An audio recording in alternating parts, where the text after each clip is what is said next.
Þetta var leikhúsið og nú komið að bókunum og bókmennaheiminum. Vigdís Grímsdóttir, skáldkona og stórskáld, hún fékkst til að vera hérna með okkur við rauðaborðið og kalla til skáld og bókafólk til að ræða bækur og bókmennaheimin. Við fengum að þessu sinni Önnu Rós Árnadóttur sem var bara að fá í hendur svona verðlaunagrip sem stafur, þetta heitir ljóðstafur Jóns úr vör og svona ansi falleg verðlaun og skemmtileg. Fyrir óbúslega fallegt ljóð. Já, sem heitir Skeljar og hún einmitt les það í þættinum og við fengum Anton Helga Jónsson með henni, ljóðskáld. Hann þekkir þessi verðlaun vel og þykir væntu þau. Hann hefur bæði fengið þessi verðlaun oftar en einu sinni og svo hefur hann setið í dómnefnd. Og það mjög gaman að heyra hann þegar hann eiginlega segja okkur frá svona starfi sínu í dómnefndunum, hvernig hægt að gera mistöku þetta og bara sjást yfirsjást raunverulega verðlaunaljóð og ég held að sé kannski svolítið gaman stundum að fá að sjá svona eins og bakvið tjöldin dálítið inn í menninguna, hvernig hún einhvern veginn búin til og hvernig þessi verðlaun eru. Ég svolítið að tuða þetta í spjallinu og ég hafi eitthvað verið, ég afhjúpaði mig sem svona eitthvað gamaldags að vera eitthvað mótið svona verðlaun, ekki beint á mótið, menn svona persónlega, en þau alveg sannfærið mig að þetta væri bara svakalega jákvætt og skemmtilegt til að halda upp í samræðinni. Já. Hefur þú einhverju svona skoðun á, hefur þú sent svona einhver ritverk þín í samkeppnir? Nei, ég hef nú reyndar ekki gert það. Ég er nú meira svona með þau bara heim í skúfum. Ein af þeim. Nú er ég að reyna að hugsa hvort að ég hef eitthvað unnið eitthvað velun. Það hefur nú kannski verið bara eitthvað í þá feminisma eða mannréttinda, en það er alltaf gaman að vera heiðraður fyrir það sem vel er gert og ég tek undir með þeim að það er mjög mikilvægt að lyfta upp þeim sem kannski eru svona minna sýnilegir í samfélaginu og það eru þá oft eins og til dæmis ljóðskáld þó að við eigum öll þessi atómskáld hér á þessu landi þá fyrr óskaplega lítið fyrir þeim svona í almennri umræðu. Já, það er alltaf þessi spurning þegar við erum að tala um að fjárfesta í kennurum, hvenær þú átt að nota eiginlega hugmyndafræðina sem þú ert að berjast gegn kannski til þess að lyfta upp andstæðum póli eins og þú tala um fjárfestingu í staðin fyrir að tala bara hugafarsbreytingu eða eitthvað svoleiðis eða talandi reikna út fjárhagsleg áhrif skapandi greina. Mörguleiti þarf að gera þetta þótt að maður vil ekki endilega þar með segja að þetta snúist bara allt peningar Nei, við lifum í kapitalísku samfélagi og það er bara einhvern veginn eins mikið og maður vill berjast gegn því þá þarf maður líka að lifa með því akkurat svona í núinu þannig að það er auðvitað bara eins og það er. Þannig að í staðin fyrir að vera bara fúll og vera móti öllum verðlaunum þá er kannski bara fagna því að séu til verðlaun í skák og í ljóðlist og bara á ýmsum sviðum ætti kannski bara að vera mörg verðlaun en ekki bara í íþróttum eitthvað sagði við mig að maður ætti að nota hvert einasta tilefni til þess að lyfta glasi og gleðjast því að lífið er svo alls konar og erfitt þannig ef verðlaunar afhendingar er ekki tilefni til þess að lyfta glösum og gleðjast þá veit ég ekki hvað. Ætli þessi ekki upprunalega hugsun bikar en þú veist bikarinn er glasið og þú fær einhvern svona verðlauna bikar. Já, þú segir nokkuð svona lyfta bikar. Áttu engar svona gull bikara upp í hillu hjá þér? Nei, ég hef nú ekki fengið neina svo leiðis. Ég hef kannski fengið viðurkenningarskjöl. En hefur fengið einhverja viðurkenningu núna nýverið? Nei, ekki svona. Nú, ég held að þú varst eitthvað sem þú hefur farið á Bessastað eitthvað út af... Ég var bara boðin í samtal við þáverandi forseta, Guðna TH, vegna þess að við fórum til og náðum í fólk út af Gaza, ég og Bergþóra og Kristín, mitt er rithöfundar. Já. Þannig að það hefur verið einhvers konar svona viðurkenning. Já, það var svona meira svona samtal. Og þakklæti þetta frá fólki á samfélagsmiðlum, mjög mikið þakklæti. Jú, við höfum þetta fundið fyrir miklu. Enda er almenningur almenningur er góður og vill öðrum vel og ég held að það gleymist oft í öllu þessu samtali sem að við eigum bæði ég sjálf við eins og Radio Gaza og þegar maður er að vinna í svona mannréttindamálum að því að maður rekst á svo marga veggi veggirnir eru kerfislægir en þetta er ekki endilega vilji fólksins og það er svona þegar að einmitt það kemur upp eitthvað svona mál og maður fer og sinnir einhverju mannréttindaverkefni að þá finnur maður meðbyrinn sko. Við skulum hlusta núna þá á bókaspjallið við Vigdís Grímsdóttir tökum á móti Önnu Rós Árnadóttur og Antoni Helga Jónssoni.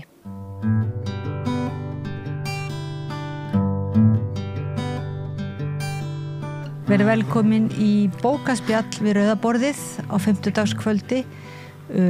Hjá mér er eins og venjulega og með mér Vigdís Grímsdóttir og gestir okkar í dag það eru 2 ljóðskáld sem tengjast ljóðstafi Jóns úr vör. Það er Anton Helgi Jónsson og Anna Rós Árnadóttir sem er verðlaunahafi 9 sem sagt, færð þú þá að vera með stafinn í heilt ár? Já, í heilt ár. Já, þetta eru farandbyggar. Já. Við hefðum eiginlega átt að biðja náttúrulega að koma með stafinn. Já, einmitt. Það hefur kannski, það var svo vont veður, ég kom labbandi þannig að ég veit ekki hvort ég hefði þorað þig, sko. Nei, já, því hann þetta er dýrmæti. Þetta er dýrmætur stafur, sko. Hann er reyndar orðin ansi veðraður. Já, en er skrifað á hann, sko, nöfnin ykkar? Já. Já. Er þetta þessi verðlaun með ljóðstafinn, er það fyrir 24? Eða þetta er veitt í janúar? Já, ég held að það sé þá bara 25. Það er það 25. Já. Þetta veist þú? Já. Anton Helgi? Já, ég held að sé þetta ljóðstafurinn 25 sem að þú ert að fá þó þú hafið sendt inn 24. Akkurat. En svo fékkstu greip til eigna líka. Já, ég fekk verk eftir Ástufanni. Já. Ég var mjög ánægð með það. Hann myndlistarverk, já. Og hvað er það? Getur lýst í aðeins? Það er svona eiginlega svona orðaverk eða það eru stafir, þetta er sérst á og það stendur svona á sérst stafurinn á myndar á. Já. Mjög flott, sko. En þú fékkst verðlaunin fyrir ljóð sem heitir Skeljar. Já. Og viltu kannski segja okkur aðeins svona frá því bara, og líka aðeins frá því þegar þú ákvaðst að senda það inn í svona samkeppni? Var það ekkert svona svolítið ákvörðun að taka? Jú, það var það, sko. Ég hef nokkru sinnum svona hugsað að senda inn í þessu keppni en svona aldrei kannski liðið almennilega eins og ég hafi haft eitthvað í höndunum fyrir einhvern veginn þetta ljóð, mér langaði svolítið að senda þetta ljóð inn þannig að ég ákvaði að gera það og var reyndar næstu búin að gleyma því og þeistist út á pósthús þarna og senustu stundu, sko. Hvaða dulnefni varstu með? Ég var með Hermann Másson. Bara eftir Guðberg. Já. Það var mitt dulnefni. Það var það fyrsta sem ég datt í hug, þannig að, yes. Hann hefur gefið út bækur, Mistkostninguna. Hann hefur, já. Birst í nokkrum. Þannig, já. Fekk það dulnefni að láni frá Guðbergi. Þannig að þá kemur nú eiginlega upp að þú ert svona það sem kallað er nokkuð vel lesin þá allavega í íslenskum bókmyndum eða eitthvað svona. Þú ert inn í bókmynda gaman að bókmyndum eða? Já, jú. Og ég er að læra bókmyndafræði í háskólanum. Ég er í meistaranámi þar. Þannig, yes. Þú hefur byrt í ljóðabréfum tveimur tunglbréfum eða hvað? Já, fyrir jól þá byrti ég í ljóðabréfi tunglsins 2 ljóð. Og þetta er þá það fyrsta sem þú byrtir og sendir frá þér? Í raun, já. En þú ert búin að gera þetta lengi, er það ekki? Jú, ég er búin að vera yrkja lengi og bara svona, léleg ljóð lengi. Það er svona, tekur tíma að þjálfa þetta upp, held ég, sko. En þetta er svona alltaf að koma, held ég. Og langar að vera ljóðskáld eða svo leiðis? Já, það er svo draumur. En ertu það ekki? Þú ert orðin það? Jú, ætli það ekki. Núna? Já. Og þú kannski fljótlega eigum við vona bók frá þér, eða hvað? Já, vonandi. Já. Ég er svona vonast eftir því. Þú ert með handrit tilbúið eða hvað? Já, ég er með handrit. Þannig að við sjáum til. Og er það verðlaunaljóðið, er það hluti af sem sagt heilli bók? Já, þetta er í raun sko, þetta er svona einskonar ljóðsaga. Þannig að þetta er í rauninu bara bútur úr lengri sögu sko, þetta ljóð. Já. En ég ákvað að senda þetta því að mér fannst það svona standa hvað best á eigin fótum sko, sem stakt ljóð. Já, í bókinni sem við fáum að lesa bráðum að þar er sem sagt bara flæðandi eitt ljóðsaga. Í raun, já, í svona litlum kannski köflum eða ljóðum. Já, en þau köflarnir heit ekki neitt, þetta er bara... Jú, þeir eru með nafn, sko, allavega akkurat núna eins og handritið það geti breyst, sko. Þannig að, já. Spennó. Já, ég ætla nú ekki að segja hvort hann langaði til að vera ljóðskáld þar að segja, ég var ekki að segja hún væri ljóðskáld. Ég meinti samt sko eiginlega hvort þig langaði, eða sko þegar þú skráði í bókmyndafræði, var það hugmyndin að vera bókmyndafræðingur eða svo leiðis, eða frekar eins og að vera rithöfundur eða ljóðskáld? Sko, ég er svona vonast til að geta samtvinnað þetta, en jú, ætli að það að vera rithöfundur hafi ekki verið svona aðal markmið. Og veistu eitthvað hvernig svo hugdetta, eða svo geðveiki sem sumir kalla spratt upp? Ég held bara því að ég hef alltaf elskað bækur að lesa þær og skrifaði líka bara mikið sem barn. Ég held ég að ákveði bara mjög fljótlega bara þegar ég var kannski 8-9 ára að ég vildi vera rithöfundur. Það var svona... Hvað varst að lesa það? Þá var ég að lesa alls konar sko. Ég var svona, þú veist, Enid Blyton var ég að lesa og bara allt sem ég gætt fundið á bókasamninu sko. En skrifaði þú sjálf svona þín ljóð í litlar bækur, svona stílabækur? Já, og sögur og svona. Já. Þú átt þetta? Þú átt þetta ennþá? Já, eitthvað þessu. Já. Gaman. Og var einhver lesandi, svona, áttur þinn lesandi hóp þá þegar? Sko, ekki beint. Ég var reyndar, í skólanum var ég að gera svona myndasögur. Ég var svona, ég var svona, bjóti svo klippikort og seldi sem sagt að þú kannst fengið að lesa. Það kostaði 10 krónur, eitthvað svo leis. Þannig að það var svona eini businessin sem ég var í, sko. En hitt var bara svona fyrir mig, sko. Ég var bara í rauninni leitað þetta sem að ég væri að þjálfa mig upp í þetta, sko. Og hefur eitthvað fylgst með svona ljóðasenunni sem er búið að vera dálítið lifandi á Íslandi undanfarin ár? Já. Svona þar sem að performansin skiptir líka máli og ljóðakvöldin og þannig? Algjörlega, já. Ég fer alltaf til dæmis á ljóð og vini sem að þær eru með Fríða Ísberg og Brynja Hjálms.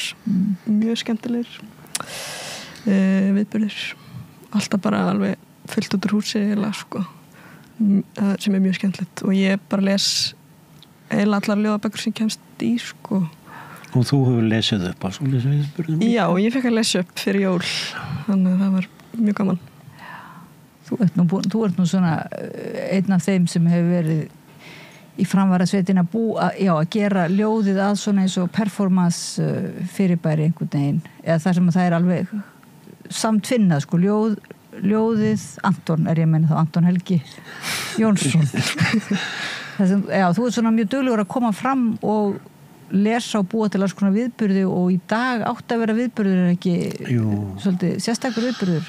Já, ég hef verið að vinna með Kristínu Lárusdóttur sellóleikara og verið að prófa að vinna saman. Þá flyt ég ljóð og hún leikur sér að selláið á meðan og með alls konar krúsitúlnum og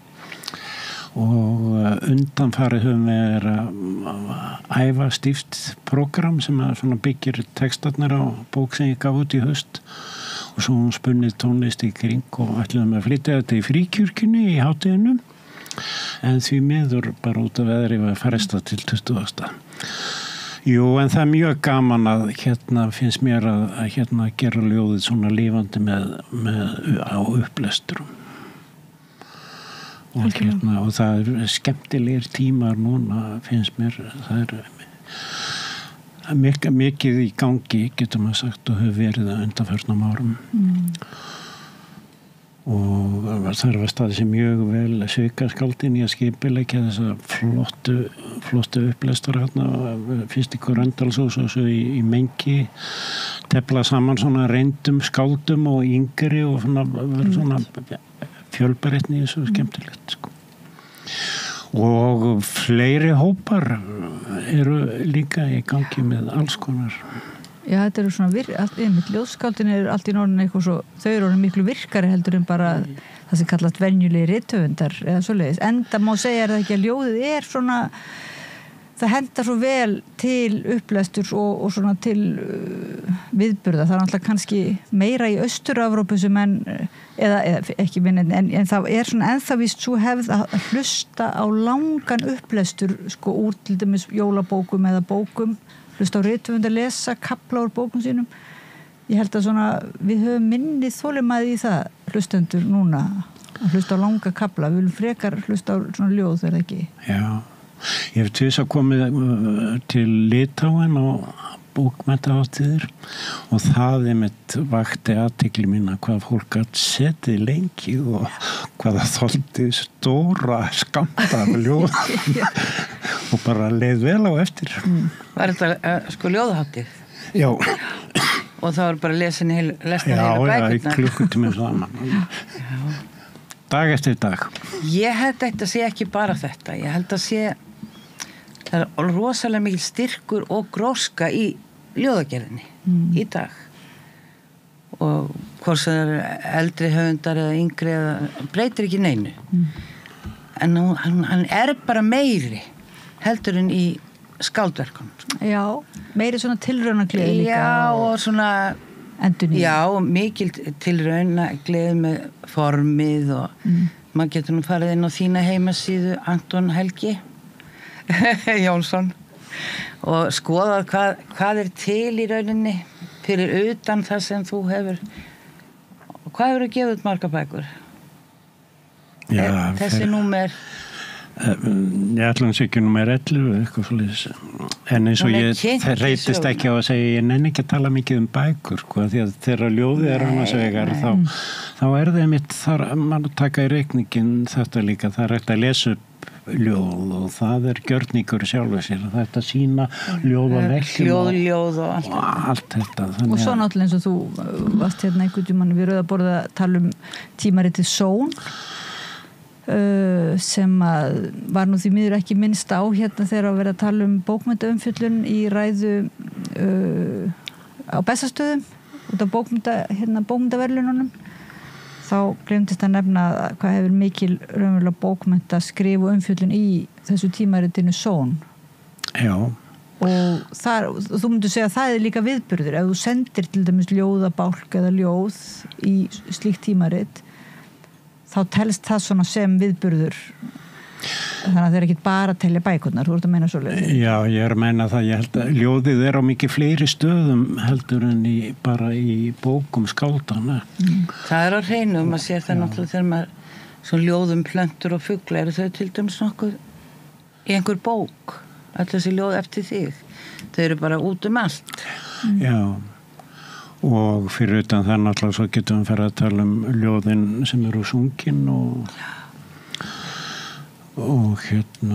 tónlistamenn flytja. Já. Sko. Þannig að ljóðlistin út allt og á mikið fleiri stöðum heldur en maður gerir sér grein fyrir. Sko. Það eru sko sem gamlir kunningjar mínir sko, þykir ennþá svakalega fyndið að segja við mig brandarann og hvað keypti einhver bókina hérna daginn sko. Vegna þess að það frægt að ljóðabækur seljast ekki í tugum þúsunda eintaka og þá svona stundum reynt að dissa þær út af því en þá segi ég á móti að ljóðið það laumast inni víða. Og ekki líka ljóðabækur, kannski þær bækur sem seljast síðan allt árið, þær eru kannski síður tengdar við jólabókaflóðið eða eins og þetta sem þú hefur sagt Vigdís stundum eins og eftir jólin þá eins og bara bækurnar séu orðnar úrheldar. Já, því miður sko. Jólabækurnar. Markaðurinn lætur þannig. En munið eftir þú örugglega lesið í Afahúsi. Býtt við. Eftir Guðrún Helga. Já, alveg örugglega. Það stelpa þar sem að pabbinar ljóðskáld. Það alveg agalegt.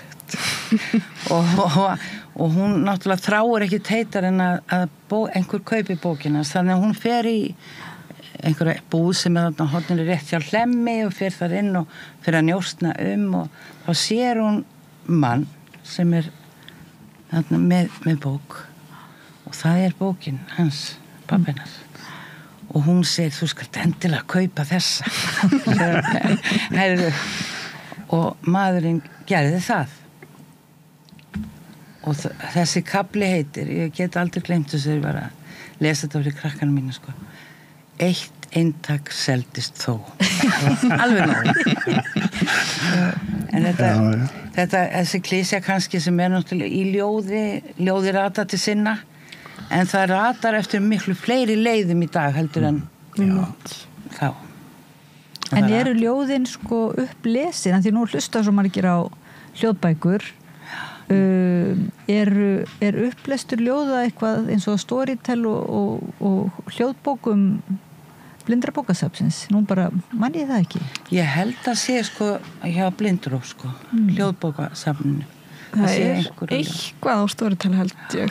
En það ofsalega lítið. Já, og það ekki heldur allar sögur. Þetta fer nú eftir.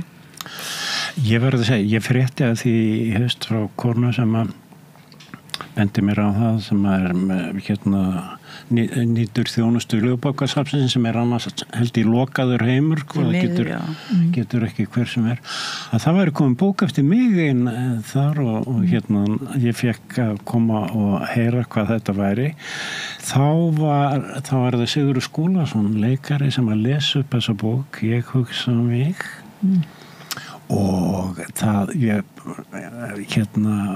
bara var alveg bara orðulaus vegna þess að þar kom alveg ný viti í þetta sem að ég hefði Las hann þessa bók? Já. Og vinur Orsa Blóm, hún ekki til?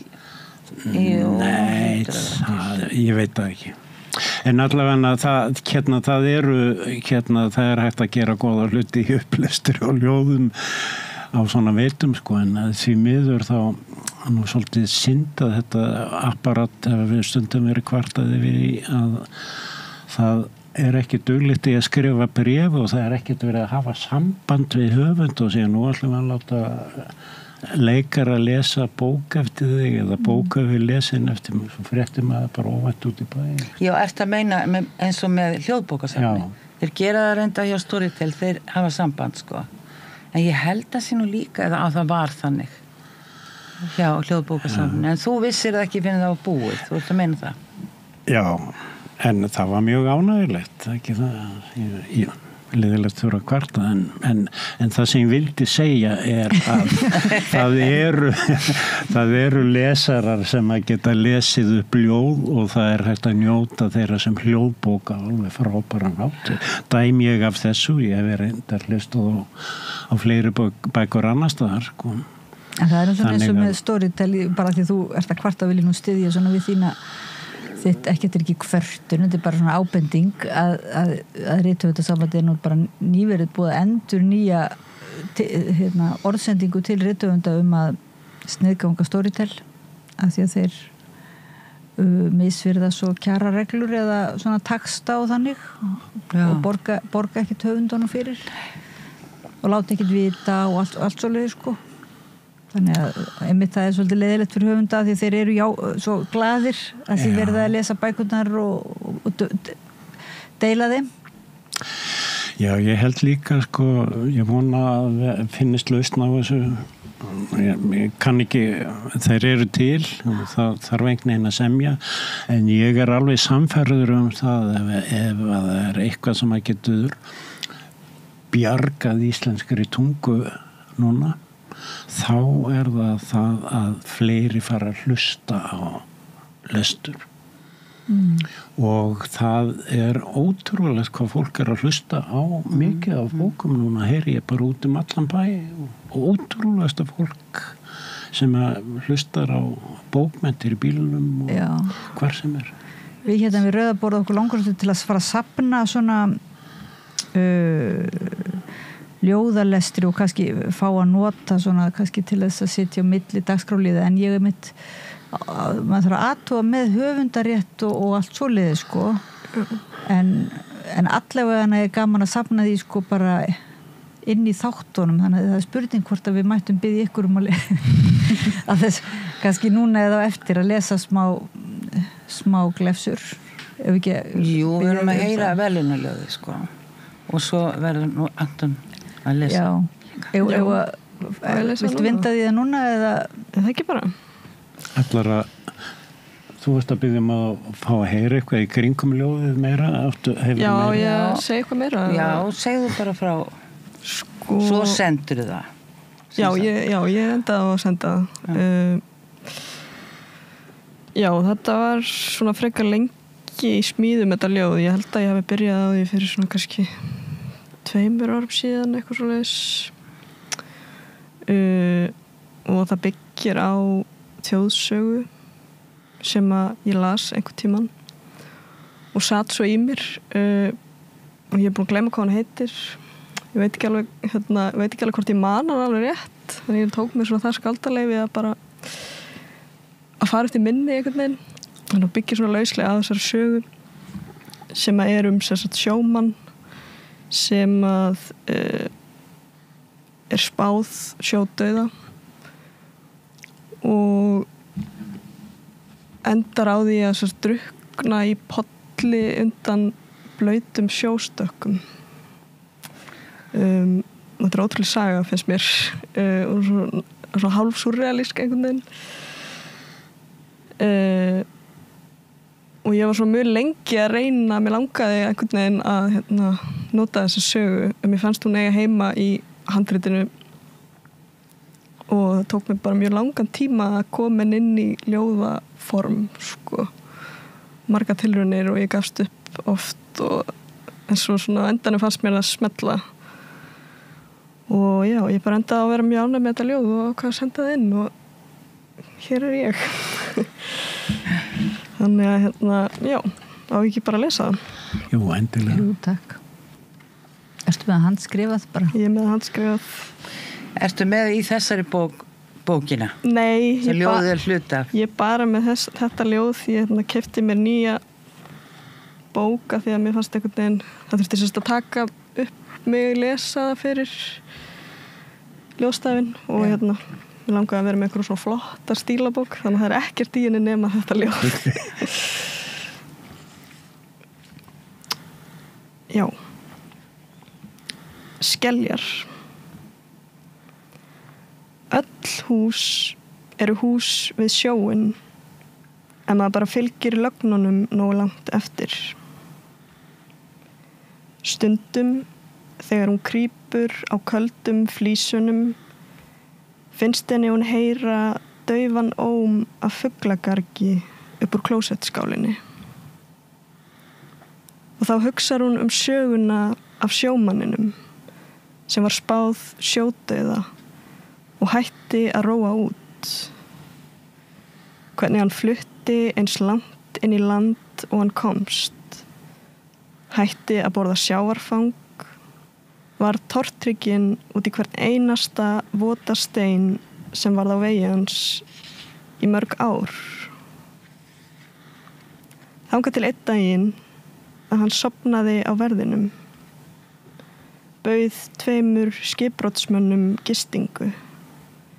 Hún hugsar sjóstakkana þeirra, hvernig þeir hengdu þá upp og hvernig það draup af þeim á forstofugólfið yfir nóttina. Hreyfingarlaust andlit mannsins í pollinum í dögun. Að lifa að sofna á verðinum. Að deyja að sofna á verðinum. Eins og járnsmiður, hugsar hún, sem gerir vettvangsrannsóknir á skósólum. Eins og kona sem spáð sjódauða en flytur samt inn í hús þakið skeljum. Takk fyrir. Takk. Þetta hrífandi ljóð. Það þessi svakalega slaufa þetta í lokin. maður tengir bara óvart við alls konar í daglegu lífi, sko. Já, en maður það er svolítið gaman að vita að það sé áframhald að þetta sé hluti af starra verki, því maður einhvern veginn komin inn í þessa frásögn einhvern veginn og væri alveg gaman að heyra meira. Já, einmitt. Já, þetta einmitt þannig, sko. Já. En þótt að við fáum kannski ekkert að vita meira hvað gerðist þarna mjög dularfullt, sko, og maður skrítið þegar maður les ljóð, en nú ég búin að lesa þetta og ég spurði mig ekkert einu sinni en núna allt í einu fór ég að hugsa að því að maður svona við mikrofón, þá fer ég að hugsa að því ég að hugsa sko hlustendur og áhorfendur líka. Betur, hvað gerðist þarna? Þeir hengi upp sjóstakkana og það drýpur af þeim og svo bara allt í einu hann drukknaður, það er svolítið stórt. Já, akkurat, sko. Stór eyða svona. Og það er þannig í upprunalegu sögunni, sko. Þess vegna er hún eitthvað svo... Þetta er svolítið surrealist eða ævintýralegt, sko. En það er merkilegt hvernig er text að vefja, sko. Það er sko heimur inn í heimi einhvern veginn, sko.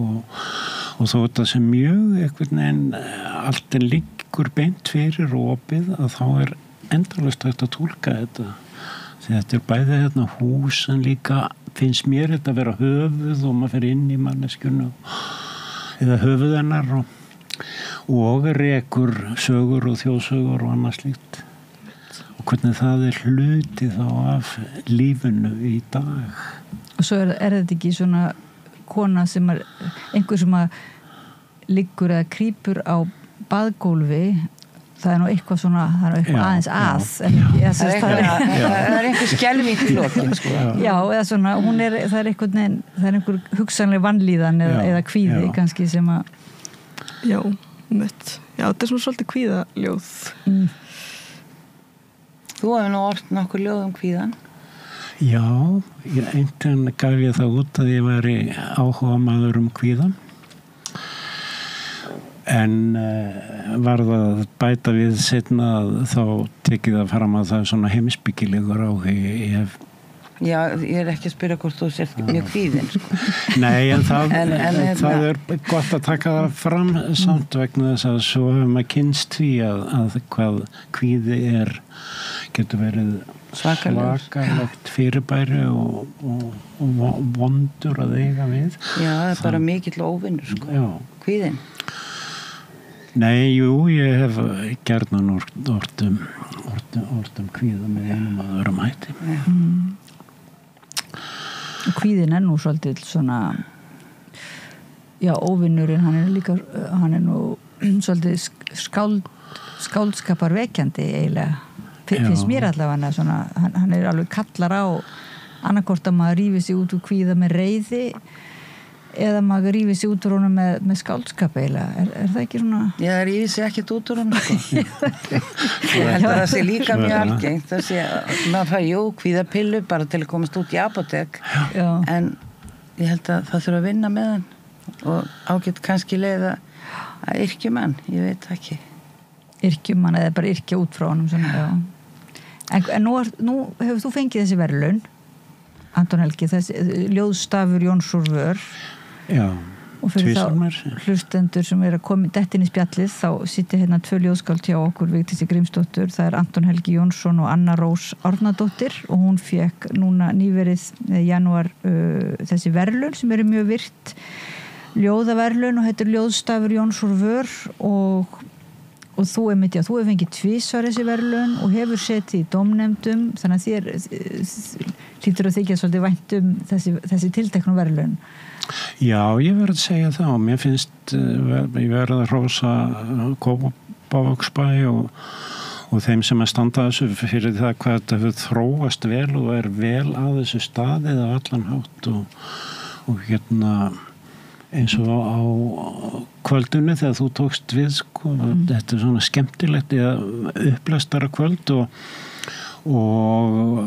það vel kynnt innan bæjarins og samfélagsmiðlum og annað slíkt og það gert vídeo með upplestir í skáldsins og fleira og fólk mætir þarna en það spyr að geta að bæjarbúar voru hansist niður fyrir 10-15 ára síðan ákvaðu að breyta, að víkka út þessa samkeppni, ljóðasamkeppni að hafa ekki bara samkeppni ljóðstafi og svo heldur undirdeild þarna ljóðasamkeppni grunnskólana í Kópavogi og það gefur þessu svona alveg mjög sérstakan svip og það hefur hefnast þar líka einstaklega vel og það alveg dásamlegt að bara heyra í krökkunum og sjá fólk koma og mæta pappar og mömmur og afa og ömmur og þú veist hvernig fólk tekur þátt í þessum viðburði saman. Er það í sama viðburði þá sem sagt, þessi keppni og er það tvenn verðlun veitt eða fleiri jafnvel? Já,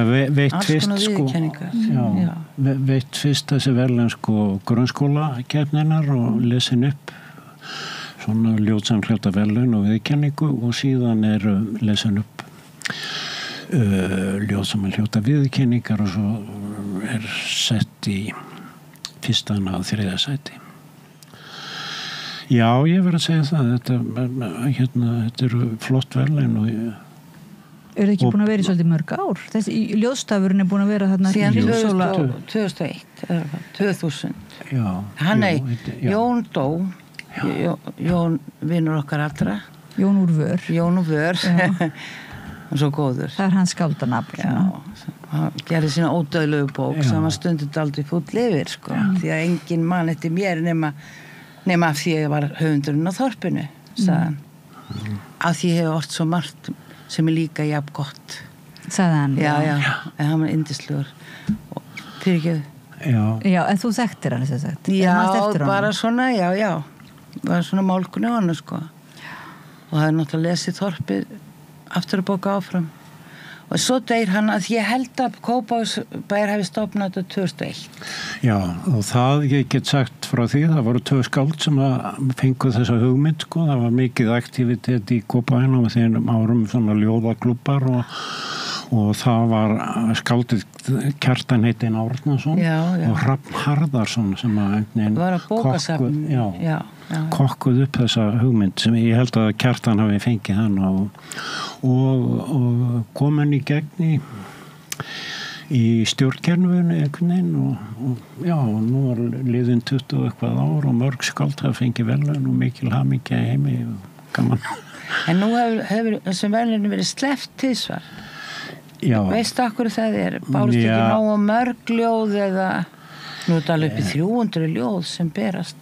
Já, það svona, ég held að meðaltalið sé upp undir 300 ljóð sem hafa verið. 270 held ég hafa komið núna. Þú segir hvað þetta mikið. Og þetta náttúrulega alls konar, getum við sagt, þegar maður fer í gegnum bunka með 270 einsendum ljóðum þá maður fljótur að vinsa úr það sem maður sér bara frágangi og öðru það kemur ekki til greinar og svo maður komið með 3 bunka hérna fyrir fram að sig og fyrir alltaf að þrengja úrvalið og hittir svo annað fólk í dómnefndinni og fólk verður að bera saman bækur sínar. Eru menn ekki yfirleitt svona svolítið ósamála? Eða þú er ekki alveg stór svona? Það getur verið stundum það en stundum líka eru allir samála bara leið. En ég maður talandi þessa bunga ég segi stundum sögun að því mér kann man að segja hana með Ástu Fanneyju sem að fekk verðlaunin fyrir 5 árum síðan en hún lendi mitt í þessum bunga hérna maður bara tók frá drastlið strax svo var það ekki fyrir en ekki á mér allan sko, svo var ekki fyrir en að ég fann að hitta samstarfsfólk mitt og til þess að undirbúa þann fund þá fór ég gegnum bunkana aftur sem var ég nú örugglega að velja rétt sko. Þá las ég þetta sem að var á einhverjum miða sem var svona rifin úr bók, handskrifaður og frágangurinn sem sagt ekki til fyrirmynda. Það var sem sagt sko strongi gamli kennarinn í mér sem hafði ítt þessu frá. Og þá bara fattaði ég allt hérna, verðlaunarljóð. Þannig að það er ævintýri. Það er þetta ekki ágætis mistök í lífinu?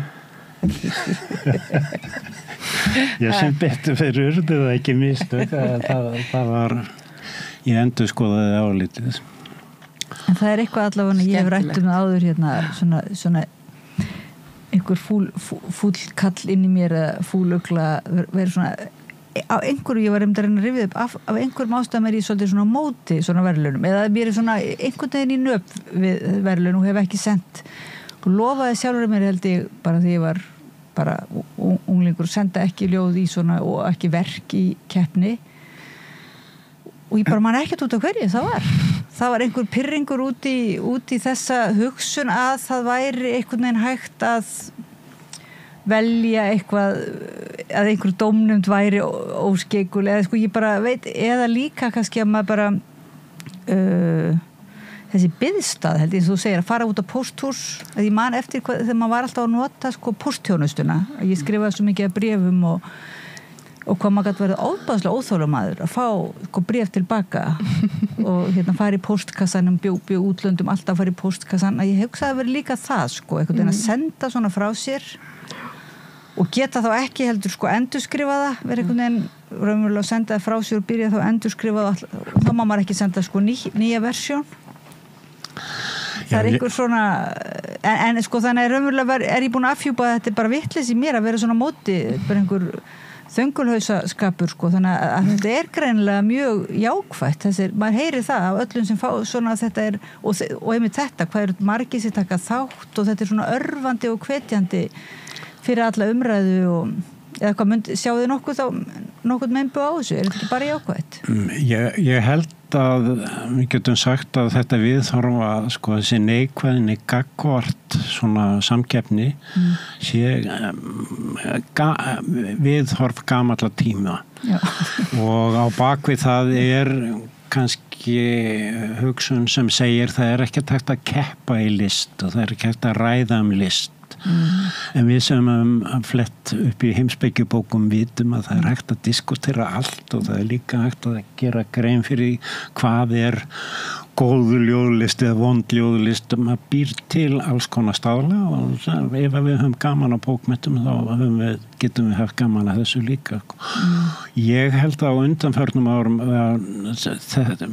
þau viðhorf hafa breyst sko, og þingkynsluður tekur þetta miklu sjálfsagara Já, alltaf ekki Ég hef ekkert spáðnett brjálæslega Þetta viðhorf sem þú lýsir núna á það er bara mjög gamaldags ég þekki það mjög vel sjálf og ég veit fullt af höfundum sem eru svona gamaldags en svo þegar maður fyrir að lesa þessa höfunda þá eru þeir það náttúrulega svo eru þeir gamaldags þeir eru mjög gamaldags nema við Oddný Nei, jú, maður er gamaldags Nei, en líka, svo eitt sem ég kannski með annað líka það er að setja það er sjálfsagt gamaldags líka en það er þetta bara með að setja alla hluti upp í svona verðlauna keppni eins og í skólakerfinu að sé einhver sem fær gullið og einhver fær svona íþróttamennskan einhver sé lélegastur í liðinu og þetta sé og þessi sé í tossabekkunum og þú veist, raunverulega andstaða maður kannski við það í grunninn sko en þá kemur hvað maður hefur upp á að bjóða annað ég veit það ekki sem með þá sko En þessi tökum við sko jákvæða hlutan í þessu þetta lyftir ljóðinu Jú, það er nú það Þetta lyftir bókunum við vitum öll þetta að nefndin, það eru 3 í nefndinni eða eitthvað svona og þeir hafa mismunandi smekk og þeir deila sín á milli og allt þetta. Já.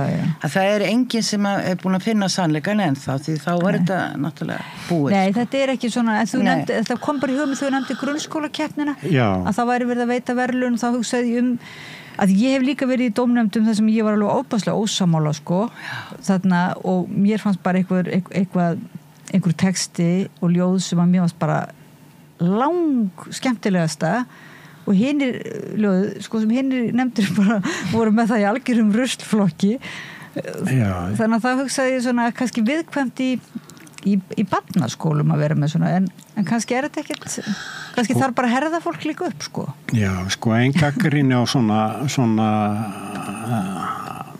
keppni í listum eða bókmenntasamkeppnir og annars slíkt gengur út af það og ég tek alveg undir það að það er alltaf hætta á að dómnefnd vilji leggja allt upp úr samkomulaginu og þá getur það orðið til þess að það sem allir vera sammála er eitthvað miðjumóð sem að enginn vill í rauninni berjast fyrir en af því að það er svona við erum að ná sátt í nefndinni. Já, þetta er alveg rétt Þetta er hætta sem alltaf kemur ekki bara í varðandi bókmenntir heldur margt annað svona og þess vegna, ég veit ekki hvernig er hægt að komast hjá því það, til dæmis þá getur við verið betra stundum að það sé bara klárlega álit eins manns eins og það er með íslensku bókmenntaverðlaun en að lokum er það bara einn maður sem velur. Nú er það svo? Já, fyrst er það nefnd og svo þrengist það í einn mann sem að tekur ákvörðunina. Nei, ég held ekki, það er samkomulag, ég verið þessu En er það ekki svoleiðis á síðasta stíð eftir? Já, það bara samþykja val nefndarinnar, undirnefndarinnar. Að það er þessi bók sem á að fá verðlaunin, Það er kannski breytt en þegar ég var í þessu. En að mest kosti, það er margt sem að maður má diskutera í þessu hvað er gott og ekki. En varðandi börnin og krakkana og keppni þar, þá verði ég nú að segja bara alveg eins og það fyrir okkur sem að gátum aldrei sparkað bolta eða grítið eða neitt svona þá er þetta svo mikil frelsun að hafa eitthvað annað og hafa einhverja fjölbreytni listir og bókmyndir sem að Já, en svona með krakkana líka það ítir undir lestur Já, akkurat, ég held að þetta sé mjög mikið hvatning fyrir þau allavega sem fá ég held að ég hafi fengið einhver svona grunnskólaverðlaun einhver tíman og þá fekk ég held ég Þórarinn Eldjárn Óþælaringla bókina og hún var alveg biblía hjá mér á sínum tíma þannig að ég held að það hafi líka haft mikil áhrif á þessa svona ákvörðu sem ég tek sem barn þetta sé það sem mér langi að gera Sjáðu Þórarinn, nú getur við þekkað honum þetta Já, og þessi verðlaun sem þú fékkst í grunnskóla, já, og þessa viðurkenningu þetta er svona viðurkenning, það má líka bara sjá það sem, en getur við þá ekki sagt að núna þessi verðlaun sem eru mjög virt og svona og þykja mitt skemmtileg, ekki bara út af þessum staf, heldur líka verðingunni gagvart Jón úr vör, gagvart einhvern veginn að það er eins og þú ert að segja, Anton Helgi, þetta er einhvern veginn yfirleitt skemmtilega viðburðir og heldur að þetta ekki hafi svolítið áhrif á þig svona hvetjandi að þú takir af skarið til dæmis og gefur út þessa bók, kannski hefur ekkert gefið hann út eða hvað strax? Nei, akkurat jú algjörlega mér finnst þetta bara mjög hvetjandi fá svona viðurkenningu Já, mér heyrist það ég heyrt á mörgum það er mjög misjast hvernig fólk tekur hvatningu þetta er mikil hvatning fyrir marga höfunda, mörg skáld fyrst aðlega bara að koma út með að fara á pósthúsi með þetta svo fast að lýsa svo vel á þann og síðan þá að standa við það gagvart öllum heiminn með því að halda áfram trú á draum sinn og annað slíkt Ég að því við erum að tala okkur gamla fólkið og gömul viðhorf ég finnst það mjög áberandi hvað fólk á þínum aldri kann að taka til sín svona Hrós, miklu betur heldur en var kent áður, sko, það var. Og það og fólk líka gleðst saman og stolt yfir því að ekki endilega fá fyrstu verðlaunin, að fá viðurkenningu og vera með, sko. Og það... Þetta er eitthvað komplex hjá okkur eldri kynslóðum að einmitt bara viðurkenningi bara fyrir ávísun og kvíða, talandi kvíða.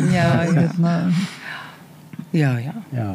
Eitthvað svoleiðis, einhver flækja. Það er náttúrulega kynslóðin þín, Anna Rós, ég meina, hún er ekki alin upp við þöggun. Það má tala, til dæmis tilfinningar, það má tala áhugamál. Það má hafa sér skoðun. Sko, nú ætla ég að taka okkur saman því hún er náttúrulega miklu yngri. Þú ert fædd 55, eða ekki? Jú. Já, okay. Okkar kynslóð er ekki alveg fyrir það að þessi verið að hvert og hveina, sko. Það má í rauninni ekki. Þess vegna erum við svona illa haldin að kvíða. Nei. Þið tjáðu ykkur samt með skáldskap. Þið máttu það. En þið máttu ekki vera svona sem höfundar eitthvað. Nei, þið máttu ekki. Nei, það skipti miklu máli að þess var ekki að vera skrifin þetta eða hitt, sko. Ég held að þetta sé hverfandi. Og það er svo gott. Og það er partur af þessu frelsi sem að þessar ungu manneskjur hafa sem að yrkja svona vel og fara í gegnum þetta nám og taka þetta allt inn innan frábæra heim, sko, sem við fengur reynir ekki. Þannig að skiliði nú einhver af þessu til okkar. Þannig að við lögumst kannski. En er eitthvað satt kvíðvænlegt við þennan bókmennta heimsuna sem þér finnst eða finnst þér vera bara upplifur einhverjar hömlur á því eða svona, hvernig horfir þetta við þér? Sko ekki hinga til, ég bara fengi rosalega jákvæð viðbröð en þú veist, það er náttúrulega ekki kannski sjálfsagt að það verði bara velun eftir velun eða þú veist, ég er alveg undirbúin undir það að það verði kannski eitthvað mótlæti. Já, en ég meina bara líka að þú bara heyrir talað bókmyndur og svolítið hvað þið líst þér á þennan heim sem þú ert að þá stíða inn í, sko. Og mér finnst það mjög spennandi en líka alveg ég er líka alveg búin að vera pínu kvíðin eftir að ég fekk þessi velun, sko. Ertu þá að hugsa nú er ég búin að fá þessi velun, nú er ég að gera minnskast aðeins betur ef það er hægt. Og kannski segja allir þeir ómulegt hjá minn og að því ég er búin að fá þessi vel sko það er svona lægið í staðmanni en ég er svona reyna að vera ekkert að gefa því mikið pláss, sko, maður verður bara held ég að skrifa það sem mann líður eins og maður þarf að skrifa, sko. Þannig að en svona, svo er ég búin að vera mæti viðtölu svona og það er líka stressandi og svona einhver ég var líka bara þegar ég fekk símtalið, sko, að ég hefði unnið að þá bara hvernig skellti ég á og var eitthvað byttu Hérstu var einhver vinkonin að gera að Já, ég var eitthvað svona byttu sagðum fyrsta sæti sagðum kannski þriðja hljómar svolítið svipað svo nei, það hljómar eiginlega ekki svipað þannig ég var svona lengi vel var ég svona, já, þeir munurgla ringja og segja, heyrðu, þetta var einhver miskilningur eða, þú veist, það var svona alls konar tilfinningar sem komu upp, sko þannig að, en ég held að það sé bara eðlilegt, sko Já, en heldur þetta hafi verið raunverulegt gegstu nokkuð þessi velun var ekki sniðið þetta myndi enda þannig þetta væri ekki þannig Akkurat, sko Já, ég bara trúði þess eiginlega ekki fyrir en að þetta var lesið upp þannig á aðtöfninni og ég með stafinn heima þannig að ég Já. Við höfum kallaði til að skila stafnum Anton Helgi að koma hérna og ég ætla að lána þér hækjuna þú hefði lett í vittisum bunka þetta hefði verið mistök Ég reyndar heyrði sko sögu ég veit reyndar ekki hvað er til í henni að það hefði einhver tíma verið hringt í vitlausan Já, það er alveg rétt Er það ekki? Er það? Já, það er til En eitthvað leiðinlegt og var það síðan bara leiðrétt? Nei, það var bara látið það var bara látið við þetta að væri vitleysa en í alvöru og sko, viltu lesa fyrir mig þetta ljóð hérna ég skrifaði það niður, þú átt það Ég? Okay. Já, þú að við skulum segja það hafi verið mistök líka, sko þú spurð, getur þú lesa, þú kannt hana kannski Já, byttu við, þetta er Þetta er hljóðljóð Þú lest þetta inn á band Nei, þetta eru mistök, sko. Þetta er líklega ljóð sem er úr bók sem heitir Ljóð á vættarmóti. Já. Sem hugsað svona eins og að alls konar fólk sem kemur saman og er eitthvað að deilera lífið og tilveruna. Já, þá spyrir það. Ungir og gamlir og hér er einhver rödd sem segir: Þú spyrð hvað hafi orðið úr mér, hvað ég hafi afrekað. Ég hef gert ágætis mistök í lífinu. Ágætis mistök. Já, mér finnst það frábært. Þetta er frekaflóð. Ljóð. Já, maður getur verið stoltur af ýmsum mistökum. En segið mér nú er sko ljóðmælandinn, hann er ekki í fyrstu persónu hjá þér. Nei. En þegar hann er í fyrstu persónu, halda menn þá ekki að þetta sé persónulegt? Jú, það er mjög erfitt að komast undan því. Já, ég þekki það vel, sko. Mjög vel. Og svolítið skrítið stundum, sko, að því að maður fær svona spurningar svona eins og verið að tekka á einhver, sko. Já. Ég er að tala þegar það hefur gerst í alvörunni að margir konavinn hefur fengið svona spurningu sem var eiginlega býttu við, er ekki Anton alveg búin að ná sér á veikindunum? Og þá gruna maður, var viðkomandi að lesa þarna. Já, einhvern ljóð sem er eitthvað fyrstu persónu ljóð og segir til dæmis kvíða, ég segi það ekki. Já. Jú, þetta er þetta er svolítið galli og erfitt, en þetta er skemmtileg aðferð, sko. En býr líka til kraft eins og í þessari bók sem ég gaf út í fyrra sem heitir Ég hugsa mig, þar er algengast orðið persónuform nafnið ég og er svona dálítið mikið af því. Já. En að minni hálfu er þetta hugsað sem mörg ég, margt fólk. En auðvitað vissi ég það allan tíman að sko ég er þarna líka og það gefur þessi óvissa gefur þessu kraft á einhvern nátt leið, sko. Getur þú lesið eitthvað úr bókinu kannski fyrir okkur núna, eitthvað sem þú ert vissum að muni, eða ekki vissum, en leiðu okkur að gruna þig. Að geti skapað einhver óvissu? Já, ég get, sko, ég ætla bara að auglýsa þennan viðburð okkar Kristínar sem verður í Fríkirkjunni 20. febrúar. Klukkan 12.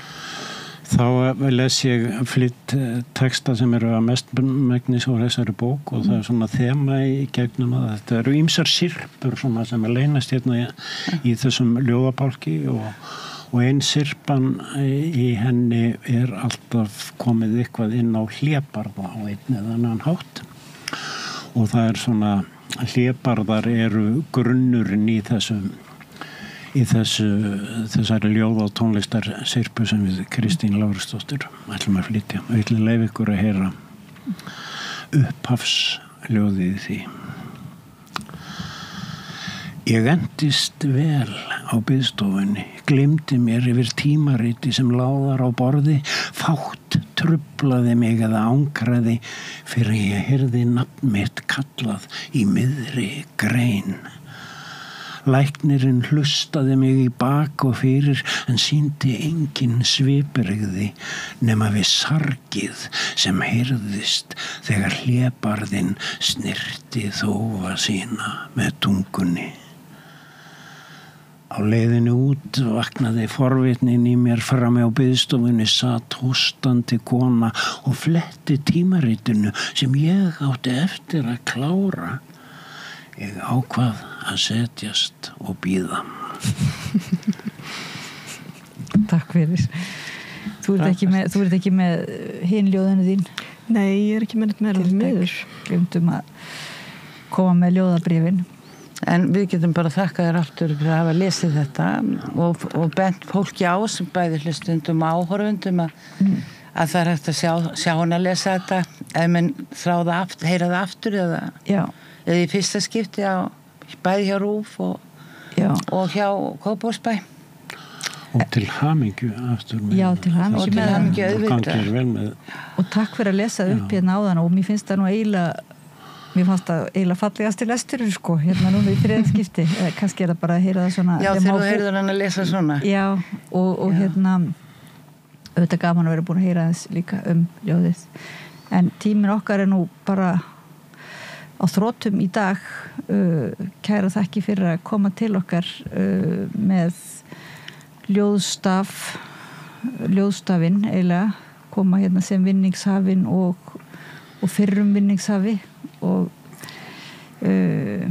dómnefndar aðili í þessum. Þú verður kannski einhvern tímann beðin að vera í dómnefnd þessara verðlauna. Hver veit? Þá verður þér vandi á höndum og að lesa öll þessi ljóð sem berast, hvað 300 stykki eða meira. Já, búist við því. En dásanlega þetta með ræmuna. Já. Sem að fór í rustflokkin. Verðlaunarljóðið sem fór í rustflokkin fyrst. Segir okkur allt umgjörðina. Já, þetta segir bara það að sko maður þarf að hafa augun opin og gefa öllu, fylgjast með öllu. Eða eins og þú segir einmitt í ljóðinu, hvað var það aftur, byrjar á vaff, sofnum á verðinum. Já, einmitt. Er það ekki? Það er svolítið dularfull. Lífið. Hvaða setningar er það? Að lífa er að sofna á verðinum. Og deyja er að sofna á verðinum. Já. Og allt þar á milli er að sofa. Já. Það er yndislegt að fá ykkur. Takk fyrir Anton Helgi Jónsson og Anna Rós Árnadóttir, ljóðskáld, og Vigdísi Grímsdóttir. Þakka ég fyrir að vera með mér hérna og hlustendum og áhorfendum fyrir að vera með okkur í bókaspjalli og ljóðastund, og Pétri Fjellsteð fyrir að flytja ljóðin og umræðina yfir til ykkar. Og við höldum áfram við rauðaborðið að ræða málin eftir smástund. Takk. Allt það besta er ókeypis. Knúsaðu vini þína. Samstöðin þar sem manneskjurnar koma saman. Heyrðu, næst er það viðtal sem þú tókst við Rannveigu Traustadóttur, prófessor emerita í fötlunarfræðum í Háskóla Íslands, listahátíðina Uppskeru sem er á næsta leiti. Alveg stórmerkileg uppákoma. Já, hátíðin byrjar í dag, næstu viku. Hérna og fer víða. Þetta er í rauninni Uppskeru hátíð yfir 20 ára tímabil. Það sem að stiklað verður á stóru svona alls konar menningafyrirbæri sem að unnin hafa verið af fötluðu fólki í samfélaginu. En þetta er hópur sem að er ofta á jaðrinum í listasinnunni. Fólk sem hefur kannski haft minni tækifæri til þess að sýna á og svona almennum sýningum, vetrarhátíðum og öllu þessu sem að boðir upp á. Þó að Rannveig vil ég meina og segja mig frá því í viðtalinu mitt að þetta hafi nú breyst til eins betra og hérna sé svona aðeins að liðkast til í þessum efnum, þar fá fleiri sæti við borðið. Tækifæri, já. Þau kom hérna til mín Margrét Nordal og listvinnslan, þau þrjú listvinnslunni, listapúkin og þau voru ræðaði einmitt hvað væri oft mikilvægt að fá að vera bara ekki einhvern sérstökum sérverkefnum og sérsýningum, en vissulega þyrfti á því að halda þeir sem væri fatlaðir einhvern veginn að fá svona utanumhald og svona sinnvettvang sem sagt, það þyrfti ennþá að ítreka þetta mikilvægi. Já. Þannig að við heyrum spjall þitt við Rannveigu Traustadóttur, prófessor emerita í fötlunarfræðum í Háskóla Íslands, listahátíðina Uppskeru.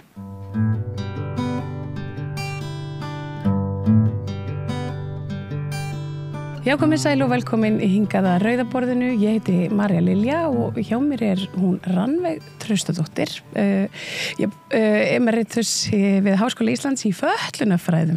Vertu velkomin. Þakka þér fyrir. Ég rak augun í svolítið skemmtilegt verkefni og var bent að tala við þig varðandi myndlist og þess samofið svona fötlunarfræðin og myndlistin Uppskera. Getur þú sagt okkur aðeins frá þessu? Já, ég bara segi frá því með mikil ánægju. Þannig er að fötlunarfræði sem er mjög ung fræðigrein við Háskóla Íslands og ég get útskýrt hvers konar fræðigrein það er bara á eftir að fólk hefur áhuga á. En við eigum 20 ára afmæli þessar mundir og við höfum unnið mjög náið með grasrótinni, með samtöngum fatlaðs fólks, með fötluðu listafólki og öðru fötluðu fólki sem er á vettvangi og okkur langaði til að halda upp á þetta 20 ára afmæli með því að efna til fræða, lista og menningarhátíðar þar sem að við komum saman mjög stór hópur og gerum sýnilegt þetta framlag sem að fatlað fólk hefur til íslensk samfélags, menningar og lista og mjög ósýnilegt fyrir flesta en alveg óskaplega lifandi og skemmtileg partur af íslensku samfélagi og gleðilegur og okkur langaði líka til að gera eitthvað virkilega gleðilegt, eitthvað ánægilegt og eitthvað skemmtilegt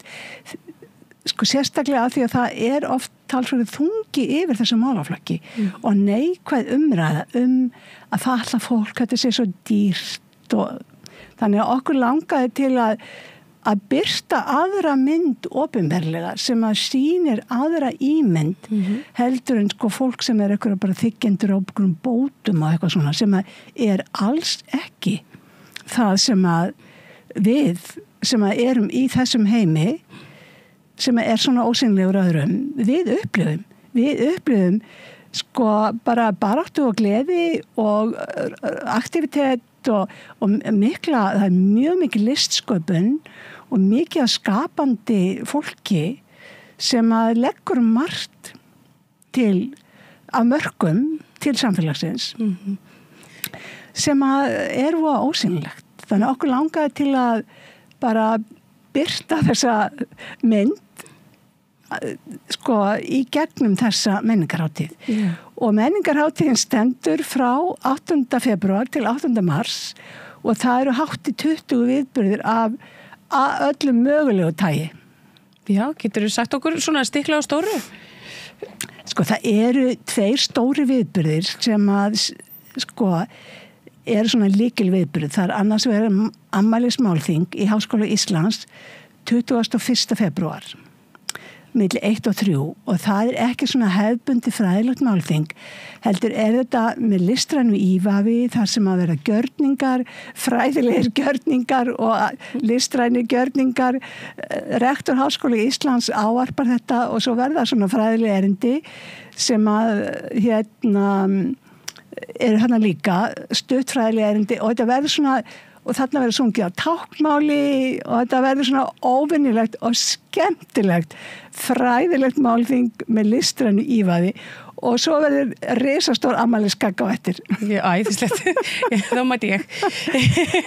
Og hinn stóri viðburðin sem reyndar stærsti viðburðin okkar sem daginn eftir, laugardaginn 20. og 2. febrúar, hann í Hörpunni í samstarfi við Hörpuna. Okkar samstarfsaðilar Háskóli Íslands og Harpan. Þannig að í Hörpunni verður mjög stór svona menningarhátíð þetta kvöld. Þar opnum við klukkan 5:30, klukkan 5:30 og þá verður opnun á myndlistarsýningu sem að verður í rými fyrir utan Silfurberg sem heitir Eyri og þarna út í enda upp á annari hæð og ægilega fallegt rými sem snýr út að sjónum og þar opnar myndlistarsýning sem eru skúlptúrar sem voru sérstaklega gerðir fyrir þetta tilefni af fólki, fötluðu listafólki sem starfar hjá listvinnslunni. Og síðan kemur þarna okkar mennta háskóla og menningarráðherra og ávarpar þessa opnunarhátíð og síðan eftir þessa opnun þarna verða létta veitingar og hugguleg samvera fyrir framan Silfurberg og síðan förum við inn í Silfurberg klukkan 8 og þar verður alveg brjálæðislega flott sviðslistasýning til klukkan 10. Vá, þetta hljómar eins og ég bara alveg stór hátíð. Þetta mikil hátíð og þarna verða sýnt bæði ný verk og líka brot úr fyrri verkum, svona verðlaunasýningum og þetta aðal áherslan á fatlað listafólk. Þannig að þarna er brot úr Fúsa sem er náttúrulega búið að fá fleiri en verðlaun og er alveg yndislegt verk. Ég bara, eitt af þeim toppverkum sem ég bara séð æfina. Já, æðislegt. Og Taktu flugi baby og duettar og fleiri sýningar sem verða þarna og síðan verður þarna líka frumsýnt tónlistamindband sem er alveg geggjað sko. Ég vil helst ekki segja frá því hvað er í því. Það þarf að halda einhverju spennu. Já, þannig að en fólk getur sko átt vona svona óvæntu sjónarhorni í gegnum þetta myndband. Þannig að, já, og svo líka úr verkinu Eden, Svartar fjaðrir, það verður hana bara brota því besta, þetta verður glæsilegt og skemmtilegt.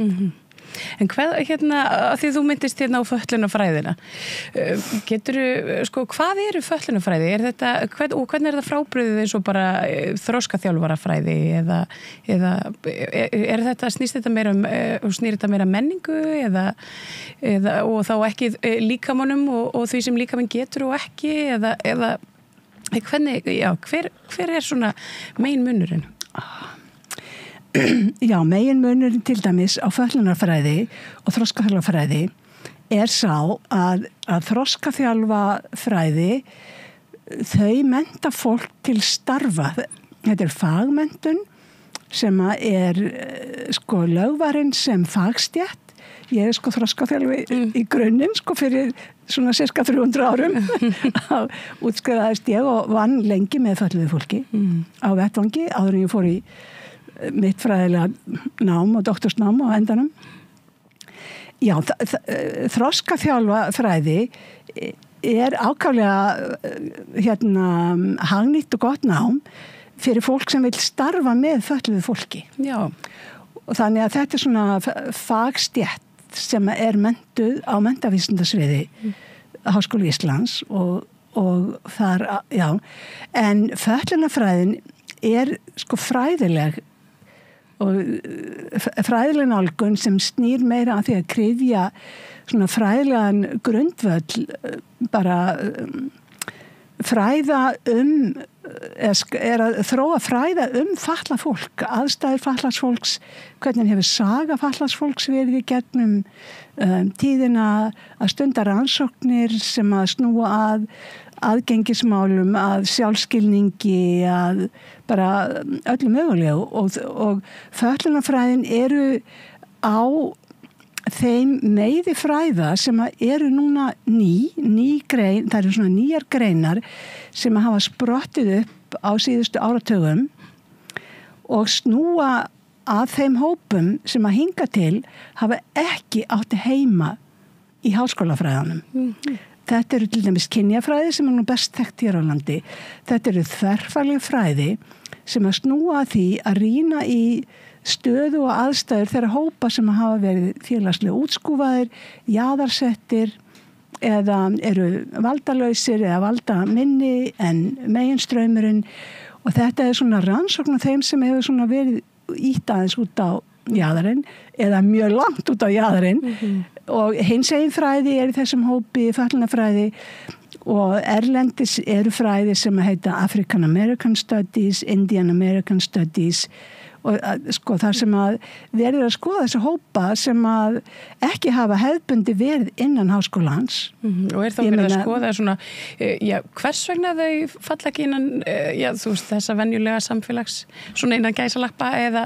Sko, það er meira verið að skoða af hverju samfélagi hefur ekki gert ráð fyrir öllum. Já, einmitt. Það er nú eiginlega frekar. Og það er kannski bara næsta spurning, af hverju hefur samfélagi ekki gert ráð fyrir öllum? Já, það er vegna þess að þeir sem hafa stýrt samfélaginu og setið á toppnum sko aldir eru kallar svona hvítir í okkar vestrana heimi svo ég tala hann það hafa verið hvítir velmenntaðir millistjættar gagnkynhneigðir ófallaðir karlar og það er bara ekkert ægilega langt síðan að konur fengu að fara inn í háskóla og þá voru það náttúrulega já þannig að það má segja það að þetta er svona baráttu fræði eða þessi fræði einkennast af baráttu fyrir sýnileika fólks ákveðina samfélagshópa sem hafa verið jaðarsettir og því að fræðin sinni öllum því að fræðin hafa þessir hvítu kallar sem ég nefndi á þann þeir hafa ekkert ægilega mikið verið að skoða fatlað fólk eða konur eða hinsegin fólk þeir hafa náttúrulega bara það hafa kannski ekki að hafa forsendurnar einhvern veginn til þess nei, þeir hafa auðvitað fræðin sem að hafa þróast hefðbundið einkennast mjög af þeim sem að hafa þróað fræðin út frá sínum skilningi og sinni stöðu í samfélaginu Já, áhugavert nú eru hérna þessir hópar, þú talar alveg svona þessa virkilega jaðarsettu hópa og einhvern veginn kannski fyrir almenning þá erfitt að ímynda sér að einhver innan í okkar samfélagi svona við, þessi sem eru með mitt hvít ófötluð að það séu til hópar sem séu svo jaðarsettir að við bara vitum eiginlega ekkert af þeim er þetta raunin hér? Já, ég get nú bara til dæmis nefnt einn hóp sem að er svona bara mjög aktuelt að nefna núna sem er mjög ósýnilegur. Það eru flóttafólk og innflytjendur sem er fatlað fólk sem að hafa stríð er fjöldaframleiðsla af fötluðu fólki. Það er bara þannig.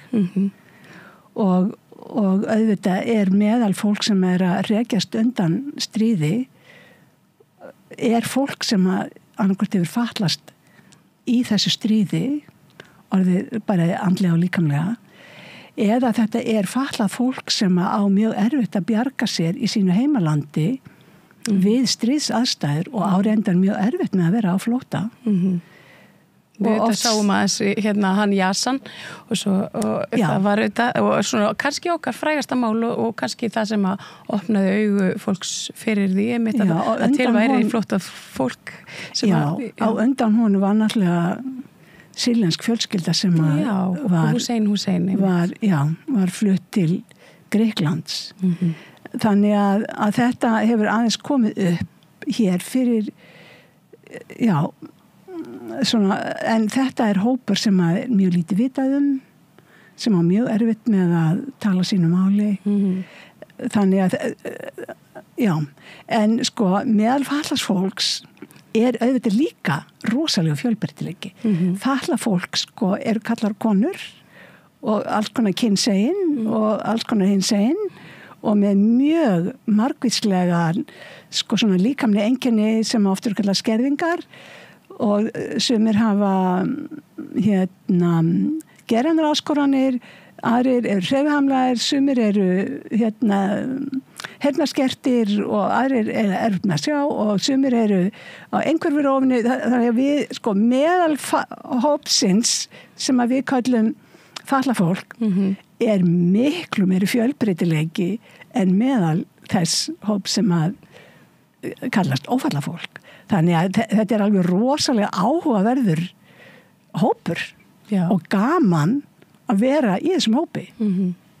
Og núna ætlum við að reyna að sýna þennan gera þetta sýnilegt Já.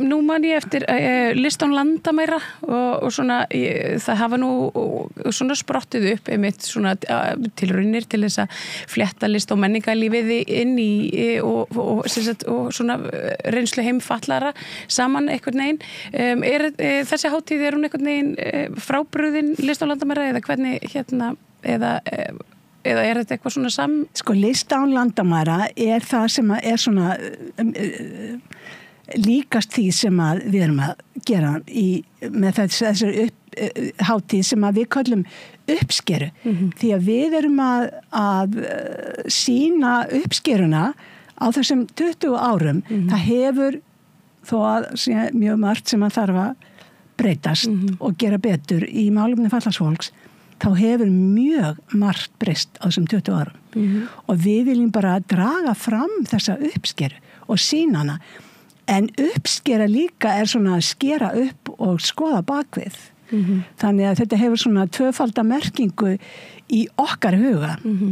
Þannig að varðandi þáttöku fatlaðs fólks í listum og menningum svona í þessum megin straumi að þá upp á síðkastið hefur verið mikið meira það að hefur verið mjög jákvæð breytingar bæði Þjóðleikhúsið og Borgarleikhúsið og Listahátíð Reykjavíkur og fleiri hafa núna tekið upp stefnu inngildingu sem að inngilding þýðir það að allir fái að vera inni og vera með og það hefur verið bara mjög jákvætt.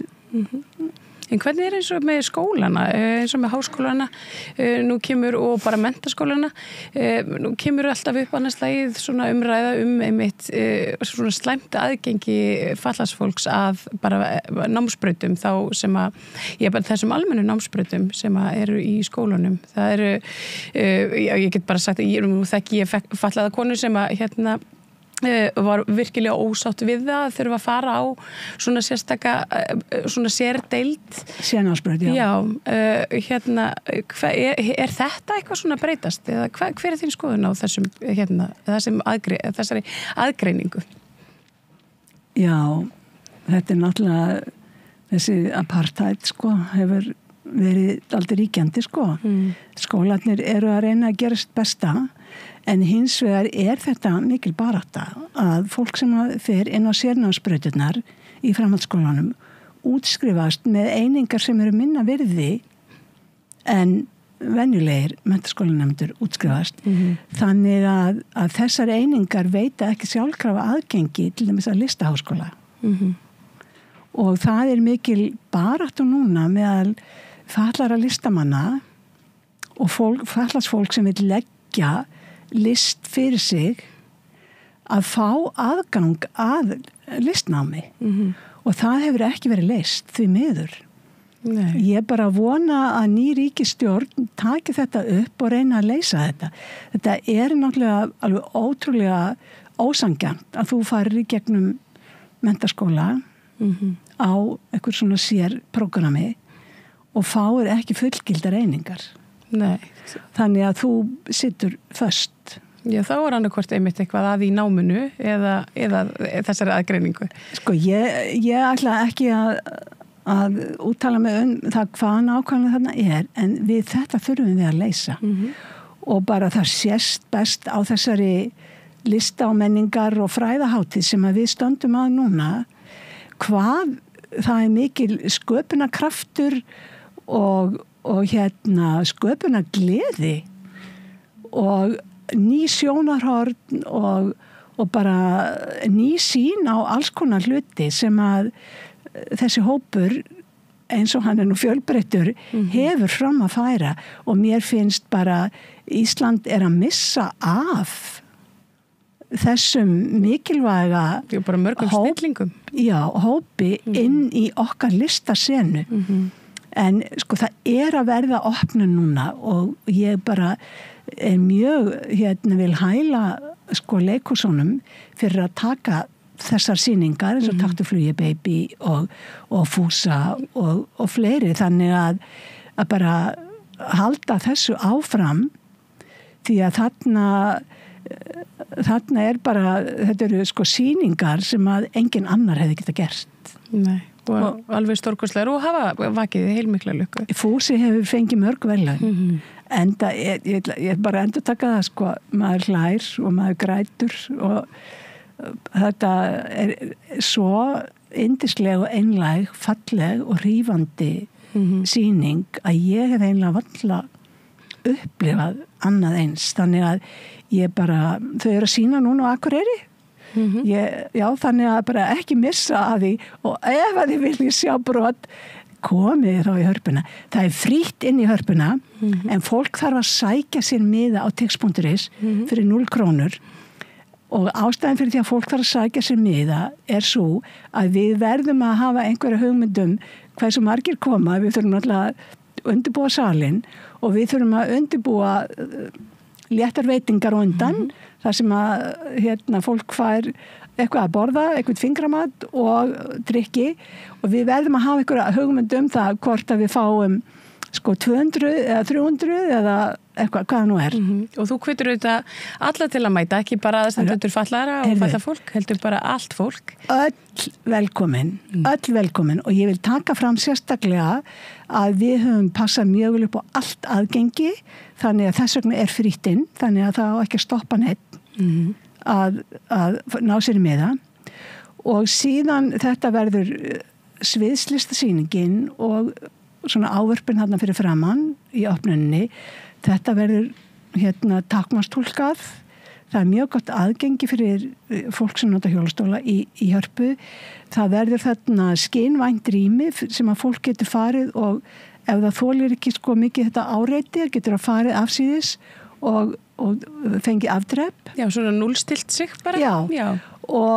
Og þarna og sviðslista atriðin verður öll sjónlist fyrir fólk sem er með skerta sjón eða blind. Þannig að við höfum lagt mjög mikið upp úr því að gæta þess að þetta sé aðgengilegt fyrir öll og það er hægt að finna upplýsingar alla hátíðina inn á vef Háskólans hi.is/uppskera og dagskráin er öll á aðgengilegu máli, bæði á íslensku og ensku. Þannig að þetta er svona við leggjum mikla áherslu á það. Það er engin afsökun. Það er engin afsökun. Og við höfum rekið okkur að það að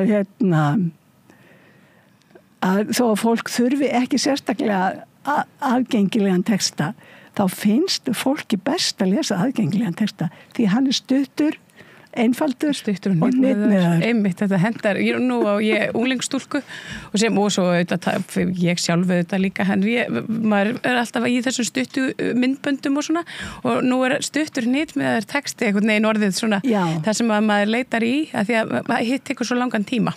Já, en svo er þetta bara auglýst á samfélagsmiðlum og þetta verður á strætóskýlum líka, síðan vikuna fyrir.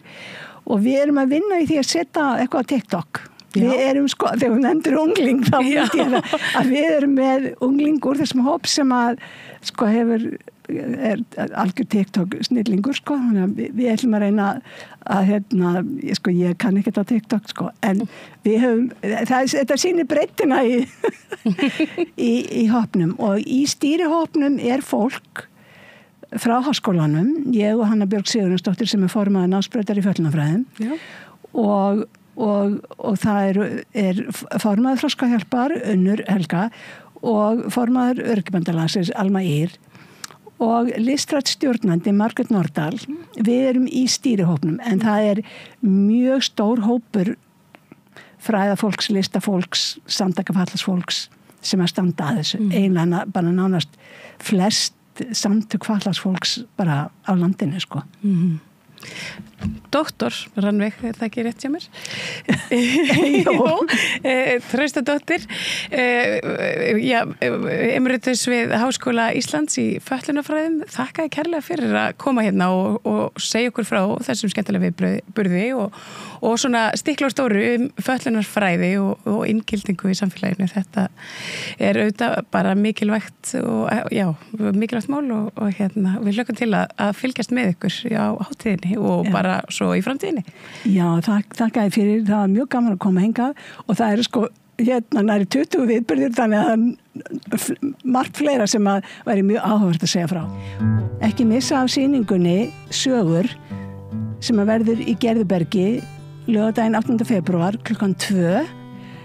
Sögur eru samsýning á verkum fatlaðs listafólks og á opnuninni mun listafólki segja frá verkum sínum. Opnunin og leiðsögn listafólksins er táknmálstúlkuð.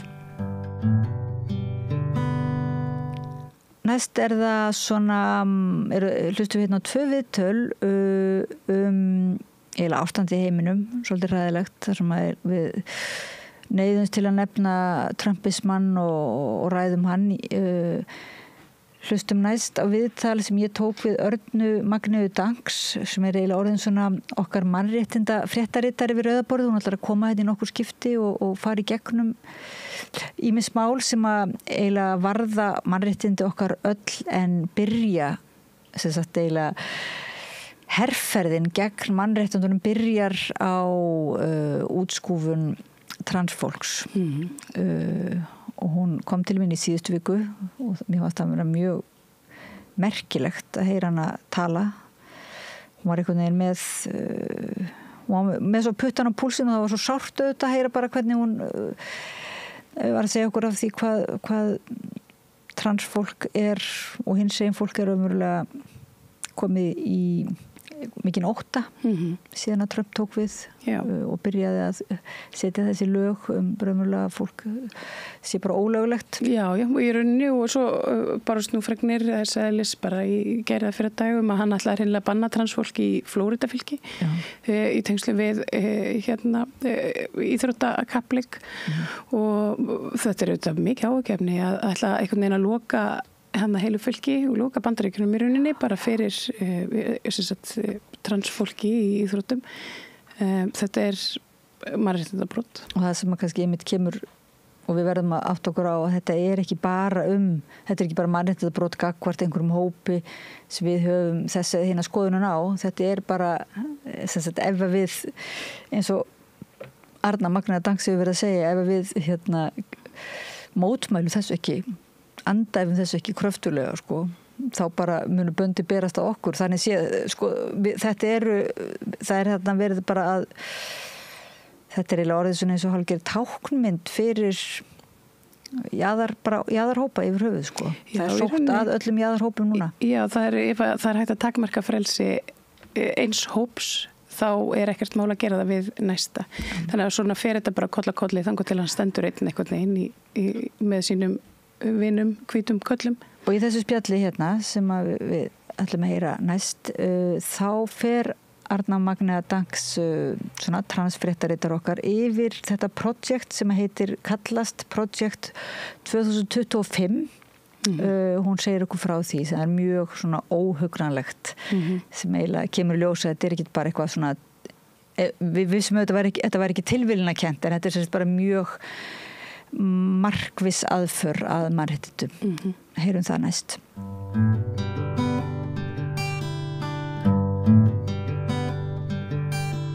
Og verið velkomin í áframhaldandi samræðu við Rauða borðið. Ég heiti Oddný Eir og til mín komin góður gestur. Það Arna Magnea Danks sem ég ræddi við daginn og hún var svo góð að koma aftur til mín og segja mér eiginlega svona, hún eiginlega svona eins og okkar fréttaritari, transfréttaritari má segja og mannréttindafréttaritari og okkur langaði til að ræða þetta sem að þú nefndi við mig sem að kallast Projekt 2025 og sumir segja hvað kallaðist það lögbók Lúsífers? Nei.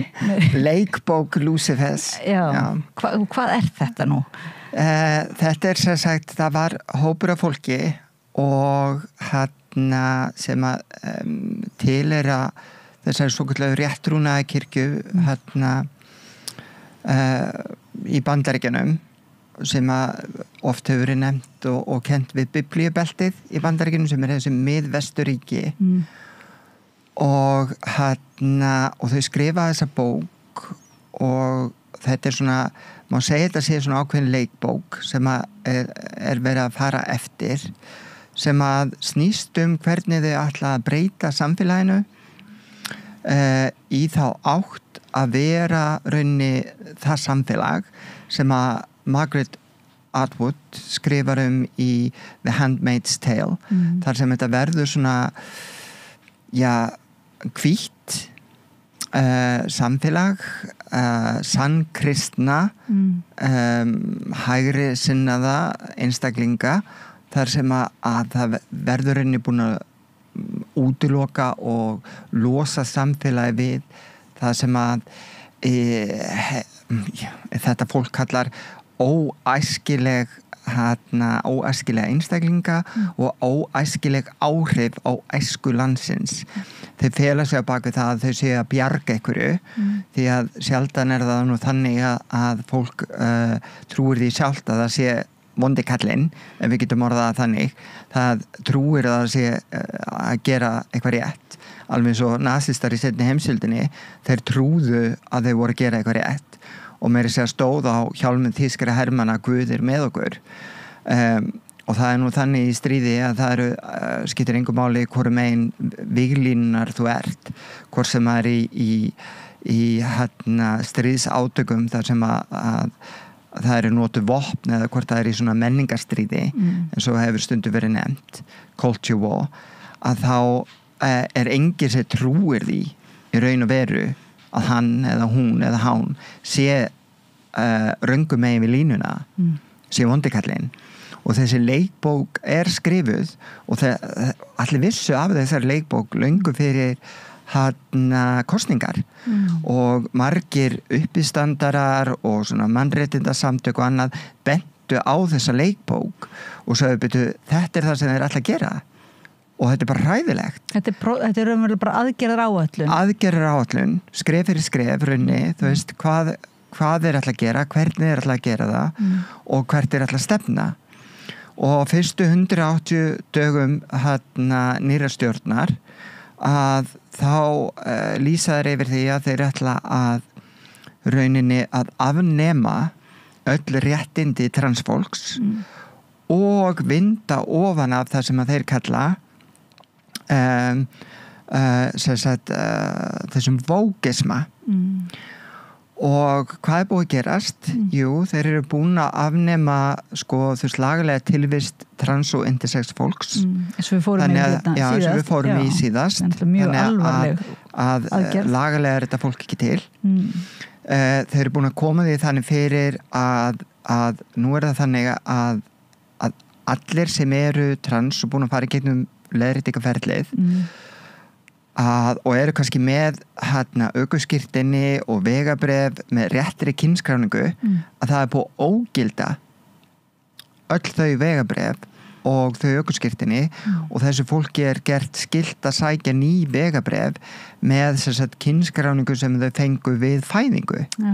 Þetta þýðir náttúrulega ef þú ert transkona sem búin að fara getum allt ferlið og þú farð nýtt vegabréf og á vegabréfinu stendur að þú sett kallkyns og þú ferðast einhvers, þá mun sá sem að tekur á móti þér á flugvöllin, tollvörðurinn, sjá að þetta samræmist ekki og hvað gerist?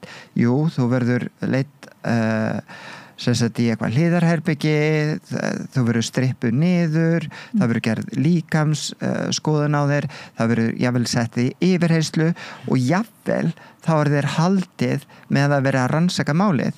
Þannig að þú veist, það að fara í ferðalag orðið ómögulegt. Sem það þýðir að fólk fast, það unni í fangi, það getur ekki flúið og þetta nákvæmlega sama og var gert 1936 að mig minnir að þá voru vegabréf og önnur skilríki gyðinga gerð upptæk þannig að þeir gátu ekki ferðast og þetta liður í ákveðnu útrýmingaráætlun síðan samkvæmt bókinni þá ætla þeir að stinga öllum steinunum sem eru brotleg við þessi nýju lög sér því það að meira og minna allt transfólk sem að lifi samkvæmt sinni eins samvisku og búin að fara kannski gegnum allt staðfestingaferlið, það bara sjálfkrafa með því að vera til orðið brotlegt við lög. Þú veist, vissulega tegjulegt, en enga síður, þá það þannig að ef að þeir ætla að framfylgja þessu, þá mjög lítið sem hægt að gera til að stoppa þessa einstaklinga, vegna þess að þeir eru nú þegar að skipta út öllum þeim innan FBI, CIA, öðrum alríkisstofnunum sem hefur með löggæslu að gera öllum þeim sem að ekki tilbúinir að styðja þessa hugmyndafræði. Að þeim bara sparkað þá? Já, þeim sparkað eða þeim boðið mútur. Nú nýlega voru fréttum þar sem að þeir buðu fleiri 100.000 ríkistarfsmönnum að þiggja biðgreiðslur upp á 8 mánuði með því að segja upp að því að þeir ætla bara að koma að sínu fólki. Þannig að þarna reynir á svona þennan, það náttúrulega réttur borgara í lýðræðisríkjum að sína borgaralega óhlýðni.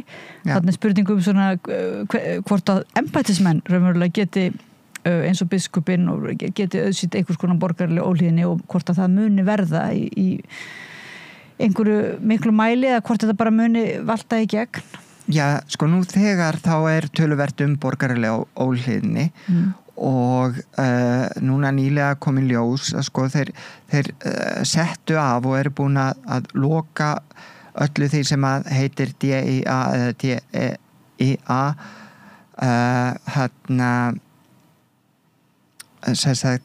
stofnunum og aðgerðaráætlunum innan Bandaríkjanna og við fórum aðeins yfir þetta síðast þetta þýðir sko diversity, equity, inclusion og ableism sem að þetta hjá mér svona, maður gleymir alltaf skamstofunum og þetta snýst rauninni að innan stjórnkerfisins systematist verið að vinna móti misrétti, að vinna móti því að til dæmis að það eru hópur af fólki sem að sækir vinnu og hérna áður fyrir þá var það bara sjálfkrafa hvíti gagginniði kallmaðurinn fekk vinnuna skipti engu máli hvort það væri hæfur eða ekki það var horft fram hjá konum það var horft fram hjá fólki af latneskum uppruna og svörtu fólki og fólki af frumbyggjaættum og fram hjá hinsegin fólki og það var bara, þú veist, oft sem að það var bara talið í lagi líka eða kom upp að fólk var hinsegin og það var rekið DEI eða DEIA það fer mismundi eftir þú veist, hvaða ríkisstofnun á við, hvort að það sé verið að AEð sé tekið inn eða ekki og AEð náttúrulega þú veist stendur fyrir að vinna gegn misrétti gagnvart fötluðum og það búið að leggja þetta allt niður og fólk heldur þetta sé mjög margir halda þetta sé fyrst og fremst verið að beina spjóti sínum að transfólki og hinsegin fólki en þetta mun bitna á öllum minnihlutahópum og þar með konum líka þetta vinnur gegn konum þetta vinnur gegn svörtum þetta vinnur gegn fötluðum og þetta vinnur gegn fólki af frumbyggjaættum þannig að þú ert raunin að fara aftur til þess tíma sem að rauninni slagorð Trump þú veist búin að vera allan enn tíma Make America Great Again til þess tíma kringu 1950 þegar það var ríkjandi aðskilnaðarstefna í Bandaríkjunum og hvítir ófallaðir gagnkynhneigðir karlmenn voru algjörlega á toppnum allstaðar í samfélaginu. Það það sem að hann vill snúa samfélaginu aftur til og þannig að þegar hann segir Make America Great Again þá hann bara að tala Make America Great Again fyrir hvíta gagnkynhneigða ófallaða karlmenn og það sem að þessi playbook, þessi leikjabók Lucifers, þó ég efast að Lucifer væri svona vondur við ákveðna, þannig þetta bara vondur við alla að hann sem að Trump og Co vill gera og það þessir einstaklingar innan þessa öfga hægri kristnu fasistarhreyfinga þarna í Miðvesturíkjanum eru búin að hanna aðgerðaráætlun skref fyrir skref hvernig þeir ætla að fara að þessu og þeir eru byrjaðir og þeir eru alveg á fullu. En þetta bara, þegar nefnir þetta þeir sko, sem hafa skrifað þessa bók, þetta er bara gríðrætt gang, er þetta bara eins og Ku Klux Klan, einhvern veginn gaurar eða svona? Já, sko, þú veist, þetta eru Er það vitað, komaði fram þetta nafni? Já, það er alveg vitað og þetta eru, þú veist, það eru nokkrir, sko, þetta eru margir kallmenn sem skrifa þessa bók og Trump meðal annars titlaður sem svona þú veist í bókinni þó hann hafi rauninni ekki skrifað neitt í henni sjálfur aðal rithöfundinir núna bara mann ég ekki hvað þeir heita ég gleym alltaf nöfnum á fólki að þeir koma úr mörgum áttum þeir koma innan úr stjórnsýslunni þeir koma innan úr þessari hreyfingu öfgahvítu hægri kristnu hreyfingu einn eða tveir þeirra eru fyrirverandi sjónvarpspredikarar og Trump hefur ekki beðið á að skrifa þessa bók þetta er fólkið og hreyfingarnar sem eru búin að vera að borga fyrir og koma Trump til valda líka sko þegar hann komst til valda 2016 þú veist þetta er fólki sem búið að vera bak við hann alla tíð. Þannig að þessi hugsun að Trump sé bara svona nett brjálaður og vekur náttúrulega, eða vakti upp svona kannski einhver leiti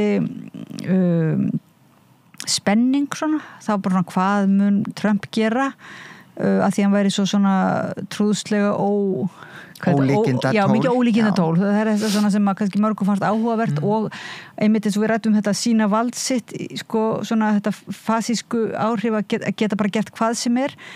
En það sem þú ert að raunverulega að segja og fleiri, það er þetta að þetta er, sko, hann er þarna að fylgja ákveðinni aðgerðar áætlun, sko. Það er bara í gangi, þetta er ekki svona. Og þá spyrir maður, og hvað er þá næst? Sinns er þá ekki hægt að fletta bara upp í bókinu og sjá hvað verður næstu kaflar? Jú. Þetta er til á netinu og að þú ferð og bara googlar Project 2025 og nennir að lesa þetta, þú veist, í gegn að þá er þetta bara þetta er mjög skuggaleg heimsýn sem að blasi þar við. Og fyrir kosningarna 2016 og fólk svona vissi ekki almennilega Trump hefur alltaf verið þannig að hann vilji verið í sviðsljósinu. Hann er svona þessi narsisíski einstaklingur sem að þarf að upphefi sjálfum sig og annar manna kostnað. Hann er einstaklingurinn sem gerir lítið öðrum til þess að þykist vera meiri. Hann er þessi hrekkjusýn á skólalóðinni og rúmlega það. Og hann er ákveðin trúður. En hann er ekki sá sem að kom sjálfum sér til valda, heldur eru það öfl þarna bakvið sem að eru með mjög skýra sín á hvernig við vilja hafa heiminn. Og Margaret Atwood rithöfundur sem skrifaði Handmaid's Tale að þú veist, þetta er bara rauninni, það er það sem að þetta fólk vil stefna, bara ljóst og leynt, og það hefur verið bent á það, en það er nú bara þannig að það er oft fólk vill ekki trúa hlutunum. Fólk vill ekki trúa hlutinni séu eins slæmur og eru. Og það er oft sagt, ég verð ekki með þessa bölsýni eða verð ekki gera úlfald úr mýflugu og svona. Og þetta var sagt um fólk áður en Hitler komst til valda. Og þetta var sagt, meira segja, í Bretlandi þá var gert lítið úr því sem Hitler var að gera alveg framundir, meira segja eftir að reyðast inn í Pólland. Eftir að reyðast inn í Pólland þá var trúðu svona fjöldi fólks annars staðar í Evrópu að það var ennþá hægt að semja við hann. Og við erum bara að sjá nákvæmlega sama gerast núna.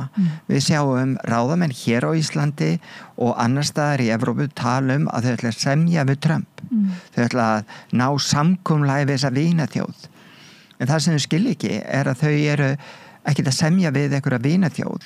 Þau eru að semja við einn einstakling sem hefur mjög öflug samtöku bak við sig og hópa fólki sem hefur mjög fasíska og skýra sín og hvernig þau vilja breyta Bandaríkjunum og öllum heiminum. Og það er ekkert sem að stoppar þau nema að fólk fara að taka þetta alvarlega, rísa upp á afturlappinu og segir hingað ekki lengra. Og svo betur fer eru við farin að sjá það að gerast bæði innan og utan þings í Bandaríkjunum. Sérstaklega eftir að þetta mál kom upp í sambandi við CDC að það komi ljós að rauninni að þú veist CDC er kerfi sem að heldur utanum til dæmis eftirlaunakerfið í Bandaríkjunum bæði á fyrrverandi hermönnum og öðrum opinberum starfsmönnum. Allt einu komi ljós að Elon Musk var með upplýsingar alla opinbera starfsmenn, bara kennitölu, heimilisfang, allt saman, og það komi ljós að hann er með 5 svona unga stráka, alla svona bara rétt nýskriðnir yfir 20 sem eru sérfræðingar í að hakka og þeir eru bara komnir með allar upplýsingar og alla stjórn á þessu kerfi. Þeir geta núna stoppað greiðslur til dæmis eftirlitsþega, til fyrrverandi hermanna og svo framvegis. Þið geta stoppað á þeim forsendum að... Ég bara rafrænt. Já. Þannig að þú veist, segjum það að þú ert fyrrverandi hermaður og þú ætlar að fara í bankan og þú átt vona því að fá eftirlaun að því þú ert komin á eftirlaun og þú ætlar að sækja eftirlaunagreiðsluna þína og þá er þið bara sagt í bankanum, nei, hún barst ekki frá ríkinu. Og það þarf enga, sem sagt, það þarf ekki að gera grein fyrir því kannski, en er þá rökin þau að þessi einstaklingur sé óæskilegur þá líka á einhvern nátt? Nei, ég meina að þeir hafa bara völdin. Já. Þeir hafa völdin til þess að stoppa greiðslur, láta greiðslur svona sitja í kerfinu óútskýrðar mjög lengi og fólk sem að kannski á eftirlaunaaldri eða þarf á einhvers konar tryggingabótum að halda, það lifir ekkert lengi á þess að fá þennan pening. Þetta veldur upplaust, þetta veldur vanlíðan og þetta mun auka ofbeldi sem hluti af þessari leikjabók, að auka upplaust og síðan kenna öðrum transfólk kannski 1% af Bandaríkjunum innan við það. Transkonur eru þá 0,5% eða minna. En nú þegar eru þeir búin að vera að reyna að klína því á transkonu sem í hernum að hún hafi verið að fljúga þyrlunni sem að olli slysinu núna þarna í Washington daginn. En hún var ekki í þyrlunni. Hún ennþá lifandi þyrluflugmenni sem voru báðir sískynja, gagginir, hvíti karlmenn og létust í slysinu að það verið að reyna að sópa því undir teppi og verið að búa til svona upplýsinga óreiðu og Elon Musk og þetta teymi sem í kringum hans af þessum stráklingum að ýta undir upplýsinga óreiðu og alls konar aðra óreiðu eins og fjárhagslega óreiðu og það veldur reiði, það veldur upplaust og samkvæmt leikbókinni þá verið að ýta undir þá hugmynd hjá almenningi að þetta sé út af þessu DEI kerfi og þetta sé meðal annars út af hinsegin fólki og þá sérstaklega transfólki. Já, þetta slýsa vorðið. Já, og ekki bara þetta, heldur allt sem að fer úrskeiðis. Og þetta gerði nasistar með gyðinga og hinsegin fólk í seinni heimsstyrjöldinni. Fundi blóraböglana og kenndi allt sem og þegar þú ýtur undir alla þessa reiði að þá þú líka steik frýr. Þá geta stjórnvöld sagt, þetta ekki okkur að kenna þegar allt einu þá bara, almenningur, hægri vinstri, gengur með múrsteina og bara heikvíslar og í nútíma nornaveiðum að drepa hver einustu transkonu sem þeir finna. Stjórnvöld gerðu það hér með útlendinga þegar það fór allt í eins og kostningarnar ætti að fara að snúast útlendingamálin og eins og útlendingar og innflytjendur og fólk á erlendu bergi brotnum væru allt í orðin ábyrg fyrir sem sagt okkar heilbrigðishruni, heilbrigðiskerfisins og menntakerfisins og þannig að það þessi svona sama lógík, það að finna einhver blóraböglana og sem sagt afsala sér ábyrgð og að leyfa sér það og það kallast líka ekki populismi og ef lengra gengið í því aðgerra áhullinu þá það fasismi má segja. En sko það sem svolítið óhugnalegt líka þú ert að lýsa þarna ferðalögum segjum svo að það fjölskylda sem ákveður að fara í ferðalag og hefur ekki lesið á netinu eða ekki lesið þessa leikbók Lucifer sem kallast svo eða Project 2025 sem voru að vísi og hefur ekki kannski hlustað á ræðurnar og svona og ég segi svona hvernig áttu endilega að vita ég transkonu og að fara í ferðalag fjölskyldunum minni ég kannski fylgist eitthvað með fréttum en ég hef ekkert alveg fylgst með þessu með passana eða sem sagt að ég eigi að sækjum nýjan passa þannig ég fer bara með gamla passan minn ef hann ennþá í gildi en faktis séð samkvæmt lögunum þá hann ekki lengur í gildi hann ekki lengur í gildi en sem svo ég veit ekki að hann sé ennþá ekki hann sem bara samkvæmt mínum heimildum hann ennþá í gildi dagsetningin rétt og svo leiðis en nú leiðu þú kemur á flugvöllin þá ertu stoppuð vegna þess að það búið að gefa út að þessi passar á þetta fólk sé ekki lengur í gildi og þegar þú kemur á flugvöllin að þetta alltaf rafrænt og það nefnilega málið við lifum á öld þar sem þetta allt svo rafrænt og þú kemur passaðinn sem að þú heldur að sé ennþá í gildi og flugstarfsmaðurinn hann flettir þetta upp og segir nei því miður það stendur hérna að passiðinn sé ekki lengur í gildi og þú getur ekki farið borðið í flugvélina þú verður að snúa þau fara í þessa stofnun og og það getur vel verið að flugstarfsmennir hafa ekki upplýsingar hverju passin ekki í gildi Nei, hann segir það. hugsaði niðurlæginguna með fjölskylduna farið skemmtuferðina og talandi sko, ábyrðin þá skellt á mig, þú hefðir átt að vera búin að kynna þér málið, þú ert ekki lengur sko lögleg manneskja, þú ert ekki með löglegan passa og þú ert ekki eins og lögleg manneskja og eins og upplýsingarnir eru í dag, einmitt allt á að vera tiltækt á netinu, en stundum fólk bara ekki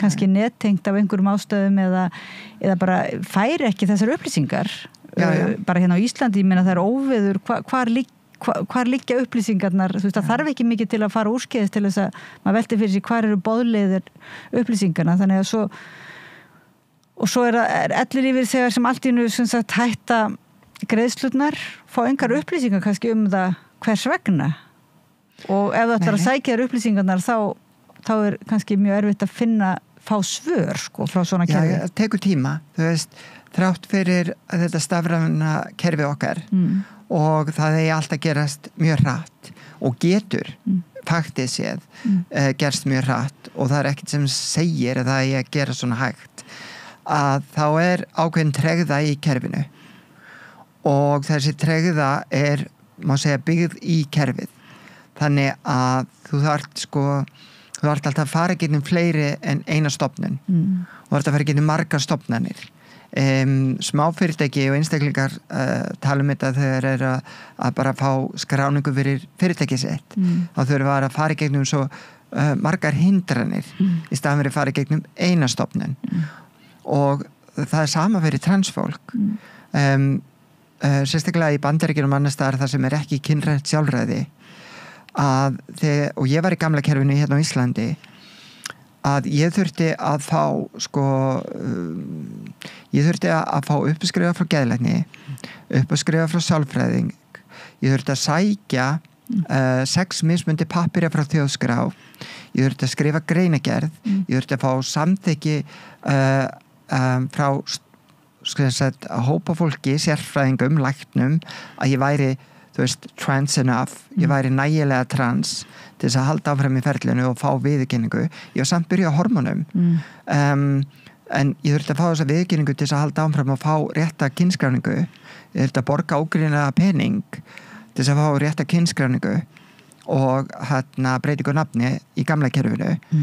Þetta tók fleiri mánuði og safna gögnum og senda síðan gögnin jafnvel á sama staðinn og suma af þessu gögnum komu þú veist, 3-4 af þessu pappirum sem ég þurfti að borga fyrir að fá komu þjóðskrá og síðan þurfti ég að senda þetta allt aftur á þjóðskrá þú veist, þannig að akkur gæti ég ekki gert þetta rafrænt ég varð að fylla út hvern einasta pappír þannig að þetta tók alveg gífurlega langa tíma og náttúrulega það eru margir sem bara, þú veist eiga mjög erfitt með þetta kerfi og kvíðin verður svo mikill að þeir gefast upp á leiðinni og gefast þá upp á bara lífinu í leiðinni og þetta svona víðsvegar heiminn.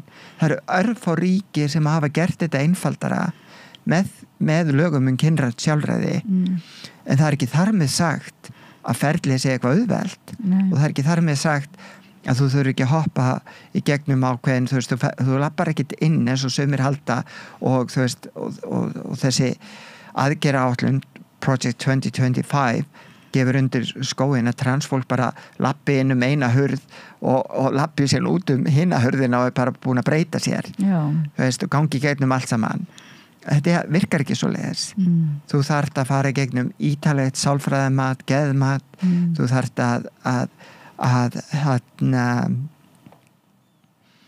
þú þarft virkilega að máta þig við sannleikan og berjast fyrir sannleikanum sjálfa þig og það skiptir engu máli hvort að það eru lögum kynrænt sjálfræði eða ekki það ekki það myndi enginn velja að vera trans ef að við höfðum val ég meina þú velur ekki eins og í mínu tilviki þegar ég þóttist vera hann að vera, þú veist, hvítur gagnkynhneigður karlmaður í góðri stöðu og í bara yndislegu hjónabandi þú velur það ekki að henda þessu öllu frá þér og verða hluti af einum jaðarsettasta minnihluta hópi á jarðkringlunni bara að því að það svo töff það að því ég hafði ekki val þú þú veist, baráttan var alltaf til staðar.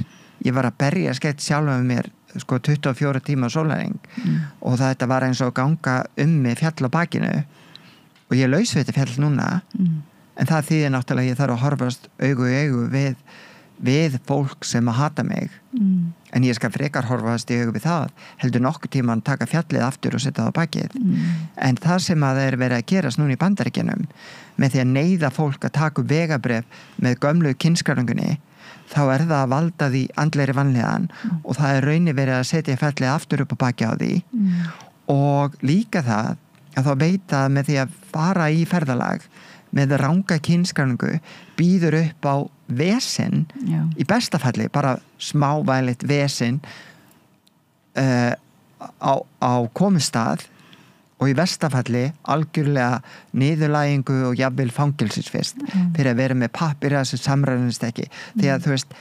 ef ég væri með vegabréf með minni mynd réttri mynd og það stæði mail þú veist M í vegabréfinu og ég færi þú veist til Bretlands bara rétt hjá þar sem ég var í skóla í háskólanámi þá myndi ég lendi því að ég var tekin af lögreglunni inn í sérherbyggi ég var strippu niður það myndi manneski með gúmmivelling fara inn í allar hólur til þess að tjekka og þau myndu samt ekki vita það að ég væri ekki líffræðilega fædd kona að því ég er búin að fara í gegnum allt ferlið þau þyrftu að láta mig í sérstætt próf því það er ekki nóg að fara í blóðpróf það þarf að fara í sérstætt próf til þess að ákvarða hvort að ég sé með X, Y, XX litninga og það er ekki einu sinni víst að ég sé með það vegna þess að þetta er svo dýrt próf að allt mannkynið hefur ekkert verið prófað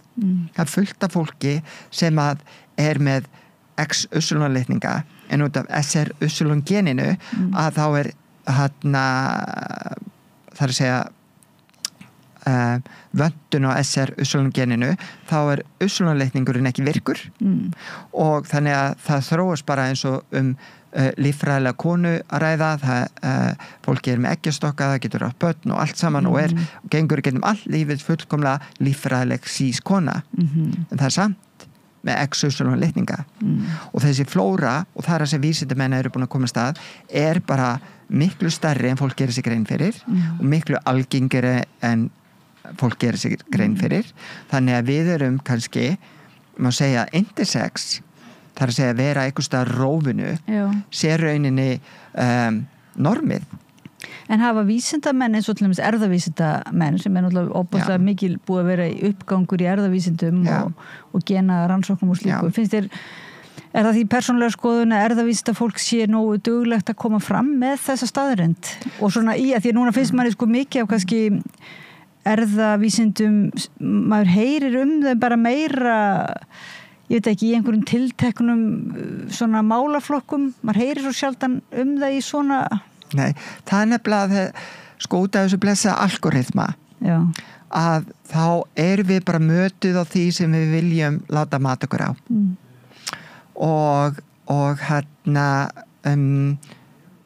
það eru til fjölda fræðigreina þetta og það er fullt af erfðafræðingum og lífendafræðingum og líffræðingum sem eru búin að benda á þetta alveg fleiri hundruðir nýleg rannsókn til dæmis að því að ein mýtan er að transkonur hafi eitthvað líkams yfirbörð gagvart sískonum þegar kemur að íþróttum sérstaklega transkonur sem hafa farið í gegnum karlkyns kynþroska en nú kemur bara ljós í nýjum rannsóknum mjög ídælum rannsóknum að transkonur að því að ferlið allt er það mikið álag og líkamann og að það er raunni standa hallari eða standa verð að víi þegar kemur að ákveðnum íþróttum og flest öllum íþróttum heldur en sískonur út af ferlinu sem það er búin að fara í en það er ekkert verið mikið að halda þessu á lofti það er vegna þess að sko hverjir græða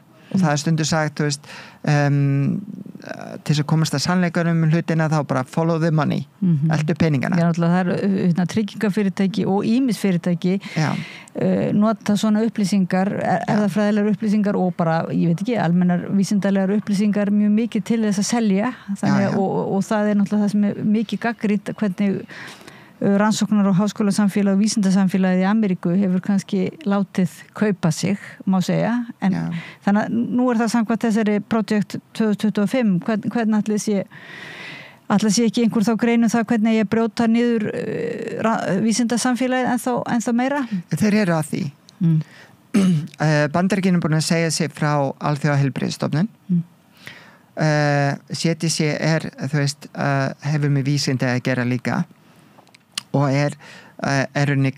sko CDC heldur utanum allar svona upplýsingar og rannsóknir og Ég ekki strax búin að gleyma hvað CDC sko, ég gleyma alltaf svona skammstöfunum hvað aftur CDC? Já, þú verður að googla þetta því ég vil ekki fara ránt með. Nei, ok. Ég hrædd við að fara ránt með en þetta ég vona hlustendur árundur muni betur en ég CDC, það stofnun ég átt að vera búin að googla það en CDC stofnun sem heldur utanum þú veist upplýsingar og upplýsingar fólk, upplýsingar fyrirtæki og upplýsingar vísindarannsóknir. Þannig ef að þú til dæmis þannig að við getum eins og þjóðskálasafn hérna heldur utanum allar upplýsingar að CDC þú veist svona hliðstæða það heldur utanum allar upplýsingar Community Document Center eða eitthvað. Já, eitthvað svoleiðis og nú þegar bara rosalega mikið af upplýsingum sem bara horfið og það kom í ljós að þetta gengi Elon Musk þessir stuppusna strákar að þeir voru bara systematist að þurrka út alls konar pappíra sem hefði að gera með ekki bara hinsegin fólk og transfólk heldur í sambandi við fóstureyðingar í sambandi við eyðni rannsóknir, HFF rannsóknir í sambandi við glasafrjókun og aðra frjókunar aðferðir fyrir fólk sem gat ekki átt börn. Allt svona sem talið samkvæmt þessum öfgahægri kristnu fasistum sem við notum bara og köllum þetta réttu nafni, þetta ekki þannig fasistar. Þetta náttúrulega bara fasismi, að allt það sem að þeir telja að sé stríði gegn þeirra samfæringu, það búið að vera að þurrka út þessa pappíra. Það nú kannski einmitt eitt helstu einkenni á fasisma þegar hann kemst til valda að þá einmitt eru svona skjalasöfn og gagnasöfn eru mjög í hættu. Annarkvort þeim eitt eða þau eru hertekinn og gögnin eru notuð gegn þegnunum. Það er upplýsingaveitur sem hafa verið eiginlega kannski bara mjög til grundvallar lýðræðinu. Þessar stofnanir geta á einni nótt og orðið sko að helsta vopni svona alræðisafla og fasískra valdaafla. Sömu stofnanirnar, þannig að það er eiginlega þá enn eitt merkið að þarna er mikill fasískur uppgangur. Og þessu hefur verið líkt við bókabrennunar þú veist í Þýskalandi nasismans. Þá voru náttúrulega öll skjöl og annað á pappírsformi og þetta var, þú veist, þetta voru ekki bara bækur, þetta voru skjöl og rannsóknir og vísinda rannsóknir sem að voru brendar. Nú er þetta allt á tölvutækjaformi í einhvers stað gemt í einhverjum skýjum á gagnagrunni og það að þetta sé verið að eyða þessu systematist út af þessu gagnagrunni CDC er ekkit annað en nútíma bókabrennur og sem betur fer þá eins og þá hafa risið upp alls konar samtök og einstaklingar og sumir hverju einstaklingar sem að hafa náða að því það er til svona það er til forrit og app sem að ef að þú eyðir ykkur af netinu þá er til svona það sem ég kalla draugaslóð af því í einhver tíma og það er til fólk sem getur fundið og afritað þessa draugaslóð og ekki það að ég kunni það en og þetta hljómar er svo vísindaskáldsaga en það hefur verið mjög duglegt að endurheimta mikið af því sem að er glatað og opnaði nýjar vefslóðir sem að fólk getur leitað eins og ein kölluð cdcresearch.com eða eitthvað svona sem að ekki tengt CDC heldur bara vefsíða sem að var stofnuð og þannig að núna erum við að sjá svona ákveðið internetstríð í gangi þar sem að það annars vegar hópur fólk sem að reyna að eyða út rauninni alls konar upplýsingum rannsóknum og heimildir sem eru notaðar til dæmis í dómsmálum sem sagt þegar það sagt þú eru bara af hverju ef einhver fær ekki lengur greiðslurnar sínar lífeyris greiðslurnar, þú getur bara lögsótt þá ríkið, það alltaf verið þú getur lögsótt, en þá eru kannski ekki gögn lengur til þess að nota í dómsmálunum. Og líka þetta eru upplýsingar þetta er eins og upplýsingar fyrir konur sem hafa orðið fyrir orðið fyrir því að vera nauðgað og það eru kannski óléttar og það eru að leita hvar sé öruggt að fara í þungunarrof og allar upplýsingar þungunarof sem voru innan CDC búið að fjarlæga. Þannig við erum að tala það er verið að veiga að heilbrigðisþjónustu kvenna, allara kvenna, ekki bara transkvenna, heldur allara kvenna og það að etja einhverja úlfúða milli transkvenna og sískvenna á endanum og það sorglega að það svo marga konur sem að taka þátt í þessu þær sjá ekki hvernig þetta skadar alla konur ein reglugerðin núna sem að republikanar reyna að berjast fyrir að vera samþykkt af þinginu og mun þá gilda í öllum fylgjum en gildir nú þegar í einum 20 fylgjum af 50 í Bandaríkjunum að það megi taka ungar konur í líkamskoðun og þegar við tala unga konur þá erum við að tala börn alveg niður í 4 ára í líkamskoðun ef það er grunur að það sé trans þetta þýðir bara að allar konur og allar stúlkur eiga yfir höfði sér ef það eru í sundi eða baði eða almenningssalerni og það kemur einhver fulltrúi og heimtar að fá að kíkja þar naktar en málið að það er engin munur á líffræðilega fæddri konu og transkonu sem er búin að fara gegnum allt ferlið bara með því einu að horfa eins og ég segi, þú þarft að fara með þig í genaransókn til þess að vera viss Þannig að þetta er raunverulega verið að lögleiða ofbeldi það er verið að lögleiða ofbeldi á konum og gegn konum gagnvart öllum konum já. Og gagnvart raunverulega mjög stórum hluta þjóðarinnar sem sagt samkvæmt þessari bók líklega þá er ekki stoppað gagnvart þessari bók þá er líka verið að taka út þjónustu við fatlaða það er verið að taka út alla þjónustu við HIV smitaða og við vitum það alveg að það er ekki bara hinsegir fólk sem er HIV smitað heldur er gagginett fólk sem er HIV smita líka þeir eru nú þegar búin að taka í burtu alla fjárhagsaðstoð við HIV í Afríku og þeir eru búin að skera niður og hætta og gefa út á tilskipun það er lyf sem heitir PrEP sem maður ætti að taka og þá verður þó þú sofir með einhverju sem er HIV smitaður það farði ekki HIV þetta lyf hefur verið niðurgreitt og aðgengilegt öllum sem vilja og bara þurfa að biðja það þeir eru búin að henda þessari áætlun út út úr gluggann sem þýðir að lyfið verður svo dýrt að það er ekki nema fyrir örfá einstaklinga að kaupa það þeir eru búin að taka út eins og segja með tæknifrjókanir með þungunarrof upplýsingar þeir eru búin að taka út alls konar sálfræðiþjónustu þeir eru búin að taka út alls konar fötlunarþjónustu þeir eru búin að taka út alls konar þjónustu þegar þú verður fyrir glæp af rasískum toga það er að segja að þú ert manneskja sem að verður fyrir því að það eitthvað ræðst á þig að þú ert svört eða latnesk eða að frumbyggja ættum og ætlar að leita að rétta þins út frá þessu að þú hefur orðið fyrir hatursglæp það hafa búið að taka allt út í sambandi við hatursglæpi.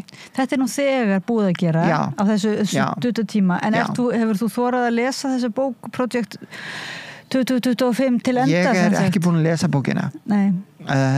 Bara að því að þú veist, ég bara fylltist ótt að því ég byrja að lesa hana. Já. En það eru samtök eins og Human Rights Organization og fleiri samtök sem að hafa gefið út svona, hvað hefum segja, úrdrætti, einfalda úrdrætti svona til að sjá bara hvert stefnir og ég búin að lesa þá og mér fannst það alveg nóg og mér fannst það bara, þú veist, ég bara trúði ekki, þú veist, jafnvel þó að ég sé transkona og ég hafi upplifað alveg ótrúlega mikið hatur og einskinni og frá ótrúlega mörgu fólki og frá, þú veist, fólki sem jafnvel, þú veist, eru feður og mæður og afar og ömmur og þú veist, svona það sem að fólk myndi segja að vera góðborgarar að það sem mér sagt að ég þú veist, að bara vera dregin bak við skúr og vera skotin í hnakkan og eitthvað svona, alls konar svona hlutir að Þú kannski þolir ekki alveg, þetta ekki bók sem að þú bara treystir til að lesa frá að lesa, þú veist, einhverja svona aðgerar áætlun upp á fleiri 100 síður það sem verið að fara bara mjög systematist í hvernig að útrýma fólki eins og mér og rauninni sjá til þess að hinn hvíti gagnkynhneigði ófallaði karlmaður sé ófrávíkjanlega á toppnum og allir aðrir séu honum undirgefnir og nota það sem afsökun af því það það sem að Guð vill að það bara, þú veist, það bara varla leggjandi á nokkra manneski að lesa gegnum þetta og hvað þá manneski sem til í minnihlutahóp. Það er eins og þú nefnir Margaret Atwood og fleiri rithöfundar sem hafa skrifað svona sem kallast dystopíur og það hafa verið að gera þáttaraðir og við vitum öll sko möguleikan á þessu en eins og segir það er svo erfitt að trúa því og þarna þetta, þessi bók þessi leikbók Lucifer sem við kallum því ljóðræna nafni svona, sem kannski langt í frá að vera ljóðræn þetta ekki skáldskapur, þetta aðgerðaáætlun og sko, maður verður eiginlega bara ég segi fyrir mig, ég ætla nú eiginlega herða mig upp og vita hvort að maður get ekki lesið kafla á kafla að því að kannski myndur ekki segja að verið dálítið í húfi að eins og þú sagði síðast að við leifum okkur ekki að vera svona hissa eða þannig og bíða og hingra og bara svona bíða eftir að þetta hlýtur nú að ganga á þetta og bara hann svo mikil trúður og hann svona þetta að við virkilega horfumst í augu við þetta alvöru aðgerðaráætlun sem ógnar okkur öllum. Við þurfum að fara að taka þú veist Trump alvarlega vegna þess að sama hvað álit við höfum á honum og að hans illamáli farinn og tala stundum tóma vitleysu og sé heimskur og veit ekki neitt og það snýst kannski ekki bara það þá hann þú veist þá hann bara þú veist frontur hann bara fronturinn og meiri segja hugsanlega þá var hann valinn sem frontur til þess að við myndum ekki taka ógnina alvarlega. Ógnin raunveruleg. Ógnin líka þannig að í langflestu tilvikum hún ekki í sviðsljósinu. Heldur það allt fólkið sem á bakvið Trump. Og það að þú veist sko bandaríska þjóðfélagið fór hliðina og algjörlega hneykslast á því að Hillary Clinton skildi hafa sendt einhverja tölvupósta á eitt þeim sem hún hefði ekki átt að gera. Það sem Donald Trump þegar búin að gera og á leiðin að gera og einhverju hluta vegna bandarískt þjóðfélag ekki frá hliðina. Það bara eftir öxlum. Og við erum að sjá bara vestrænt samfélag bara, þú veist, vera að sigla bara að feigðarósi, þú veist, algjörlega meðvitundalaust eða meðvitundalítið, þar sem að fólk á kaffistofunni út allan bæ, þeim einhvern veginn drull alla, eins og ég sagði síðast þegar ég kom inn þetta svo ljóðið, fyrst komu þeirra eftir sósíalistanum, ég gerði ekki neitt að því ég var ekki sósíalisti ég meina, þú veist, fólk það á eftir að vakna einn daginn við hversum vond og mikil áhrif þetta á eftir að hafa á okkur öll kannski ekki fyrir en þetta fyrir að hafa virkilega vond áhrif þegar allt innu það eru komin fullt af bandarískum hermunum hingað vegna þess að hann ætlar að taka við Grænland og það þegar herstöð hérna að hluta þó að óbyrberlega þá sé engin herstöð á Íslandi þá bara vitum við það bara núna undanfarin ár þá eru þeir búin að vera að byggja og laga og breyta og stækka og hérna og hvað þarf að gera, þetta svo bara í loftslagsmálunum hvað þarf að gera til þess að Íslandingar fatti það og að þetta sé ógn fyrir okkur þarf að vera eða einhver ógn til dæmis fyrir náttúruna að við höfum ekki lengur hreint vatn að við getum ekki gefið barninu okkar hreint vatn munum við þá vakna og þetta með mannréttindi líka hvað þarf að koma fyrir okkur hérna til þess að við áttum okkur og tökum þetta alvarlega eins og segja, þarf að koma hérna bara her eða verður það ekki einu sinni nóg? Það verður ekki nóg. Þarf hver og einn að lendi því að fara út á völl og hérna get ekki ferðast að því að í helgarferð til Parísar að því að allt í henni passin af einhverjum ástæðum ekki hérna löglegur eða...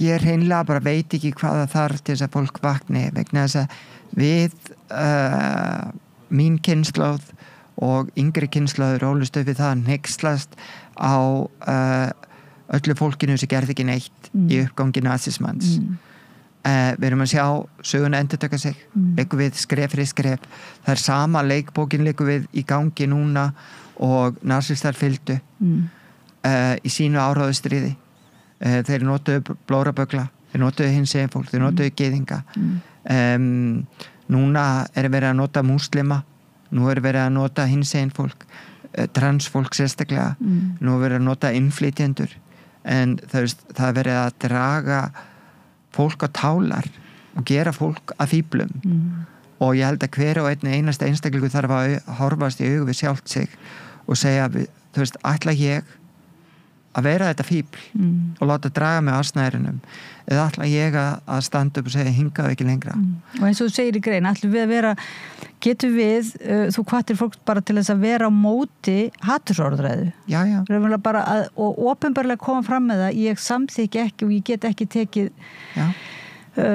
þátt í þessu og ég vil ekki taka þátt í allir bara, þú veist, á kommentarkerfanum í Vísi þegar kemur ykkur grein viðtal við einhverju mannesku eins og bara núna daginn Alexander Brím og Helgu Dögg þú veist, þegar Vísir skellti þeim upp á móti hver annari eins og þetta væri einhver skoðana debatet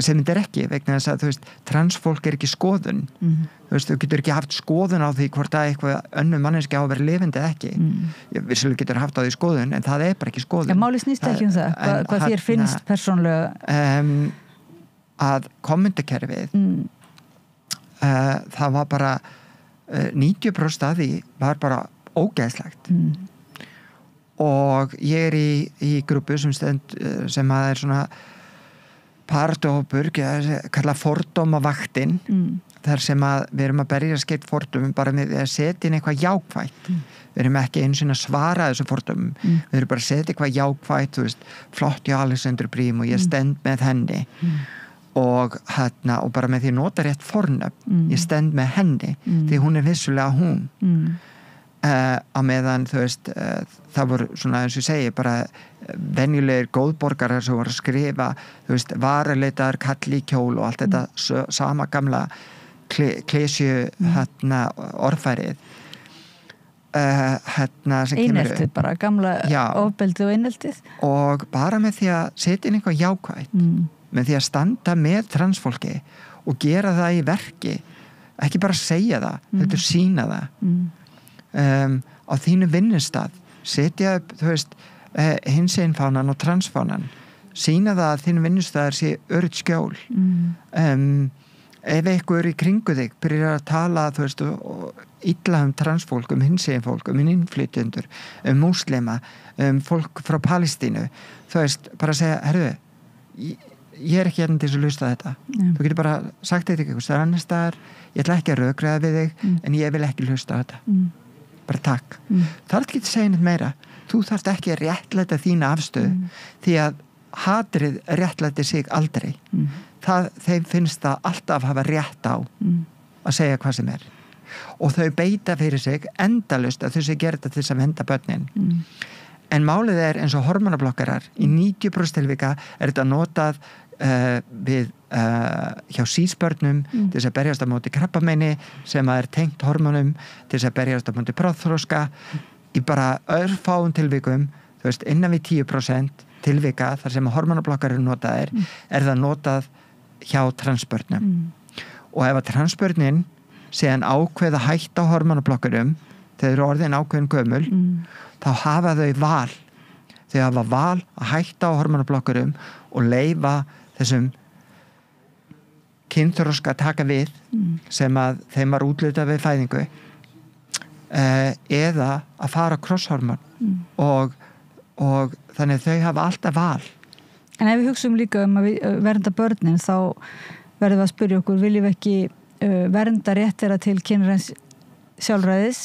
Viljum við ekki vernda tjáningafrelsið? Viljum við ekki vernda kærleiks kerfi þar sem að við, eða bara umbrölindi og frelsi til að vera eins og menn eru?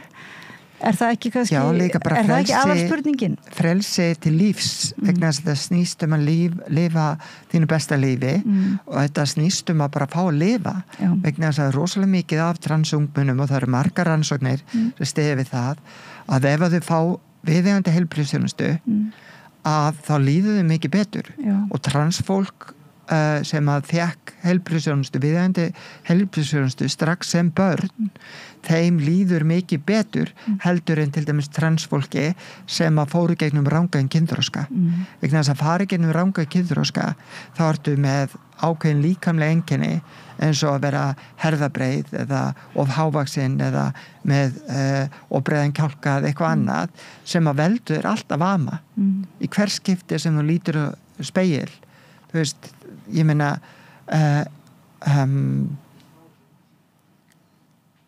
það er bara, þú veist, ólýsanlegt fólki sem að hefur ekki gengið í gegnum þetta að reyna að útskýra hvað þetta er. Þetta er eins og, þú veist, bara segjum það, ef að þú ert sátt í eigin skilni og þú ert kona, þú ert sískona, reynda að ímynda þér að allt einu morgun þú vaknir þessi kallmaður og allir í kringu þig segja við þig, þú ert kallmaður, þú átt að vera kallmaður. En þú veist að þú ert ekki kallmaður, þú veist að þú ert kona og það að vera föst í röngu kynhlutverki er helvíti, það er verri en helvíti. Og þegar börn gangi í gegnum þetta, þú veist, og þegar börn gangi í gegnum að fara í gegnum ranga kynþroska og fá ekki hormonablokkera og þau sjá, þú veist, allt innu þau eru að fá rangan hárvöxt eða eins og með transmenna þau eru að fá brjóst. Það veldur svo miklu kynama að mörg hver fara í mjög djúpt þunglindi, taka í líf eða byrja að skera sig og ég get sagt þér að, þú veist, ég veit varla neina transmannisku sem að fóru gegnum rangan kynþroska sem á ekki einhverja sögu geðrann vandamál út af því. Þannig ef þeir eru virkilega andum börn, öll börn, en ekki bara sum börn, þá það besta sem að þú getur gert er að veita öllu börnum viðeigandi heilbrigðisþjónustu og þar með talið að veita transbörnum viðeigandi heilbrigðisþjónustu. Það er hægt að byrja og berjast gegn því að ofan á þessa vanlíðan að þá sé raunverulega verið að réttlæta út heim útskúfun og ofbeldi gagnvart stóru hluta bara okkar og við sjáum þetta svo kallega kynjakerfi í hnótskurt sem er kallað feðraveldi. Við sjáum það núna, eina birtingamyndin er að Trump ætla bara að kaupa Gaza. Já. Og hann ætlar að neyða þjóðir í kringum Ísrael að taka við flóttafólki, hann ætlar að sundra palestínsku þjóðinni, hann ætlar að þau láta þjóðirnar í kring taka við þeim, þannig að þau verða landlaus þjóð. Það sem kannski sorglega er að viðnámið eða andstæðan og baráttan gegn svona yfirgangi og ofbelds yfirgangi, andstæðan vill oft sundrast í mismöndi fylkingar af því einmitt að menn hugsa, já, ég er nú ekkert fyrir múslima, ég er ekkert fyrir trans eða svoleiðis, í staðan fyrir að líta á þetta, það við erum að móti þessum yfirgangi gegn bara ólíkum minnihlutahópum og fólki sem er öðruvísi en þessi einmitt ofbeldsfulli hvíti réttrúaði kallmaður þarna sem er með þessa bók þessar leikbók Lucifers upp á höndina og réttlættir þessa aðgerðaáætlun sem ég held að við ættum nú bara aðeins að líta á. Allavega ætla ég að gera það áður en við hittumst næst eða þú ert til að koma til okkar reglulega. Þannig ég get verið svona þessi málsvari eða frétta, hvernig orðar þetta? Það nú bara transfréttaritari okkar. Transfréttaritari. Já, það eitthvað töff. Arna Magnea Danks, þakkaði kærlega fyrir að koma til okkar hérna að rauðaborðinu og við rættum þessa eiginlega skelfilegu bók sem er því miður ekki skáldsaga sem heitir Project 2025 og er svona grundvallarrit í heimsvaldastefnu og yfirráða ofbeldisstefnu Trumpismans, má ekki segja það. Ég þakka hlustendum og áhorfendum fyrir að vera með okkur og Pétur Fjellsteð fyrir að varpa samræðu okkar yfir til ykkar og förum í 4 mínútur við rauðaborðið en höldum áfram að ræða málin. Takk. Með því að ganga í leigjendasamtökin styður þú baráttu leigjenda. Leigjendasamtökin eru fyrir öll þau sem vilja vinna að réttlæti og öryggi á húsnæðismarkaði. Leigjendasamtökin.is.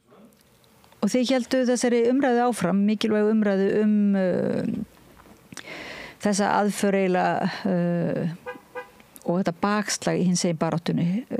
Þú ræddir við Auði Magdísi Auðardóttur, Uglu Stefaníu, Kristjánudóttur, Jónsdóttur og Íris Ellenberger þetta bakslag. Já, þetta er svona okkar kannski sterkasta fræða fólk í hinsegin málefnum.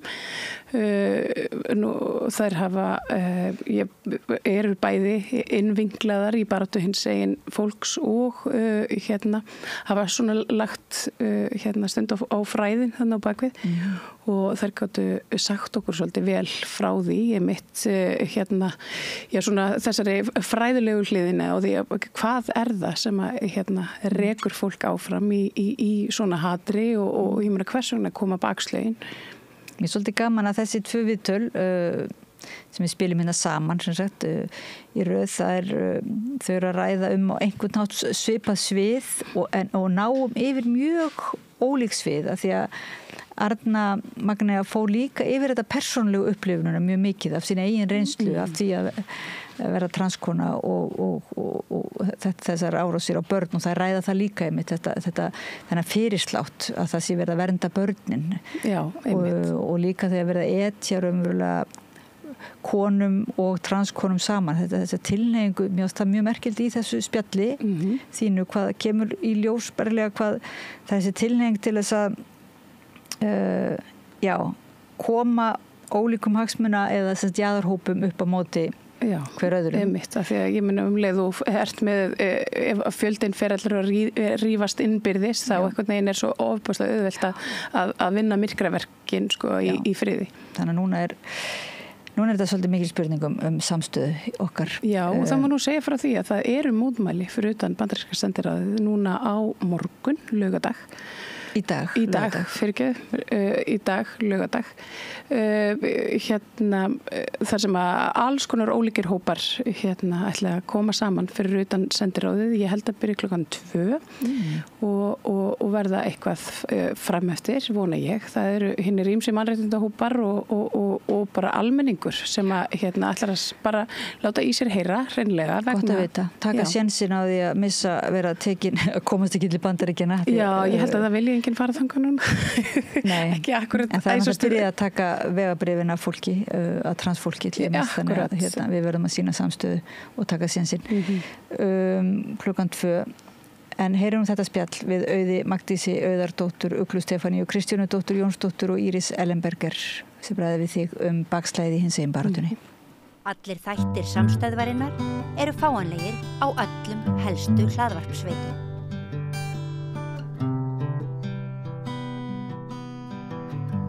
Já, komin sæl aftur og velkomin hingað að Rauða borðinu. Ég heiti María Lilja og hjá mér eru góðir gestir sem er nær. Mikið hefur, allavega eitthvað hefur verið rætt bakslag í hinsegin baráttunni.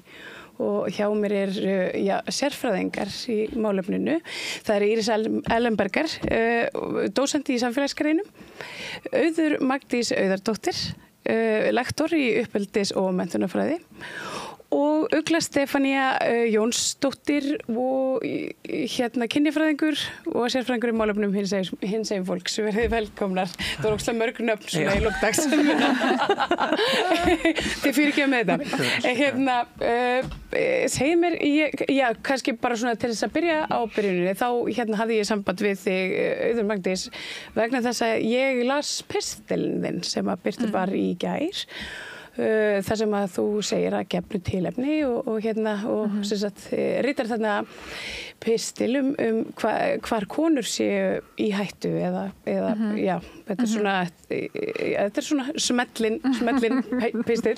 Hvert var þetta tilefni?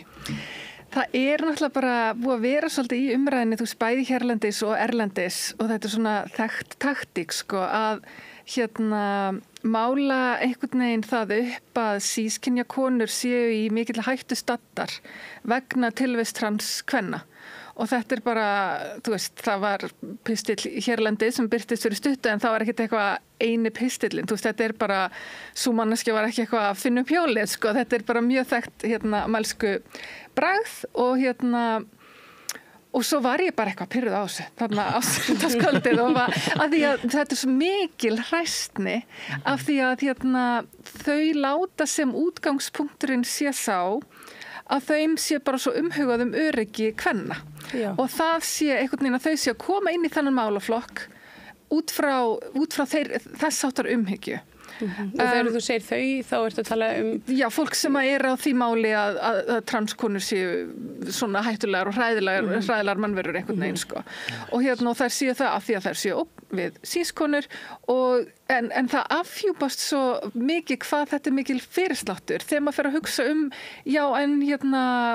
hvað segir bara veruleikin okkur öryggi kvenna? Hvar eru þær óöruggar og af hverju og bara hvað segja tölurnar okkar og hvað segja bara lífsreynsla sískynja kvenna okkur það. Og þess vegna skrifa ég pistil, konur eru óöruggar á mörgum stöðum, meðal annars í íþróttum og fangelsum og öllum þessum stöðum sem að transfóbískir talsmenn vilja meina að transkonur séu ógn. Þar alls konar ógnir, en ógnin ekki transkonur. Og þannig að það var svolítið svona svolítið kveikjan og mér fann svolítið mikilvægt, ég veit alveg ég ekkert að fara að breyta skoðunum fólksinn sem að svona mest á þessu, en ég kannski að fara að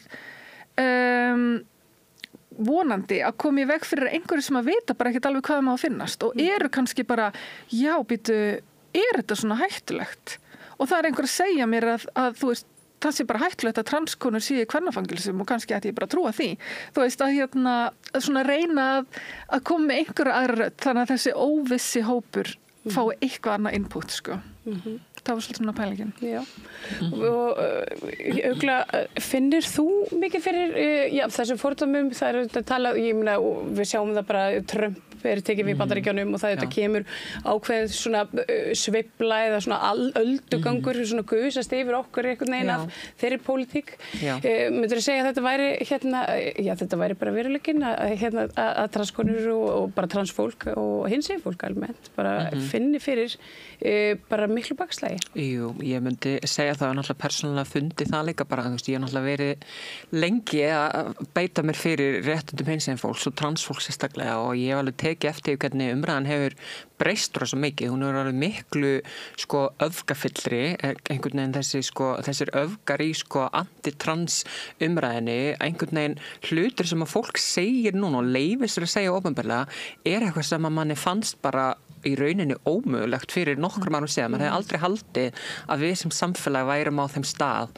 að fólk gæti bara sagt fullum hálsi opinberlega transfólk eru þetta og hitt og alls konar ljótar sem ég ætla ekki einu sinni að endurtaka til þess að ég vil ekki einu sinni styrkja þessa hugmynd það sem að þau eru alltaf að tala og ég náttúrulega var í Bretlandi lengi þannig að það náttúrulega umræðan þar hefur lengi verið miklu verri þar og fjandsamlegri og hefur þróast svona cirka frá 2015-16 þá byrjaði svona þessi alda í Bretlandi.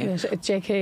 Rowling og þú veist það átti að uppfara einhver lög í Bretlandi og það var bara einhver svona þú veist alda sem að koma því og þá einhvern veginn kom allt í unni inn svona einhver svona antitrans umræða í tengslu með það var í rauninu bara verið að auðvelda transfólki að breyta skilríkjum, þetta var ekki einu svona flóknara dæmi en það og það bara var það því að allt í unni var transfólk hættulegasta fólk í heimi og kentum allt loftslagsbreytingar, þú veist nefndu að hvað ekki búið að kenna transfólki í þessari umræðu, þannig að þetta alveg svo ótrúlega galið að horfa upp á þetta einhvern veginn. Þú erum búin að færa til normið einhvern veginn. Já, þú veist, það eitthvað svona að tala svona ramma oft í orðræðu, þú veist, hvað viðeigandi og hvað ekki viðeigandi í samfélagslegri umræðu og ramminn mjög klárlega búin að færast mjög mikið vegna þess að núna verið bara talmyndir sem að mann hefði haldið að maður myndi aldrei gera. Það í rauninni bara endurtaka sömu þróun og var til dæmis bara þegar homar og lesbíur voru að berjast fyrir sínum réttindum.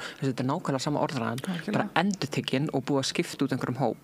Og þegar eins og þú sagðir, fólk notar öryggi kvenna sem einhvern svona fyrirslátt. Þú veist, við sjáum bara að það ekki eins og transfólk sé eitthvað nýtt á nálinni.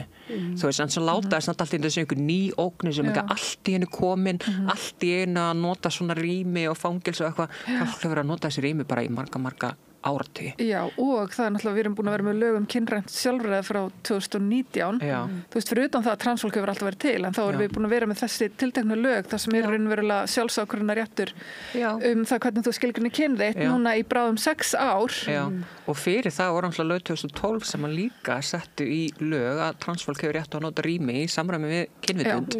Þú veist, þannig að það er ekki eins og þetta hafa ekki verið raunveruleikinn lengi. Þú veist, þannig að ef þessar hugmyndir að transkonur væru svona gríðarlega ógn í fangelsum og sundstöðum og íþróttum, þú veist, ef það væri einhver flugufótur fyrir því, þá væntanlega hefðu við séð einhver mjög alvarlega afleiðingar af þessu lagasetningu. En þú veist, þetta er bara ekki raunveruleikin, það er bara ekki verið að tala inn í raunveruleikan hérna. En hvernig, ég meina, hvers vegna lætur fólk svona? Hvað veldur? Þetta hefur náttúrulega mikið verið skoðað og margar vangaveltur varðandi þetta.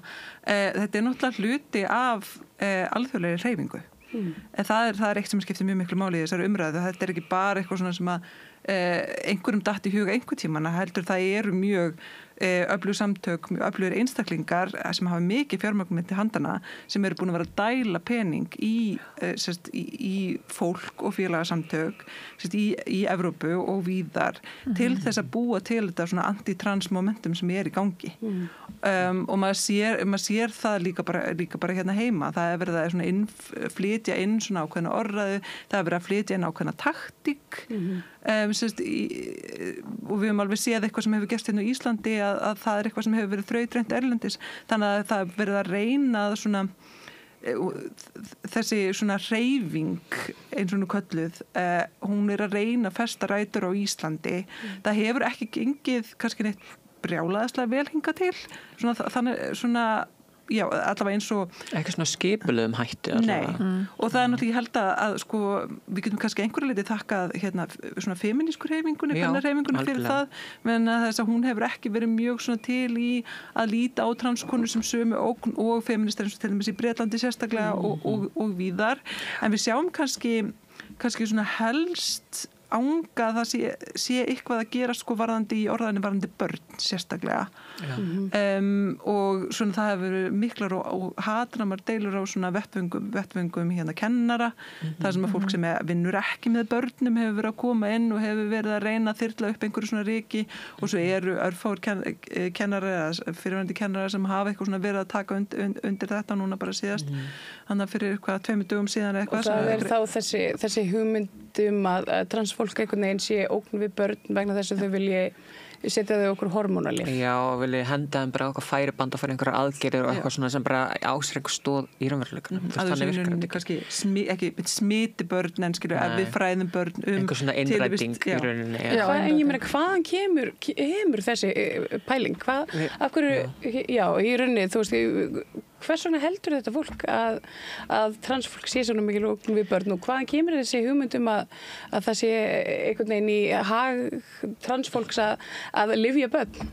Já, þetta náttúrulega áræti svona reyka bara til, þú veist, anti-hinsegin orðræði, þú veist, þetta var sagt homo og lesbíur þegar þau byrja að koma fram á opinberum vettvangi og segja, þú veist, hver þau væru ef þau voru kennarar eða í einhverju svona ábyrgðastöðu þá voru þau bara innræta börn, þú veist, þetta bara nákvæmlega sama pælingin, bara, þú veist, þetta einhvern veginn að hinseginleiki sé smitandi en þú getur látið einhvern vera, þú veist, ég vildi nú óska þess að ég hefði það mikinn sannfæringarkraft að ég geti bara sannfært fólk að vera eitthvað sem það ekki, skilurðu, en ég á litla frændur, það alveg nú erfitt að fá til að bara gremmiti sitt, skilur, hvað þá til að þú veist, samfara einhvern að segja eitthvað annað kyn, þú veist, ég skil ekki alveg hvaðan þessi pæling kemur, en þetta einhvern veginn svona, þú veist, það svo auðvelt að vekja til ótta, sérstaklega þegar við erum að tala börn og ungmenni vegna þess að við viljum öll vernda börn og ungmenni og við viljum öll með þeim líði vel og þegar þetta einhvern veginn sko pakkað inn í þann pakka þetta sé einhver ógn, þá auðvitað fólk bara, já býtu hvað gangi eða sérstaklega veit ekki neitt eða kann ekki inn á orðræðina eða þekkir ekki til. Já, þetta svo áhugavert líka því að mögulega helst þetta líka í hendur við bara svona ákveðna þróun á það hvernig við lítum á barnæskuna, bara svona út frá svona uppeldis- og menntunarfræðilegum, þú veist, rannsóknum að þá núna þá lítum við á börn sem mikið viðkvæmari heldur en við gerðum fyrir 20, 30, 40, 50 árum.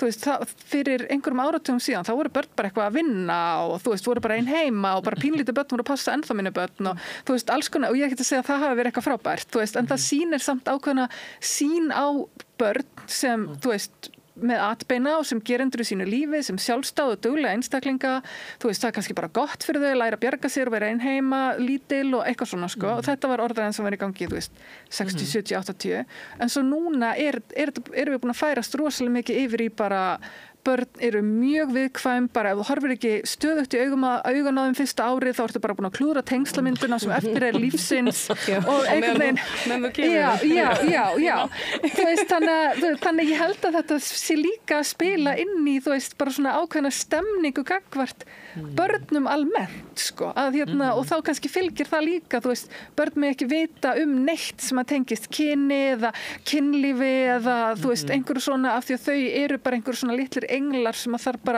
þurfa að vera bara í svona hjúp einhverjum, sko.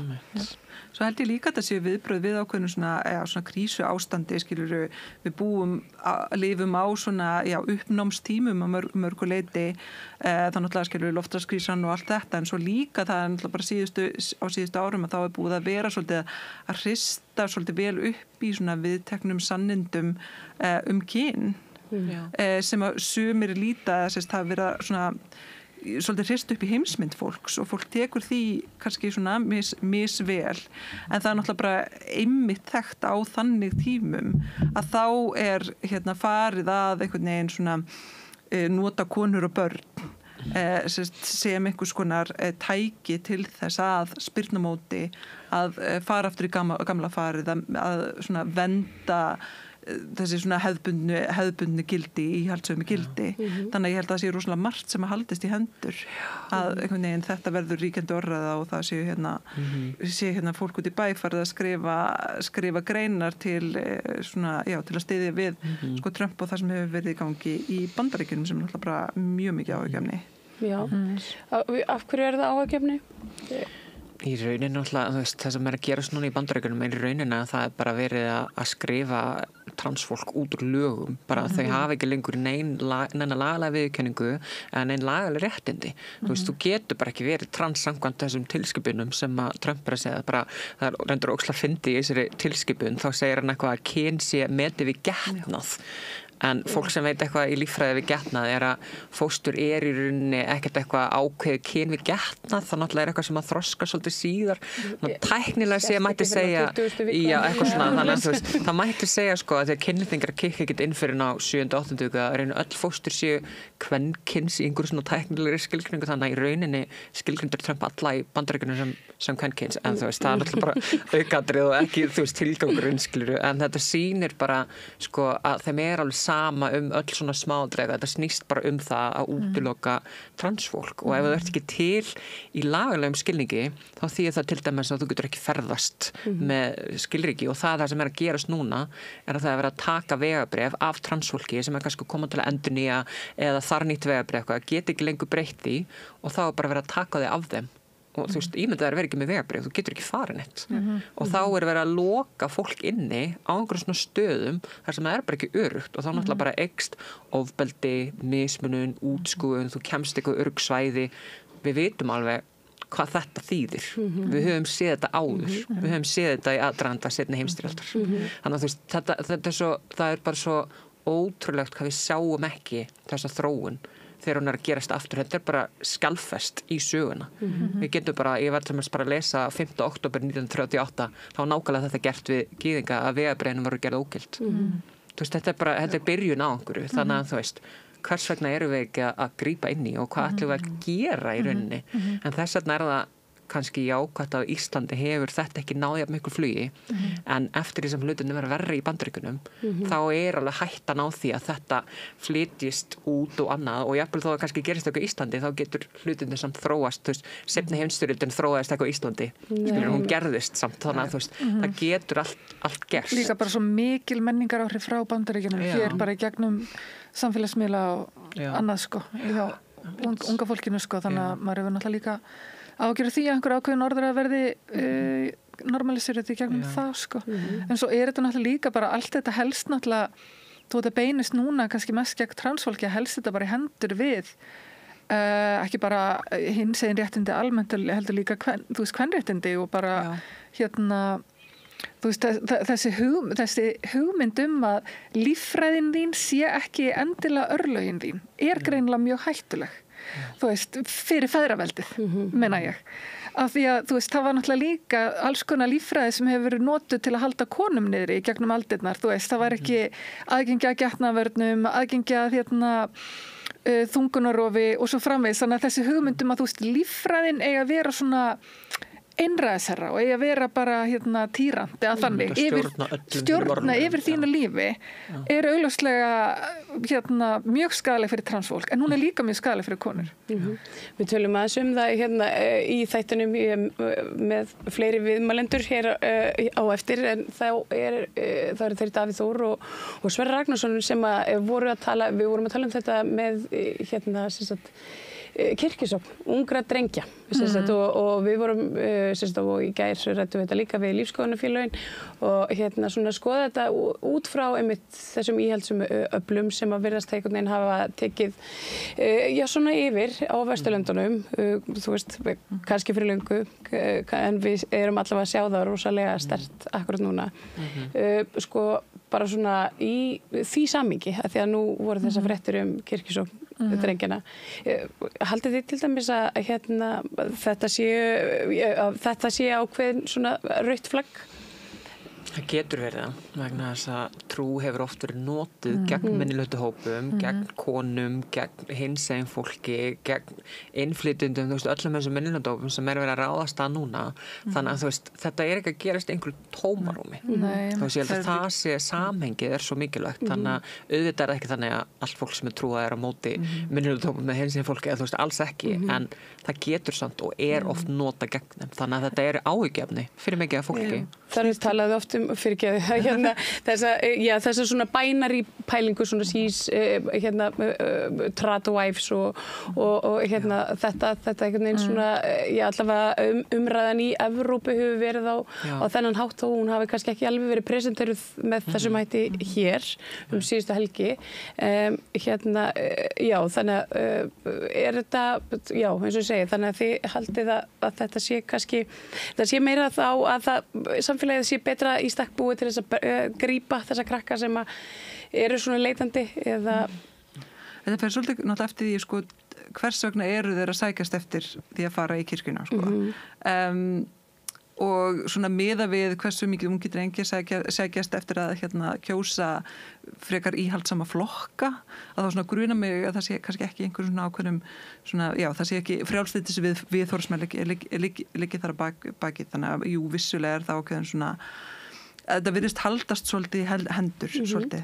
Það eru svona margir hlutir sem eru svona einmitt mörgröðflögg sem við erum að sjá á lofti varðandi það sko sérst, að svona okkar samfélags virðist að vera færast svolítið í íhaldsemis átt sem er náttúrulega bæði fyrir konur og fyrir hinsegin fólk er það ekki góða fréttir? Já, ég myndi segja sko ef að þetta er raunverulega raunin að ungt fólk eða ungir strákar sig að sækja meiri kirkju og í þessum fréttum sem þú vísa til þá var að ræða þjóðkirkjuna að ábyrgð þjóðkirkjunar er þá gríðarlegt, þú veist hvað tekur á móti þeim, það fer náttúrulega það skiptir öllu máli í því hvort að þetta er rautt flagg eða ekki og ég þekki það bara sjálf persónulega úr minni fjölskylda sem að fólk hefur byrjað í þjóðkirkjunni verið mjög kirkjuræki þar farið í messa á hverjum sunnudegi og það sem það tekur og það sem þau læra þar þetta er ekki alveg nýtt dæmi, en þú veist það sem að var þá í gangi í þjóðkirkjunni var bara algjör radio silence, bara þögn alla mannréttindi, hinsegin baráttu, kvenfrelsi, bara allt. Þú veist þá bara verið að tala um eitthvað annað, þú veist, einhvern veginn. Og þessi einstaklingur fer svo og í raunverulega radikaliserast. Þú veist, gengur úr þjóðkirkjunni og fer í svona strángari sértrúarsöfni. Þannig að fyrir mér persónulega, þá er ég alltaf bara, hvað segir, ertu rosalega kirkjurækinn í þjóðkirkjunni? Bara, ok, þú veist, fyrir mér er það alltaf rautt flagg af því að ég hef séð þessa sögu spilast út, þú veist, en ég vona að það sé kannski eitthvað annað sem er að taka við í þjóðkirkjunni við þessu ungu fólki heldur en var fyrir 20-30 árum. Já. Þannig að ég krossa fingum með það. Við vitum alltaf að hún er kannski aðeins svona framsæknari en margir það eru biskupar og svona. En það þarf þá aktíft að tala um það. Það getur ekki verið bara einhver svona þögn eða einhver undirliggjandi ályktun sem enginn segir, þú veist. Og það er líka það sem við þurfum kannski svolítið á þessum tímapunkti akkurat núna þar sem við erum að sjá það sem er að gerast í Bandaríkjunum og við sjáum bara strax 2 dögum síðar og þá komin grein í íslenska fjölmiðlum sem að tekur undir og fagnar því sem er að gerast þar að það þarf viðspyrnu gegn þessum málflutningi og gegn þessari þróun mjög víða og fólk sem hefur ekki verið að tala eða segja neitt hingað til og stofnanir og sérstaklega fólk sem hefur völd þarf að segja eitthvað núna. Þú ert að vísa í hvað grein ertu að vísa þá sem að ég fagnaði því sem að væri að gerast í það er sagt í kennari sem hefur verið mjög svona mjög vókalt sérstaklega sko transbörn í skólakerfinu og þannig að það sem er líka búið að vera að gerast núna í Bandaríkjunum að það er sem Trump hefur verið gefið út þessar tilskipanir sko í rauninni að það eigi að afnema fjármagn til skóla sem að vendi hinsegin nemendur eða komið fram við hinsegin nemendur á þann hátt sem að transnemendur vilja að sé komið fram við sig og líka að það megi lögsaki kennara, það sé refsivert fyrir kennara að virða þau fornöfn sem nemendur vilja hafa og þau nöfn sem þau vilja láta kalla sig þannig að það sem manneskja farin að fagna því að það mikið áhyggjuefni og einmitt mjög mikilvægt að fólk svona tala á móti því. Og bara vera að afnema allar jafnréttis áætlanir og rannsóknir og þú veist, á vinnustöðum og alls það, þú veist, þetta ekkert, þú veist, þetta alltaf presentera sem eitthvað svona hinsegin, en við vitum alveg að þetta á við bara jafnrétti almennt og þess vegna þetta og bara upplýsingu, fræðafólk og þess vegna þetta svo írónískt af því að þetta fólk kynnir sig eins og bara þessi verndakonur og þetta sé nú fyrir réttindu kvenna, en svo þetta fólk bara oft fólk sem að jafnvel á móti jafnrétti og réttindum kvenna og lætur aldrei í sér heyra þegar verið að draga úr réttindum kvenna.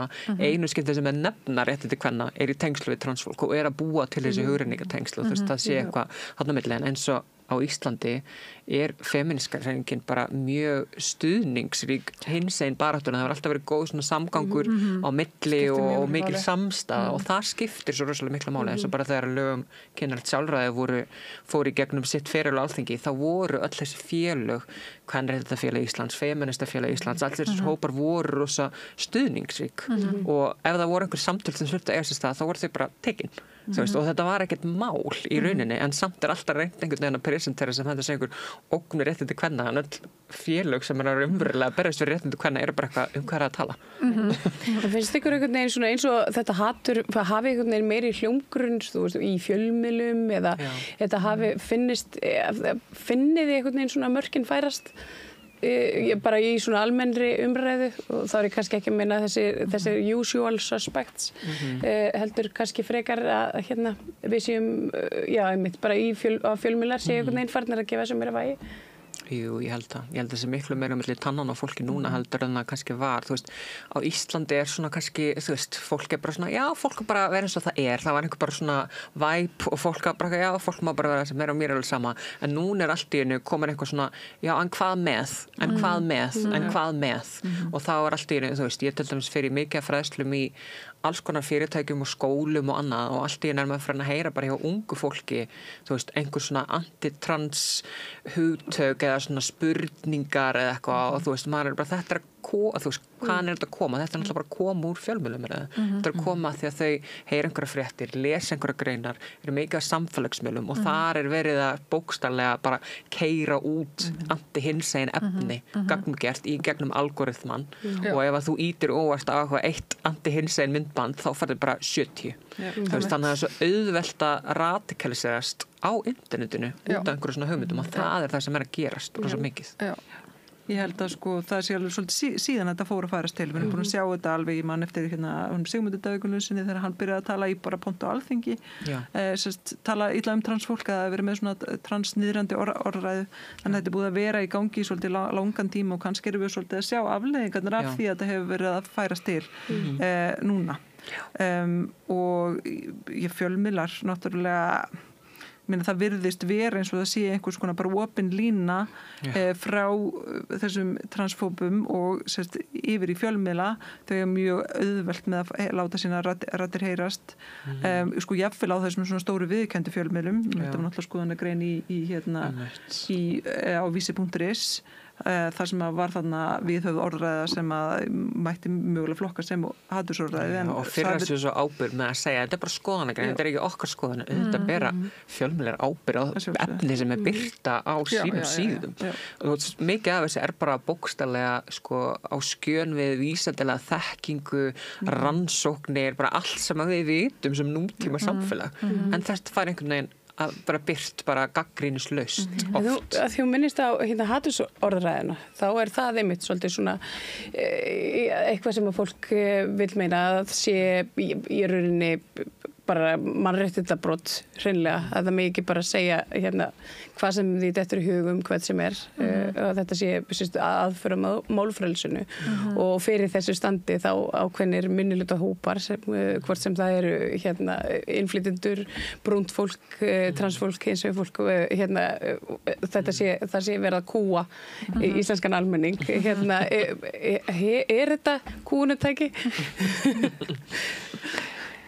Ef þú væri með bara fullkomið málfrelsi og hver sem einn mætti bara segja hvað sem er og ég mætti bara safna liði sem myndi allt vera bara að þú veist hóta einhverjum þjóðfélagshópi lífláti ef að sá þjóðfélagshópi myndi segja eitthvað. Þú veist, ef þetta væri bara löglegt, þá væri það augljóslega ekki málfrelsi. Af því að þú veist, þá eru þeir sem að eru tilbúnir til að öskra mestan viðbjóðinn og vera með ógeðslegustu hótanirnar. Það sá hópur sem væri þá með raunverulegt málfrelsi. Og allir hinir sem að verða fyrir hótununum og viðbjónum og ærumeiðingunum þá ekki með raunverulegt málfrelsi af því að þau óttast öryggi sitt ef þau tala. Þú veist, þannig þú veist, það ekki málfrelsi. Þó að fólk sé einhvern veginn alltaf að reyna að segja að það sé, en þú veist, þeir sem að reyna að segja að það sé málfrelsi, það þá væntanlega hópurinn sem tilbúnastur til að beita hvað mestum kúunar tilburðum í sínum orðum, þú veist, og sér ekkert að því einhvern veginn.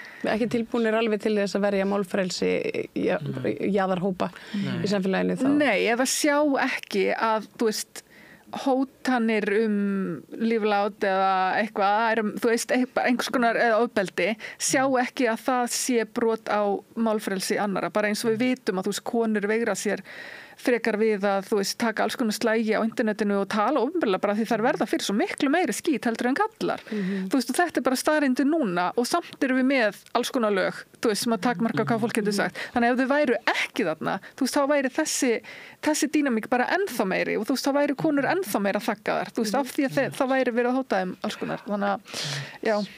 Þú veist, tjáningafrelsi gefur nefnilega ekki leyfi til að níðast á öðru fólki og ég held að það sé eitthvað sem að með eins og óþolandi að fólk láti sem að bara tjáningafrelsi stýði að þú megi bara segja nákvæmlega það sem er sýnist.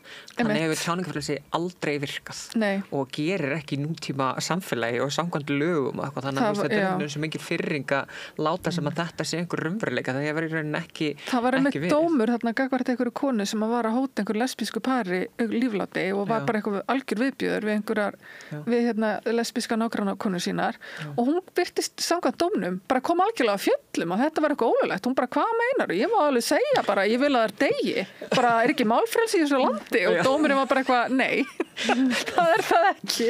Bara ekki á þennan hátt. Og þetta hefur líka einhver áhrif, þú veist, þetta ekki bara þú að segja eitthvað. Þú veist, þetta hefur bara áhrif út af því og það er sem að fólk einhvern veginn gerir sér ekki grein fyrir, þetta ekki einhver tómarúmi. Þú veist, þegar þú segir ítrekka gagnugert að einhver hópur sé bara ógeða barnanegra hvað það sem fólk að segja, þú ert að búa til ákveðna orðræði og þú ert að leyfa ákveðna orðræði að halda áfram og það hefur náttúrulega bara víðtæk áhrif eins og við vitum, þú veist, fólk sem til í minnihlutahópum upplifir meira áreiti, það veldur vanlíðan geðheilbrigði, þú veist, þetta hluti af einhver samhengi og þú veist að það einhvern veginn láta bara eins og þetta sé einhverju tómarum og þú getur bara sagt hvað sem og þú þurfir bara að harka að þér og þú þurfum bara að taka rökræðan og bara málefnalegar umræður þegar umræðan ekkert málefnaleg bara á lægsta plani sem mögulegt þannig að þú veist, það einhvern veginn það sem að En það gengur svona illa einmitt að ná fram raunverulega málefnalegu samtali þú veist, þetta ákveðin polarisering þó að annar pólinn sé sem betur fer kannski töluvert minni akkurat núna hvernig sjáu þið fyrir ykkur, bara svo ég spyr ykkur hérna að lokum,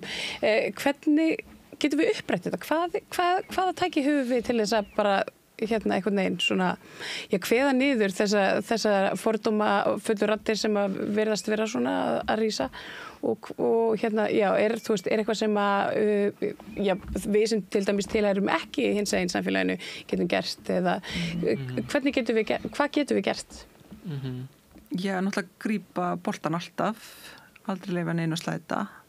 Ég held ég hefði sagt kannski fyrir nokkrum árum síðan að menntun og fræðsla væri leiðin áfram en svo sjáum við samt að svona unga kynslóðun okkar að verða íhaldsamri og ég held að engin kynslóð hafi fengið meiri fræðslu sérstaklega hins egin málefni heldur en hún.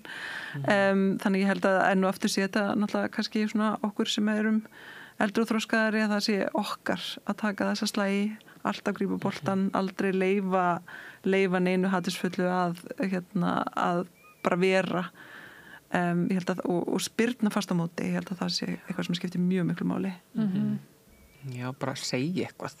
Jafnvel þá að sé ekki nema okkur meðanst þetta mjög óviðandi eða getur við plís breytt með umræðefni eða þú segja bara eitthvað til að breyta aðstæðum, að segja bara nei, þetta var nú ljótt eða þetta bara ekki rétt þú veist, bara, þú veist, jafnvel bara ein setning sem við getum bara tamið okkur að segja í svona aðstæðum breytir dýnamikinu svo rosalega mikið og líka bara rosalega mikilvægt að einmitt fólk sem bara ekki trans og jafnvel kannski bara þekkir engan sem trans að þú bara samt segir eitthvað þó þú sést í þannig aðstöðu í lífinu en að þú bara látir þig þú veist, þessi málefni varða þó þau snerti þig ekki hvorki þig persónulega nýja nokkurni þinni fjölskyldu eða þínum nánastu vinhópi eða eitthvað. Mér finnst svolítið svona mikið það, ég sé, þú veist, ég get svona næstu því sagt bara eitthvað svona, ég get næstu því bara hort yfir svona allan minn stóra kunningjahóp og sagt svona hverjir eru bara ekkert pæli í þessu. Þú veist, og það einhvern veginn bara fólki sem að, þú veist, er ekki hinsegin og engin hinsegin þeirra fjölskyldu. Og það eiginlega gengur ekki lengur, þú veist. Fólk þarf að taka afstöðu, að taka ekki afstöðu að leyfa hlutunum að vera óáreittir þannig að þú veist, við þurfum að taka einhver afstöðu og því fleiri sem að tala okkar máli og vekja athygli á þessu, því betra þannig upprættum við þessa fordóma. Já, og til 1000 leiðir til að gera það, sko, bara enginn að fara fram og allir sé að fara að skrifa á vísi eða vera í einhverjum brjálaði, sko, en bara finna sína leið, sko, hver sem hún þú veist. Akkurat. Þakka ykkur kærlega fyrir að koma og já, bara svona fræða mig og hlustendur og svona aðeins að snerta á þessari mikilvægu baráttu. Ég held að við séum öll mjög sammála það að hinsegin baráttan sé svolítið svona samofin okkar, já, bara svona okkar þjóðarsál. Ég myndi allavega að segja það, við allavega mín kynslóð og það sem á eftir mér eru og þetta svona partur af okkur að vera frjálst og fallegt og opið samfélag. Þakka ykkur kærlega fyrir spjallið og já, og bara gangi ykkur vel. Og tók ég við, það meira hér handa við auglýsingar. Allt það besta ókeypis. Knúsaðu vini þína. Samstöðin þar sem manneskjurnar koma saman. Í tilefni af svona mjög voveiflegum atburðum í Neskaupstað, morði, þá ræðir Sigurjón Magnús við Elínu Ebbu Ásmundsdóttur, varaformann Geðhjálpar, nauðungarvistanir og stöðu geðheilbrigðismála. Og svona hún eiginlega fer yfir þennan málaflokk, sko, hún fer yfir bara mjög vítt svið og tengir, sko, fyrir okkur og eiginlega sýnir fram á, finnst mér, í þessir umræðu hvað erfitt að tala þessi mál, sko, menn lenda yfirleitt í einhverju. Já, þetta auðvitað það sem svo erfitt í þessu samtali nauðungarvistanir þetta að taka fram fyrir hendurnar á einstaklingum og sviptaðu frelsi sínu. Þetta þetta ætti að vera og auðvitað eitthvað svona nauðheimill sem já, sko, maður veit eiginlega ekki hvoru megin borðsins sem maður situr með slíkt inngrip. Þegar maður horfir á atburði eins og átti sér stað á Neskaupstað, þá auðvitað hugsa maður af hverju hafði enginn komið böndum á þennan mann. En svo þar á móti þá einhvern veginn skilur maður vangetuna, sko, á baki. Það auðvitað ekki hægt að svipta fólk frelsi sínu. En þetta svona, kemur fram svolítið þessu spjalli mitt að maður eiginlega verður að vita hans meira og lesa sér betur til eiginlega svona samhengi sem kemur í fréttum mjög brotakent greinlega. Þannig að við skulum hlusta á Sigurjón Magnús að ræða við Elínu Ebbu Ásmundsdóttur, varaformann Geðhjálpar, nauðungarvistanir og stöðu geðheilbrigðismála. Allir þættir samstæðvarinnar eru fáanlegir á öllum helstu hlaðvarpsveitum.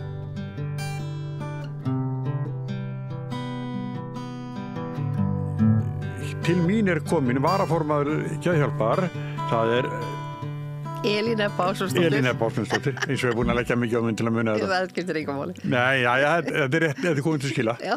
Heyrðu, en tilefnið ég bæði að koma, það ekkert skemmtilegt. Nei. Það þetta mál í Neskaupstað. Það sem maður sem átt að vera í nauðungarvistun var það ekki.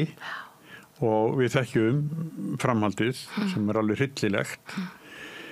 En sko, ég að skilja þetta rétt að það hafi bara vantar pláss fyrir mannin. Þannig að þurft að fara fyrr út í samfélagið vegna þess að það ekki aðstæð til að hýsa fleiri sem að þurfa á nauðungarvistun halda. Sko, ég var nú að horfa fréttinar á hann hérna í stöð 2 og þá að tala við heilbrigðisráðherra og dómsmálaráðherra og yfirlæknir og landsánum sko að þeir ætla allir að bretta upp ermarna núna og reyna að hérna það búið að vera lengi á sko teikniborðinu svona öryggisdeild og ég veit ekki okkur að það hefur senkað svona en ég svona mín nálgun á þetta því við þurfum náttúrulega að bregðast við þeim vanda sem það þarna fullt af einstaklingur sem kannski þurfa töluvera aðstoð og eiga alls ekki að vera einhvers staðar einir í herbergi og ekki þykjandi neina aðstoð sko og það alveg miði á eitthvað hryllilegt eða einangraða mikið. Fólk verður, þú veist, við verðum öll píld, við erum þannig gerð mannskepnan að ef við erum ein, hérna eins og þegar við vorum út á slettinu og svona, ef við vorum skilin eftir ein, þá verðum við náttúrulega ósjálfrátt dálítið hrædda því við þurfum að verja okkur og það sama gerist þó við búum í stórborg eða eitthvað svona. Að við þolum ekki sko hérna einangrun þó við hefum aðgengi af fólki það bara ef maður tilheyrir hvergi og það heldur ekki tilvíðan svo Bretar eru búin að setja bara sérstak ráðuneyti sem heitir einmannaleika ráðuneyti alveg rétt og í þessum sko vestrænu þjóðfjölum þá til dæmis gamalt fólk að deyja og ekki bara gamalt þetta fólk að deyja og uppgötast ekki fyrir mörgum vikum seinna að það sé dáið það enginn sem að fylgjast með því svo að hérna við þurfum að bregðast þessu en svo þurfum við líka að kíkja við erum nú að því við vorum að tala saman við erum bæði fætt á miðri síðustu öld að samfélagi hefur breyst alveg gífulega því ég vil meira sko horfa á orsakaþættina þetta eru afleiðingar og við þurfum að bregðast við þeim en við þurfum líka að huga að forvörnum að sko samfélagsgerðin allt öðru vísi við erum það alla kynslóður hver í sínum kassa hérna áður fyrir þá byggum við saman það var eldra fólki sem studdi yngra fólkið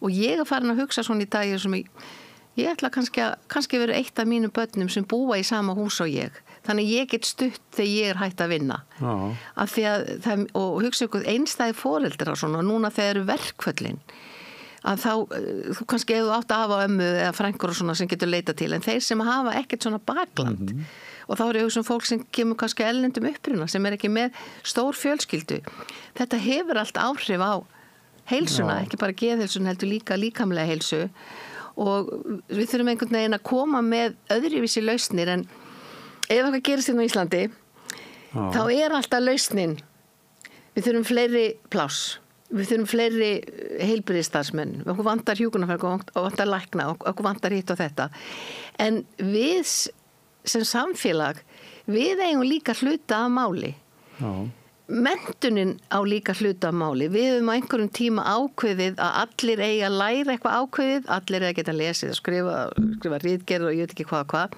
svo búum við til listaháskóla og við búum til alls konar nám en við erum alltaf að ætlast til að þessu fólki að allir geti til dæmis geti skrifað það búið að setja allt til dæmis á háskólastig til þess að hækka launin en þá missum við þetta fólk sem kannski með lesblindu eða kannski á erfitt með að skrifa og það getur ekki farið í þetta nám og þá kannski lenda þeir í einhver lægri launum þá kannski verða reiður og svona og hérna þannig að mér finnst að þurfa að endurskoða allar námskrár það ekki bara að fara í verkvöld og vilja hann í launum viljum það en ég vil á saman tíma að kennara berjist fyrir því að við erum komið allt annan hóp í hendurnar og við erum farin að vera miklu duglegir að greina en við þurfum að til sem ég bara hugsa núna því bara hugsa upp átt við erum alltaf að greina einstaklinga og við erum alltaf að segja þessi einstaklingsvandamál ég vildi gjarna til þess að sálfræðingar myndi beina þekkingu sinni ekki endil á einstaklingin heldur beina þekkingu sinni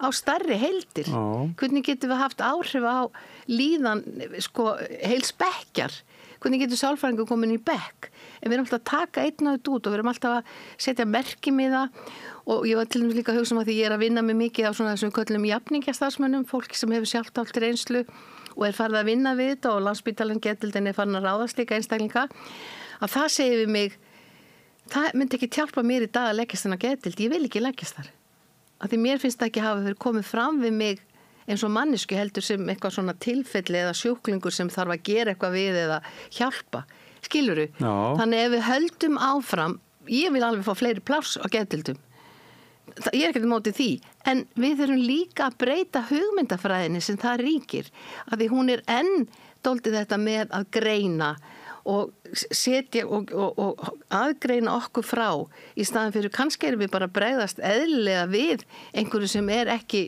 heilbrigt og þó ég vil ekki fara í þetta mál en ég sá bara þú veist hann hefur eitthvað verið að nota kannabis og áfengi og bla bla bla en okkur sækjust við í svona efni það eru þeir frekar sem þurfa að deyfa sig sem hafa orðið fyrir einhverjum áföllum í lífinu en svo erum við líka að passa okkur við höfum ekki kenna einhverjum að því hérna í gamla dag þegar ég var ung og var að læra þá var talað svona að það var ákveðna tegundur af mæðrum sem eignuðu ákveðna tegundur af börn sem mæðrunum var kentum. Við erum ekki að fara þangað en við þurfum samt að vera meira meðvituð að fólk verður fyrir áfalli og við erum kannski ekkit að bregðast til því en við erum kannski orðin betur að því núna en krafan alltaf ég með einhverja greiningu, ég vil fá þessa hjálp en það svona einstak, já, nú er ég komin í alveg hringi, ég svona, það þetta með að það svo mikið í samfélagsgerðinu og bara til að segja að því að nú hérna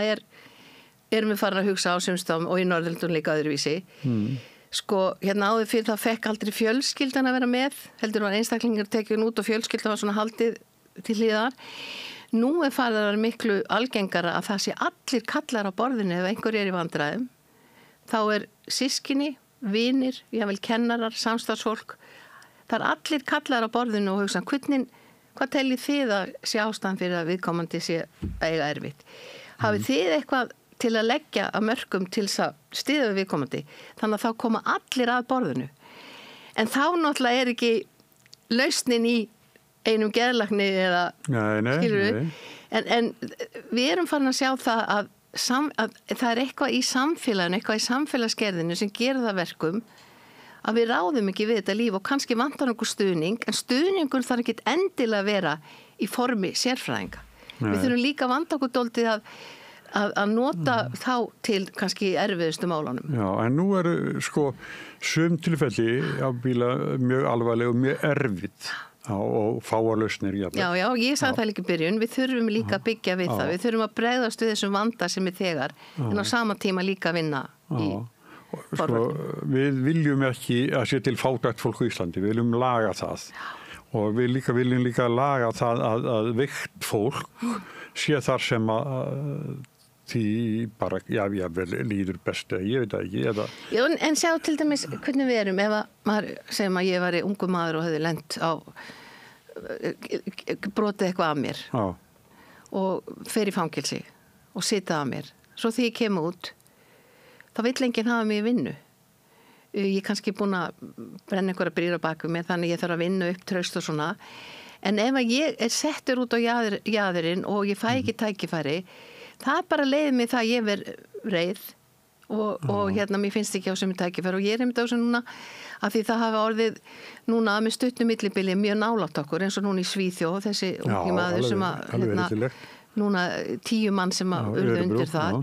Og ég tala nú ekki það sem gerist í Noregi fyrir 20 árum sem að heil eiga, sem ungt fólk var sem var í pólitík og vildi gera betra samfélag það sem að, þú veist ef þetta hefði verið útlendingar hvernig hefði við brugðist þá við en þetta voru sem sagt normaður og þetta svíi og hann ræðst á sitt eigið og hérna það einhver þarna það einhver gremja, það einhver hérna vombriði eða eitthvað sem kemur þarna og svo til þess að í Bretlandi þá það ungur maður sem eru fjölskyldu sem að hann fæddur í Bretlandi en hann sker sig úr, þá verður rosalega uppþeitt þá allt brjótað að bramlað hefðu þið gert eins, þetta hefði verið Breti sko, ef maður segir hreinræktaður innan gæsa Breti, sjáðu sem það nú samt allir allar sinn aldur í Englandi sko. Já, og talandi það, því það voða lítið talað það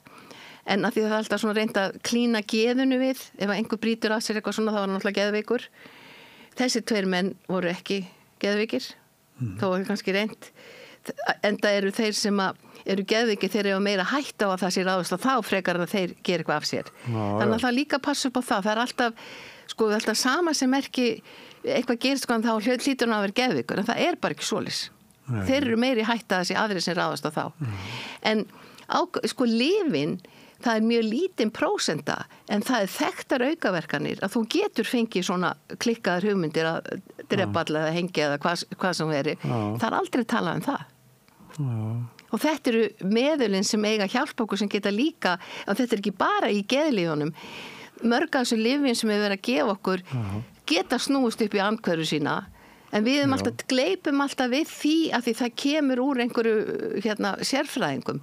En við þekkjum ekki verkanir, en þetta er ofta ekki talað uppátt en þetta er mjög vitað meðal þeirra sem að hafa þurft að nota ákveðin lyf og hafa fengið svona skrýtnar hugmyndir og hafa hræðst mjög mikið. Og þau lyf eru bara ennþá á markaði? Já, en það er svo lítil prósenta og þeir sem eru að markasetja, það eru miklu fleiri sem eru að fá bata heldur en þessi nokkrir sem að fá einhverja skrýtnar hugmyndir. En þetta er líka því að það þurfi eftirfylgd. Skilur, þú ert ekki að gefa eitthvað ef þú fylgist ekki með því, en ég er ekki að segja að það sé þessu tilfelli, en mér eru oft grunar þegar svona fólk tekur oft upp á því að gera alveg crazy hluti, af því það var þekkt mál og það var David Healy, það er geðlæknir, sem komst inn í arkífs eða komst inn í heimildir hjá lyfjafyrirtækjum, þar sem að sá hvernig þið héldu til haga hlutum sem þið vildu ekki að það kæmist á framfæri. Það var eitt mál sem að var bara maður á miðjum aldri sem allt í einu tók upp á því að hann drap alla fjölskyldu sinni og sig sjálfur og hann hafði aldrei sýnt neina svona hegðun en hann hafði verið að byrja að taka einhver geðlyf. Þetta er bara algjörlega falið fyrir okkur af því þetta má ekki vitast því þá verður við hrædd. En það er allt í lagi að nefna þetta að þetta er til en það er kannski mjög lítil prósenta en ef það eru 50 milljónir sem taka inn eitthvað ákveðið þá þarf ekki nema 5 dæmi til þess að gera eitthvað svona voðavegt en það er ekki tvilt eftir því þetta er bara sópað undir teppi sko. Já, en þegar að sko ef að það er þannig að veikur maður og niðurstaðan er svo að hann þurfi að vera í einangrunarvist. Já, og þá er það hættu þessu hættulegu sjálfur sér öðrum og svo er bara aðstæðu bjóð ekki upp á það og þá er sá tími bara styttur einhverju neyðist til að stytta hann en þú veist aldrei þegar þú útskrifar einhver að því ef þú eins og við talum að það sé fáplás og þú þetta útskrifa þá veistu aldrei hver mun gera hvað af sig, það veistu ekki, þá myndir bara halda öllum inni. Þannig að en við ræðum aldrei þessi mál nema gerist einhver svona voðaverk. Það er málið. Já, en í staðan fyrir við eigum að ræða þetta alltaf.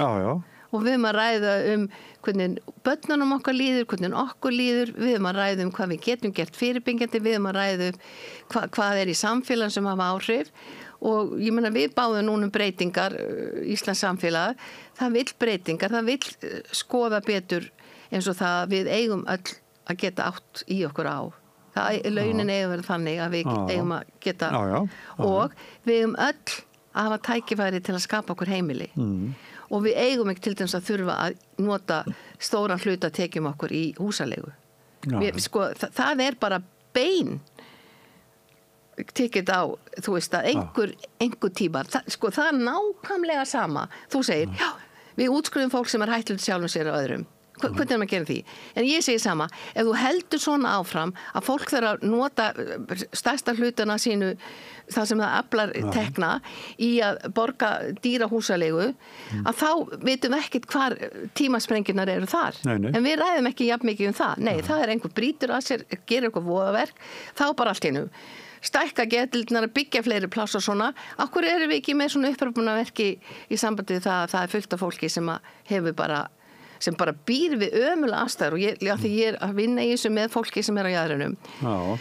Og ég er að heyra sögur eins og til dæmis þeir fá og þetta er oft einstæðir karlmenn þeir fá kannski í svona einhverju iðnaðarhúsnæði eins og við erum að setja fullt af útlendingum í sem að hafa ekki, þeir get ekki haft lögheimili þar því það er ekki sko það er ekki samþykkt og þá fá þau ekki niðurgreiðslu einhver leigubætur og hvað þetta heitir þetta fer alveg vítarhring en þeir hafa ekki efna á að fara annar staðar þannig að þá geta þeir ekki fengið skiluru Þannig að það er svo margt sem þarf að laga. Það er ekki tekið á vandanum heldur, þetta fær bara gerjast eitthvað starfand úti. Já, þangað til að gerist eitthvað svona. Já. Og ég veit ekki, sko, pólitík snýst mismunandi aðferðir, hvernig við teljum að við getum gert betri samfélag, en ég segi alveg í samti við geðheilbrigðismál, þá erum við með ólíkar áherslur á hvað við teljum að þurfa að gera. Og ég sem er náttúrulega tilheyri geðhjálp, við höfum lagt mikla áherslu á svona forvarnir eins og að styðja foreldra með ung börn, af því þar byrja tengslamyndinin. Og ef að þeir fá ekki, en hvað ef að gera ef að þau eru bæði að vinna og eiga ekki pening og þú veist hafa áhyggjur svona, þetta hefur þetta áhrif á börnin. Þannig að það er ekki nóg að kenna þeim tengslamyndum, við þurfum að búa þeim öryggi og þá er gert eitthvað svona barnabætur og bla bla bla, þú veist, það er eitthvað neginn svona plástra eins og hægt er. Til að íta vandamál. Og svo hefum við talað að við viljum að skólarnir takist á að það er unnið eftir hæfileikum en ekki eftir einhverju staðlegum fyrirfram ákveðum allir eiga að kunna þetta og hitta, heldur eigum við frekar að fylgja eftir áhugasviði nemandans. Af því við erum ofta að drepa sko áhugakvöt hjá ungu fólki og það sé ég líka, við erum að fá krakka sem eru algjörlega búin að fá upp í kok á skólakerfinu af því að þeir fá aldrei skilaboðum það að þau séu klár eða standa sig. Af því þeir fitt ekki inn í eitthvað sem er fyrirbúin búið að ákveða. Þannig að allt þetta þurfa að takast á. Við viljum líka geðrætt bara tala að þú lærir alveg eins hvað hefur áhrif á líðan mína, hvað skiptir máli að þú veist eiga vini, hvernig hefur það áhrif að geða þessu eða við erum okkur strítt og svona. Þú veist, þetta sé alveg jafn mikilvægt að kunna starffræði, alveg. Við getum bara ítt núna á einhverja tölvu og einhvern síma þá fáum út. En það þarf að breyta svo miklu og svo líka þetta með að það á enginn að verða út undan sko. Og það við höfum reynt að byggja upp eitthvað kerfi en okkur hefur ekki tekist það því ef að við erum með fólk sem upplifir það hefur ekki sömu tækifæri þá verða sumir verða reiðir þannig að það breynist gegn þeim sjálfum og það er oft fólk skada sig eða bara reyndamönd fyrir sér en stundum beinist reiðin gagnvart öðrum. Já, þannig að þarna getum við verið svona hægt að býða þetta að búa til einhver vandamál og það í fólki, sko, þá verður við svona að sko íta fólki frá okkur. Sko, við vitum ekki hverju afleggingarnir kunna verða. Nei, en ég meina, sko, ég er hrædd við það að við erum núna að Ísland er að breytast og við erum að vera svona fjölmenningaþjóð. En við erum að vera mjög passasum að við þurfum að hlúa af þessu fólki sem við tökum við þannig að það hafi sömu tækifærin og geti framfleytt sér og upplifið að það sé fullgild en ekki einhvern veginn til hliðar. Það er sagt að fyrsta kynslóðin, hún er bara mjög þakklátt og beygir sig. En svo kemur önnur og þriðja kynslóðin, henni finnst það órillat því það hefur fæst hér á landi og er kannski, fattaru? Og það er það sem til dæmis er að gerast í Norðurlöndunum að það er að koma næstu kynslóðir, við erum að byrja á þessu þannig að við meðum ekki gera sömu mistök og þau. Það var oft eins og í Svíþjóð það hafi verið bara heilu hverfin þar sem er bara fólk að erlendum uppruna. Þetta má ekki. Það verður að blanda og líka eins og með en þetta er náttúrulega bara áskorun sem við erum að kjósa stjórnmálamenn til þess að hafa áhrif. En svo þegar við kjósum og við breytum þá ráðumst við líka alltaf á fólk og við viljum fá allt eins og skot sko. Það er þannig að við erum strax eiginlega að byrja núna að ráðast á nýja. Nei, það sem eru bráðavandi það sem er bráðavandi, það hlýtur að þurfa að ganga fyrir. Já, mér heitist á henni heilbrigðisráðherra í dag að hún sé að bretta ermarnar. En ég var nú með í einhverjum ára að kíkja við, það er nú alveg 3-4 ár síðan það sem var verið að tala um svona öryggis eitthvað svona fyrir þá sem var ég get ekki séð hvað var þeim þá vinnu. Það var eitthvað, við tókum þátt í því. Kleppspítala sem var? Nei, þetta var einhverstaðar, nú veit ekki að því ég var einhverju nefnd hvað maður má segja en nei, þetta var ekkert í tengslu, þetta var alveg að sér svæði það sem átt að búa til svona úrræði. Sko. Veikir afbrotamenn kannski sem voru fangað? Nei, líka bara fólk sem er hætluð sjálfsögð og öðru. Nei, en þú sér það sveitafjölun er að sligast undir að því oft þessi einstaklingar þurfa mikla mönnun og svona, þetta eru mjög dýr úrræði en það þarf líka að huga því að þau þurfa einhvers konar samleið, það er ekki einhvern veginn að taka þetta út en það er það eru Reykjavíkurborg hefur reynt að gera heilmikið sko. Já. En þeir eru að sliga stunduna sem meina ríki þurfa að koma meira að. Já. Þetta hefur ekki alveg tekist þetta með hvernig við skiptum á milli ríkis og sveitafélaga. Já, sko. og milli sveitafélaga, en alveg eins og bara til þess með smáhísinn og útigangsfólki. Að það svona liggur þungin á Reykjavíkurborg þó að sé fólk annar staða frá. Sko. En ég þekki nú nokkra einstaklingar sem hafa komist í svona smáhísi og líf þeirra hefur breyst alveg rosalega bara að eiga eitthvað sem er þeirra og geta sko, ég meina sumir get ekki nýsi neitt það sama hvað maður gerir en það er fullt af fólki sem er að nýta sér þetta sko. Já, eins og líka gistiskýli, það er bara í Reykjavík en þeir koma annar staða frá líka. Já, það er nú takmarku þjónusta svona, eins og hefur komið fram þegar eru svona kaldir vetradagar og þegar eru bara rekin út á kuttuna en þegar mótmæltu nú eitthvað var ekki, ég heldur að það ná árangri með því að það var nú eitthvað sem hétt dagsetrið út á Granda en því var lokað. Það er búið lokað því. En nú er Samfjáp búin að taka við hluta þessu en þau náttúrulega þurfa líka að hafa svona eitthvað sem er einhver iðja sem þau geta skapað eitthvað lista smiðja og svona þannig og líka það að geta ég man til því að það var mjög skemmtilegt verkefni sem sé á í Nóri það hér dagsverkið sko en þá þarf þetta að breyta nálgununa því að þetta var í Bergen sko að þá var það sveitafélag það var með ákveðna vinnu og þeir fyrstu 20-25 sem kom á mótnana þeir fengu einhverja vinnu sem var 2-3 daga 2-3 tíma og það var ekkert verið að aðtuga sko hvort þú var undir áhrifum eða ekki bara þú getur útvart ákveði verk á fegstu borgað en þeir þurfti ekki að gefa upp þeir fengu bara peningana og auðvitað notuðu sumir það beint í fíknefni en sumir fannst þetta svo mikið og þetta breytti svo líður að þeir fóru að reyna að vakna til þess að fá vinnuna og svo kom löngunin til þess kannski að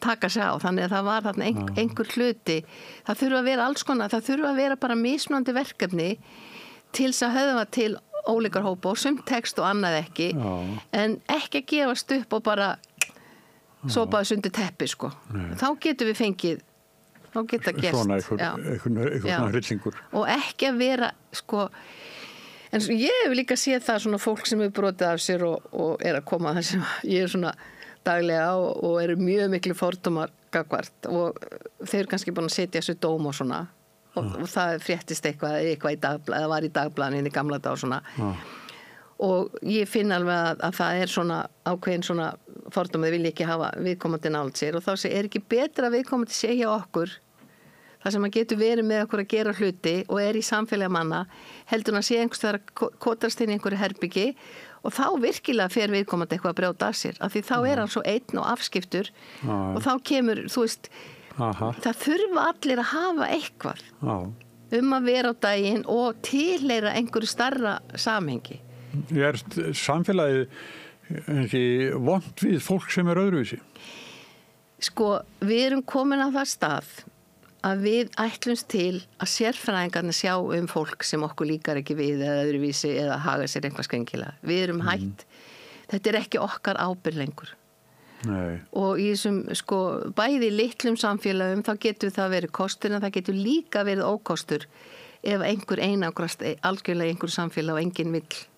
Man finnur bara að enginn vill meðan hafa þannig og þetta er líka, ég meina já, stórfjör, það vantar, við þurfum aftur þessa stórfjörskyldu sem að skipti sér af, það sem að eru sko frændur sem eru kannski eða frængur, það var alltaf fundið einhver verkefni sem er ekki í dag og svo erum við mömmurna náttúrulega, ég er ekki að segja að við erum að fara tilbaka en það er engin það sem mömmurna sáum áður það er í rauninni enginn sem tók við því hlutverki, það er leikskólan og svona en það er ekki bara eitthvað á daginn það er líka eftirmiddagen, það er líka kvöldin og líka við meðum ekki verða þreytt að við getum ekki skipt okkur af ég meina þeir sem er að vinna mikið og í lægstu laununum þeir hafa einhver orku til þess að kannski hjálpa einhverju barni sem er á einhver vandræðu og þarf að styðja eitthvað meira við heimanám og svona. Og jafnvel sko fórhundir sem er í 2 eða 3 vinnum og sem kom heim bara seint á kvöldin. En þarna voru kannski einhver amma í einhverju hotninu með sokkana og var með grónagrautin og kleinurnar. Þetta er ég mæli fyrir því að við þurfum aftur að fara að hugsa að hanna, arkitekturna þurfa að hanna svona hús sem að geta verið fleiri kynslóðir og líka, þú veist, fyrir þá sem að sko koma ellendis frá að maður eigi þú veist, að maður getur líka verið amma einhvers þó að það sé ekki mann segi, skilur við. Því að við þurfum líka að þetta að vera hlutverkalaus og enginn hafi not fyrir mann bara heilsuspillandi, sko. Maður fær svo mikið út úr því að gefa eitthvað af sér og finna að maður skipti máli fyrir einhvern, sko. Það ekki endilega fjölskylda. Nei, en svo það komið, sko, breytingarnar á síðust árum eins og út að það krakkarnir þegar skólinn búinn, þá fara þau innan skólans og bíða eftir að mamma og pappi búin í vinni. En ekki þá til af og ömmu eða... Nei, því þau eru líka að vinna núna. Já, þau eru það reyndar. Já, ekki allir, nei. Nei, ekki allir, já. Nei, það er svona, já. En en svo er náttúrulega líka að vera að tala að sko, þetta verður mikið í símónum og samfélagsmiðlum að við erum hætt þessum tengslum. Við ættum eiginlega bara, þú ætti bara að vera í svona einhverju textasamskiptum við mig, komum með spurningar og ég svo. Já. Þú veist, það er eitthvað sem gerist mann á milli sem við sjáum ekki en hefur áhrif á sálina. Alveg eflir, sko. Já. En það er samt sem áður. Það er þetta ömurlega mál og það koma upp, þetta er svo svakalega hart og svona menn eins og ég og svona allur almenningur horfir á það, heyrðu, hann átti að vera ennþá inni þegar hann gerði þetta í þessari nauðungarvistun þegar þetta gerist þarna í Neskaupstað. Já, en verður þetta ekki aðtuga hvað klikkaði? Jú, væntalega, en sko, gerðin er svo sama, sko. Já, en sjáðu hver svörin eru samt, sem ég er ekkert vissum að verði lausnin. Svörin eru, jú, við erum að reyna að gera eitthvað í málunum, við ætlum að gera þetta. Svörin eru, við erum alltaf að fá leguplás.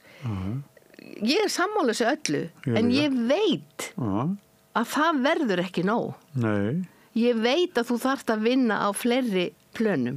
Þetta er auðveldasta svarið.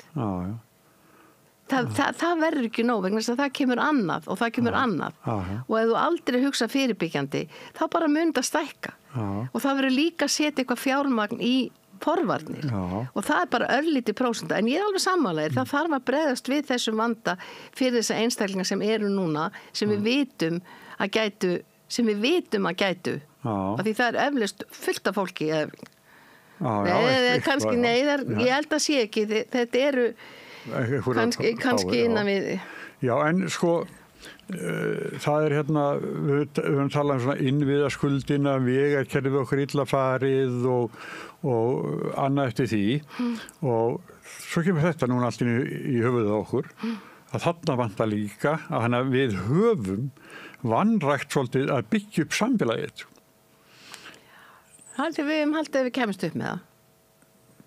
Já, og flýtur en ekki sekkur hugsanáttur eitthvað svoleiðis. Það er náttúrulega ekki nógu gott. Nei, en nú erum við að bera okkur saman við aðra þjóðir að það sé svo mörg rými þarna. Þau eru samt líka lendi í vandræðum. Þó að þau sem er miklu fleiri rými og eru kannski með svona öryggisdeildir. Það er líka svona alls konar samfélagsvandamál og kemur upp svona atriði sem eru hörmuleg, sko. En hvað vilt að ég segi? Já, ég er sammála þér að það þurfi að gera. Já, við erum öll sammála því, held ég. En eigum við að finna einhverja sökudólka og hengi einhver upp á torkum, ég meina. Nei. Já, en ok, við höfum innviðaskuldir. Við erum að laga það sem miður höfum farið. En nú erum við ekki að gefa þessu fólki séns núna sem að er með mjög góð og háleit markmið. Jú, og vonum bara þeim takist vel til. Já, ég vona það svo sannarlega, en ég líka vil gefa þeim séns. Nú erum við búin að kjósa og nú erum við 4 ár. Ég vona það haldist, sumir vilja það haldist ekki, ég vona það haldist. En það er mikið færri. Það eru 70% stuðningu í ríkisstjórnina, þannig að eins og ævinlega í upphafi. En venjulegast komast þeir aldrei að sem ég kýs bara svo það sér.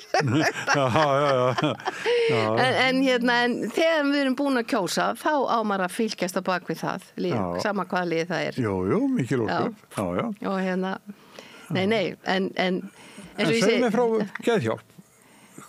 Eru þið með marga skjólstæðingar, göngudeild eða hvernig? Nei, við erum ekki að reka neitt, við erum ekki að reka neitt þjónustu, við erum hagsmunasamtök og við erum að reyna að benda á það sem betum að fara, en það var settu til dæmis svona sjóður, geðheilbrigðissjóður, þar sem við erum að styrkja verkefni sem reyndar það alveg Geðhjálp leggur fjármagn í það, en það alveg sjálfstætt, þar sem við erum að reyna að styðja við svona nýsköpun. Það sem kannski verið að nota meira svona skapandi iðju, það sem verið að vinna með styrkleika fólks, koma á fót fleiri jafningum, það sem að fólk getur nýtt reynslu sína og getur fengið störf við það, þú veist, að því að það fullt af fólki þarna úti sem hefur kannski mjög ungt lent í einhverjum svona geðræðamerfileikum og hefur ekki klárað nám og heldur bara, það mun aldrei fá neitt eina vinnu sem að henda þeim, svo allt í einu uppgötu að ég get nota reynslu mína öðrum til góðs og þá fá þeir von og þetta nám sem byggjast að því að það þeirra reynsla og þeirra áherslu sem fá að njóta sín og það oft ekki alveg við takt við hefðbundið en við þurfum líka hefðbundum þjónustu að halda bara svo það sé sagt við erum ekki að kasta öll út en við viljum að þarna sé öflug hópur sem að fá að starfa saman og að þau sé alveg á sama plani skilur og við höfum líka verið að berast fyrir því að koma á svona við kallum það skjólshúsi algjörlega rekið af fólki með reynslu.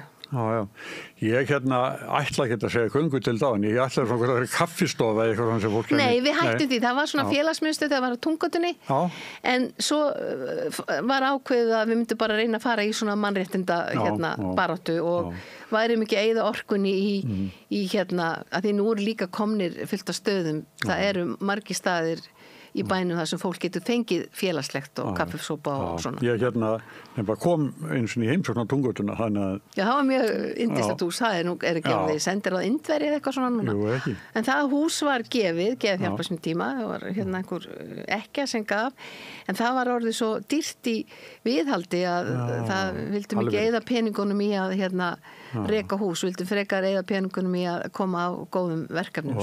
Og átti Geðhjálp allt húsið?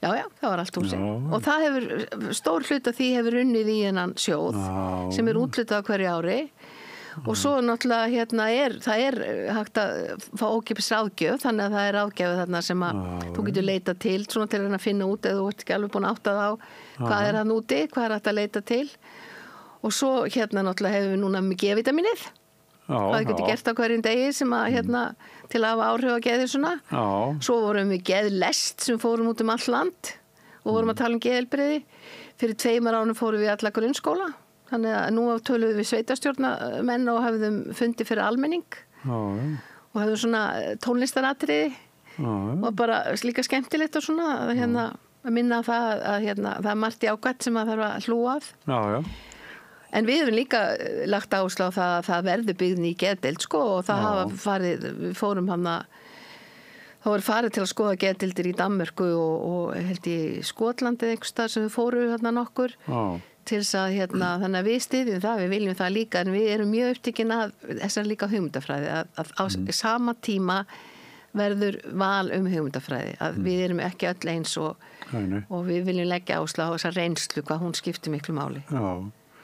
Því miður margir sem að finnst ekki að þó þau komast inn á geðdeild og þá eru svo mikla væntingar hjálp og svo kannski bara enginn sem tala við það og það kannski eina sem það eru lyf, nokkuð viðtöl, kannski ekki einu sinni viðtöl og þannig að það svona, fólk ekki ánægt, en svo líka fullt af fólki sem ánægt en við viljum líka hlúa þeim sem ekki ánægðir. En náttúrulega eflaust fullt af fólki sem á við gerna vandamálastrið eða ekki sjúkt að það nær að lifa ágætu lífi. Já, elskan. Jú, þetta engin dauðadómur. Nei. Og þú getur til eins og svo það sem talað svona alvarlegast eða þú svona skynjar heiminn og annan hátt, það talað að Já, að þú getur verið geðrofi, en geðrof þarf ekki bara að vera eitthvað sem er neikvægt og þú haldir að það sé einhver eftir, heldur líka bara þú skynjir heiminn og annan hátt, að þetta, margir lifa með þessu og það þarf í rauninni ekkert að meðhöndla þetta. Það ef við erum hrædd við þetta eða aðstandendur.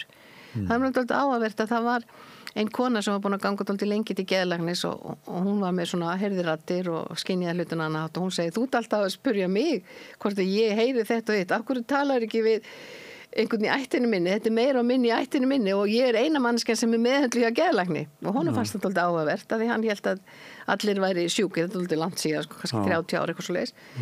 Þannig að hann kallaði til og hafði stóða ráðstefnu í Hollandi, fólk sem heyrði raddir eða skynja hann átt og reyndir svo að fekk svo stóra hluta sem hópi til að rannsaka og þetta var oft sem að byrjaði svona var við einhver áföll í æsku og ef þið voru send til meðferða, það var ef þið sjálfur hrætt við þær upplifanir eða aðstandendur en margir urðu ekki hrættu við þetta og þetta var bara hluta af þeirra persónuleika. Þannig að það er hægt að vinna og starfa við þetta og þarf ekkert endilega meðhöndla og margir sem eru að fá meðhöndlun með lífum eins og mér allir svona heyra en það raddir og svona þeir fara ekkert endilega en það þarf kannski, við erum svona mismunandi sko, við fæðust öll með ákveðin útbúnað og sumum okkar eru viðkvæmari aðrir og þóla minni streitu og þurfa kannski meiri stuðning þetta er svo kannski lítið blóm sem við þurfa kannski skoða jarðvegin og rakan og ljósið og það er enginn sem fyrir að reyna að laga eitthvað blóm á þess að huga umhverfinu skilur við, en við erum nákvæmlega eins en við erum samt búin að búa til einhverja meðferðir þar sem við tökum bara blómið og ætlum að reyna að hristi það lífi á þess að hlúa umhverfinu sem vonlust sem er vonlust að vera eins og gullfiskurinn, þú skiptur vatn ef hann er eitthvað slappur Heyrðu, en við skulum segja þetta gott ég þakka mikið verið fyrir komuna ekki máli og eins og ég gat hérna upp að þá ætla ég ekki að lesa hvað er næsta dagskránni ég man það ekki en það veldur örugglega ekki vonbrigðum en ég þakka fyrir mig að sinni Með því að ganga í leigjendasamtökin styður þú baráttu leigjenda Leigjendasamtökin eru fyrir öll þau sem vilja vinna að réttlæti og öryggi á húsnæðismarkaði leigjendasamtökin.is Við höldum að fara að ræðum trúmál og þú fékkst til þín að þessu sinni fulltrúa andans að borðinu þá var Davíð Þór Jónsson, þjóðkirkjuprestur og Sverrir Agnarsson, fjölmiðlaráðgjafi og múslimi. Er hann fjölmiðlaráðgjafi? Er hann ekki sem sagt eins konar prestur eða þannig? Hann er reyndar ekki bundin söfnuði núna. Hann hefur svona farið á milli þessara tveggja múslima safnaða sem eru starfandi hérna. En hann er oft svona talsmaður. En hann hefur verið, talsmaður múslima árabil. Og þeir eru að ræða þarna kirkjusókn ungra karla og velta fyrir ykkur félagslega hlutanum í starfi trúarstofnanana fordómana gagnvart trúarbröðunum og þennan eina guð og það er svolítið gaman að hlusta á þetta spjalla. Það heyrist svona svolítið á þér að þú ert ekki í hópi hérna. Ég er ekki með trúrækin kannski. Sjálfur er ég nú skráð í Ása trúsöfnuðin og það er nú bara einfallega vegna þess að ég er svo mikil þjóðremba. En ég held að þetta var mjög skemmtilegt samtal. Það er auðvitað alltaf gaman að setja niður saman fólk sem einhvern veginn maður telur að sé ólíkt og muni kannski koma til með að takast á innbyrðis eða eitthvað eða svona, eða við borðið, en það ríkti mikill kærleikur við borðið og það er náttúrulega bara, og eins og kemur í ljós, þetta er allt sami guðinn sem ræðir. Þetta er sami guðinn, já, þeir trúa sami guðinn, en þetta er líka ákveðið samtal við Ríkisútvarpið því þarna varstu að ræða mál sem kom fyrst fram í umfjöllun lestarinnar já Önnu Gyðu þessi aukna kirkjusókn ungra drengja eða ungra manna sem að hefur komið ljós núna síðasta árið. Það eru þetta hópar af ungum mönnum sem eru farnir að sækja í kirkjuna í auknum mæli og fyrir áður en ég tók þetta viðtal þá hafði ég verið með í spjalli fulltrúa lífskoðunarfélagana sem að voru nú alveg sammála að það væri ekkert nema jákvætt að ungir menn væri einhvern veginn farnir að svona kíkja inn í andans mál en vildu þó setja svona ákveðin fyrirvara á hvernig kirkjan myndi taka á móti þeim, þannig að það lá beinast við að spyrja reynlega prest. Þannig að við skulum hlusta á samræðu þína við Davíð Þór Jónsson, þjóðkirkjuprest og Sverri Agnarsson, fjölmiðlaráðgjafa og múslima. Gjörðu þessu vel. Ertu á leið heim úr vinnu? Stilltu á FM 89,1.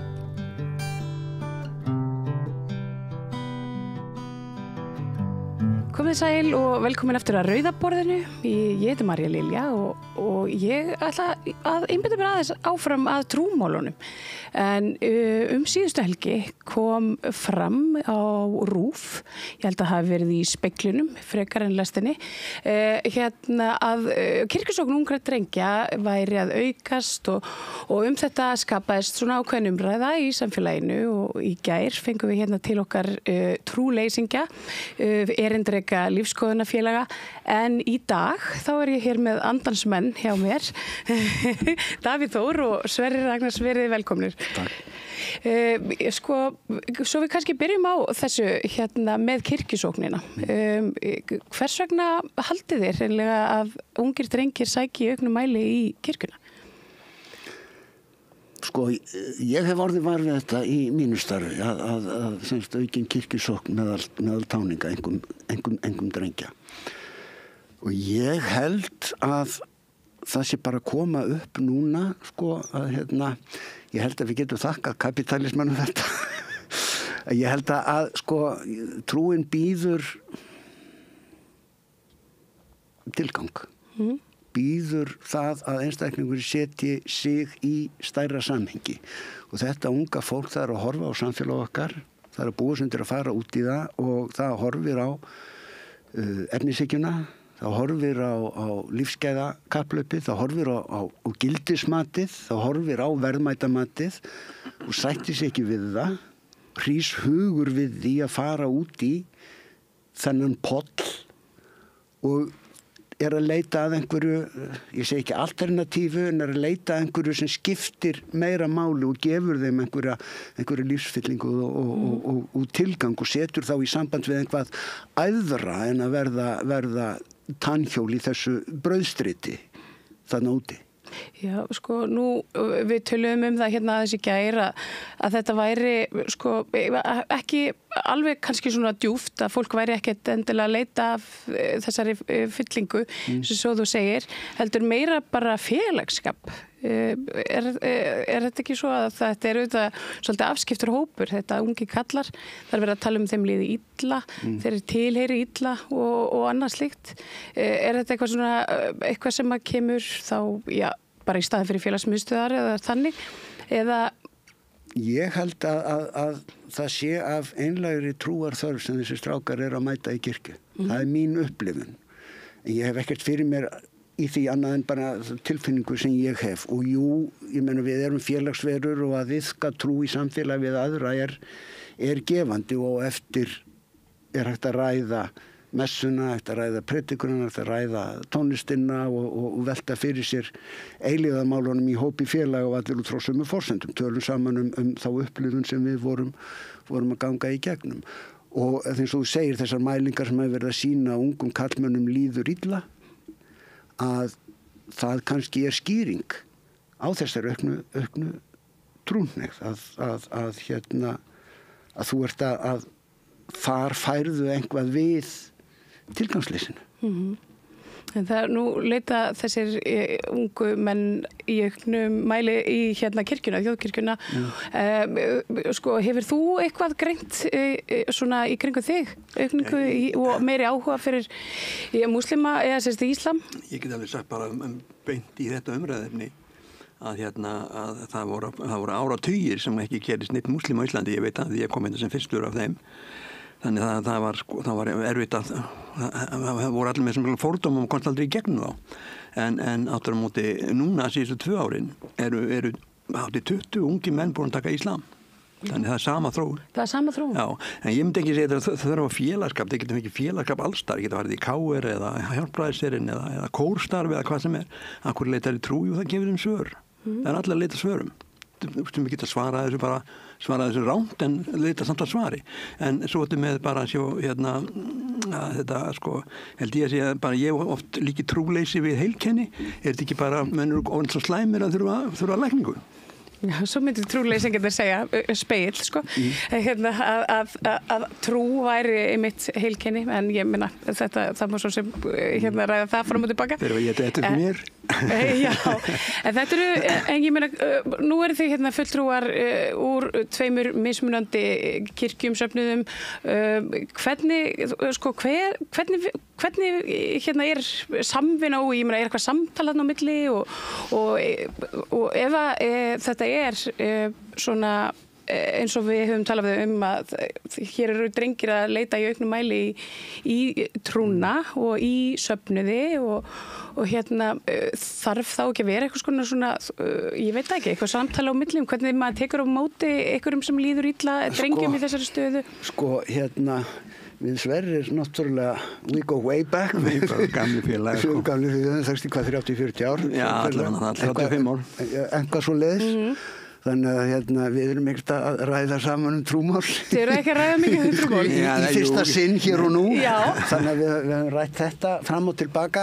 Nú skil ég, ertu að tala um hvernig við tökum á móti nýju fólki, ertu að tala samkirkjur Já, ég er svona aðalega að pæla í þessum hópi ungar drengja akkurat núna.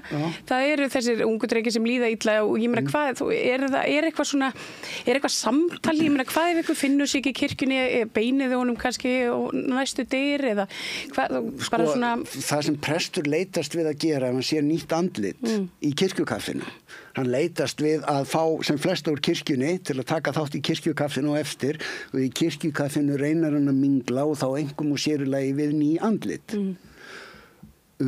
eftir það þá er ekkert ferli í gangi þá bara reynum maður að skapa samtal og kveður bara gaman að sjá þig og endilega komdu fljótt aftur en svo er náttúrulega prestur alltaf til viðtals og ég líki stundum presti við sjóntækjafræðing það er að segja ef þú sérð illa þá þarftu kannski ekki endilega að fara til augnlæknis kannski er nóg fyrir því að fara til sjóntækjafræðings.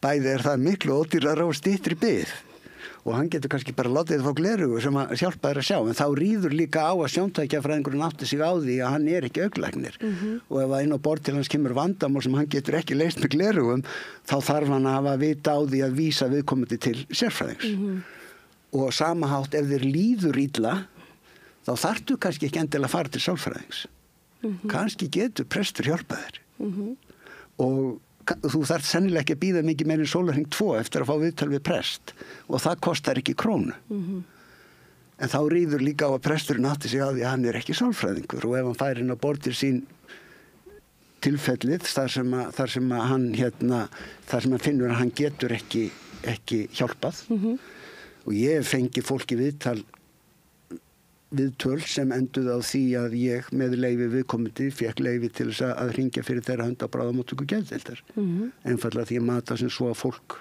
væri í hættu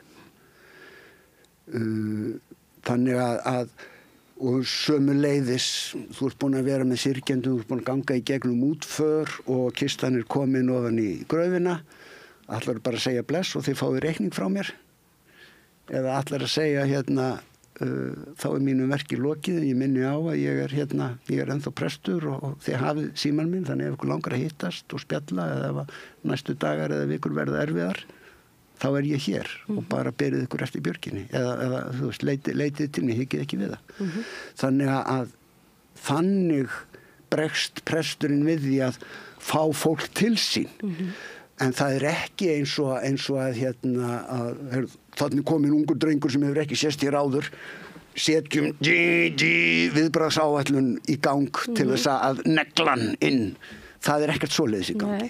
En það nefnilega, að því að það hefur nefnilega verið svolítið mikill fréttaflutningur þennan hóp drengja sem er allir farin að beita til kirkju og það er svona eins og það er allir stúm, gjörsanlega. Ég meina, hér sitjum við og ræðum það og Ég held að það spili inn í annað, fyrir ekki að ég grípi fram með fyrir þér, ég held að spili svolítið inn í annað að þetta er uppreisn. Að að ég er af punk-kynslóðinni og þegar krúttin komu fram þá blöskraði mér svo gjörsamlega þessi tónlist, hún höfði það svo lítið til mér, mér fannst hún svo máttlaus og tilgerðarleg og laus við alla aggressjón og meiningar, þetta var bara einhver innhverf væmni á ensku, hjöluð, sko, önduð, valla sungin, sko, ég þú veist, tengi öskrandi rafmaskíta og öskrandi pönkara við ungt fólk, sko. Þangað til það rann upp fyrir mér, sko, alveg eins og pönki var uppreist gegn skallapoppinu, pönkararnir voru að gera uppreist gegn skallapoppi foreldra sinna, þá voru krúttin pönkarana að gera uppreist gegn hávaða og aggressjón og látunum í þeirra músík. Og ég held að það spili inn í þetta með kirkjuna, að það sé líka ákveðin æskumanna uppreist gegn gildismati og viðhorfum foreldra. Það ljómar eins og músík mín meirum því að þið vilja gera alveg uppreist og gera þetta náttúrulega múslima. Já, það er einmitt. Sko, nú velti ég fyrir mér að hvort að þetta sé, ég meina það talaði að það sé ákveðið afturhvarf til svona íhaldsamari gilda, það eru íhaldsum öfl sem einhvern veginn svona verðast að vera að ná tökum á allavega hinu vestræna heimi og það er allt þetta tal bara þessi hefðbundnu gömlu gildi. Haldið þið ekki að það spili eitthvað inn í að það sé svona tísku fyrirbæri eitthvað, þeir sé að eltast við menn eins og Jordan Peterson eða einhverja svona spámenn á TikTok. Er hann okkur að predika kristindóm eða trúmál? Eða? Já, svona íhaldið svona frekar og það er einhvern veginn svona haldist í hendur við kirkjuna og ég meina nú er alltaf talað að múslimar séu svo ofbærslega íhaldsamir. Það sé ég meina þið fljótið að finna fyrir miklum fordómum. Ég veit ekki hvað þessi íhaldsamt eiga fljúandi teppi er það. Nei, en íhaldið er ekki að komast til valda, íhaldið hefur ráðið frá upphafi og gerir enn og mun gera heiminum allavega. Já, sko ég held að það sé ekki hægt að saka þjóðkirkjuna að vera íhaldsum í sinni búðun. Nei. Ég held að hún sé einhver frjálslyndasta kristna kirkja í heiminum. Allavega í hóp topp 5, topp 10 hygglust. Íslenska kirkjan? Já, íslenska þjóðkirkjan. Auðvitað eru geirfuglar innan það, eins og Davíð Oddsson sagði, það eru gangsterar í hópnum, sko. En hún spannar mjög vítt svið. Ég get alveg sagt þér það að það voru ekki róttækir og frjálsnýttir stjórnmálamenn sem hringdi í biskup og kvörtuði yfir mínum predikunum og mínum ræðuhöldum á Austurvelli. Nei. Þannig að þetta, þú vilt meina að það voru þeir íhaldsömu. Þú vilt meina að það sé einmitt, þetta sé ekki þetta, að ungi drengir sé að verða íhaldsamari aftur. Ég meina ef það eru uppreist, nú erum við búum í svona lippaveröld með að við svona margt sem áður hefur verið. Ég fæ ekki þessa incel væpa frá þessum strákum. Ég finn það ekki. Nei, en þá væntanlega en hvað veit ég hef ekkert þessi ungu múslima sem ég var heita nýlega, þetta eru einn að læra lögfræði annars sinni börnum, bara fólki með strákar í bara fullu fjöri en ég veit ekki hvað hefur gert, þetta gjör breyst allavega. En nú eru konur að hverfa úr kirkjum, verðist vera svona, ég var að leita af tölum þetta í gær, fann nú engar haldbarar glænýjar en það er svona eins og það hafi orðið svolítið brottfall á meðal kvenna og meðan að karlarnir hafa einhvern veginn tekið yfir. Kirkjusóknáttu? Já, bara kirkju og safnaðar Þetta er þveröfs við mína upplifun, sko. Allavega meðal eldri kynslóðarinnar, sko, að ég er ég fer hálfsmánaðarlega í þjónustu íbúðir, í félagsmiðstöð fyrir þjónustu íbúða hverfi sem er í minni sókn og á þar helgistund með fólkinu og það eru kannski 20-30 manns og það eru kannski 3-4 kallar í hópnum. Já, af eldri. Af eldri kynslóðinni. Og sama með til dæmis kórstarf, kirkjukóra, að það yfirleitt miklu meira ströggl að fá karlarattir en kvenrattir í kórin. Þannig að mín upplifun hefur verið svo að konur séu trúræknari og trúhneigðari heldur en kallar svona almennt. Já, og hafa verið það, sko. Svo verist að það hafa orðið hana. Og hvað prestastjettina varðar að þá held ég, þá bara ég leiðréttur með það, með minnir að jafnvægi hafi verið náð þar milli kynjana. Að það allavega munar ekki miklu. Já, sem ég ekki hvern prestar og kallar. Já. Þannig að það kemur svolítið flatt upp á mig að þú ert að segja mér að konum sé að fækka í kirkjunu og körlum að fjölga. Þeir hafi svona tekið yfir allavega í Evrópu. Já, kannski í Evrópu. Þú ert að segja mér fréttir. Já. Þannig ég hef engin Þetta var það sem ég fann á internetinu í gær og ekki lífið þannig. En við... Þeir mætti ekki setja á internetinu ef það var ekki satt. Já, það er reglan. Sverrir, segðu mér, sko, nú hafa múslimar fundið fyrir miklum fordómum á Íslandi. Þekki ég frá mínum vinum sem eru múslimar og þetta er einhvern veginn svona virðist vera lenskan svolítið mitt á Vesturlöndum að það er þessi vondum músliminn og þú veist Það er heilig sjónvarsetning gerður þetta, sko. 24 til þess. Já. Er þetta eitthvað sem þú finnur fyrir þínu daglega lífi? Ég vil segja þetta rýn ekki á, ég kann alltaf koma með brynju, sko, þetta rýn ekki á mér, sko, ég mist þetta, en ég lendi til dæmis bara pottunum daginn, svo les einhverjum fyrirlestir frá einhverjum gæja sem var bara rógur, ligar og illendinga af múslimum. Ég var það yfirgefa svæðið, sko. En þetta er sjálfgæft, þetta er miklu betur breyst mikið síðan sko, þetta er í tvennu lagi. Fyrst kom ég til múslimin 1973 frá Pakistan og þá var að vísu hrækt á með eins á Austurræti, en það var vegna þess að arabarnir voru búin að hækka bensíni, það var ekki trúmálin. Og svo var þetta bara mjög yndislegt að vera múslimi, já, múslimi Stykkishólmi, já, bara kallaði múi og bara gekk inn í samfélagi þar og var að beita með köllunum og sjó og bara gekk mjög vel og aldrei, en svo upp úr 2000 svona, já, náttúrulega eftir tvíbrotturna gerist eitthvað, en það var svona einhvern veginn búin 90, það byrjar tölvunafræðingur, ég get alveg nefn nafnið vegna þess að hann er að mínum hætti á það alveg skilið menn mjög sér illa til hans. Skúli Skúlason var tölvunafræðingur og hélt póstlista og dreifði sem sagt hatursboðskap á amerískum hatursíðum vikulega til 10.000 manns. Það voru alþingismenn, það voru sveitarstjórnarmenn, það voru kennarar, það voru prestar, allir sem máli skipti, fjölmiðlamenn fengu þennan póst á hverju einustu viku og mikið af þessu sem hann sagði sko ratað á forsíðu blaðana sem sannleikur, það var enginn að tekka það af. Og þarna þetta held ég sé grunnurinn af þessum miklu fordómum og það þessi að víkja, það er bara það lengri liði tími, hann er dáin, látni fyrir nokkur upp fyrir þessum honum, en hann hafði hann eitraði svona útrá sem bara, en nú er það aðeins að minnka, en nú er þetta að koma einhver öðru á framfæri. Já. Og nú náttúrulega miklu einfaldara núna með netun ég tók alveg 5 ári að svara næst í öllu sem framkom og var rámt haft eftir, því mikið af þessu er bara legar og uppbunni, það sem eru að vitni í kóranum það er ekki eins og þar og það er tradisjón var svo að fyrsta þýðing kóransins á latinu þá bættu þeir inn í köflum og þaðan kemur það sem ég las í gangfræðaskólanum að Íslam kendi það að konur hefði ekki sál, það var þessum kóranin sem kom út 1171 á latinu. Það var eitthvað svona bara tilbúningur og þetta erum við að fást við þann dag í dag. Ég meina hvað er líkt með þessum tveimur trúarbröðum? Getur kannski svona... Þau eru náttúrulega náskild. Já. Abrahamísk trúarbröð. Við lítum á kristna menn sem trúa það.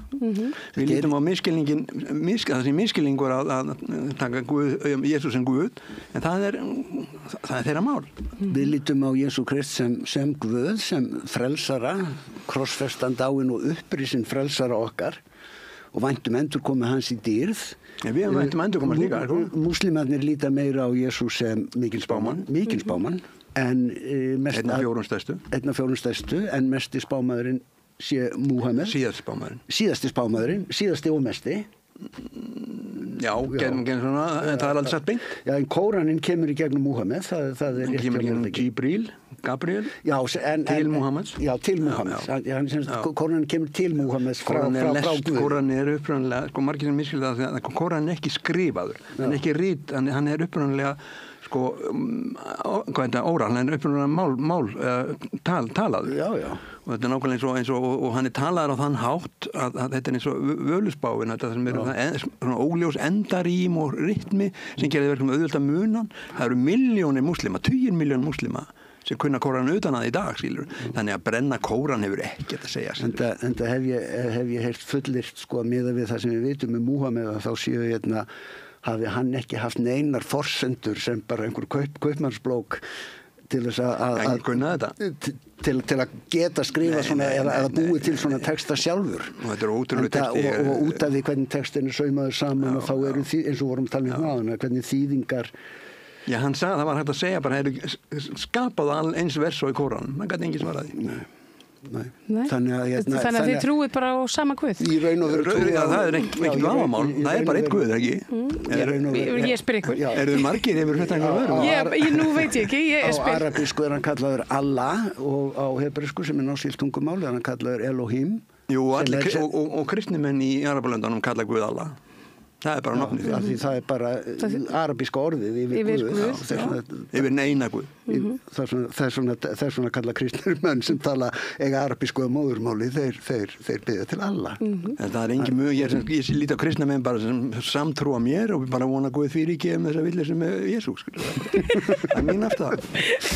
En hvernig stendur þá á því að það ríkir þessi miklu misskilningur? Þú talar svona upplýsingar og óreiðu og hérna ég tala reyna hatursorðræðu og kerfisbundið skipulagt nýð. En hvers vegna standa allir þessi trúahópar ekki betur saman? Já, við erum ekki bara standa við Davíð. Nei,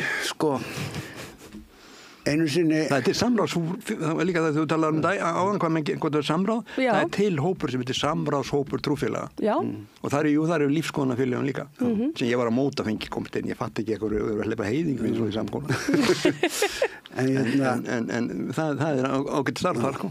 Einu sinni fóru muslimi, gyðingur og kristinn maður saman á bar og þeir fengu sér bjór nema musliminn, hann fekk sér te því að hann má ekki drekka áfengi og þeir spjölluðu saman og voruðu góðu vinir.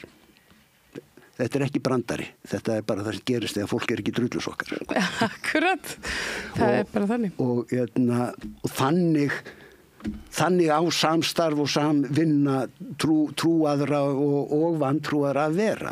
Þú veist, trúin er þitt engamál og það er ekkert sem segir að góður muslimi og góður kristinn maður get ekki lifað saman hlið við hlið í bróðerni og vináttu. Það gerist allan heim. Og það er að gerast allan heim. Við erum að glíma við sögu sem fólst í því að ríkisvaldið tók kirkjuna traustataki og misbeitti henni meðal annars við erum ekki enn búin að súpa seiðið að helvítis krossferðunum sem var náttúrulega bara nauðgun á öllum kristnum gildum að gera það þeir úrstuðu með kristnumönnum í Istanbúl alveg hægri vinstri því að þeir voru að vitlusi þjóðerni hjúkum nunnur og munka þá hlutu þeir að vera heiðingjar þú veist við erum ekki enn búin að súpa seiðið af þessu.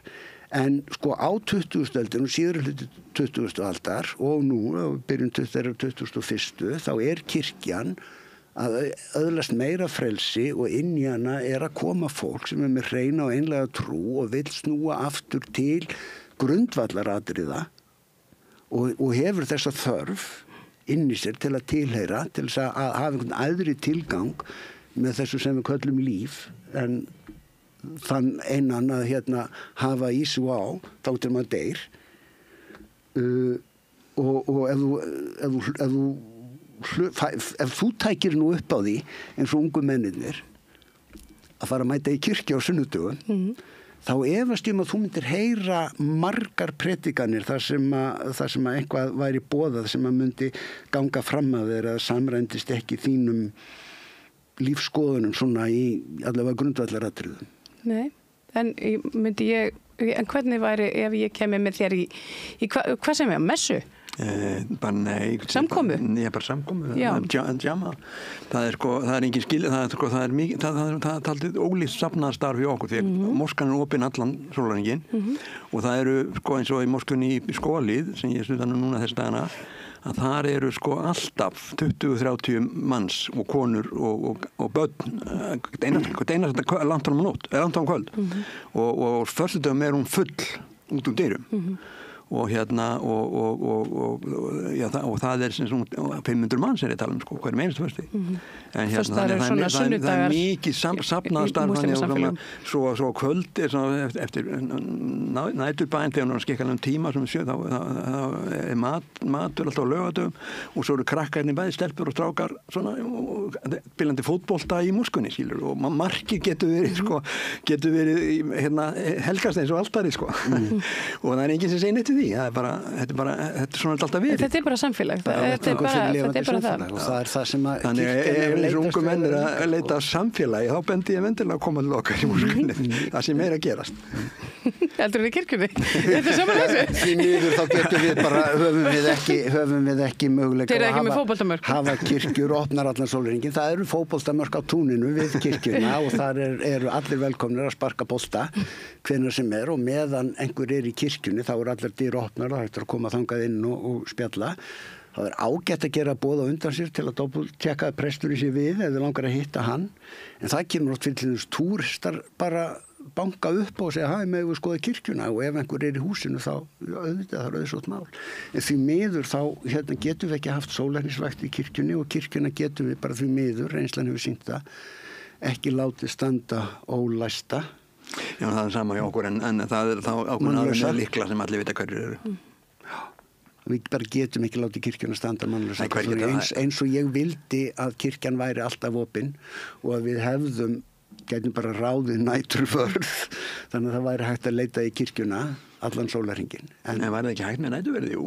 Jú, en kirkjan er bara að ströggla við að það þarf að borga næturverði kaup. Næturverðin selna meiri presturinn í kaupi. Ég segi ekki að það ekki meiri presturinn, en það þarf líka, bara því miður, við þurfum líka að við þurfum að koma þetta er rekstur líka þetta er rekstur, við bara í kapitaliskum heimi ég allast upp þá voru hússkilin opin yfirleitt allar dyr opin og allir bílar opin það er allir bara liðin tíð hvað eru langt síðan það ég er forn ég fætur á fyrirplats í þessu aldan en kannski áður en ég slepp ykkur að því að við svona hófum þennan þátt á því að tala drengi og þeim liði í samfélaginu hvað getum við gert til þess að bara fólki almennt liði betur? Ég held allavega að trúleysið hafi svolítið brugðist. Það er enginn að tala Richard Dawkins í dag eða Anthony Quaidon, Hutchins eða þú veist. Hutchins, eða gerði þarna þættina Cause of All Evil. Það bara þannig komið fram við kristindóminn, bara það gerði sjónvarpsþáttaröð Orsök alls ills og svo farið og leitaði mestu af klikkuðustu túlkunum sem hægt var að grafa upp af kristindóminum og þú veist einhvað fólk að handleika höggorma og einhvað svona og þetta átt að vera normið Þetta var einhver tískubóla til þess að splúndra samfélögum af hverju tískubóla í upphafi aldarinnar sem bara liðin til lok og að því við vorum að tala unga menn að þetta laðaði til sín unga menn á þeim tíma, ekki konur það var þarna, hér var starfrækt vefsíða sem ég veit ekki hvort er starfrækt ennþá Vantrú? Já, ég hef ekki heyrt talað Jú, hún er til ennþá ég gáði sérstaklega að því á það Er hann verið að byrta efna? Já, síðast bara í janúar ekkert en allavega hún er ekki í umræðunni núna og ef þú horfir á hverjir er á bak við hana er ein kona í hópnum Nei. Ég held ekki, Þannig að, þannig að ef þú ert að leita inselsamfélagi þá ferð ekki í kirkjuna, þú ferð í vantrú. Þar eru inselarnir sem eru að leita að svörum, Við getum í raun og veru, við verðum bara að hafa faðminn opinn. Það er það eina sem við getum gert og að vekja athygli á því að við erum hér. og við erum reiðubúin til að hlusta og taka utanum. Það engin dæmdur sem kemur í kirkjuna. Ég hef setið með dæmdum morðingjum og spjallað við þá líðan þeirra og þeirra andlegu áskorunir við að reyna að hefja líf að aflokinni afplánun. Og þeir eru jafn velkomnir og aðrir í að eiga samtal við prest. Það engin slaufunarmenning í kirkjunni. Nei, þetta myndar bæta við í sambandi Hitchens og þessa gæja sem var að skrifa og Dawkins hefur líka skrifað mjög svona aðal íslam báðum aðal íslam þó að kristmenn hafa líka fundið fyrir því en hérna, ég sé sko að því að ég kannski ekki þekktur á Davíð en menn þekkja mig, veit hvað ég formað múslimafélags í nokkur ár en nóts að prenta mig inn í allavega inn í hjá eldri kynslóðinni og ég hef eiginlega mætt góðu viðhorfi en svo kemur fyrir einstakar sinnum að gamli vini mín sem hafa verið svona, eða kunningjar kann maður segja, sem hafa svona ekkert verið allt í hennu breytast og hafa annað viðhorgagarnir og ég hef svona testað þetta allavega 2-3 hvaða bók var, eitthvað að lesa eitthvað Íslam nýlega, þá hafa allir verið að lesa bók eftir Dawkins eða Hitchens, það er bara að skapa þetta og svo er þetta Davíð þeir eru bara að stilla upp einhvern scenarium sem gerist örugglega einhvers staðar eins og að drepa konur, grýta konur, það sé eitthvað algjört í, það er ekki til, það er ekki svona í Kóran. En þetta bara... En hvað kemur þetta? Ég meina, það hefur oft verið talað sko, trúarbrögð sem svona ákveðið svona ævat kúgunarvaldi við konum. Það hefur alltaf verið notað þannig. Já. Fótbolti líka notað þannig. Það bannar ekki fótbolta. Ok, ekki gef ótskýrði, nú verður útskýra hvað fótbolti fyrir öllum fótboltakonunum það úti. Talaði bara við konuna sem var reynd að komast áhrif en KSÍ. Já, þú meinar bara svona feðraveldi almennt. Já, það er bara almennt, sko. Þetta er ekki sérstaklega fyrir getur að trúa alls að konu, ég held að það sé alls ekki skiljið því, sko. Er kirkjan þá bara svona eins og svona scapegoat svo í slettinu aðeins? Ég held að kirkjan sé svolítið mikið núna í uppgjöri við fortíð sína í feðraveldinu. Sérst á síðustu 2 biskupskosningum að við erum eiginlega erum svolítið að afsakið myndlíkinguna og hvert hún sótt að þvo hendur okkar af fortíðinni. Það er að segja eins og til dæmis sem birtist í samstarfi kirkjunar og samtakana 78 að gera upp fortíðina þar sem að fólk sem samkynhneigt fólk sem hafði slæma reynslu af samskiptum sínum við kirkjuna sagði sína sögu og sögurnar voru til sýnis í kirkjum og kirkjan gekkst við þessum sögum játaði sekt sína og baðst fyrirgefningar. Sem svona svolítið það sem hún predikar. Sem það sem við predikuðum. Þannig að þarna var kirkjan að praktísera það sem hún predikar. Þannig að sko ég vil fá þig í kirkjuna vegna þess að við erum búin að sko og erum í óða önn að segja bless við feðraveldið og að opna faðminn fyrir öllum.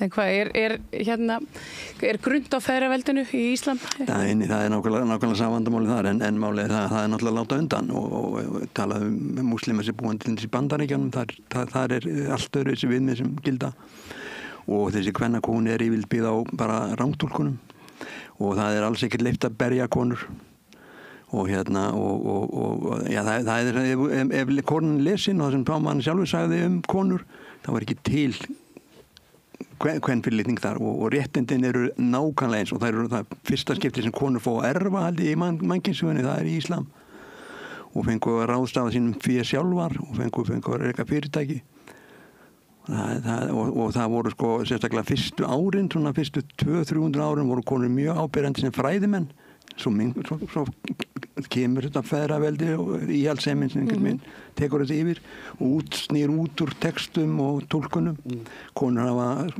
miklu meiri rétt í Íslam heldur en bara yfirleitt allstaðar kosningarétt fenguðar hafa alltaf haft sem eitthvað sem og fjárráð fengu konur bara á Vesturlöndum bara 1950 öglaus. Ég held að bara kostningaréttin 70 og eitthvað þetta var alltaf ríkjandi í Íslam og þannig að menn vilja þá geta fundið eitthvað og snúð út úr því alveg eins og í Biblíinu og alveg eins og í stefnuskrá Sjálfstæðisflokksins.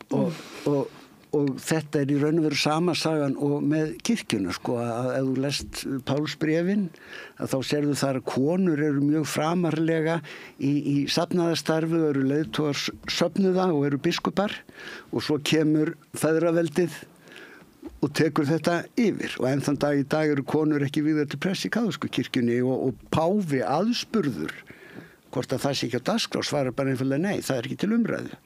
Það mál er bara ekki á dagskrá og það er engin hérna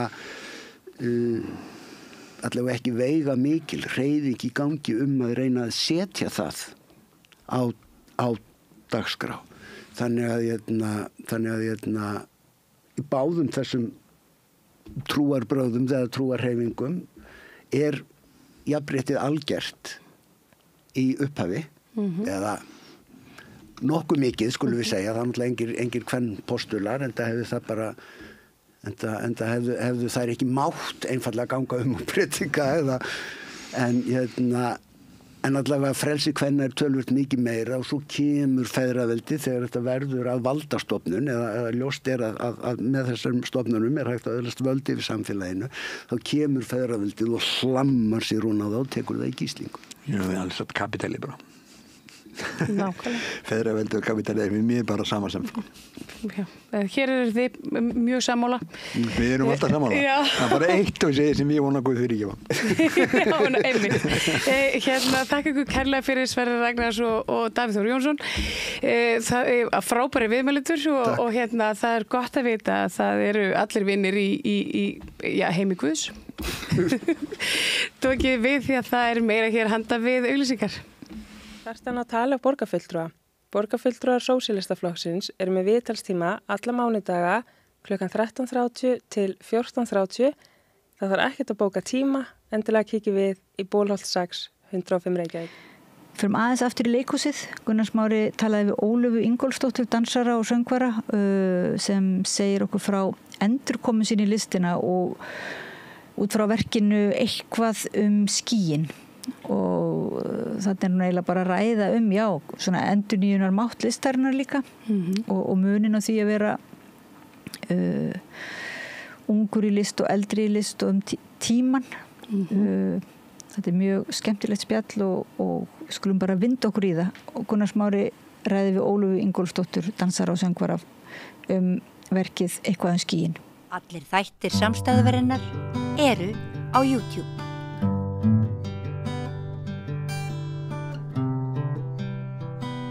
Já, það er leikhúsið, það er alltaf verið að senda mig í leikhús og helgina fór ég í Tjarnarbíó og sá þar verk sem heitir eitthvað skýin og þar sá ég eitthvað sem ég hef aldrei séð áður. Ég sá dansara sem að söng, sóbrann sem að dansaði, ég hef ekki séð þetta, Ólöf Ingólfsdóttir. Þetta er ekki algengt að eitthvað dansi og syngi. Já, það er að verða svolítið algengt, en já, það eru margir dansarar sem syngja, en það er ekki margir sem er að syngja barokktónlist hins vegar. Nei. Og þú getur sungið? Já, ég lærði það. Já. Er þetta ekki sóbrann? Mezzosóbrann. Mezzosóbrann. Fyll í salin. Og þú ert að syngja gömul? Já, þetta er barokktónlist, sem sagt 300 ára gömul tónlist, en það bil. Og samt tímalaus einhvern veginn. Já, og svona, ég veit ekki hvað, þetta er svona óræðin merking, það er þetta að flytja þetta yfir á margt. Já, þetta eru sem sagt aríur úr mismunandi óperum eftir 4 höfunda, þannig að þetta er ekki upphæðlega samið sem einn heild, en það sem að ég er að fjalla tilfinningar í þessu verki og þessir textarnir og lögin þau vekja kannski mismunandi tilfinningar. Það eru valin svolítið út frá því, þessar stemningar. En er þetta samfellt saga? Ég átti svolítið erlöku með að ég var að hljósa, hvað er hún? Já, ég en svo er þetta bara eins og þetta er bara mjög opið til túlkunar. Ég hugsaði að það voru miklu fleiri konur í salnum. Já. Ég sagði, þetta er ábyggilega eitthvað sem að þær ná, en ég bara fer einhvern veginn yfir hausamótan á mér. Já, ég veit ekki. Ég held að það sé ekki kynbundið. En þetta er eitthvað svona tilvistarlegt.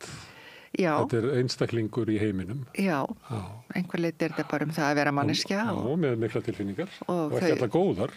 Nei, alls ekki allar góðar og við bara fáum mismunandi verkefni í lífinu.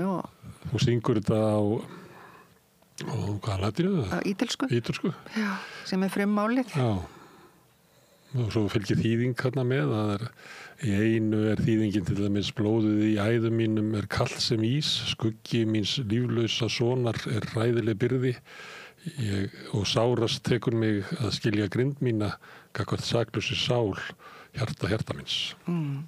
Þetta er svona óþægilega tilfinningar. Já, kannski bæði sorg og eftirsjá og skömm.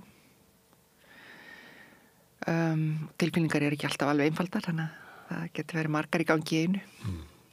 En af hverju tekur hérna svona gömul lög og texta og dansar, þetta myndi ekki heita, er til eitthvað sem heitir nútímadans? Já, samtímadans er þetta líka kallað. Já, dansar það þannig? Já, þetta sem sagt ég lærði samtímadans fyrir löngu síðan og það var lengi vel bara minn starfsvettvangur með einum með öðrum hætti, eins að kenna eða semja eða dansa eða svona nýta það þann hátt. Og síðan þá kringum 2010 þá byrja ég í söngnámi. Og það átti nú bara að vera fyrir mig, bara til aðeins að kynast röddinni. En svo er þetta bara þannig að maður heldur áfram og smá saman einhvern veginn að maður komin eitthvert með þetta.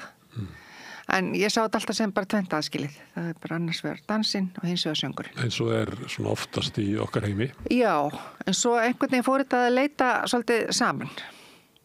Og af hverju ég syng barokk en ekki eitthvað annað. Ég endlega var í klassísku söngnámi, þannig að ég var ekki að syngja pop og jazz til dæmis, heldur ljóð og nútíma tónlist, en líka svona gamla tónlist. Og það er eitthvað við þessa gömlu tónlist sem að mér finnst heillandi.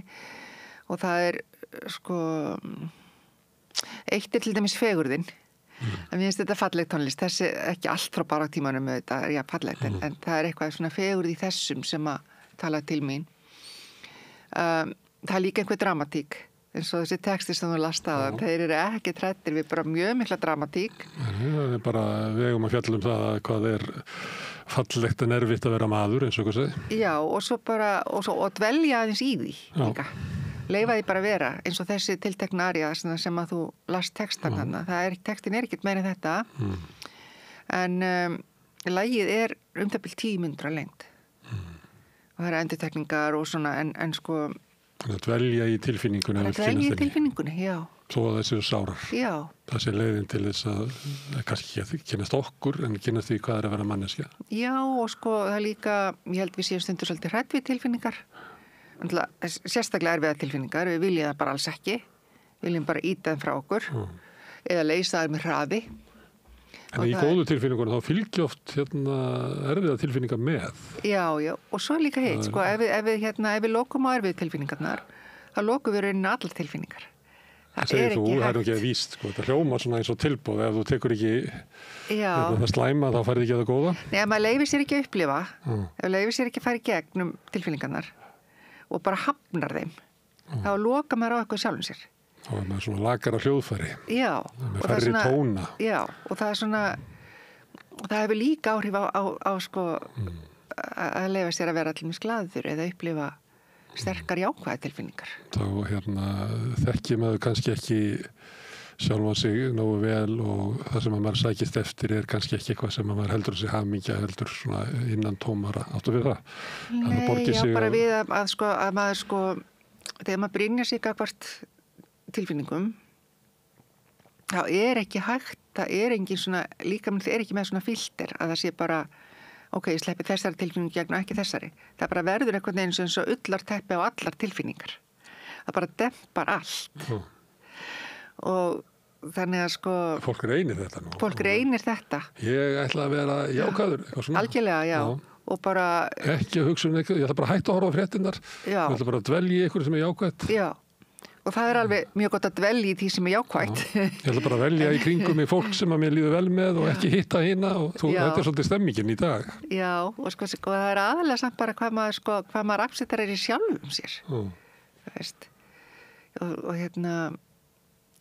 að leyfa sér að upplifa alls konar hluti og til dæmis kannski sorg er mjög erfið tilfinning en kannski jafnvel ennþá erfiðari svona eins og skömm eða afbrýðisemi til dæmis, máttu vera afbrýðisam, það má alls ekki.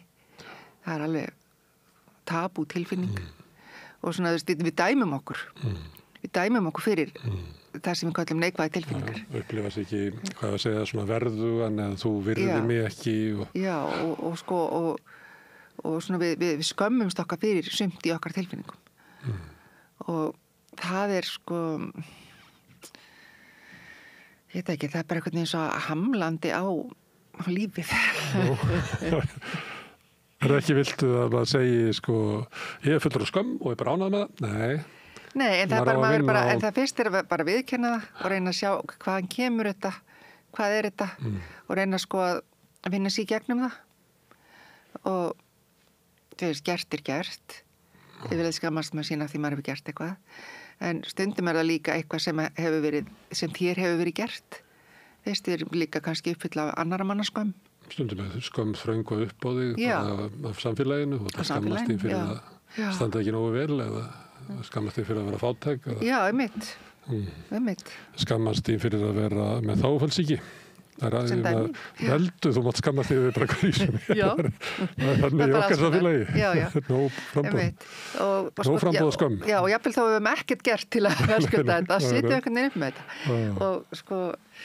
Og það verður einhvern veginn að vinna sig í gegnum þetta. En núna erum við að tala svona eins og svona á sviði sem er svona sjálfsjálparsvið og það er ekkert neikvætt í þessu, ég bara veit ekki hvað við kallum þetta og ég hef stundum verið að tala um þetta í tengslu við leikhúsið, að sumt leikhús og sumlist byggir eiginlega á þeim menningararfi, frekar heldur en til dæmis eins og þú ert að segja í miðaldatónlist. Ég tók dæmi að mér finnst það svona einkenni á Jermu í Þjóðleikhúsinu. Það segir frekar í það, frekar heldur en það djúp sem að Lorca sótti í sínu verki. Já. Og ég líka tekið dæmi af Elskuleg myndinni hennar Lilju Ingólfsdóttur. Sem byggir á þessum síðustu 20, 30, 40 árum sem að hefur gengið í okkar heimsluta endurmat á okkur sem drögum fram áföllin okkar og þetta er rosalegur bókmenntastóð. Þú eiginlega verið sem við setjum að gera hvort tveggja þarna og annars vegar með miðaldirnar. Og svo eins og þú tala núna, við fyrir mjög fljótlega að tala um tilfinningar og svona á þessu sviði. Já, verkið náttúrulega er það. En þetta er ekki miðaldri, þetta er aðeins setna, þetta er svona 1700, en það skiptir ekki máli. Það skiptir bara engu máli. Ég er íslendingur, miðaldi voru bara til 1850. En þetta skiptir ekki máli, af því að rauninni það sem kemur í ljós er að, af hverju getum við ennþá hlusta á þessa tónlist? Af hverju segir hún ennþá eitthvað? Og það er bara því að manneskjan breytist í eðli sinni ekki neitt. Verkefni sem við fáum er kannski ekki nákvæmlega eins eins og fólk fyrir 300 árum en fólk fyrir 300 árum það var líka kljást við sína tilfinningar og sín lífsvandamál og aðstæður og alls konar sem að fólk upplifði sem að hafði bara alls konar áhrif á það og en ég held bara að manneskjan í eðlisinu breytist bara svo lítið. Þess vegna getum við horta á og lesið þessi sögur frá allt öðrum tímum og við getum alveg skilið þetta fólk þó að við séum ekki í þeirra aðstæðum. Og svo breytist tíðarandinu eitthvað leiti. Já, við tökumst á við kannski hugmyndir. Já, og líka bara hvernig við tökum á við hlutina eins og allir þetta að núna er einmitt alls konar að koma upp á yfirborðið, fólk er að tala um alls konar hluti. Fólk tala núna um alls konar tilfinningar sem að það bara voru ekki nefndar áður fyrr. Þannig að aðferðafræðin í hvernig við tökumst á þetta hefur breyst. Og er á fullu við að endurskilgreina jafnvel það sem áður var skilgreint sem veikleiki minn getur verið styrkleiki minn. Algjörlega, já. Og því ég nefndi hana Lilju þá sagði hún hérna við rauðaborðið að hún hefði trúað því að þetta væri bara svo mikil bylgja sem væri í gangi að við værum að gangi gegnum svona bara algjört umbrott í menningu okkar að hérna það að allir allt þetta fólk, allir þessir hópar öll þessi reynsla og fleira þú veist kæmu upp og væri svona endurskilgreining að þá væri við kannski að losna út úr hérna svona hírakíu sigurvegaran sem að þarf að þykjast vera það nefst uppi og sé bara ekkert að honum. Ég vona það. Ég held að það sé ekkert sérstaklega svona gott mótil. Ég hef ekki einn vera svona bjartsýnan gagnvart þessu eins og Lilju, þess vegna ég alltaf að vitna í það sem hún sagði hérna. Já. Það með þetta svo magnaða hlusta á þetta. Ég reyndar Elisabeth Jökuls hefur mest við sagt þetta líka. Já. Sko, já, ég held að þetta sé, ég alveg þarna líka. Að við erum einhvern veginn að endur skilgreina sko okkar samfélag og skipulag. Og samskipti og svona tjáningur auðvitað mikið hluta því. Veist, og hversu heiðarlega getum við verið. Og hvernig getum við líka bara left öðrum að vera heiðarlegir. Og einhvern veginn skapa rými fyrir alls konar fólk og bara þessi tíma sem við lifum á núna eru bara mjög sérkennilegir að því það er sko annars vegar alveg svona gríðarlegt valda ég veit ekki hvað að kalla valda manía einhver en svo er alls konar annað að gerast og það er mín von sko í þessu alls konar öðru sem er að gerast. Það er góða sigri. Ég bara að fólk taki sko einhvern veginn völdin við sín eigin líf, í sín eigin hendur og einhver leiti snýst þetta líka ábyrgð, hvað erum við til í að taka miklu ábyrgð á okkur sjálfum til dæmis og hvað viljum við, eins og alltaf af hverju heldur fólk að þessi frábært að vera með einræðisherra, af því að nennir ekki að taka ábyrgð sjálfu sér, það vil bara einhver annar ákveða allt. Það er búið að vera svo hugmynd búin að vera til lengi, hún hefur kannski ekki átt upp á pallborðið, en þú kannast við þetta, það væri miklu betra að væri hérna bara ráðin eitthvað forstjóri til að reka Ísland og svona, ég man eftir þessu bara því að ég var lítill. Já, það er bara merkilt hvað það er einhvern veginn að fá mikið hljómgrunn núna hjá ungu fólki, mér finnst það alveg með ólíkindum, en þarna unga fólki kann ekki að virða hérna vonin og væntingin sem þú hefur, að hérna okkur hefur ekki tekist að benda það að unga fólkina á þetta sé eitthvað fallegt og eftir svona verð. Já, það reynda bara hitt bara, það má vel vera mér leiðist þetta bara, mér langar meira í þetta þarna. Já, en ég held að það sé líka fullt af unga fólki sem er alveg til í allt annan heim, skilur. Þetta er bara einhvern veginn hluti og mér finnst þetta samt bara svolítið ég ætti einhvern veginn ekki alveg vona á þessu, skilur.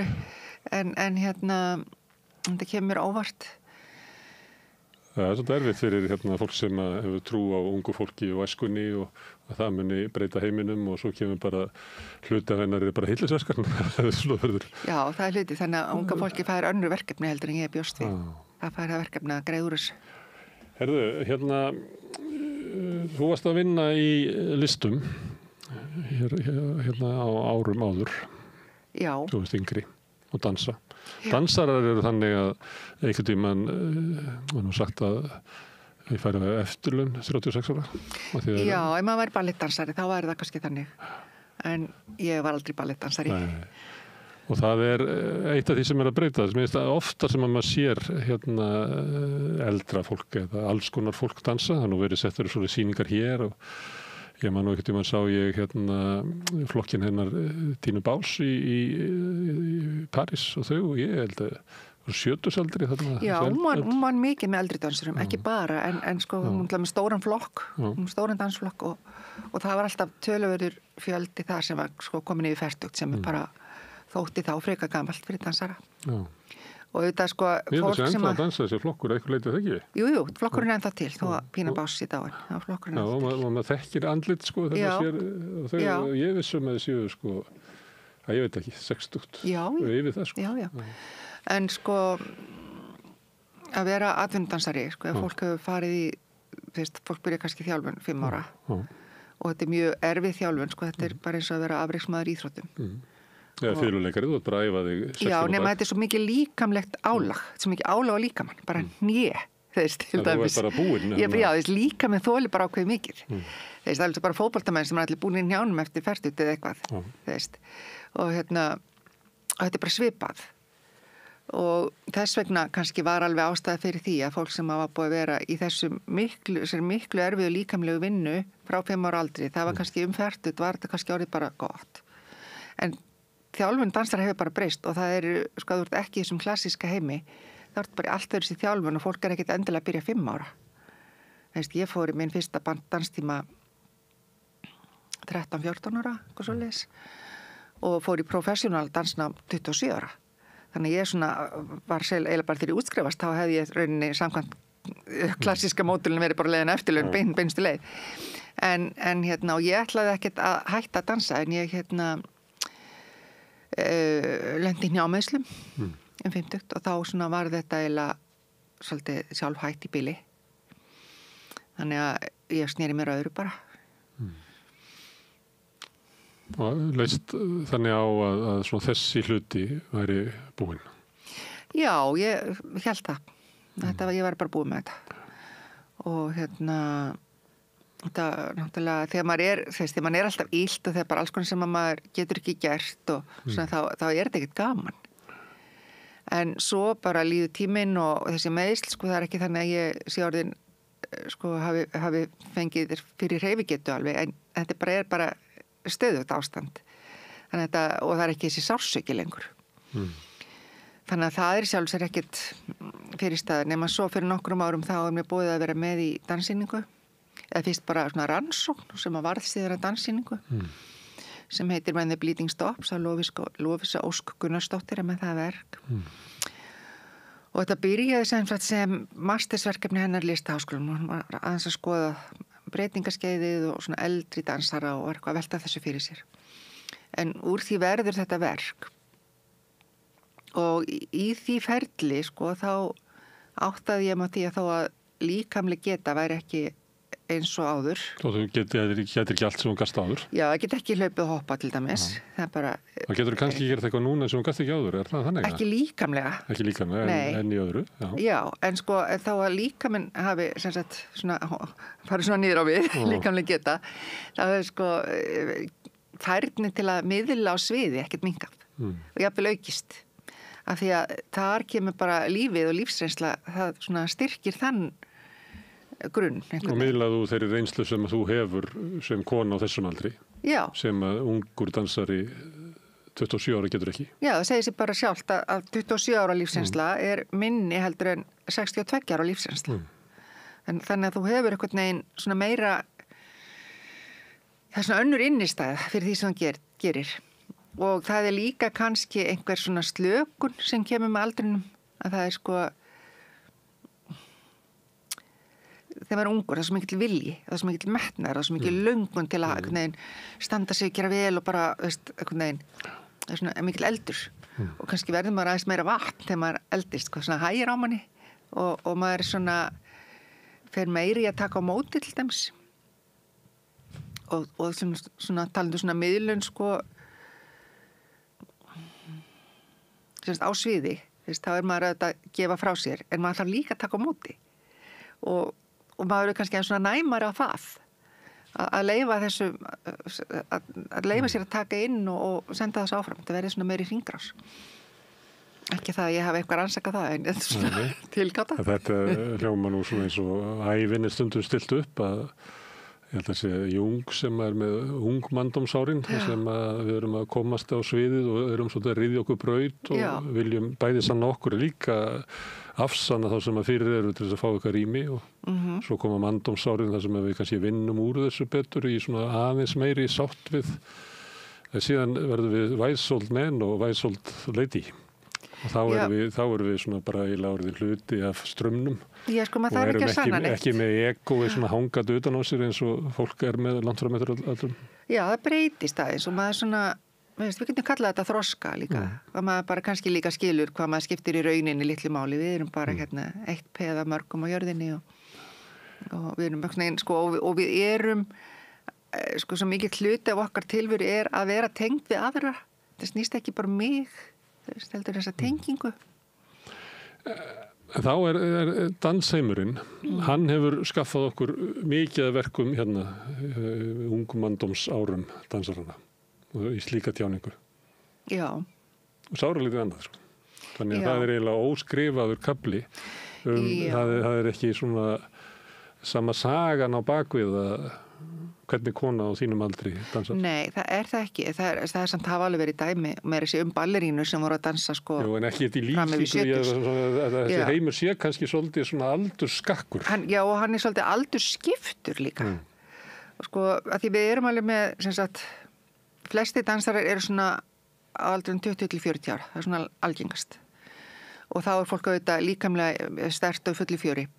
Áður er líkamlega byrjað að svíkja okkur. Já, og svo eru til sko svona ung kompani sem er svona eins og svolítið svona þjálfunar kompani eða fyrir yngri segjum kannski 16 til 22-23 það er svona, sem er mjög gott svona til að æfa sig og koma sér svona þroska þessa leið og svo hafa verið svona eldri dansara hópar og sýningar.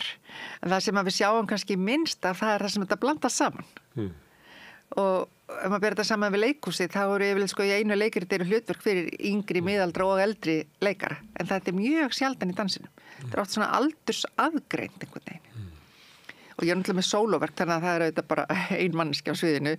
En þetta er svona, en þar erum við ekki komin langt til þess í dansinum að blanda saman mismunandi aldri og gera það á þann hátt að allir geti notið sín á þeim stað sem þeir eru á því sinni. Mér finnst það fallegt og það sé ekki alveg það sem þú ert að vísi, sem að var í sýningu, ég mann bara núna ekki hvað hann hétt, sem var núna í haust í Tjarnarbíói. Það sem var annars vegar atvinnudansarar og svo föllustúlka sem dansaði með þeim. Já.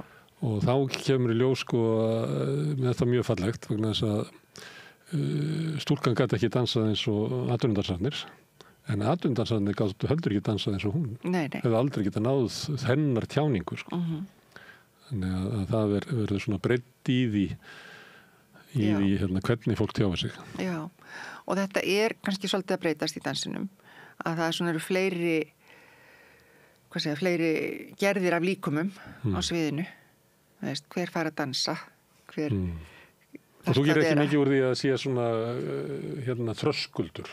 Það er alveg þröskuldur. Konur aldrei að koma og fara að dansa, hitta áhorfendunar sem eru einhver leyti aldrei fyrir að horfa á þennan heim sem getur verið grimmur. Þannig að sagt að ballerínur lifi á tyggjói og sígarettum eða ekki. Það er mikil grimmd á því að vera í formi og allir séu bara perfekt. Já, ég held að samt að dansar í dag, þið borða almennt bara mjög heilnæma fæðu og þetta hugsaður. Þetta hefur verið einhverju myndum dansflokkin í Kaupmannahöfn, þetta er setning var. Já, einstæðan var það þannig. Já, einstæðan var það þannig að allir dansara reyktu. Þá borðuðu þeir minna. En það er ekki lengur þannig. En sko, ég óttast ekki áhorfendur, það var ekki þröskuldurinn. Þröskuldurinn var að mæta sjálfur mér og mæta þessum líkama. Þeir sem að vera sátt við þig. Já. Sem okkur gengur erfilega. Já, og sko 2023 þá gerði ég verk sem heitir 7 ljóð úr óskrifaðri ljóðabók. Og það var svona, það reyndi bara svolítið mikið á og það endaði sem 20 mínútna sóló. Og aðal bara það var bara hver er þessi líkami í dag, hvað gerir hann í dag, hvað getur hann ekki, hvernig líður mér í þessum líkama núna. Og það kannski helst svolítið hendur við það að þegar ég lendi í þessum meðslum, þá bara einhvern veginn, ég segi ekki af afnita líkamannum, en ég svona aftengdist að vissu leyti. Sæði bara þessi líkami er bara leiðilegur, hann er ekkert að gera það sem hann er vanur að gera og svona mín sjálfsmynd var alltaf, ég er sterk og ég er með svona líkami sem ég get alltaf treysta og ég get bara lyft öllu og ég bara gert allt, veist. Og það bara gat ég ekki lengur og þá einhvern veginn bara þekkti ég ekki þennan líkama og ég bara misti áhugann á honum. Og svo þurfti ég að taka hann aftur í sátt og bara sjá ekki hvernig er þessi líkami það núna, hvað gerir hann og hvað gerir hann ekki og hvernig líður mér í þessum líkama. Og það var svolítið verkefni, fara í gegnum það og finna einhverja leið með það. En sko sem að svona þessu segjum bara hljóðfæri, líka vera sátt við það, að vera ekki með að það ætti að vera eitthvað annað en það er. Já, og ég ger ekki það sama eins og ég gerði þegar ég var 30, það er bara þannig. En svona fyrir utan listin er ekki margir bara í þessu stöðu að vera með sig, að vera ósáttur við sig eitthvað einn. Þannig að það er mjög margir ósáttur við líkamann á sér. Já, þú veist, og það er kannski já, við erum kannski svolítið hörðstundum við hennar líkama og hann á bara að vera eins og vel smjörð vél, líkami ekki vél og það svona þetta eitthvað svona hvað skal ég segja, þetta eitthvað svona balans á milli þess að halda vel utanum svo þetta svona hlúa líkamann, sko líkami þarf bæði þjálfun og umhyggju. Líkami gerður til að hreyfa sig, það ekki gott fyrir líkami að vera bara sitja allan daginn, eða vera bara í kyrrstöðu. Það bara líkami gerður til að hreyfa sig en ekki endilega að vera stöðugt að hamast. Þannig að þetta eitthvað svona jafnvægislist á milli þess hvenær ertu að sko bara augraðir til að ná aðeins lengra og hvenær ertu með svipun á þér, veist. Eða hvenær ertu bara í leitikasti og hvenær ertu raunverulega að hlúa þér og gera eitthvað sem gott fyrir þig. Og við erum bara alltaf í þessum balans einhvern veginn að leita einhverju leið með þetta. Herðu, en að því að hérna, þetta svona, ég veit ekki hvað, við getum kallað þetta svona comeback. Þú veit að þú varst í listum og svo dregur þið úr þeim að hlutin og kemur aftur. Já. Við ætlum að tala við aðra konu í næstu viku sem svona sama. Já. En mér langar aðeins að spyrja þau það að því að hérna einhverju ástæðum, það getur verið alls konar ástæður sem að veldur því að fólk lokar þessari bók bara, það getur verið bara listin náttúrulega endalaust helvítis hark og erfiðleikar hérna lítil uppskjöru oft og, já, það var alveg hluti á sig hjá mér til dæmis. Já, og stundur bara, ég segi fólk, þú veist, þetta bara ég hætti þessu streiði, þetta bara óverið en listin fer kannski ekki? Nei, listin fer ekki. Hún finnur sér alltaf einhvern farveg og listamaðurinn breytist ekkert þó hann kannski tekni í dag og syngja á morgun og dansi hindaginn. Það er alltaf sömu sögurnar sem væri þarna einhvern veginn. Sami brunnur sem þeir eru að ausa úr. Og ég held að sko allir þurfa að vera skapandi í sínu lífi og sumir þurfa að vera svona svolítið listrænt skapandi. Það er alltaf að vera skapandi á fleiri hátt. En sumir hafa bara mikla þörf fyrir einhvers konar sköpun og það er líka eitthvað við svona sko listsköpun er einhvers konar ástundun eða iðkun líka. Það snýst ekki alltaf að vera að slá í gegn eða gera eitthvað stórkvöldi, bara að vera að gera það sem þú átt að gera. Vera að syngja, vera að hreyfa þig, vera að teikna. Það er kannski mest gefandi. Og svona meta og móta það sem að þú heyrir og sérð og fleira í eitthvað svona farveg. Já. Það er bara hluti af heilanum virkar þarna. Já, og listin hún er svo frjáls að því þú, sko, það er ekki hægt að tala beinlega rétt eða rátt í listum. Það er ekki einhver svona endanleg niðurstaða og hver listamaður vinnur bara á sín einstaka hátt. Ég stundum talaði sko ef ég þyrfti til dæmis að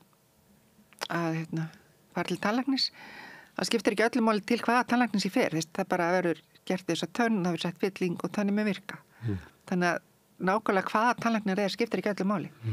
En ef að ég held að tannlæknir myndur mótmæla þessu. Já, þeir myndur auðvitað mótmæla þessu, en sko, en útkoman er mjög svipuð. Og en hins vegar listamaður. Þú er ekki náðu góða innsýn inn í tannlækningar. Það getur vel verið. Það virkar eins fyrir þér. Já, en sko listamaður segjum að einhver listamaður takja sér að mála veggmynd hérna í bæ og hann bara einhverjum ársökum getur ekki fara annan listamann. Myndin verður allt öðruvísi. Það er bara, hver listamaður hefur bara sína einstöku leið. Þess vegna er ekki að segja eitthvað svona rétt og rámt eða meira að segja gott og vont, eiginlega á heldur ekki við heldur bara hvað gefur þetta, hverju hreyfir þetta við, er þetta inspirerandi á einhvern nátt, ítir þetta ef einhverju, kveikir þetta á einhverju hjá áhorfandanum og það er það sem listin gerir og svo er alltaf helmingurinn af listinni í svona sko í þessari miðlun að listamaðurinn kemur með helmingin og áhorfandinn kemur með hinn helmingin og við getum aldrei borðið alveg ábyrgð á því hvað áhorfandinn hvernig hann tengir eða ekki, við svona reynum bara að gera okkar besta til að svona setja þetta fram og sumir áhorfundur hafa kannski bara ekki alveg þörf fyrir þessa list það er eitthvað annað sem að hendar þeim og þá er það bara þannig en það segir ekkert hvort að listin er góð eða slæm. Svo fyrir þetta í dagsformi áhorfanda líka stundum snertir eitthvað mann og bara eitthvað já, bara sem betur fyrir bara til alls konar list fyrir alls konar fólk. Samt er það þannig að eins og einhvern veginn á við þig líklega, að þetta er bara erfitt að vera að reyna að finna einhverja leið til þess að geta verið, hafa tækifæri til þess að búa til list og margir komast þær í niðurstöðu, þetta er bara komið gott og ég fer bara að starfa sem gæt eða eitthvað, reyna að hafa í mig á og ég bara gefst upp og fólk reynir að kæfa þetta. Já, og það er, fyrir suma er bara betra til dæmis að vera ekki að reyna að hafa list að lifibrauði. Það hafa bara svona tekjur annars staðar. Það tekur ákveðna pressu. Ef þú þarft ekki að lifa af þessu, þá ertu bara að gera þetta af einhverjum öðrum ástæðum. Þá hefur náttúrulega minni tíma, sko. Þú minni tíma, en þú meira svona, það er svona líka minni pressu. Og þá snýst þetta ekki endilega að ég verð að vera með sýningu þarna eða ég verð að selja miða eða snýst bara ekkert það. Og losnar við þessa fjárhagslegu að listin þurfa að gefa einhvern pening, þessa fjárhagslegu tengingu. En ég held að svona ákveðin forvitni sem er átt svona grunnurinn að því að fólk fer aftur að skapa, það er einhverja hugmynd og það bara verður svo forvitið þessa hugmynd að það verður að þess að prófa. Þegar bara hugur þeirra virkar þannig. Já, það bara virkar þannig. Listræn. Já. Þannig þú mæli með því að ykkur í þessari stöðu hafa svona verið að gefast upp og gæfa listin að finna henni eitthvað farveg. Það vantar fleiri til þess að vera skapandi, ekki færri. Við erum alls skapandi. Það er bara í hvaða farveg við setjum það. Ef að listin gefur fólki eitthvað, þá bara að reyna að svara því einhvern veginn. Ég er líka, ef að þetta er sterk þörf og þú nærir hana ekki, þá verður maður bara svo leiður. Það er bara einhvern veginn, þá vantar eitthvað. Nóg af leiðu fólki. Já, nóg af leiðu fólki. En hvað fórst þú að gera? Hvað hefur verið að gera? Hvað er því? Já, ég bara... Þú kemur ykkar sem söngvar og dansari? Já. En þú ert hvorugt, þú varst eiginlega að segja það? Já, bæði. Já, bæði, já, en þú hefur ekki lifibrauð því? Jú, núna reyndar þá. Síðustu ár, þá hef ég starfað við það að fara syngjandi og dansandi um heiminn. Þessi sýning sem ég nefndi áðan með henni Lovísu, sem hún sló í gegn alþjóðlega. Þannig að við ferðumst mjög mikið með þessa sýningu á síðasta ári. Fórum til 17 borga. Og ég er að fara bara núna á morgun til Frakklands með henni. Þannig að það er alveg stór hluti af mínu lífi. En það er mitt síðasta starf, þá vann ég í gleraugnabúð. 3 ár. Og það er hægt að vera að vinna í gleraugnabúð og vera í list í frítíma? Já, það er svona hægt að einhverju marki. Finnst þú vera svona heppin að hafa tengst þessu verki og fá að ferða svona Já, ég verði að segja það. Þetta verk er náttúrulega svolítið sérstakt af því að við förum sem sagt á hverjum stað þar sem við sýnum, þá vinnum við með konum sem frá svæðinu. Þannig að við kynnumst alltaf hóp af konum frá viðkomandi borg eða landi. Og það er alveg svona ekstra bónus í þessu verki. Og svo er þetta bara mjög skemmtilegt líka og mjög góður hópur. Þannig að þetta er bara mjög gefandi verkefni. Og svo opnaði þetta náttúrulega aftur þessar dyr fyrir mér. Ég fann bara hvað ég hefði gaman að vera á sviði. Ég var aðeins búin að gleyma því. Og hvað er gaman að vera á sviði? Það er einhver tenging, held ég. Og það er eitthvað samkomulag þegar þetta sviði. Og þetta er svolítið, minnst það stundur svolítið merkilegt því að ég var mjög feimið barn. Og alveg tímabíli alveg sjúklega feimin. Þannig að fólk held ég væri bara mállaus eða eitthvað. Og en á sviði er ég ekkert feimin. Og svona það er eitthvað við það er eitthvað við þetta samkomulag. Auðvitað ertu búin að undirbúða, búin að æfa og þú ert tilbúin að vera á þessu sviði. Þið er ekki bara hent upp á sviði með ekki neitt í höndunum. Þú veist hvað allar að fara að gera. En það er samkomulag milli áhorfenda og þess sem er að sýna að í þennan tíma sem sýningin varir, þá eru áhorfenda til að veita því sem er á sviðinu athygli. Og þeir sem eru á sviðinu eru til að bera fram það sem þeir hafa undirbúið. Þannig að það er búið að ákveða þetta stefnumót. Og það er eitthvað við þessa athygli sem að verður til þarna. Og það er sem er eitthvað svo gefandi. og ég held að sé eitthvað bara því að áhorfendur bara leyfa sér að vera þarna og einhvern veginn það svona sameiginleg reynsla þessa stund. Þú nýtur þess að dvelja í þeirri athygli en nýtur þess kannski ekki að dvelja í mikilvæg athygli í hlénu eða Jú, það hefur nú réttast að mér þessi feimni. En það er svona, en sko ég hef alveg heyrt marga svona, ég hef oft heyrt þetta frá fólki sem er svona orðið þjóðþekktir listamenn, svona að þeir hafa átt við eitthvað svona að stríða þeir voru yngri. Að eiga erfitt með að stíga fram, sko. Og svo einhvern veginn fer maður yfir einhvern þröskuld og þá gengur inn í eitthvað hlutverk. Já. Þetta er kannski ekki alveg ég sem er hérna, þetta er svona minn, getur það verið þannig líka? Það er svolítið það líka, já. Þannig ég er eiginlega falinn af því að ég er á bakvið minn. Já, maður er með erindi. Maður er með ákveð erindi. Ég getur verið feiminnið inni, sko. Já, það er eitthvað sko, já, það er sko, einmitt, þetta er ekki þú, þetta er listin sem þú veist að miðla. Og maður er, sko, maður verður bara að vera mjög auðmjúkur þarna á sviðinu, því þetta er ekki, á endan með þetta ekki mig. Þetta er þessa list sem þarf bara að fá að verða til hérna. Og hún verður til í þessu stefnumóti. Hún verður til af því áhorfendur er þarna til að taka við þessu. En nú ert að dansa með konum hérna á breytingaskeiðinu og eftir breytingaskeiðið. Já. Er til eitthvað svona líkamslæsi þannig að ég geti séð á einhver sem er að dansa? Þetta sé konu á breytingaskeiðinu eða eftir breytingaskeiðinu? Ég hef bara ekki hugmynda. Það ekki? Nei, ekki hugmynda. En á hverju er þetta að taka þennan hóp og láta hann vera í dansverkinu? Sko, það snýst kannski, snýst einhver leiti breytingaskeiðið, en það snýst líkum svolítið... Þetta hefði enga merkingu að 30 ára konur var að dansa þetta? Nei, það er annað, sko, að því þetta snýst það sem að vonandi er að minnka að sko sumum konum finnst að það verði svolítið ósýnilegar 50.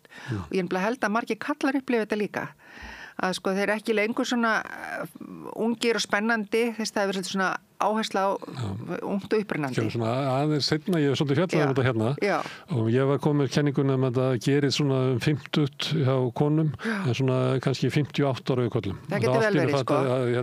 Það gripi fram í fyrir þeim, menn ekki hlusta hvað þeir að segja, allt inni eru bara ómark. Já, og það er svolítið það sem að, og sko en þetta er eins og það er á sama aldurskeiði eins og breytingaskeiði, þetta er 50 hjá konum. Oft, ég er ekki að segja allar konur lendi í þessu, en það er alveg marga konur sem hafa upplifað þetta. Ég myndi að það er bara svona talaði við þær og þær segja eitthvað og engin viðbröðs og segja kallið við hliðina og það er nákvæmlega sama og það er bara frábær hugmynd. Þannig að raunin er að það sem að þetta snýst að gera þessar konur sýnilegar og gefa þeim sviðið. Af því þetta er líka kannski, og maður sér þetta meira sér líka í leikhúsinu að sko það eru hlutverk fyrir eldri leikarana ef þeir endast fram yfir 70. Þess það er alltaf nokkur hlutverk fyrir eldra fólk. En það er þetta svona miðaldra, það er svolítið svona grái aldurinn, þar sem að þess fólk er að grána bókstaflega og fólk upplifir sér svolítið eins og það sé verða pínu svona ósýnilegt. Og þannig að það snýst svolítið það að lyfta því upp sem að mennilega er ekki sett á svið. En þessi eldri, það eru svo bara Anthony Hopkins fer með þetta hlutverk og Judi Dench. Já, eða bara Kristbjörg Kjeld, sérðu. Það er bara eins og það er bara einn á sko 15-20 ára kynnslóð sem að fer og tekur þessi hlutverk. Já, og það er það bara að fólk gefst bara upp að þetta er erfitt, þetta er svolítið svona kannski vanmeting þjáning, þessi miðaldra, sko þessi síðmiðaldra, þegar maður fólk finnur að það er einhvern veginn að það er eins og að sé að missa fótfestu og það fær ekki lengur að vera með, er ekki metið að sama hátt og fyrir marga þá verður það bara einhvern veginn, ok, þetta er bara ekki þess virði lengur. Ég ætla bara að fara og gera eitthvað annað. Ég hef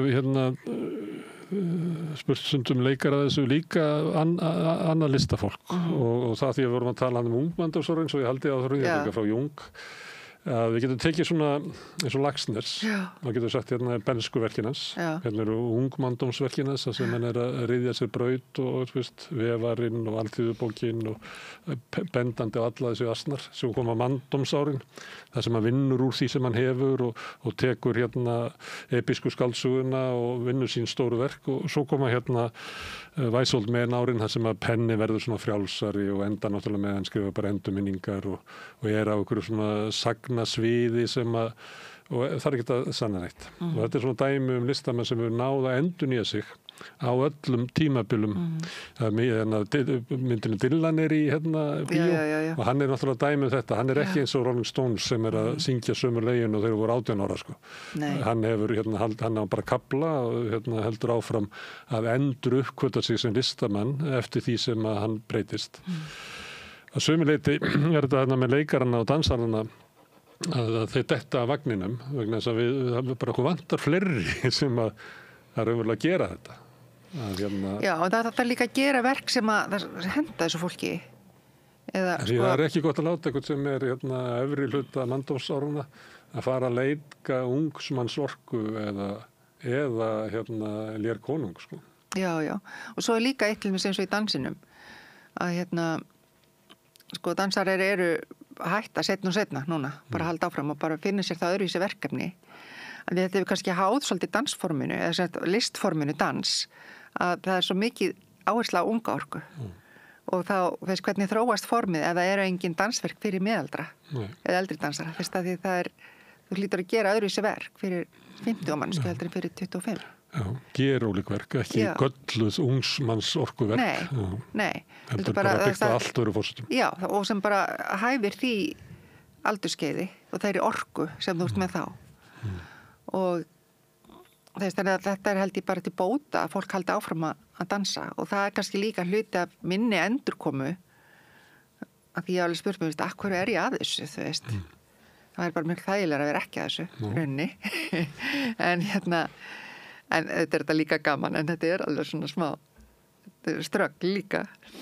En sko ég held til dæmis að það sé bara gefandi fyrir fólk á mínum aldri að sjá mig á mínum aldri vera að gera þetta og ég bara vona til dæmis að fólk hugsi sko og ef hún getur gert þetta þar sem hún er þá get ég gert eitthvað sem ég langar þar sem ég er þetta sé svolítið inspírandi fyrir fólk ég vona það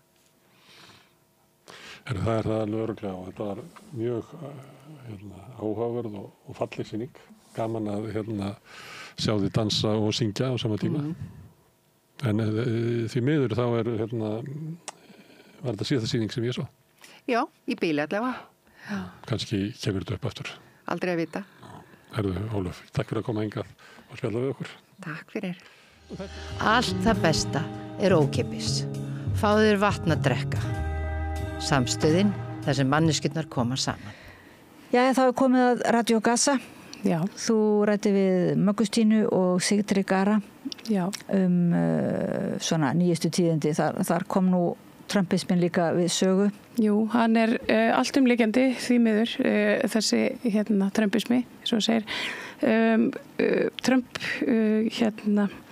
greindi frá því að hann vildi hugmyndum sínum að færa í burtu Palestínu fólk frá Gazasvæðinu keyra þau hreinlega í nágranna löndin og koma þeim fyrir þar og þetta er auðvitað ég meina þetta er eitthvað sem að manni þykir eiginlega of skelfilegt einhvern veginn til þess að taka afstöðu til en maður er ekki hissa þegar kemur að Trump, hann segir alls konar svona hluti gengur lengra heldur en margur annar segir kannski það sem aðrir hugsa eins og Maggastína einmitt talaði en hann hann sem sagt greinir frá þessum hugmyndum og Netanyahu tekur vel í þær og ég veit ekki betur en að það sé verið að undibúa núna brottfararsveitir sem eiga að fara þannig og sópa upp fólkinu sem nú þegar býr í tjöldum vegna ofbeldis Ísraels hers. Það er svo yfirgengilegt sko að það bara það er alveg en undir þetta taka fjölmiðla tók fjölmiðlamaður á Íslandi, hann Stefán Einar og hann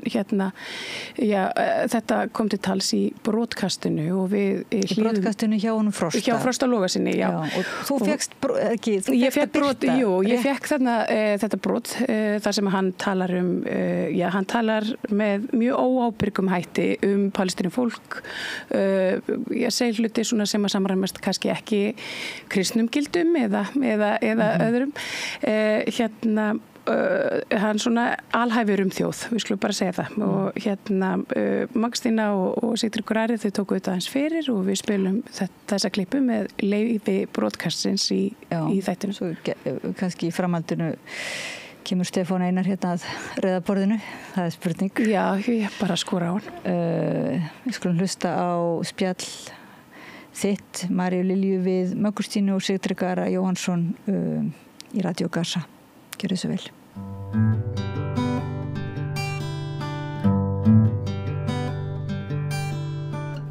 Já, komið sæl og velkomin að rauðaborðinu. Við erum Radio Gaza. Nú komin svolítið tími síðan að við komum saman síðast. Ég heiti María Lilja og hjá mér eru þau Sigtryggur ljósmyndari og Magnústína Blöndal. Tónlistakona og aktivisti, þið bæði auðvitað. Komið hafi verið virk í þessari Palestínuhreyfingu hér á Íslandi og við höfum nú fengið ykkur nokkrum sinnum áður að borði.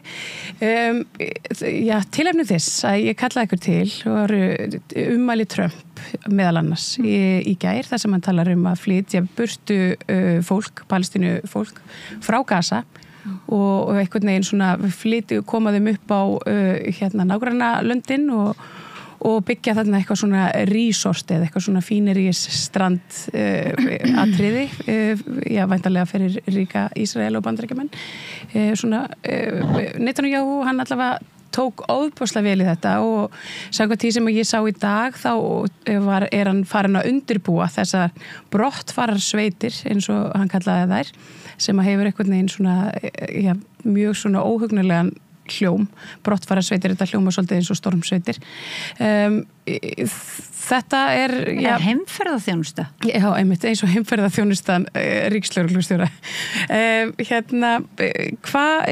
þið eru væntanlega búin að fylgjast með þessu hvað er að gerast hérna?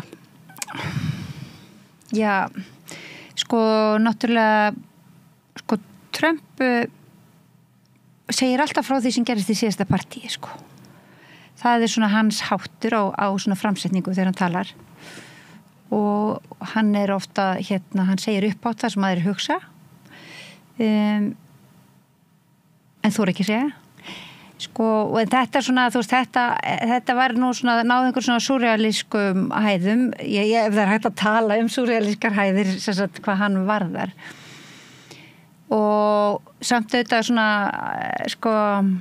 kannski veruleikin sem að heimurinn, vestræna heimur horfist í augu við núna er að það er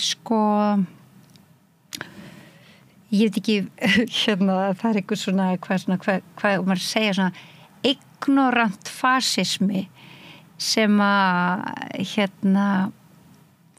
spurningin er eiginlega svona ignorant fasismi sem hann presenterar sem að er framsettur með þessum hætti svona eins og hann sé þú veist hann er svona eins og sé oft í svona rjómakakuleik eða þú veist eitthvað ég veit ekki eins og hverju og þetta var sem að hann hafði boðið stríðsklæpamanninum og þjóðamorðingjanum Netanyahu sem held í daglegu tali sé nú kallaður Satanyahu hann hafði boðið hann í morgunverð en viðkomandi er eftirlýstur af alþjóðaglæpadómstólnum fyrir stríðsklæpi og glæpi gegn mannkyni en Trump vildi bjóða hann í morgunmat og gerir það og og þetta hann var svona segja frá því sem hefði svona borið svona helsta góma yfir morgunmatnum og það var sagt að honum finnst bara þrælsnið þetta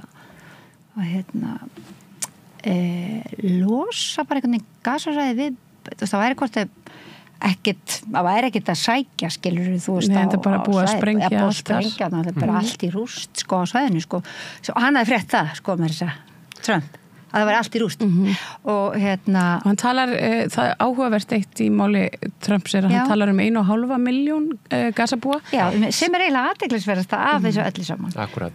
Þar að því að hann alltaf fer svolítið fallit sko á því að hann færi auðvitað upplýsingar og upplýsingarna sem hann fær það hrynja út úr mununum á honum þannig að við getum í raun og veru sko, þú veist, það allavega sko það voru 2,5 allavega sem byggu á gasasvæðinu 7. október. Það má allavega leiða því líkum að hann hefði haft fyrir upplýsingar að það sé ekki fleiri en 1,5 milljón eftir á gasa. Sko, hvað segir það okkur? Já, þessar tölur hafa náttúrulega verið aðeins á flökti svona síðustu daga. Trump hefur bæði sagt, hann sagði nú fyrir svona viku eða 10 dögum þá talaði hann 1,5 milljón núna 800.000 held ég, eitthvað slags. Og þú veist, og ef að fjöldi Palestínufólks á Gaza var 2,3 milljónir segjum það þá er þetta bara þessi einfalda stærðfræði sko. Þá heyrist okkur auðvitað að Trump og Netanyahu viti að það sé búið að þurrka yfirborðið jarðar allavega 0,5 milljón sko. Kannski 800.000 sennilega meira, sennilega 800.000 eða einhvers þar að þessu bili og það rýmar við útreikninga Lancet sko, sem þeir gáðu út einhverju tölur í september alþjóðlega læknaritið mjög virt sem er svona mjög konservatíft og eitthvað virt læknatímarit sem að spáði eða fyrir það að þetta yrði í kringum 1 milljón og eftir áramót sko. Þetta er forvindilegt með Trump sko, hann náttúrulega og var í sjálfur sér fyrir sjónlegt að hann lætur þannig að það þarf alveg sífellt að vera að skoða og hlusta á vittlisuna sem stendur upp úr honum sko. Og það er mjög erfitt að átta sig á því stundum hvað meinar hann og hvenær er hann að segja bara tóma vittlisu og þetta sumtaði sér svona virðist vera einhver svona leikur með afvegaleiðingu segja bara nógu mikið af einhverju dæmalösu steypu sko, og halda fólki uppteknu við það og meðan að maður er að framkvæma eitthvað hræðilegt einhverstaðar annar staðar sem fer undir radar hann hefur alveg hegðað sér svona áður og en þegar ég tók eftir því þegar hann flutti þessa ræðu að hann virtist vera að lesa af blaði sko og að minnstu kosti svona með fyrstu setningarnar þegar hann var að tala þetta og þetta er það þannig oft með svona fólk oftast held ég að ræður eru skrifaðar fyrir þau en heldur að kunna lesa algengt. En mér sýndist það þegar að stóða hann í pontunni og við gerum bara ráð fyrir því og og svo var svona fór hann svona einhvern veginn virtist hann fara aðeins út úr skrifuðum texta þegar hann var að tala svona eins og þetta væri af einhverju mannúðar ástæðum sem hann vildi moka fólki út úr Gaza af því það væri bara svo hræðilegt að vera þarna og þetta væri gott fyrir þau að komast út og búa á einhverjum betri stað sem er betri fyrir þau. Það er þessi væri svona sérlega ógeðfellt sko þegar að Bandaríkin hafa fjármagnað þetta þjóðamorð. Já, í Netanyahu náttúrulega satt við hliðina og nú má Bandaríkin hafa fjármagnað þetta og Netanyahu síðan framkvæmdina á þessu og þetta er alltaf verið jafnað í jörðu og 500.000 manns drepin og eitthvað svona og síðan fara þeir í þetta bara af náungakærleik að reka fólki burt, er það ekki? Jú. Það var svona eins og þetta var kynnilegt. Að hreinsa svæðið sko af þessum hræðum sem eftir eru sko. Og þá þessari ábyrgð í rauninni á þessari miklu eyðileggingu og þessum terror sem þannig hefur farið fram svona á nágranna löndin. Þetta verður ekki ógeðslega. Dystopían sko, hún næri ekki, hún sko, ég ætla ekki að fara að segja að sko, hún ná ekki sko ná ekki lengra af þess að þú veist, það er náttúrulega algjörlega hefur sko mann hefur þrotið allt ímyndunarafl sko þú veist, sko hvað varðar satískar kendir þessa fólk, sko þannig að En hver staðan á Gaza núna? Nú eru þið í sambandi við einhver einstaklinga þarna á svæðinu.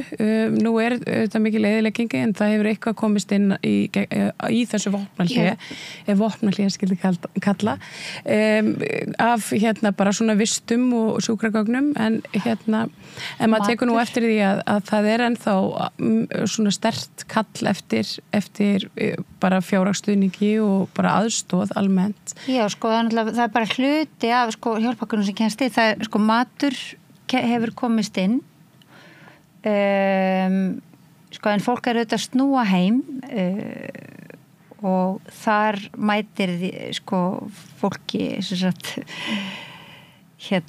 rústir einar og svona vægt til orðatekið það er svona myndir sem maður sér skilur þú veist að það ekkert vatn, það ekkert rafmagn þannig að ég hef til dæmis heyrt fólk sem hefur þurft að snúa hefur snúið tilbaka heim til sín en hefur þurft að snúa sagt, aftur í tjaldi vegna þess að það ekki fólk fær ekki stuðning til þess að taka til þess að hafa maður verið í tjaldi fyrir sunnan í einhver tíma og taka fram að þetta alveg ofboðslega oft talað það hvað þetta lítið svæði en gangandi ég meina, þú veist fer maður ekki kannski 12 kílómetra með tjald á bakinu ef maður kannski 70 kona þú veist með skiluru vatn eða þú veist tjald og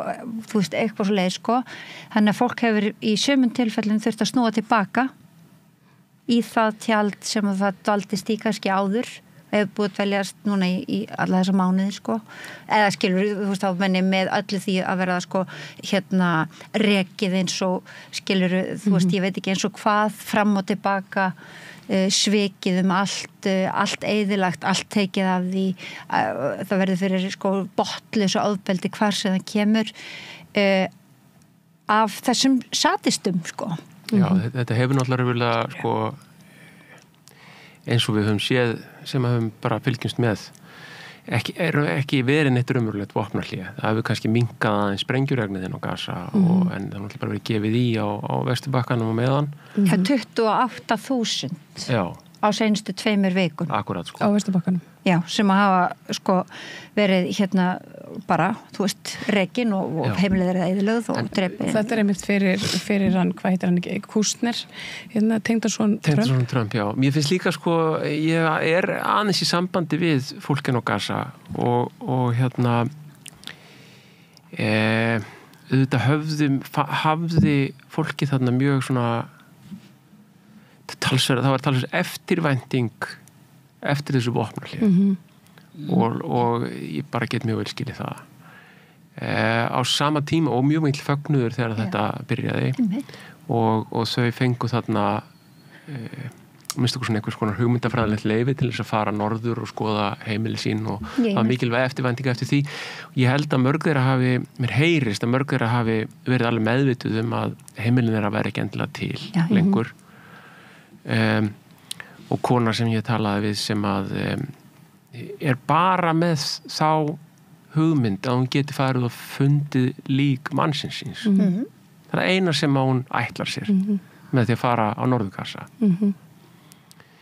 En síðan þessi vonbrigði auðvitað alveg feiknarlega líka og mjög mikil örvænting sem fylgir því að koma norður og sjá alla eyðilegginguna átta sig á því að það verður ekkert lík fundið þarna neinstaðar og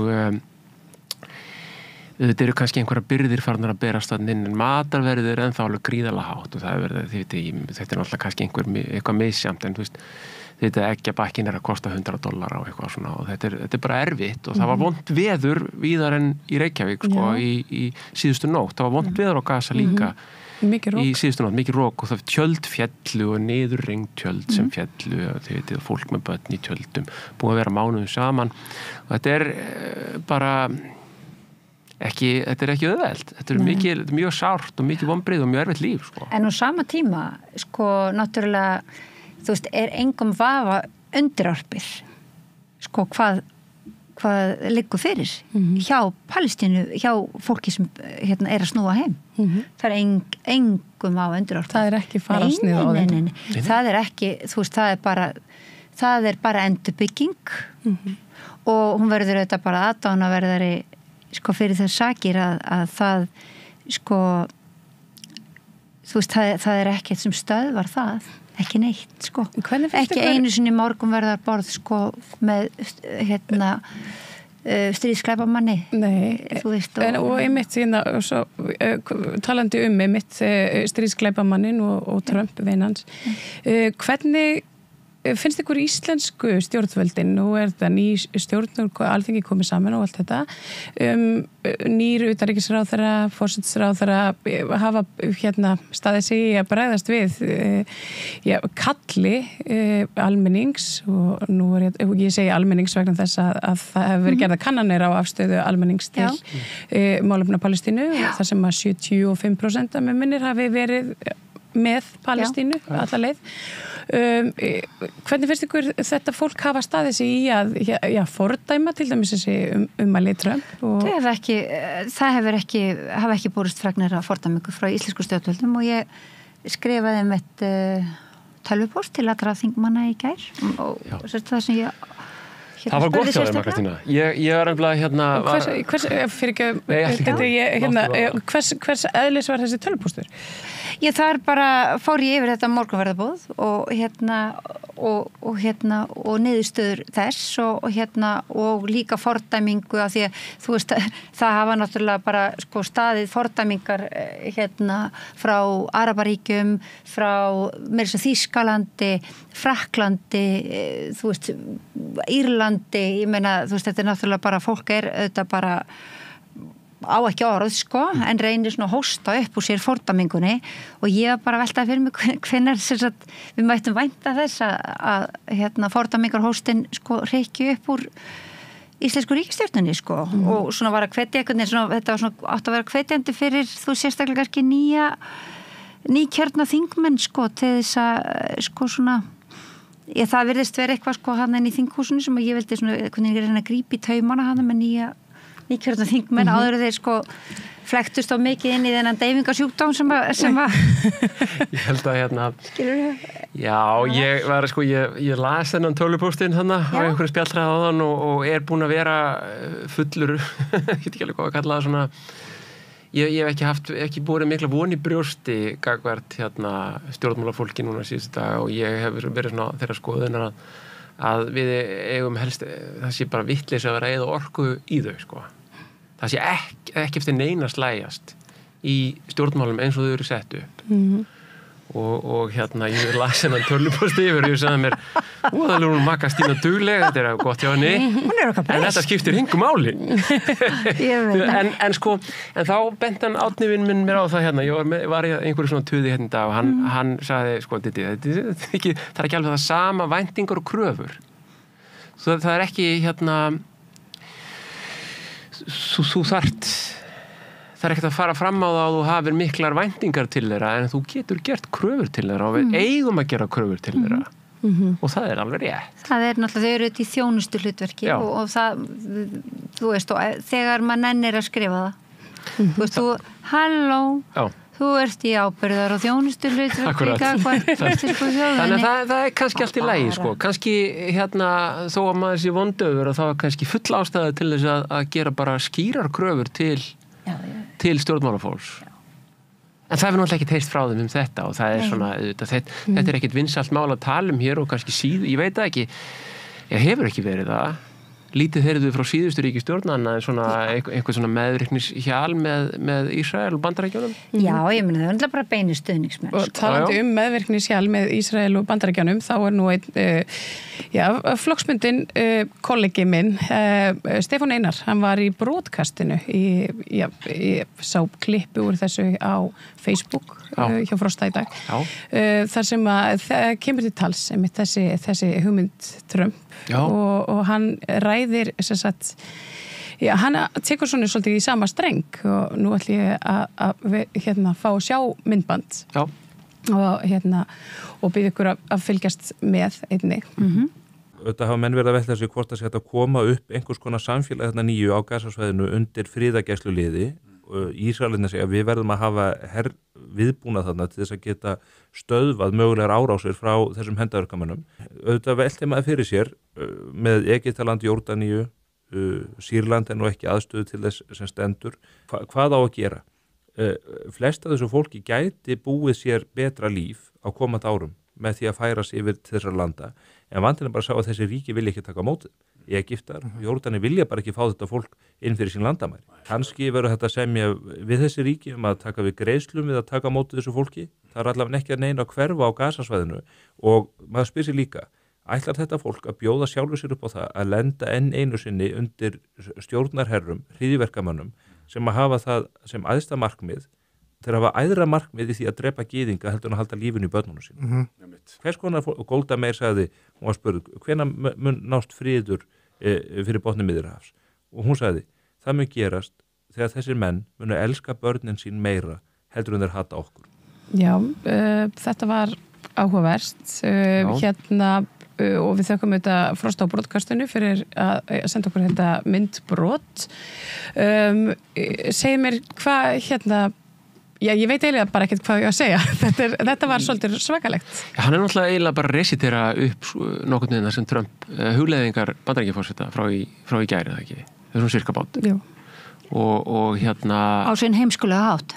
Já, þetta er náttúrulega sjónamið sem að það er greinilega eitthvað fólk sem aðhyllist þetta einn allavega. Já, ég veit ekki hvort að hann á vinn, sko. Örugglega fleiri. En ég varst annað. En sko... Þetta er svona það sem að ég myndi segja... Hversu raunhæft er þetta líka? Nei, þetta er bara, þú veist, þetta er náttúrulega bara hann talar að svona yfirgengilegri heimsku. Þetta er maður sem hefur ekki kynnt sér nokkuð skapaðan hlut nokkuð skapaðan hlut. Getur við tekið þetta aðeins í sundur? Hann talar hérna og hann talar alltaf þetta fólk. Hann talar þetta fólks hryðjuverka. Já, hann talar að það verði að fá eitthvað skonar friðargæslu sveit til þess að sinna þarna eftirliti. Þetta er svo óferjandi fólk. Það hefur ekki tekist að koma inn friðargæslu liði til Palestínu fram að þessu. Ég veit ekki hvað hann sjálfur þá að ringja í friðargæslu sveitir eða ég menna þetta er bara alltaf þvættingur í honum, því hann er alltaf mjög ógeðfelldur. Það er mín skoðun. Afskaplega ógeðfelldur maður með ógeðfelldar skoðanir svo vægt sér til orða tekið. Og þarna náttúrulega bara undirstrikar hann allt svona það viðurstyggilegasta sem að einn fasisti getur undirstrikað í raun og veru. Hann talar þetta að senda þau hérna í nágranna ríkin. Ef þau vildu gott líf, segir hann, þá myndu þau nú bara pakka saman og færa sig. Ég mæli með því að hann flytji á Raufarhöfn bara strax í fyrramálið. Stefán Einar þar segir ef hann vil gott líf. Ég meina þetta er bara, þú veist, þetta er bara þvættingur. Þú talar bara ekkert svona fólk og þú veist, ef þú kannt mannasiði, þá talar ekki svona. Þú veist, það er bara þannig.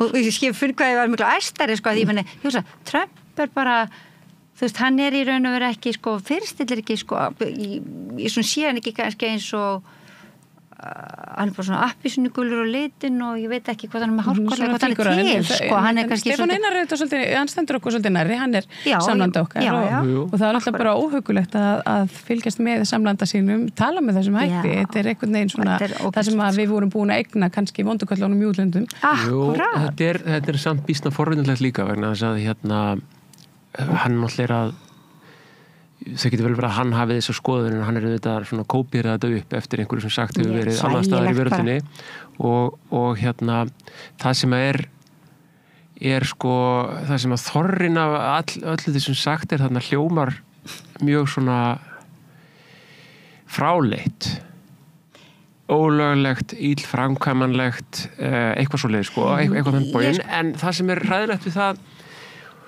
er hins vegar það að það er mjög ófyrirsjánlegt hvað til dæmis Trump og Netanyahu gera, hversu langt þeir ganga í þessu, hvort þeir fara og framkvæma þetta alveg og hvernig meðvirkni veraldarinnar verður með þeirri framkvæmd og hvernig við bregðumst við því og þá er eiginlega alveg sama, Stefán peð og skiptir ekki máli, hann bara að halda einhverju skoðun á lofti en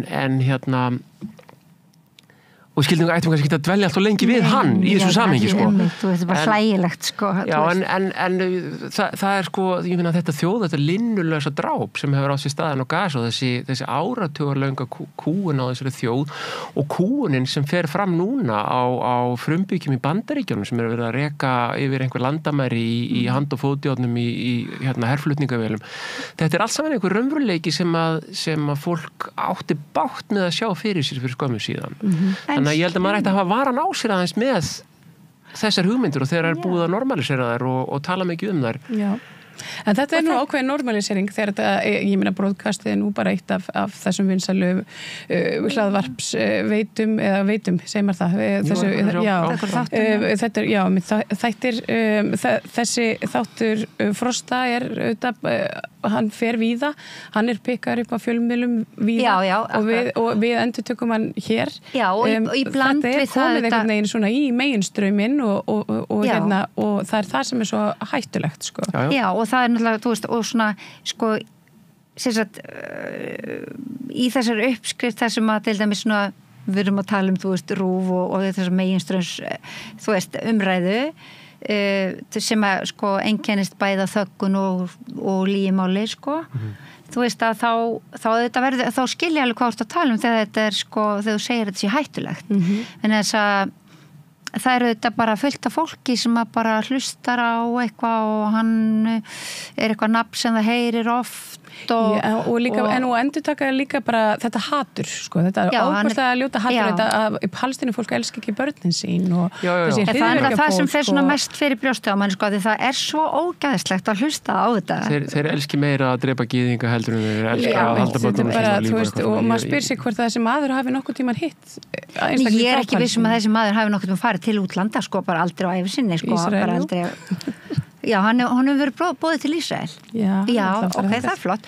En sko, ég meina svona, þú veist, það bara einhvern veginn, ég veit ekki, ég segi svo þú, sko, hvað maður að dvelja, sko, við heimsku hjal fasista, það svona alltaf spurning hvort að, þú veist, Já, þetta er tvíegja, sko, hvort að maður sé að gefa þessu byr, eða Já, að því að maður verður samt einhvern veginn að hafa andvar á sig líka því að þannig mikið, þið vitið að ég menna allir þessi bara rasismi og þetta sem að þetta undirliggjandi tíðarandi eða þjóðfélags ástandi eða eitthvað sem að gerir það mögulegt að implementera fasisma bara út víða veröld á einhver stundu og það einhver staðar svona normalisering á fjandanum öllum af hugtökum og viðhorfum og gildismati og öllu þessu sem að til dæmis bara við sjáum, þið veitir að ég meina brúnmorðingi terroristi og hvítur morðingi hann með einhverja geðröskun eða eitthvað svona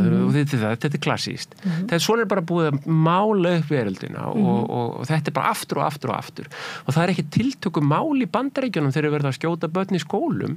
Það bara, við heyrum ekki einu svona fréttir að því. Nei.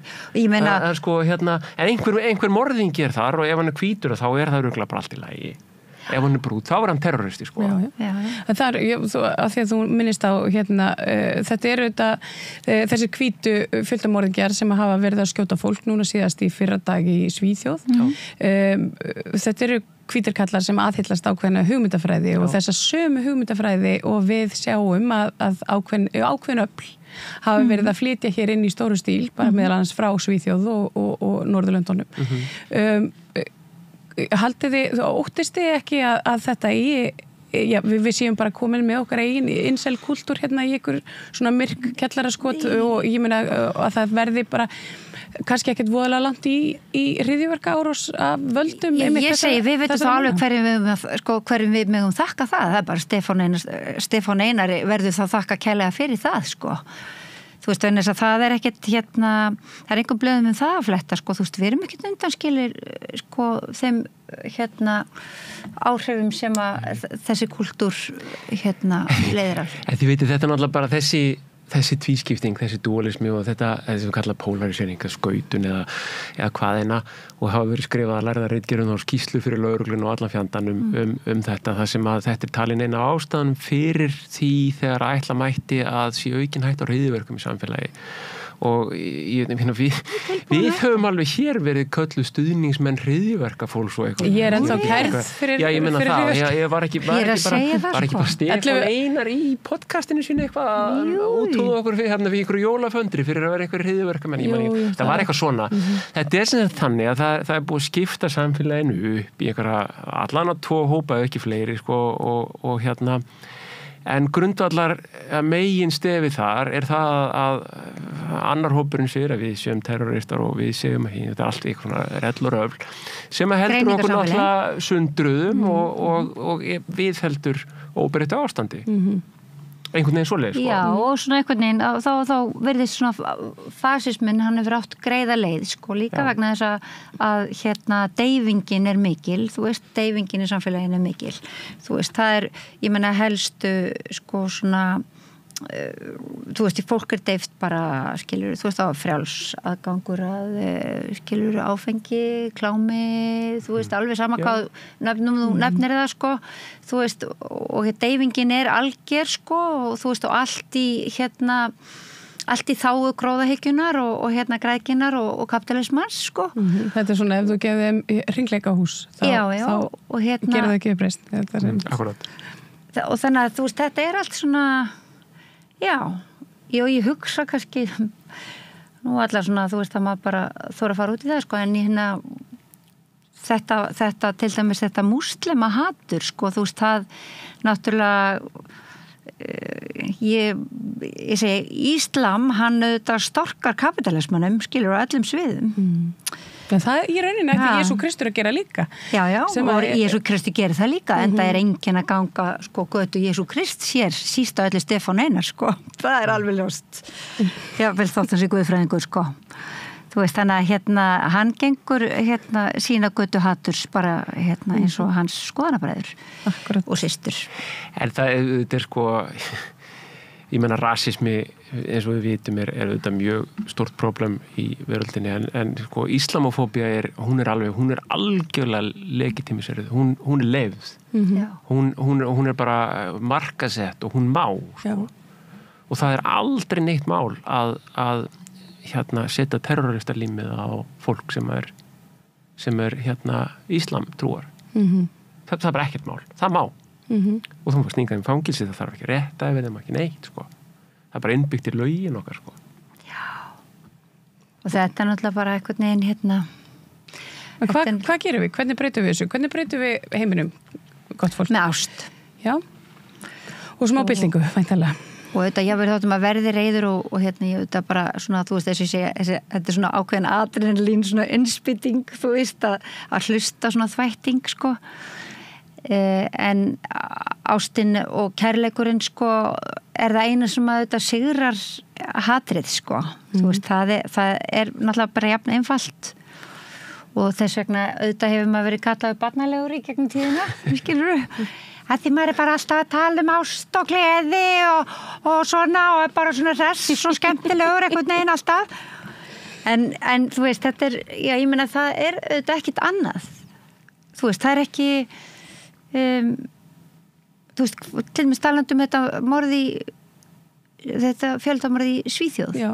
Þú veist, það er það, þú veist að þetta er ekkit, sko, koma neitt, sko, ekki á neitt skrið, sko, þessi rannsókn, en þú veist, þetta er svona félagslega einangraðu hvítur kallmaður, sem aðfæstist einsel kultúr sem að bara, allt í einu bara er með 3 rifla í höndunum sem að skilur hann leyfi fyrir. Já, frétturnar eru náttúrulega þess eðlis að við eigum að finna til með honum. Já, einmitt. Svona einn eitthvað og svona einhverja raskanir svona. En ekki svona spyrja okkur hvers vegna í ósköpunum enginn vildi vera náláttanum. Það er bara akkurat, það er já, eða sko, þú veist, ég er svona hallast að því að sko þetta það er eiginlega bara, ég meina riffill í Svíþjóð kostar mörg 100.000 krónur, ég meina, þú veist, þetta er ekki eitthvað. Þetta er forréttindasport. Já, ég meina maðurinn, hann allavega var með 4 skotvopn og hníf og ég meina það hefur komið fram, Aftanblaðið sagði frá því í gær að hann hrópaði þannig upp yfir sig út úr Evrópu burt úr Evrópu og hérna það hefur komið ljós að það voru sýrlendingar sem að urðu fyrir árásinni og létu það lífið. Þannig að þetta er raunverulegu vandi og það er mikið áhugjefni að sjá fjölmiðlamenn sem að vilja láta taka sig alvarlega sem slíka, að sjá þá einhvern veginn svona að tromma upp í þennan sama fasíska takt og við höfum verið að sjá núna frá Trump. Já, og þú eins og þið segir sko, það er svona ákveðin svona umhyggjusemi sko, hvað varðar fréttaflutninga því hann hefur verið einfari eða einhverfur eða eitthvað sko og á meðan, þú veist, þá guðsjálf kom það sko nú út úr einhverjum öðrum munni heldur en mínum, bara þegar sko manneskja segir það ekki, ég sagði guðsjálf að þetta var ekki útlendingur. Skilurðu? Þú veist, hvað segir þetta okkur? Hvernig hefðu viðbröðin orðið? Hefði hann haft annan húðlit? Hvernig hefðu viðbröðin orðið? Þú fyrir skilgrænt sem hryðjuverk ef hann hefði verið nákvæmlega. Það er nefnilega máli. Og þú veist, og ef að fólk allar ekki að fara að vakna upp sko við þann raunveruleika sem við búum við núna, þú veist, þetta fólk sem er svona reynir að leiða hjá sér og leiða hjá sér og leiða ástætti hjá sér endalaust með einhverju deyfingu, þú veist, þá segir bara ekki vesku mín skatt. Við skulum kannski bara fá að enda þetta hér, þó að það er auðvitað mörg að taka, en hérna þið verður bara að koma til mín sem fyrst aftur. Ég þakka ykkur kærlega fyrir Kristína og Diddi, þið haldið áfram að standa vaktina fyrir okkur gegn fasisma og hérna kórum og bara lifi frjáls Palestína. Lifi frjáls Palestína. Þakka ykkur fyrir og tókið við, það er meira hér handa vilji. Það er að tala borgarfulltrúa. Borgarfulltrúar Sósíalistaflokksins eru með viðtalstíma alla mánudaga klukkan 13:30 til 14:30. Það þarf ekkert að bóka tíma, endilega kikið við í Bólholt 6, 105 Reykjavík. Það er mjög mikið að gerast líka í þýskum stjórnmálum, það er einhvern veginn svo rosalega mikið að gerast bara í stjórnmálum og það eru kosningar víða heim í fyrra og núna. Auðun Arnórsson, stjórnmálafræðingur, fer yfir stöðuna í þýskum stjórnmálum í aðdraganda kosninga með Gunnari Smára og fara yfir, hann er mjög fróður og vel að sér eiginlega í sögu þýskra stjórnmála og þau tengjast sko öðrum stjórnmálum, þannig að mér var mjög gaman að hlusta á þetta spjall, hvernig hægt og rólega teiknast upp eiginlega miklu skýrari mynd af þessum kosningum sem að framöndan eru sko. Já. Það hefur auðvitað verið ákveðin uppgangur fasískra afla í Þýskalandi og hérna og hann hefur auðvitað reynsluna, hann bjó í Þýskalandi reyndar fyrir svolítið löngu síðan, það er í kringum fall múrsins og hérna það er mjög áhugavert spjall. Skulum hlusta á Auðun Arnórsson, stjórnmálafræðing, farið við stöðun í þýsku stjórnmálum í aðdraganda kosninga í spjalli við Gunnar Smára við Rauðaborðið. Gjörðu svo vel. Gerist áskrifendur á Samstöðinni og taki þátt í að byggja upp öfluga og róttæka samfélagsumræðu.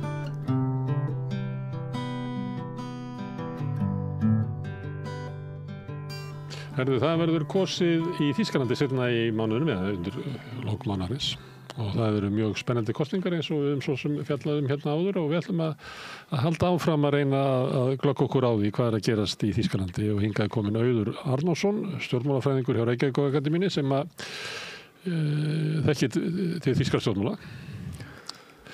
Heyrðu, hvað er að gerast? Já, það var nú í fréttum núna, það var ekki þetta voru 160.000 manns sem að safna saman í Berlín sérstaklega til að mótmæla því að kristilegi demokratar í rauninni Friedrich Merz á sem enn og kansleræfni hófsamra hægri manna sem má kalla á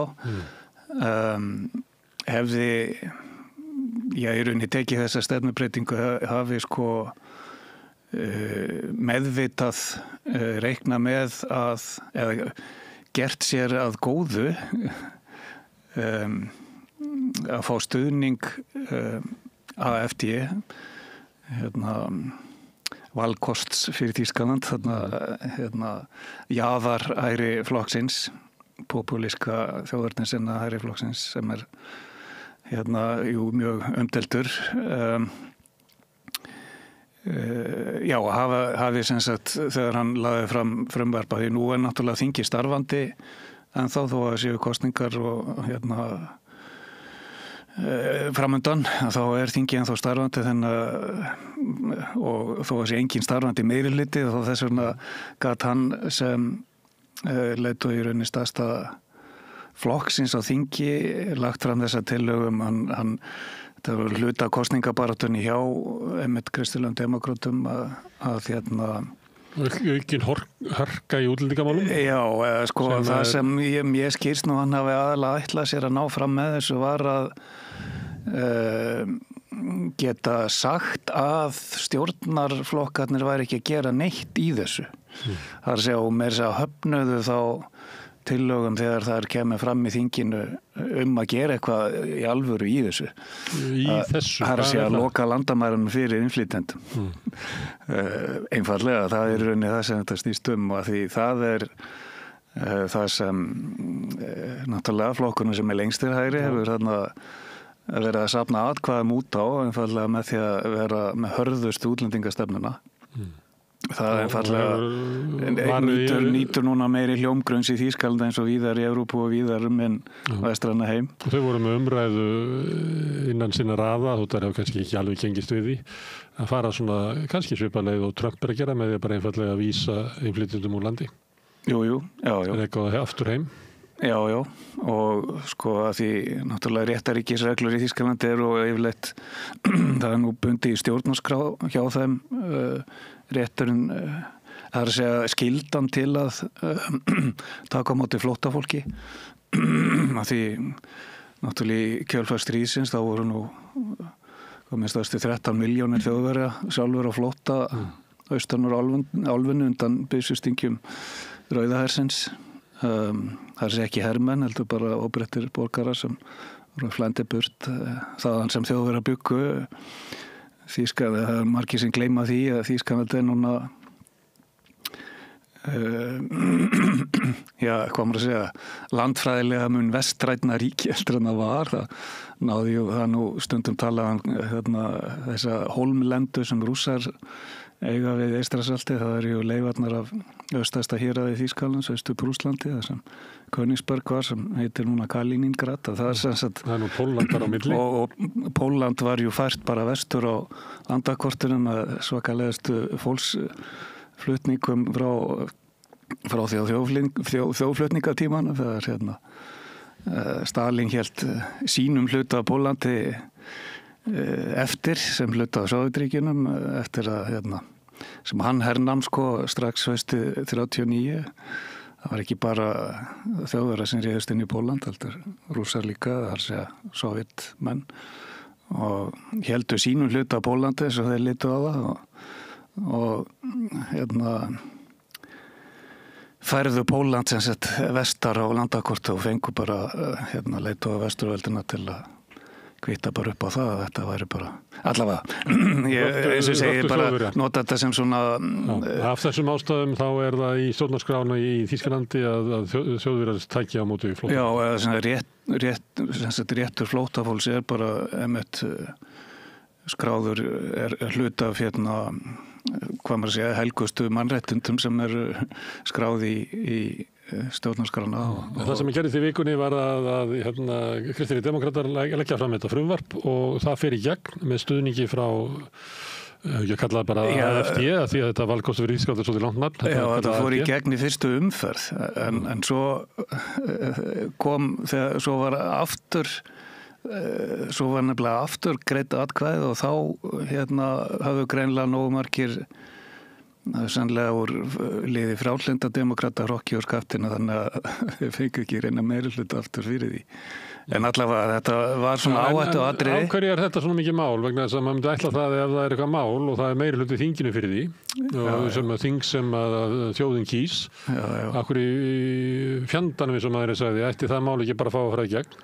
Vegna þess að mann kalla það sem sagt eldvegginn, þetta í brandmáa, að sem sagt það megi ekki stjórna með fulltingi atkvæða frá flokkum sem eru fyrir utan hina lýðræðislegu miðju eins og þeir kalla það, þar að segja þeir gera ráð fyrir það séu líka til öfga vinstri flokkar en spili ekki alveg með í á grundvelli hinna lýðræðislegu gilda sem stjórnarskráin nefnist snýst sko. Þetta þessi kenning að það megi ekki vinna með flokkum utan hinna lýðræðislegu miðju? Þetta tilraun þeirra flokka sem skilgreina sig sem hinna lýðræðislegu miðju til þess að verja sig og reyna að halda áhrifum hinna niðri? Því þetta er náttúrulega flokkar sem að mega bjóða fram og fá kjör og eitthvað fleira. Hvað er það er AfD ætlaði að leggja niður lýðræði í Þýskalandi? Nei, það mistaðist ekki í orði hvernu en þeirra kannski skilningur á lýðræðinar örlítið annar kannski eða þar segja það er náttúrulega þessi harka í útlendingamálum, þar segja þessi vilji til að eins og var umtalað þegar það var nú svona hópur sem nokkrir úr liði AfD tóku vist þátt í var svona leynilega samkoma sem blaðamenn uppljóstruðu fyrir, það var í fyrir eitthvað tíman þar sem var rætt það sem er kallað remigrasjón, þar að segja áform að bara einmitt flytja úr landi milljónir manna þar og meðal fólk sem er löngu komið með þýskan ríkisborgarétt sem náttúrulega olli mikilli nexlan því það er náttúrulega þykir nú lang flestum algjörlega fáranlega of langt gengið og Þannig nýtur þessi flokkur, það eru skoðanakannanir, það er með 22% í skoðanakönnunum. Jafnaðarmenn sem að telja sig hafa eiginlega samið Þýskaland nútímans á samt Kristjánum Demokratum eru með 16%. Nákvæmlega, þetta er nefnilega, þeir eru næstæsti flokkur eða það stefnir í það að hann verði næstæsti flokkurinn á þinginu eftir þessar næstu kosningar. Og Kristjánum Demokratar og AfD munu fá bara mjög góða meirihluta. Já, það stefnir í að það væri náttúrulega svona en það er eins og sýndi sig á þessari gríðarlegu mótmælabylgju sem sýndi sig núna þegar Kristjánir Demokratar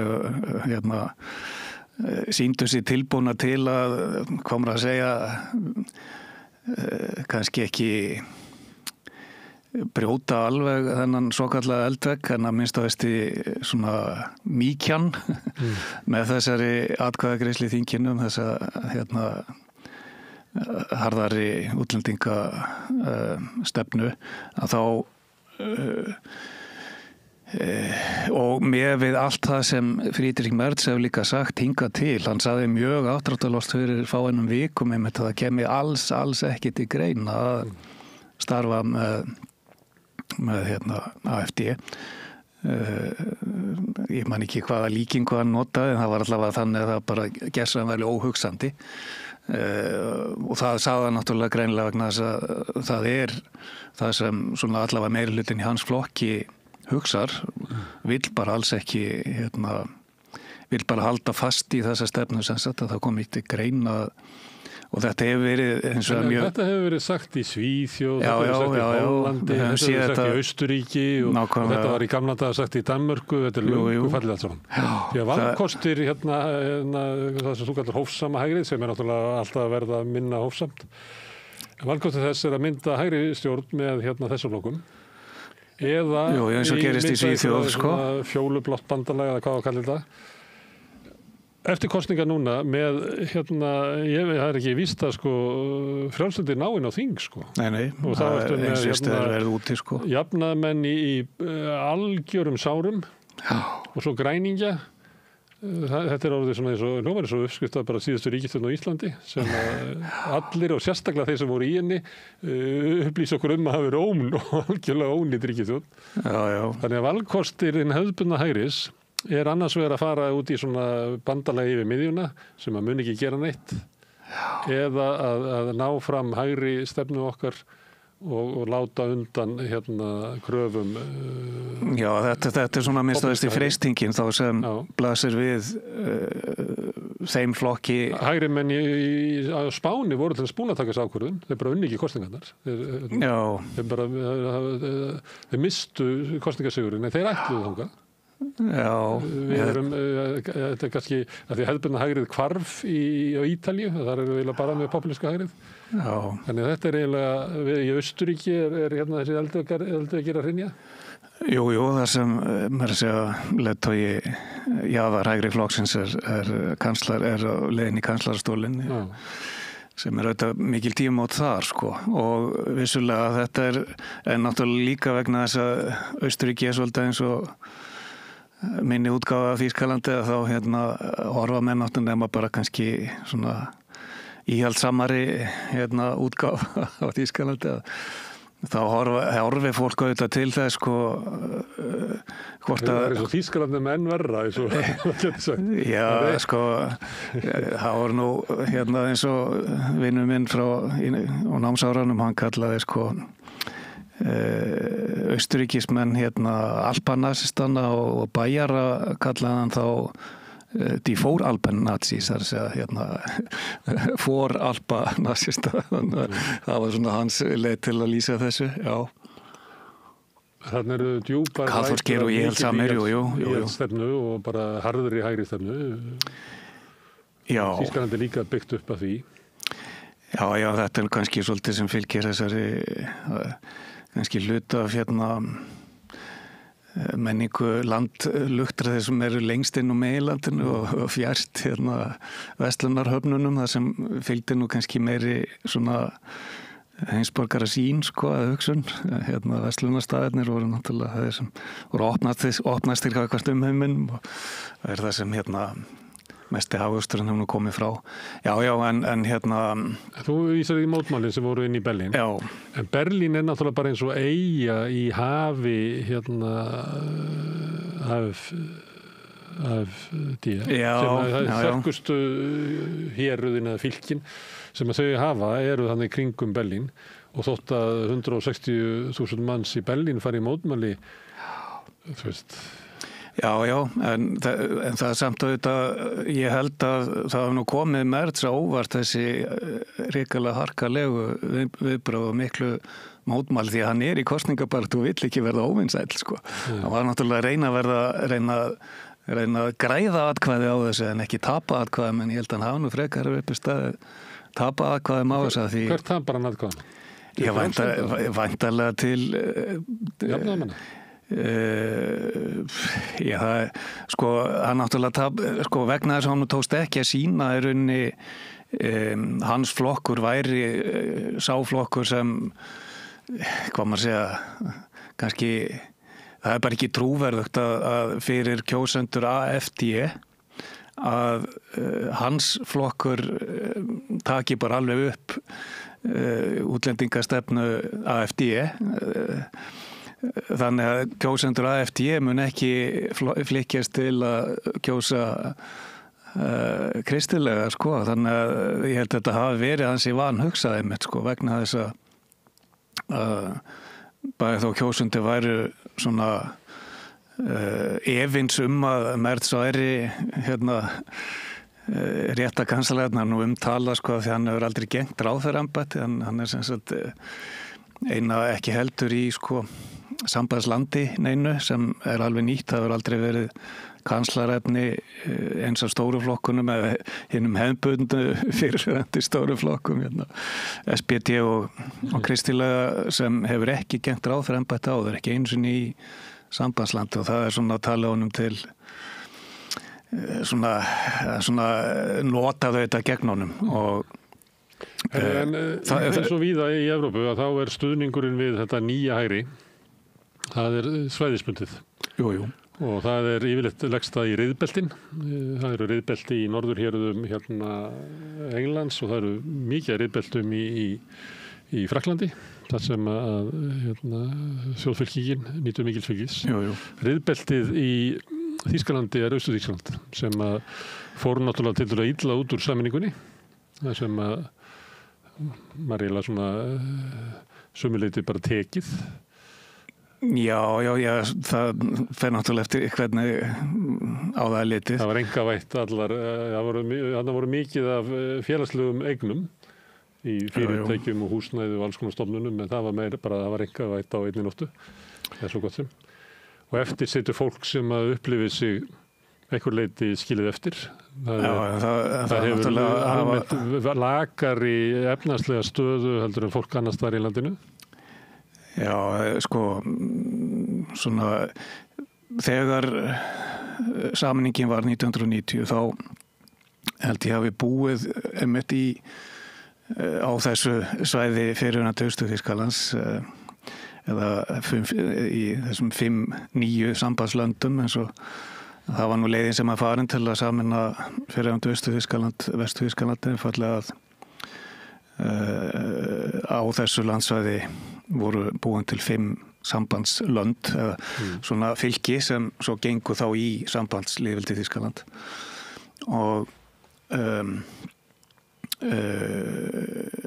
þar bjuggu eitthvað 17 milljónir manna að meðtöldum þeim sem bjuggu í Austur-Berlín 1990 en nú að minnst milljón færri íbúar á þessu svæði vegna þess að þetta atvinnu horfur þar hafa einfallega ekki verið jafn góðar og vestar.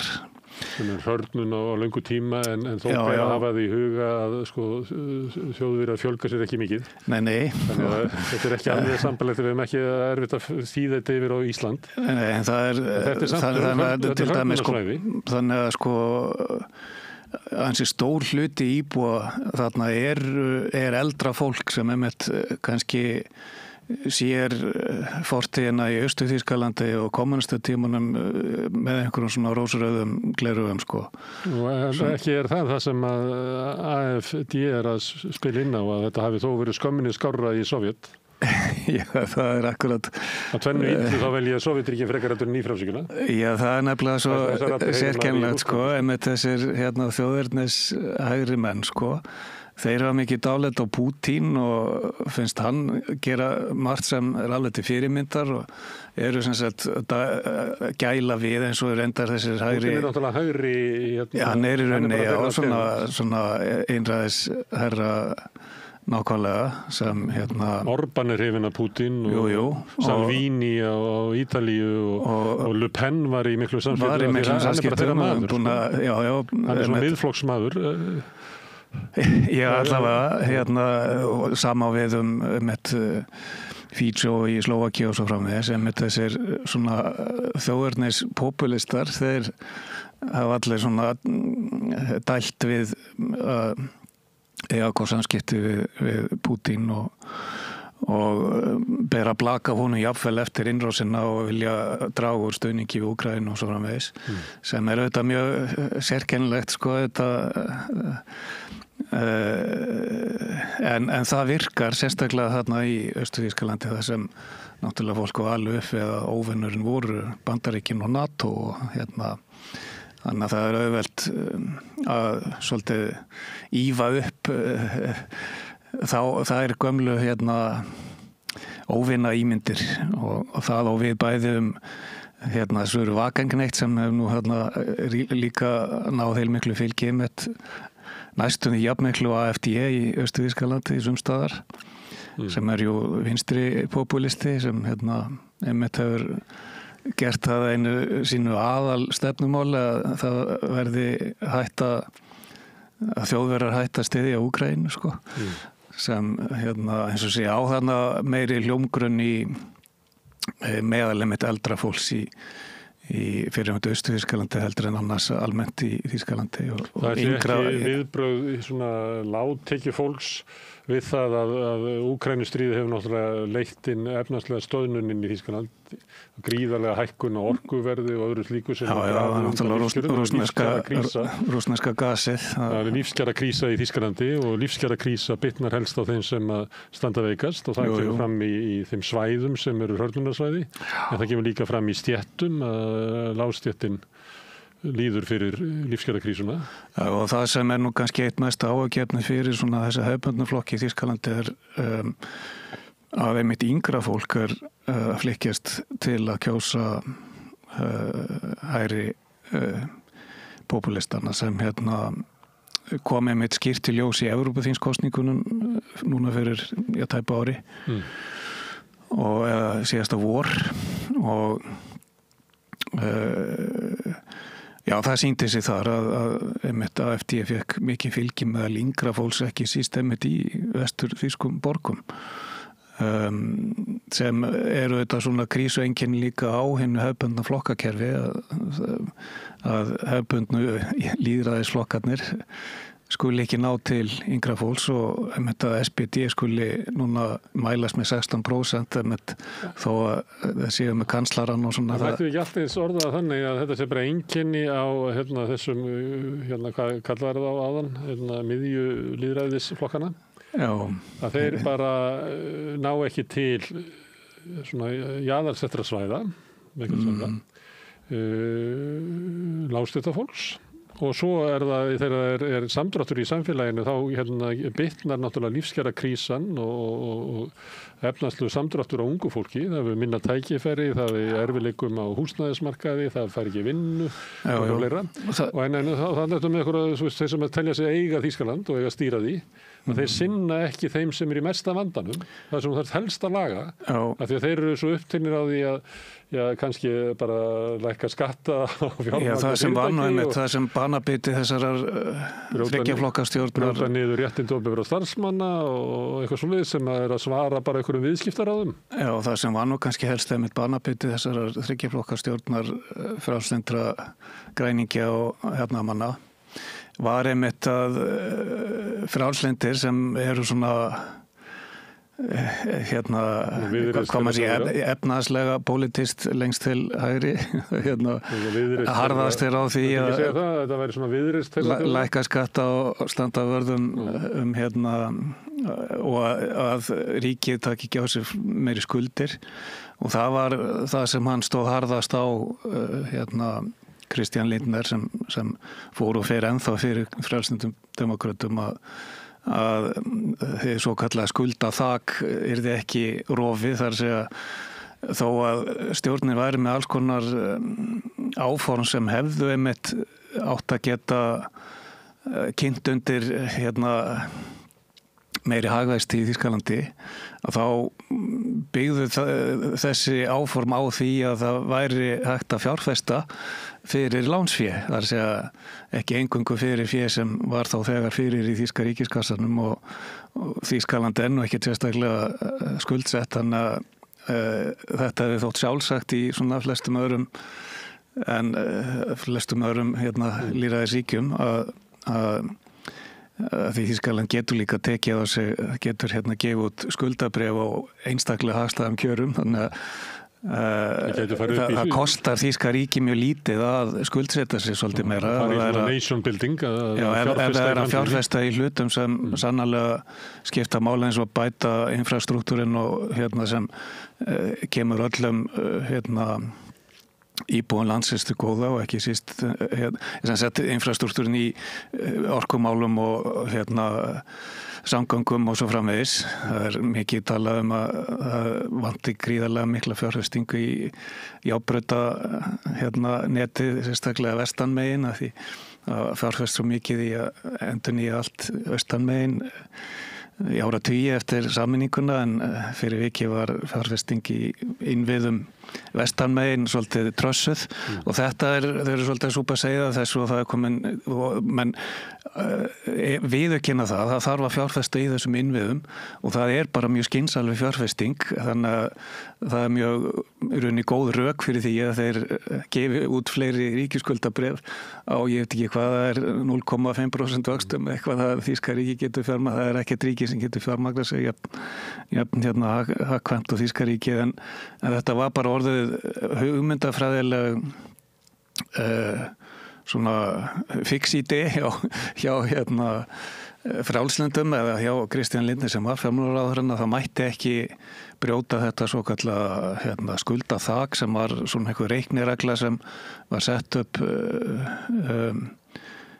skuldsetningu þýska ríkisins og auðvitað það bara pólitískt atriði það auðvitað ef það pólitísku vilji til að þá kalla menna bara eitthvað annað og gefa samt úr ríkisskuldabréf sko. Þetta náttúrulega bara eitthvað sem stjórnmálamenn leysa ef það annar bara vilji til þess og það það sem menn í græningjaflokknum og hjá jafnaðarmönnum vildu gera en sem sagt í rauninni stjórnarsamstarfið strandaði á því að frjálslyndir vildu það ekki og þar með var í rauninni svo margt af því sem af þessum umbóta áætlunum þessarar fráfarandi stjórnar eða fyrirverandi stjórnar komist ekki til framkvæmda út af þessu og þeir sem gerði þessa stjórn og þeim óvinsælli og kannski hrakti þeim fleiri kjósendur einmitt í hendurnar á populistunum sko og það ástandið sem við lifum við núna. En eins og staðin núna þá eru kristilegir demokratar standa vel með 30% fylgi í könnunum. Jafnaðarmenn og græningar saman ná ekki 30%. Þannig að það sá hluti ef að hefur eiginlega ekki góða stöðu og eiginlega eina von þeirra að kristilegir demokratar vilji mynda stjórna þeim frekar heldur en AFD sem með 22% svona í nýjastu könnunum og svo koma flokkar sem eru að berjast við það að ná inn á þing af því að kosningakerfið þarna svolítið svona eins og það það eru til þess frjálslyndir demokratar sem eru ekki góðum stað þetta flokkur sem var með með 11% í síðustu kosningum að mælast núna með 4,5%. Já, þeir sitja uppi með svarta péturinn fyrir að bera ábyrgð á því að stjórnin strandaði. Svo þarna áður við tölum AFD og Söru Veganknekt að þá Linke sem heitir Vinstri á íslensku. Já, sá flokkur var ju uppræðanlega arftakaflokkur Austurþýska kommunistaflokksins og hefur sem sagt haft nokkuð stöðugt fylgi allir tíð síðan meðal kjósenda í fyrirhandi Austurþýskalandi en svo urðu miklar væringar innan þess flokks sem einmitt hefur nú stundum þurft að verið svona nálægt 5% mörkunum og þessi Sara Wagenknecht var sem sagt lengi meðal svona mest áberandi þingmanna Die Linke þessar flokks á sambandsþinginu í Berlín og hún tók sér til og klauf flokkina sem sagt stofnaði þetta sérframboð sem hún nefnir eftir sjálfri sér hún svo hæversk og það sá nýji flokkur sem nú með ýmis svona meira populísk stefnumið heldur en upprunalegi vinstri flokkurinn að hann allavega á tímabili dró til sín mjög bara mikið fylgi nánast eingöngu sem sagt þarna í þessum 5 fylgjum fyrirhandi Austurþýskalands og hafa komist í að mynda samstarfsstjórnir þar eftir fylgiskostningar en það hefur nú aðeins dregið af úr þeim vinsældum allavega urðu þær í könnunum mun meiri heldur en vinstriflokkurinn hafi haft Die Linke en það voru nú meira og minna flestir svona málsmetandi fyrirverandi þingmenn eða framámenn úr Die Linke voru mjög margir voru hlaupnir yfir til Söru í vonum að halda þingsæti en það er nú heldur ekkit alveg víst en svo nefnir það Hún sló upp í svona næstu 10% í könnunum í fyrra og hittifyrra en er svona í 5,5. Akkurat, þannig að það er ekki á vísin að róa þar sko og Die Linke er alveg úti sko, það er nú ekki. Það er enda með 5 í þessari könnun sem ég er að vitna í núna? Já, þá allavega hefur jafnast þar á milli hún En varðandi Söru Vegenknekt bandalagið skrítið nafnarlokki, þetta nú svipað og ég veit ekki ef FG myndi klofna þá verið til Svandísar Svavarsdóttur bandalagið sem það myndi bjóða fram sérstaklega en sko þessi flokkur er með ekkert svo ólíka útlendingastefnu og AFD Það er nefnilega málið sko, já. Báðir eru þetta flokkar sem að vilja venda velferðarkerfið fyrir okkur en ekki fyrir hina? Já, útlendingarnir er ekki að njóta, já. Er ekki AFD vill venda aldraða og öryrkja og venda velferðarkerfið eins og það hefur verið hjá okkur og verja það fyrir afætunum? Já. Þannig að þau eru, báðir flokkarnir eru þannig, vilja byggja velferðarkerfi en bara fyrir okkur. Bara fyrir einfætta. Hvar greinir, bæði eru skeptísk á stuðning NATO við Úkraínu og vilja koma á friði og segja að fyrirverandi stjórnvöld hafi kallað kreppu yfir Þýskaland með heimskulugum aðgerðum. Það er miklu betra að halda frið við Rússland og halda það viðskiptu þar og þá myndu þið ekki hafa það svona skýtt í lífskjarakrísunni, býst ég við. Þau bæði eru svona sirka þarna. Já. En hver er munurinn á þessu lokum? Það er góð spurning kannski. Það er náttúrulega meiri áhersla á svona, hvað maður að segja, hefðbundnari vinstri áherslur fyrir utan þetta sem hún nefnir, velferðarkerfið, hjá BS tvöfaldaf, en hins vegar er meira svona bara samtíningur af populískum stefnumiðum hjá AFD, það er svolítið stundum erfitt að átta sig á hver er eiginlega efnahagspólitísk stefna þeirra, fyrir utan bara lofa þessum og hinnum gull á grænum skóum svona eins og populískir flokkar gjarna gera. Það er sama ávið á Íslandi, það er mjög erfitt að lesa einhverja stefnu út úr bara þegar maður fer inn á heimasíðu Flokks fólksins eða Miðflokksins. Þetta er svona hin og þessi mál sem eru kannski ofarlega á baugi með eitthvað tíma. Já, það gildir mjög svipað báða þessa flokka. Stefnu, sko. Já, það gildir mjög svipað báða þessa flokka og það er svona geta er einmitt sagt eitt í dag og annað á morgun, það er svona eins og gengur sko eftir því bara hvað menn telja fólk vilji heyra sko. En einfallega vegna fortíðar Söru Wagenknecht sem framákonu í Die Linke, að þá þetta fylgir mikið til hugmyndafræði þess flokks henni inn í þessa nýju fylkingu þó að við bætist svona þessi í rauninni harða útlendingastefna og fleiri populísk mál sem eins og fyrir henni er aðalatriðið að það sé hætt að styðja við Úkraínu því hún telur að þar með sé friðinum þjónað en allavega það er hennar hugmyndafræði og sem allavega Það er upp á pallborðið núna sem stríðið er eiginlega tapast og Já, ég held nú einfallega sem að segja þetta að binda enda á stríðið ég held að það sé skemmra í sko hrun rússneska hersins heldur en þessu úkraínska Það er búið að segja þetta í 2,5 ár eða ekki? Jú, nú er sko eina leiðin sem rússar hafa núna því þeir vil ekki efna til allsherjar herkvaningar að bjóða mönnum óheyrilegar fjárhæðir á rússneska mælikvarða fyrir að skrá sig í herinn fyrir þessa og svo mönnum bara allt út í þess að þeir eru meira að minna búnir með alla brindrekka og skriðdrekka, búið eiginlega geta allt saman. Þannig að þeir senda hermenn í bara endalausar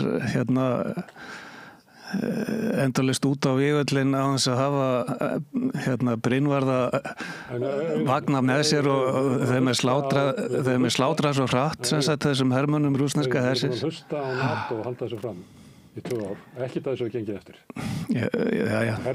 Hergagna innaður Rússlands hefur verið byggður upp, öfugt það sem verið vestur. En rússneski hergagnaðir líður líka fyrir þá gríðarlegu spillingu sem er í rússneska kerfinu, þannig að skilvirkni hans er mjög löskuð. En ertu að enduróma það sem að einir líðræðislugu flokkarana í miðunni er að tala Úkraínustríðið, að rétt handa við hornið er sæluhús og þá mun Rússland hrynja og allt verður gott. Er það... þetta stríð er náttúrulega einn allsherjar harmleikur og þetta þarf að binda enda á þennan harmleik sem fyrst, það sjálfsögðu. En það þarf að gerast á réttum forsendum. Það er ekki hægt að láta einræðisherra að komast upp með að ráðast inn í nágrannríki og ná fram sínum markmiðum. Það er bara, það gengur ekki. Það er allavega, menn þannig að það er bara fullnaði sig á vígvellinum, að ná aftur Krím. Er það talað þannig í henni... Nei, þetta gera meira að segja Lenski hefur nú,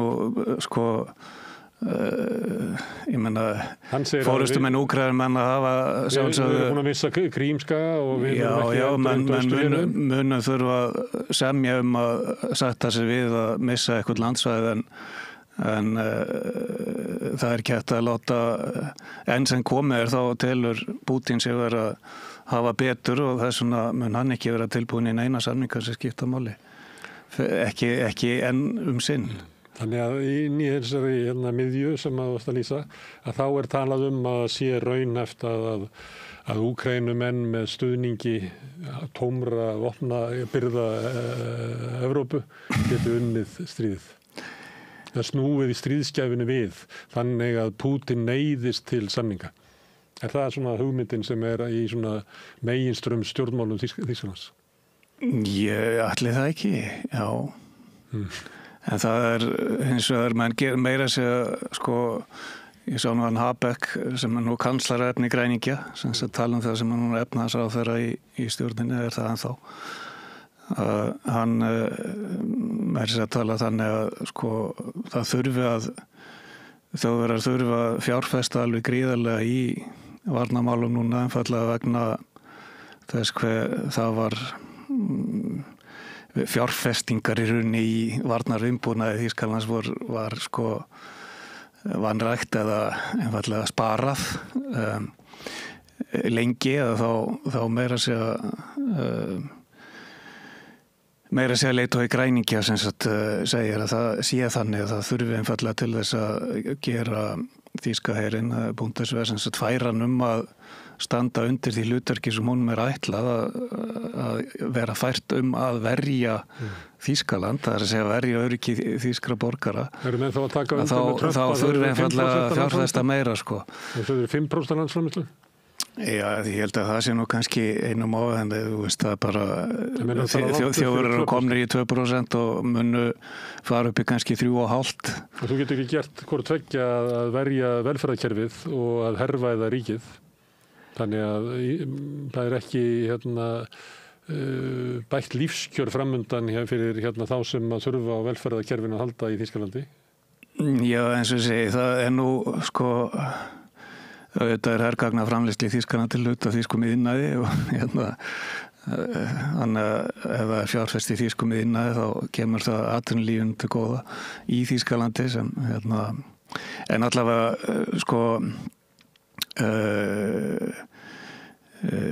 þessi hvernig orða það sem er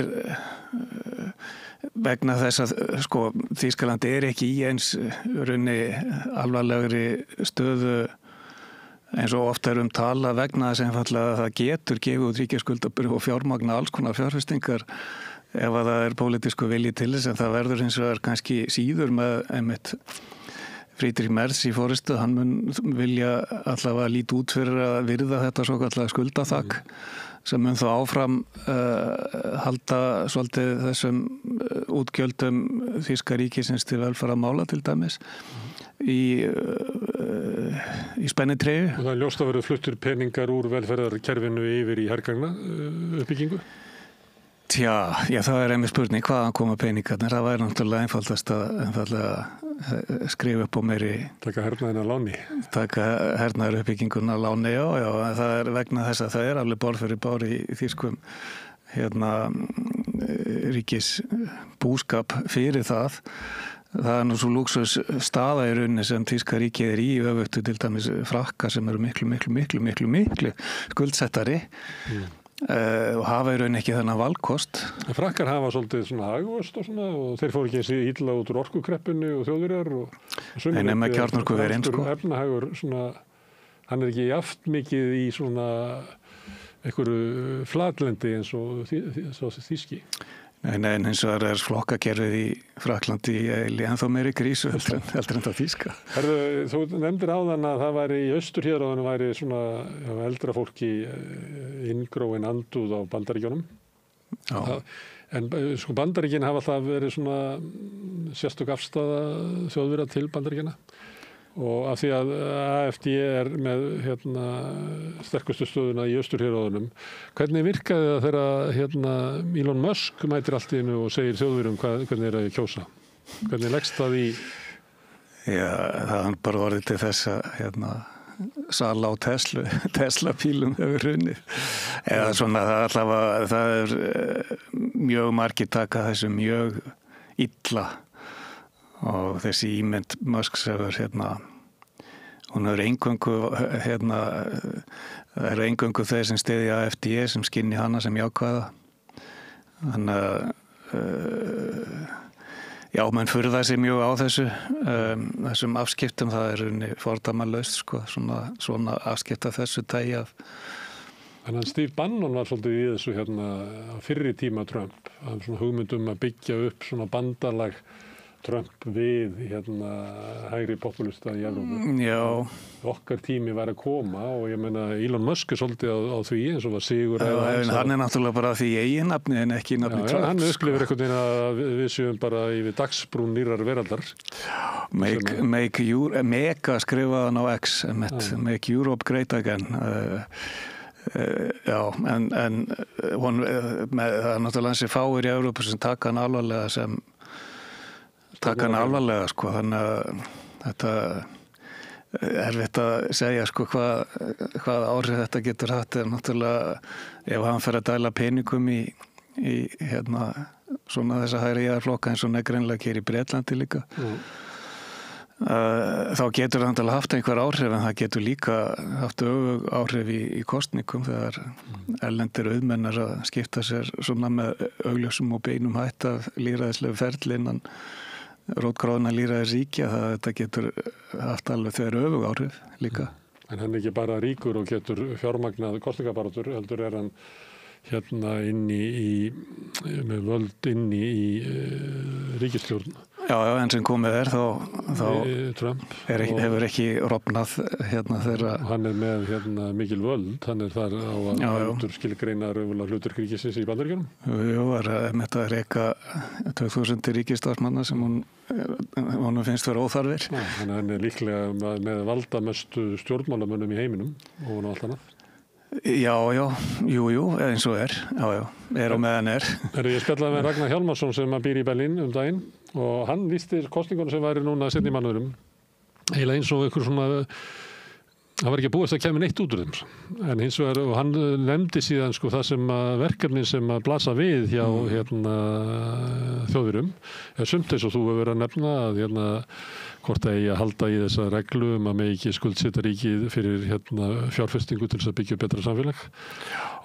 Það er Þýskaland hefur ekki jafnað sig á rofinu við Rússland að þau þurfa að endurskoða bara alla orkubyggingu og eitthvað fleira og það eru síðan þessi gríðarlega hernaðaruppbygging og krafan á því sem bæði svona menningarlegt og siðferðilegt líka bara efnahagslegt mál og svo þessi landið svona klofið mikil pólitísk verkefni sem allt annar tónn í austrinu heldur en í vestrinu og það eru klofið í kynslóðir og væntingar og hver eru við og einhver leiti hefur náttúrulega viðhort upp á það í forundran að sjá hvernig svona saminskupið nasista-tímans hefur rakið á í því að styðja þjóðarmorð á Gaza og það nóga verkefni fyrir þjóðurina. En það enga líkur á því að niðurstaða kosningarna muni eitthvað hjálpa þeim?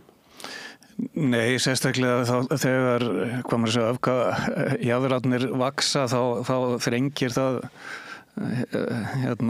stöðu þeirra flokka sem vilja bara starfa sín á milli að þá fækkar þeim meira möguleikunum á að mynda starfa ef meirihluta og það blasir þá við ef þessar tölur sem við sjáum núna í könnunum munu nokkurn veginn skila sér í kosningunum þá mun einmitt þessi sami Friedrich Merz ekki hafa annan kost en að starfa með jafnaðarmönnum á græningum.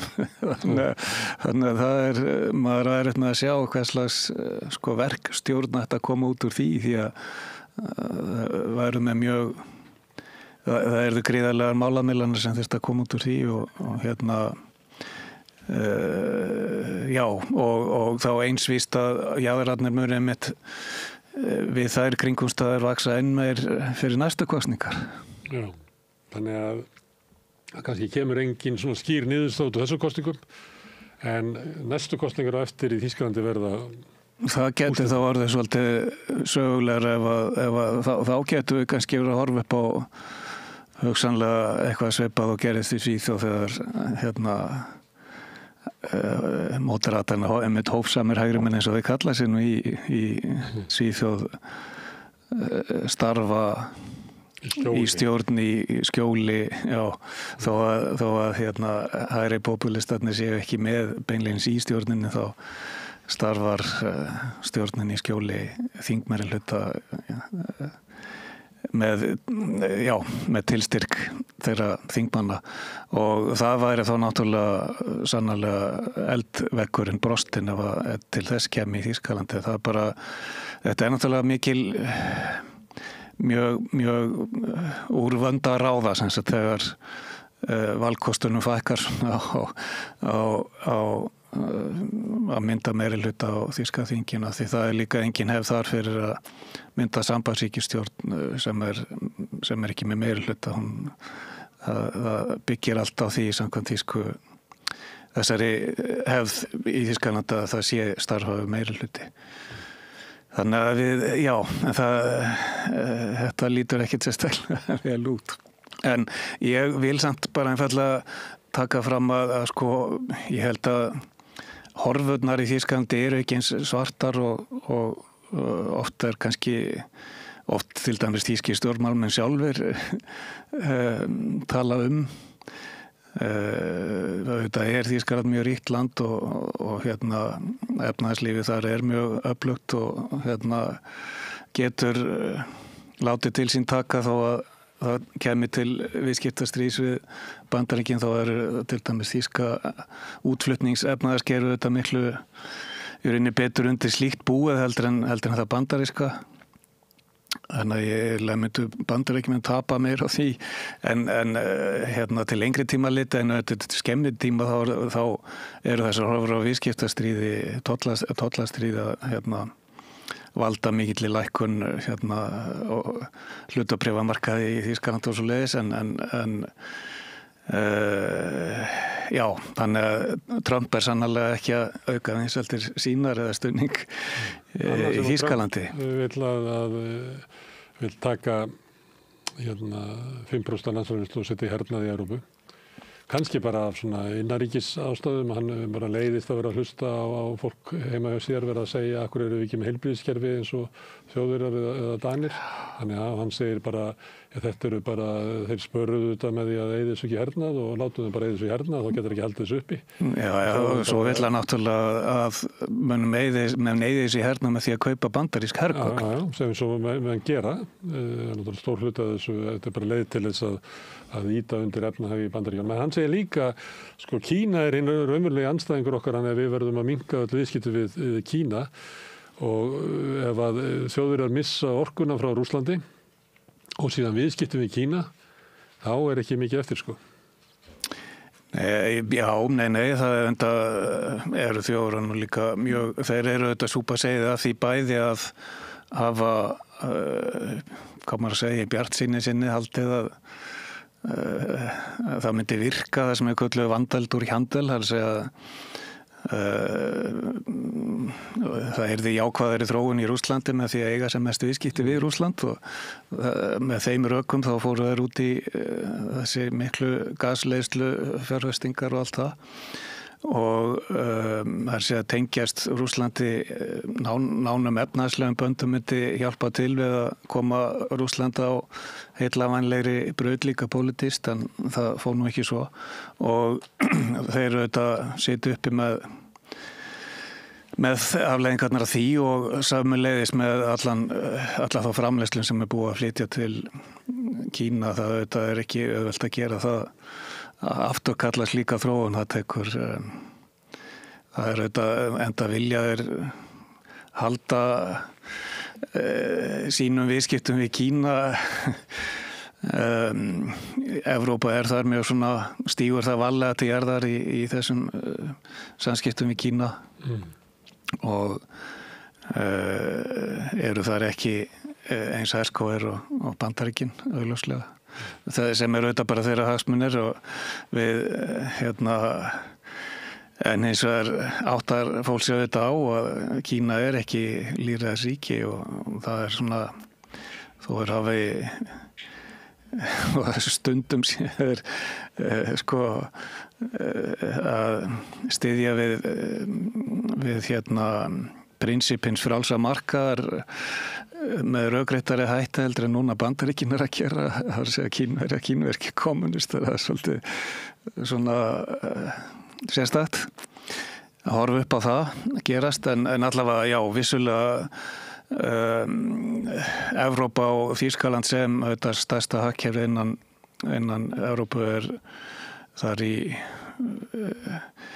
hefur gríðarlegra hagsmuna að gæta að skynsemin fá að ráða í þessum málum og það sé þetta setla mál bæði gagnvart Kína og Bandaríkjunum með einhverjum skynsamlegum hætti en ef allt fer á versta vegu auðvitað þá vitum við ekki heldur hvaða pólitísku afleiðingar það hefur, það getur þá farið bara enn verð heldur en annars eru horfur á núna. Auðvitað, takk fyrir að koma hingað og ræða Þýskaland og þýsk stjórnmál. Takk fyrir. Takk. En við ætlum að halda hérna áfram við rauðaborðið að reyna að skilja heiminn og samfélagið sem við lifum í og kannski okkur sjálf í leiðinni. Næsti kaflir eftir augnablik. Með því að ganga í leigjendasamtökin styður þú baráttu leigjenda. Leigjendasamtökin eru fyrir öll þau sem vilja vinna að réttlæti og öryggi á húsnæðismarkaði. Leigjendasamtökin.is. Þá er komið að síðasta spjallinu síðasta spjallinu eða samræðinu sem við ætlum að endurspila hérna í úrvalinu þennan laugardaginn. Við getum ekki spilað allar þær áhugaverðu samræður sem hafa verið hérna áttur staði við þetta rauðaborð. Það er nú hægt að finna þær allar á YouTube og hérna vefsamstöðurinnar. Við erum á Rás 89,1 í útvarpinu, númer 5 á sjónvarpi Símans og svo er mjög þægilegt að fara bara á YouTube og googla samstöðin farin á vefinn þar. Já, og það getur maður síðan einstaka klippur og bara láti leiðast svona í gegnum dagskrá vikunar eins og manni hendur. Og svo er náttúrulega vefurinn okkar samstöðin.is, þar eru fréttir og þar eru klippurnar. Og streymiveitunar, og ekki klippurnar. Já, svo eru streymiveitunar auðvitað, því margir hlusta. En síðasta viðtalið okkar að þessu sinni viðtal sem ég tók við Herdísi Storgård sem svona brautryðjandi í slysavörnum á Íslandi og svona í hópi brautryðjandi að slysavarna á heimsvísu. Já, hún algjör kanona. Ég sagði þér hérna frá því að ég var svona svolítið starstruck þegar ég sá hana. Ég manna þetta bara eftir henni úr æsku. Hún kom og flutti fyrirlestra í skólum og svo var hún auðvitað í þessum, hún var tíðurgestur á RÚV hérna í minni æsku allavega. Hún lýsir þessari gullöld öryggismála á hvernig raunverulega þeim tókst á hvernig hún fékk til liðs við sig og það var skilningur í ráðuneytunum og skilningur meðal einstakra ráðherra og þá var bara hægt að breyta og það var bara hægt að slysbarna þeim slysum barna fækkaði svo ofbáðslega og það var bara hægt að eiginlega, komið veg fyrir sum slys alveg. Já, og bjarga mannslífum. Já, en síðan hefur orðið bakslag þar líka. Það alltaf í allri baráttu, þá verður bakslag ef menn haldi ekki vökunni. Einmitt, þegar maður sefur á verðinum, þá einhvern veginn. Og einhvern veginn veltum við fyrir okkur hvort við værum einhvern veginn í dag í svona fölsku öryggi svolítið. Héldum að við værum eiginlega örugg og það má eiginlega segja það líka mannréttindamálin og tjáningarfrelsið og ýmislegt. Já, akkurat. Þannig við þurfum að halda okkar við hérna og það greinlega kostaði ekki mikið að viðhalda þessari þekkingu þannig að ég bara virkilega vona að ný stjórnvöld taki við keflinu og njóti hennar leiðsagnar. Hlustum á Herdísi Storgård fjalla öryggi barna og viðuraukum við kerfið í gegnum tíðina gullöld öryggismála og bara öryggi barna í fyrirrúmi. Gjörðu þessu vel. Við erum í útvarpinu á FM 89,1.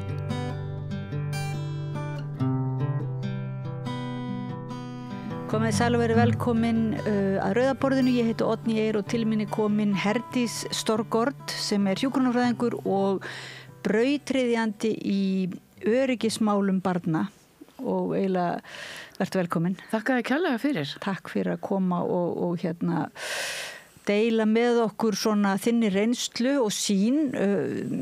Sko maður hefur nú alltaf tekið eftir þínum skrifum og þinni innkomu og svo fekk ég svona persónlegan ávæning af þinni reynslu þegar að ég þurfti sem foreldri að vera pæli í því hvort að sem sagt það var svona grátt svæði stundum á milli borgarinnar og skólayfirvalda og svona öryggismál og þá fattar maður að það eru kannski ekki margir sem eru alltaf með hagsmuni barnsins í fyrirrúmi. Einmitt. Og þú varst að vinna, það ekki hjá stofnun sem heitir Slysavarnir barna? Þetta byrjaði allt saman 1991 og ég náttúrulega mikið menntaður bráðahjúkrunarfræðingur og svæfingahjúkrunarfræðingur og kennari. Þannig að þetta var kannski ekki alveg það lífsstarf sem ég ætlaði í, en það nú oft sem að góðir hlutir gerast óvart og það var akkurat í þessu tilfelli. Ég var að vinna á bráðamóttökunni og var deildastjóri þar þegar að var farið að spá í það var bara læknir sem var að koma heim úr sérnámi og hann hnaut það í tölfræðinni hvað það væri óskaplega mikið að slysum á börnum hérna og hann fekk algjört áfall og hann fór með þetta inn í stjórnsýsluna og gamli landlæknir Ólafur Ólafsson heitinn, hann hérna tók þessu mjög vel þegar hann kom til hans og það var síðan haft samband við Slysavarnafélag Íslands eins og það hét þá og þeir voru líka mjög áhugasamir þó að þeirra öryggismál snerust kannski meira að sjómönnum og vatni og það kom þarna styrkur frá ríkinu, það var Jóhanna Sigurðardóttir sem var félagsmálaráðherra sem veitti þarna styrk til þessa verkefnis og þannig byrjaði þetta og ég ætlaði nú ekki að taka þetta vegna þess að ég gerði þeim fullkomlega það ljóst að ég kynni ekkert í þessu málaflokki en einhvern veginn þá svona höfðu trú á mér og ýttu mér út í þetta og síðan fór ég að mennta mig í þessum geira. Og viðtökurnar voru stórkostlegar, vægast sagt. Ég ferðaðist allt landið, sem sagt bara á fyrstu 2 árunum, fór 2 hringi kringu landið og hélt fyrirlestur ykkur einasta litla stað.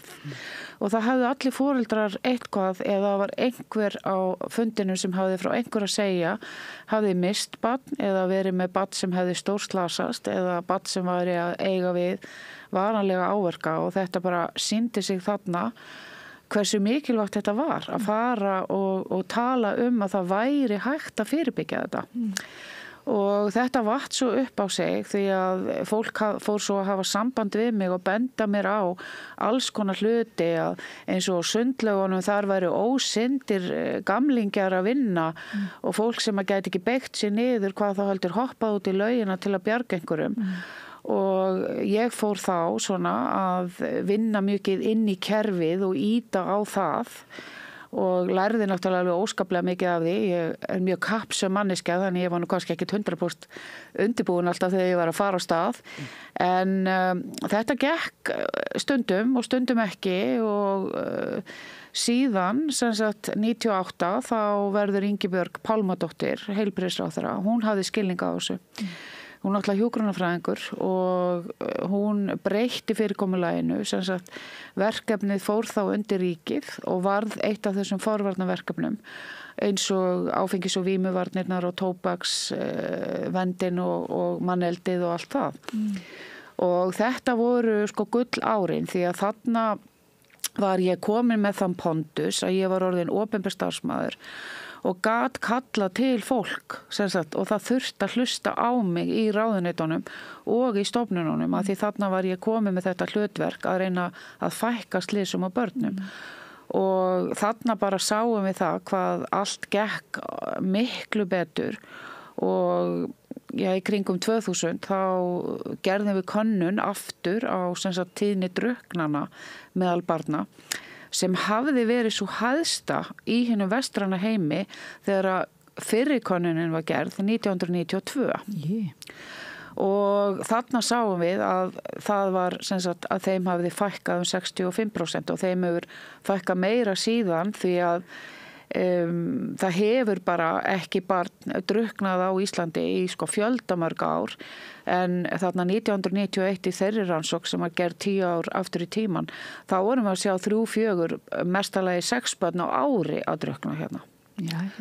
Þannig að þetta var mjög gott en þetta varði nú því miður skamt því að síðan verða breytingar í stjórnsýslunni og lýðheilsustöð opnar og þar sem sagt áttu verkefnin ekki lengur að vera svona sjálfstæð verkefni sem heyrðu undir ráðuneytið heldur áttu þau að fara undir þessa stofnun og það eiginlega eyðilagðist allt svona forvarnastarf sem að var mjög gott þar sem að við sem vorum að vinna þetta vorum í tengslum við fólki í landinu og sem sagt vorum alltaf að fræða og þetta þannig að þarna sem sagt verður svo mikið breyting á að þarna var ekki meiningin að við ættum að vera að fara út heldur ættum að vera þarna sem sagt sem ráðgjafar og það er nú bara þannig að svona orusta hún er háð á vígvellinum þú verður að vera úti að fræða fólk og vera að skipta þér af og benda á stöðugt þannig að þetta eiginlega svona svolítið eyðilagði verkefnið.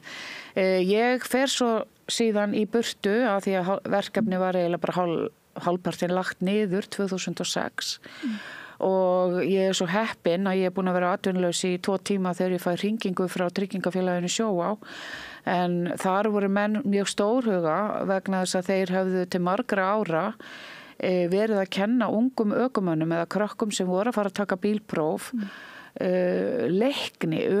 leikni svona ráða við ýmsa hluti sem að eins og hálkukeyrslu og annað sem að var ekki gert kannski beint í ökunáminu og þeir voru búin að taka þarna á leigu sem sagt gömlu prentsmiðju Morgunblaðsins sem var við hliðin á þeim og voru búin að kaupa mikið að græjum eins og veltibílin sem að margir þekkja bara alls konar búnað sem að var nauðsynlegur eða er nauðsynlegur því að krakkar eru svo vanir aktivitetum og tölvum, það að einhver eldri maður standi og lesi yfir þeim út frá einhverjum glærum, það bara er ekki að ganga. Þannig að þetta var mjög metnaðarfullt starf og ég sem sagt ráðin þarna til að reka þetta hús og gat þá í fyrsta skipti látið drauminn rætast að innrétta hluta af húsinu undir fræðslu fyrir foreldra. Af því að ég var búin að kenna í svo mörg ár og mér langaði til þess að útbúa sem sagt aðra aðferð, ekki að vera að lesa yfir fólki með glærum, heldur að skapa svona umhverfi þar sem að þetta yrði meira samtal heldur en að verða að segja fólki hvað það á að gera. Og þarna sem sagt opnað fyrsta svona heimilisforvarnahúsið. Þetta bara innréttað eins og íbúð með húsgögnum og öllu, þannig að þannig að maður staðið og talaði um hættuna við eldavélina eða hvað það nú var sem að gerir þessa kennslu mjög skemmtilega. Og þetta gekk mjög vel og ég var í góðu samstarfi við heilsugæsluna og heilsugæslan sem sagt afhendi foreldrum boðsbréf og þeir komu. Svo kemur hrun, þá ég aftur atvinnulaus, þannig að þetta var bara mjög mikið ströggl og ég reyndi eins vel og ég gat að halda húsinu opnu áfram og mér tókst það en án þess að ég sjálf fengi laun. Þannig að ég sem sagt hef húsið, hef það enn og enn að kenna sem sagt foreldrum í sjálfboðalið starfi og í samvinnu við heilsugæsluna og ég núna sem sagt staðsett í Hátúni 12 og með alveg svakalega gott húsnæði þar og þessi námskeið eru ætluð fyrst og fremst verðandi foreldrum, þar sem við verðum að fara yfir mikla nýjungar eins og í svefnöryggi barna og bara allt í kringum heimilið og bara frekar að hvetja fólk heldur en að letja það, sem sagt að svona styðja við foreldrana og ég segi þeim líka þegar þeir áður en þeir fara heim að ef að þeir hafa einhverja spurningar eða eitthvað sem ég get aðstofið við að hafa samband við mig og ég held þeir kunni mjög mikið að meta þetta af því að stundum það svo margt sem þeir þurfa að huga að allavega vita að þarna einhver sem þeir geta að leita til og Já, það hefur verið mjög vel af þessum námskeiðum látið, hef ég heyrt. Já, gott að heyra það. Það er náttúrulega einstaka manneskjur sem eru hrættar við að fara vegna þess að þeir eru hrættar við að verða hrættar, sem sagt verða ofhrættar og raunverulega búa þá til meiri hættu eitthvað svo leiðis. Stundum hefur manni fundist það vera svolítið íslenskt element að það er það. Meiga eiginlega ekki verða of upplýstur því að upplýsingin einhvern veginn í sjálfu sér skapi vandan eitthvað svo leiðis. Já, þetta er rétt. En þetta er að breytast svolítið mikið með ungri kynslóðinni. Og ég tek það alltaf fram að ég er að fræða þau en ekki hræða þau og þó eitthvað hljómi illa þá þurfum maður ekki að vera hræddur því að ég er að segja þeim að þetta sé það sem að sé öruggast að gera og sinna barninu og þetta byggja á rannsóknum, ekki einhverju sem mér finnst og þetta byggir á margra ára rannsóknum og þetta er mjög skemmtilegt, þetta er mjög gefandi og þessi námskeið eru alltaf full og nú er ég semst að vinna í því að það er náttúrulega mismunun því að þetta er fólk á höfuðborgarsvæðinu sem getur sótt þetta og ég er núna búin að vera reyni í marga mánuði, ég er búin að leita til fullt af fyrirtækjum og aðila sveitafélaga og er að reyna að safna núna til þess að geta gert myndband sem að er bara tekið beint upp í húsinu þar sem að allt er sýnt það sama og foreldrarnir eru að sjá og þetta hefur gengið alveg óskaplega brösulega að fá fjárveitingu í að gera þetta því að þá ætlaði ég að setja upp námskeið fyrir foreldra á landsbyggðinni. Ég ætla ekki að hafa myndbandi bara aðgengilegt þannig að maður getur hort á það. Það er ekki nógu gott. Það er betra svona að bara stofna til fundar 1,5 tími að því kennslan er 90 mínútur og keyra myndbandi í gegn og síðan að spjalla við fóldrana. Það er svo mikilvægt. Að því einmitt eins og það sem þú varst að segja að þeir sé ekki hræddir, að þeir viti, þú veist, þeir heyri eitthvað.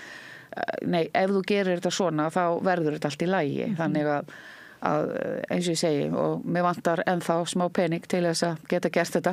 En er ekki svolítið sérstakt að svona mikilvægur málaflokkur og eins og segir þú vísar hann til gull aldarinnar þar sem að dánartíðinni barna í sundlögum lækkað 65%, það var engin smávegis árangur og sjálf væri hægt að mæla meiri árangur beinan af þínu starfi á þessum gullaldar árum og þetta virðist vera þá undir sko svolítið tilviljunarkennt. Þessi ráðherra og hinn ráðherran hefur skilning á því en þetta næri ekki að verða þessar boðleiðir sem þú og þið búið til fyrir þekkinguna með því að fara líka út á land og vera á staðnum gegnum samræðuna. Þetta næri ekki að fara inn í neina stofnun. Nei, og bara eitt til viðbóta varðandi þetta því að það sem var líka markmið mitt með þessu myndbandi, það var að hafa það á ensku. Það náttúrulega skilja ekki allir útlendingar sem búa hérna ensku en megin parturinn skilur enskuna. Að minnstakosti þá að hafa í boði námskeið á ensku. Það ekkert sem stendur fólk geti boða og eins og ég segi þannig að þessi hópur hann að verða mjög útundan. Og það þarf sko virkilega að kynna betur sem sagt fyrir fólki. Ég sjálf búin að vinna mikið í útlandum og unnið í Austur-Evrópu líka.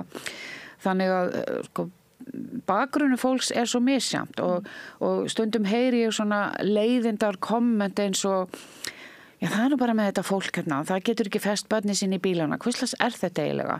Svo ég segi, byrju fyrirgefðu, hefurðu áttað á því hvaðan manneskjan að koma? Það ekki einu svona bílbeltaskylda fyrir fullorðið fólki í þessu landi.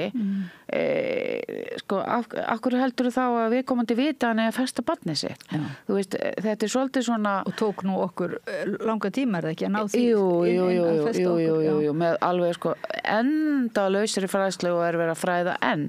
Þannig að stundum þarf sko þeir sem eru í samskiptum við foreldra að þeir þurfa svolítið að kynna sér bakland fólks og kannski nálgast að öðruvísi heldur en þeir myndu nálgast þig og mig að því við vitum ef okkur sagt að því við erum sjálf búin að vera í sko öryggisbúnað ekki reynda ég sem barn en komandi kynslóður á eftir mér þannig að þetta svona og þetta vonandi text að ég geti gert þetta því að þá verður hægt að sem sagt benda fólki á að þetta námskeið sé til staðar á allavega einu tungumáli. Hvernig stendur á því samt? Þetta ekki, sko, þetta pólitískt mál núna? Hljómar þetta svona eins og svona ótti við forræðishyggju að vera, skipta sér af því hvernig fólk umgengst börnin sín sem á að vera eitthvað sjálflært? Ég veit ekki hvort þetta pólitískt. Ég búin að tala við, sko, alla ráðherra sem hafa verið núna frá mismunandi flokkum. Ég nú ekki fann að tala við nýja ríkisstjórn. Ég ætlaði nú aðeins að leyfina anda inn áður en hún andar út aftur. En ég get bara tilkynnt að hér með að ég á leiðinni.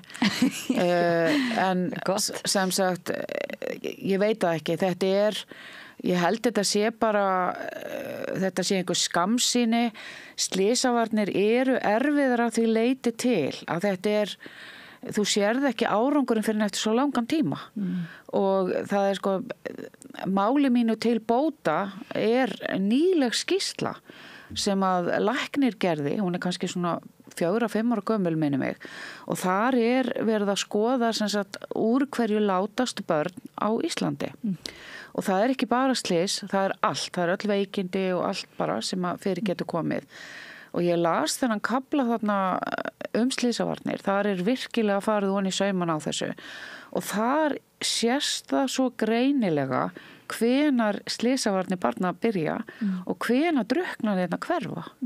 Þannig að þetta gífulega gott gagn sem ég ætla að nota til þess að berja þau ofan í höfuði með. Hún svolítið þykka sér skýrsla þannig að kannski. Það ætti allavega að hafa einhver áhrif. Já. En hvað það samt ef þetta ekki óttið með forræðishyggju, núna segir að þetta kom einhver stofnun sem átti að vera einhver kynningarmiðstöð sem að fólk átti þá sjálft eins og og hvernig eigum að vita þessa einhvern veginn miðstöð og svoleiðis, þetta einhver svona má ekki segja þetta sé einhver nýfrálshyggju, þetta sé einhver þjónusta sem foreldrar eigi sjálfir að leita til. Ég held bara að menn nenni ekki að setja sig inn í þetta og eins og ég segi, ég búin að tala við fulltar á þeirrum sem að þú veist eru þinkandi þannig að þeir trúa á forvarnir en það ekki og stundum velti ég því líka fyrir mér vegna þess að mikið af þessum einstaklingum eru búin að vera lengi í pólitík og ég geri mér alveg fullkomlega grein fyrir því að ég var ekkert vinsæl hérna á árum áður þegar ég var að koma og tala og vera mjög fylgin mér að ef þetta gekk ekki núna þá bara pantaði ég tíma aftur og eftir því sem ég eldist í starfinu og lærði meira að þá talaði ég mjög tæpitungulaust hlutina. Þú veist, ég var ég hef ekki verið dónaleg, en það bara þannig að félagsgreindin, hún ekkert alltaf voðalega mikil hér og það má ekki sko, segja eitthvað og gagnrýna þó það sé algjörlega fótur fyrir því. Þannig að ég veit það alveg að þú veist, það fullt af þessum aðilum sem eru kannski pirraðir yfir því. En þetta snýst öryggi barna og þetta líka synd sko, fyrir heilsugæsluna sem á að vera sinna þessu hlutverki. Hún hefur ekkert bakland. Þú veist, ég vann mjög þétt með heilsugæslunni og ég var endalaust að fræða hjúkrunarfræðingarna sem í fremstu línu að hitta alla nýbakaða foreldra, ljósmæðurnar og allt þetta. Nú enginn til staðar og það sem svo sorglegt í þessu öllu að ég bý yfir svo mikilli þekkingu að mér var tilkynnt það af stofnun sem að ég að vinna fyrir frílans af því að ég verð að vinna fyrir mér að ég væri einn af 200 helstu sérfræðingum heimsins í slysavörnum barna. Ég hefði bara ekki gert mig grein fyrir því sjálf. Og okkur fer fækkandi vegna þess að þetta ekki einstæmi á Íslandi. Það var farið á stað með lúðrablæstri upp úr 1980 sem sagt í það að hvetja löndin til þess að fara að huga að slysavörnum barna og bara slysavörnum almennt. Og það var farið á stað með miklum látum en núna ef þú bara horfir á löndin í kringum okkur þá voðalega lítið í gangi. Af því að sko með pólitíkusa þeir hoppa alltaf á það sem sko vinsælt, þú veist. Nú það ég veit ekki nema það sé búið líka, það var offituvandamál barna, það var svona tísku fyrirbæri fyrir nokkrum árum og ég bara veit ekki hvað í gangi núna en sem sagt menn hoppa svolítið á þetta. Og þetta ekki góð hugsun því að sko, það koma nýjir foreldrar á hverjum degi og hvað með þá? Hvernig þarf að fræða þá? Og tími sko, heilsugæslu hjúkrunarfræðinga, hann mjög naumur. Það búið að setja alveg óskaplega mikið yfir á heilsugæsluna. Hún á að redda öllu af því að heilbrigðiskerfið svo sem sagt að sligast og það kannski einfaldast að benda bara fólki að fara á heimasíðuna og það eitt og sér bara ekki nóg. Við vitum það. Það þarf stundum að tala við mann og maður þarf að átta sig á því að já, ég þarf að kynna með þetta. En hvernig sérðu fyrir þér einhvers konar svona stofnun eða einhvers konar formgerð sem gæti tekið við þessari þekkingu af þér og sem sagt miðlaðinni þá, bara markvisst og reglulega? Ég sé það fyrir mér til þess að byrja með og þetta ein tillaga sem við erum að undirbúa og fara með til nýs heilbrigðisráðherra og það að til að byrja með að þá myndum við sem sagt kannski óska eftir því að það kæmi fé til þess að greiða mér laun þar sem að ég gæti haft að hlutverk að vera til staðar eins og ég var fyrir heilsugæsluna. Ég myndi sem sagt sjá í samstarfi við heilsugæsluna að uppfæra nýjustu upplýsingar, fræða nýja hjúkrunarfræðinga og ljósmæður og að því ég að halda mig við þá ég alltaf með nýjustu upplýsingar í þessum málaflokki. Þannig að eins og ég var að gera og þetta var mjög gott fyrirkomulag, það voru allir með á nótunum og þetta eitt. Síðan höfum við aðeins verið að spjalla það hvort að við getum tekið tæknina betur og nota hana betur að þegar að foreldrar að koma á heilsugæsluna að þá ekki bara segja þeim að fara nú heilsuveri.is heldur fylgja samtalinu kominu eftir, þetta gert í mörgum landum, að þá færðu SMS, þú færðu líka tölvupóst og svo þér afhent blað, þar sem að þú ert mynd á sem sagt það að þú þarft kannski að fara inn á netið, kíkja og skoða þetta og lesa þetta betur. Og við erum jafnvel líka að spá í það að það gæti verið athyglisvert að taka bráðamóttökuna inn í þetta. Vegna þess að það vitað að ef að notuð rétt og vingjarleg aðferð að foreldrum og forræðarmönnum barna þegar að börnin hafa verið að slasa sig eitthvað minniháttar án þess að þeir fái sektarkennd að þeir eru mjög móttækilegir í bráðamóttökunni. Það til dæmis hús í Austurríki sem að ég tók þátt í að koma á koppin, þeir kópuruðu íslenska húsið og þeir eru búin að taka það lengra, við erum í góðu samstarfi og þeir einmitt gera þetta.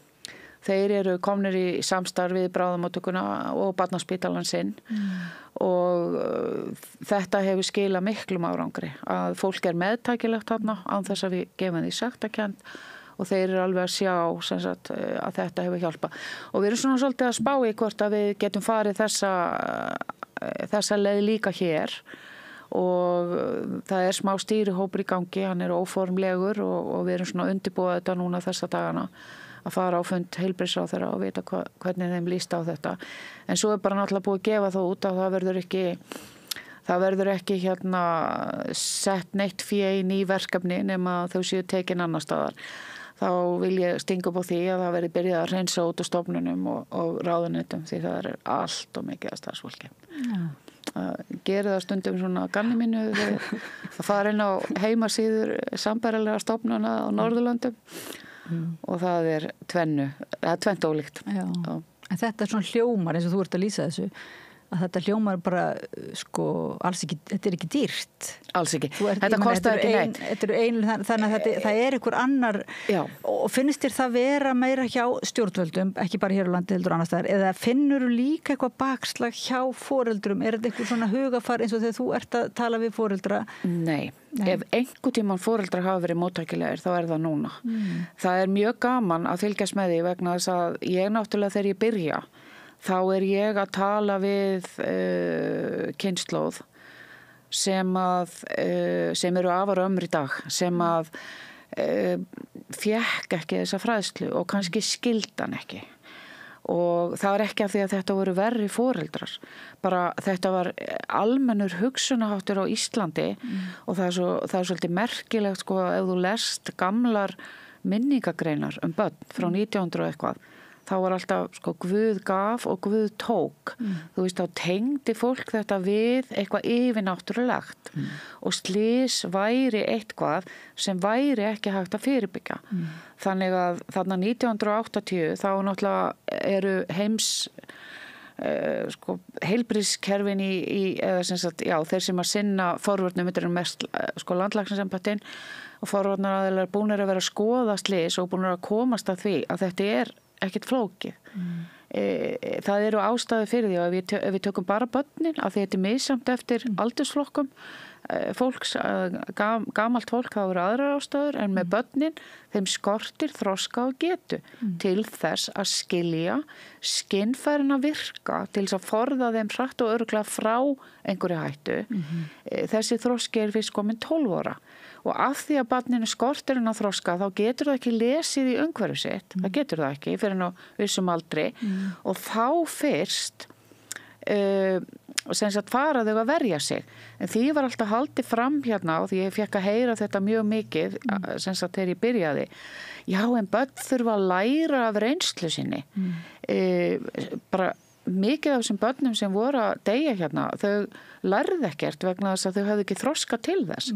Maður lærir ekki að mistöku sínum og getur farið að nota rökhugsun til þess að verja sig að lendi ekki sama atvökin aftur fyrir maður 8 ára.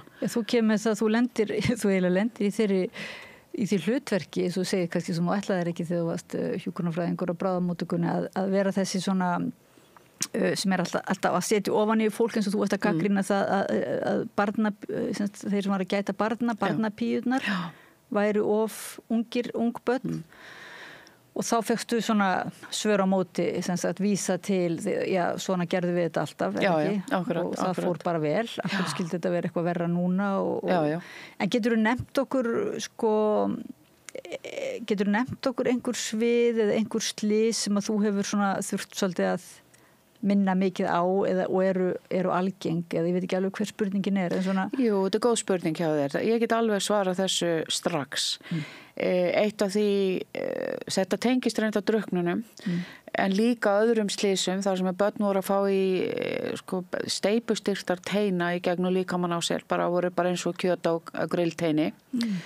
Það var alveg gífurlega mikið af slysum alvarlegum og drukknunum í húsagrunnum á árum áður og þetta var svakalegt baráttumál því þú varst að eiga við verktaka og maður var, sko, það var gert grínamanni, ég lögði einelti, þú veist, mér var hótað lífláti, að vera að skipta mér af þessu, ég ætti nú bara að vera að gera eitthvað annað. Þangað til að menn fóru átt að segja á því að þið þurft að gera það í kringum þetta og ég var svo heppin að þáverandi ráðherra sem hafði með byggingamál að gera, það var í 1995 eða 6 minni mig, hann bauð mér að koma sko í þennan reglugerðahóp, þannig að ég hef 3 sinnum komið að því að endurskoða byggingareglugerðina og í fyrsta skipti þarna, þá var það í fyrsta skipti á Íslandi sem að tekið var mið af börnum í henni. Bara til dæmis það hvað má gluggi geta opnast mikið svo að börn detti ekki út hann þú veist að það verður að girða kringum byggingasvæði svo að börn detti ekki hann í grunna vegna þess að hér voru börn að drukna í húsagrunnum og svo þetta að slasa sig, þau voru að detta á milli hæða eða bara fá steipustyrta járn í gegnum líkamann á sér þannig að þetta eitt og Svo maður eftir traktoraslýsum svolítið mikið? Já, það var svolítið byrjað áður en að ég byrja ég svona eiginlega kem ekki mikið inn í það. Það að gerast mikið umræðan og verða þarna hræðileg slys rétt áður en að ég byrja í slysvörni. Ég var enn að vinna upp á spítala þegar það gerðist. Og það voru hræðileg atvik.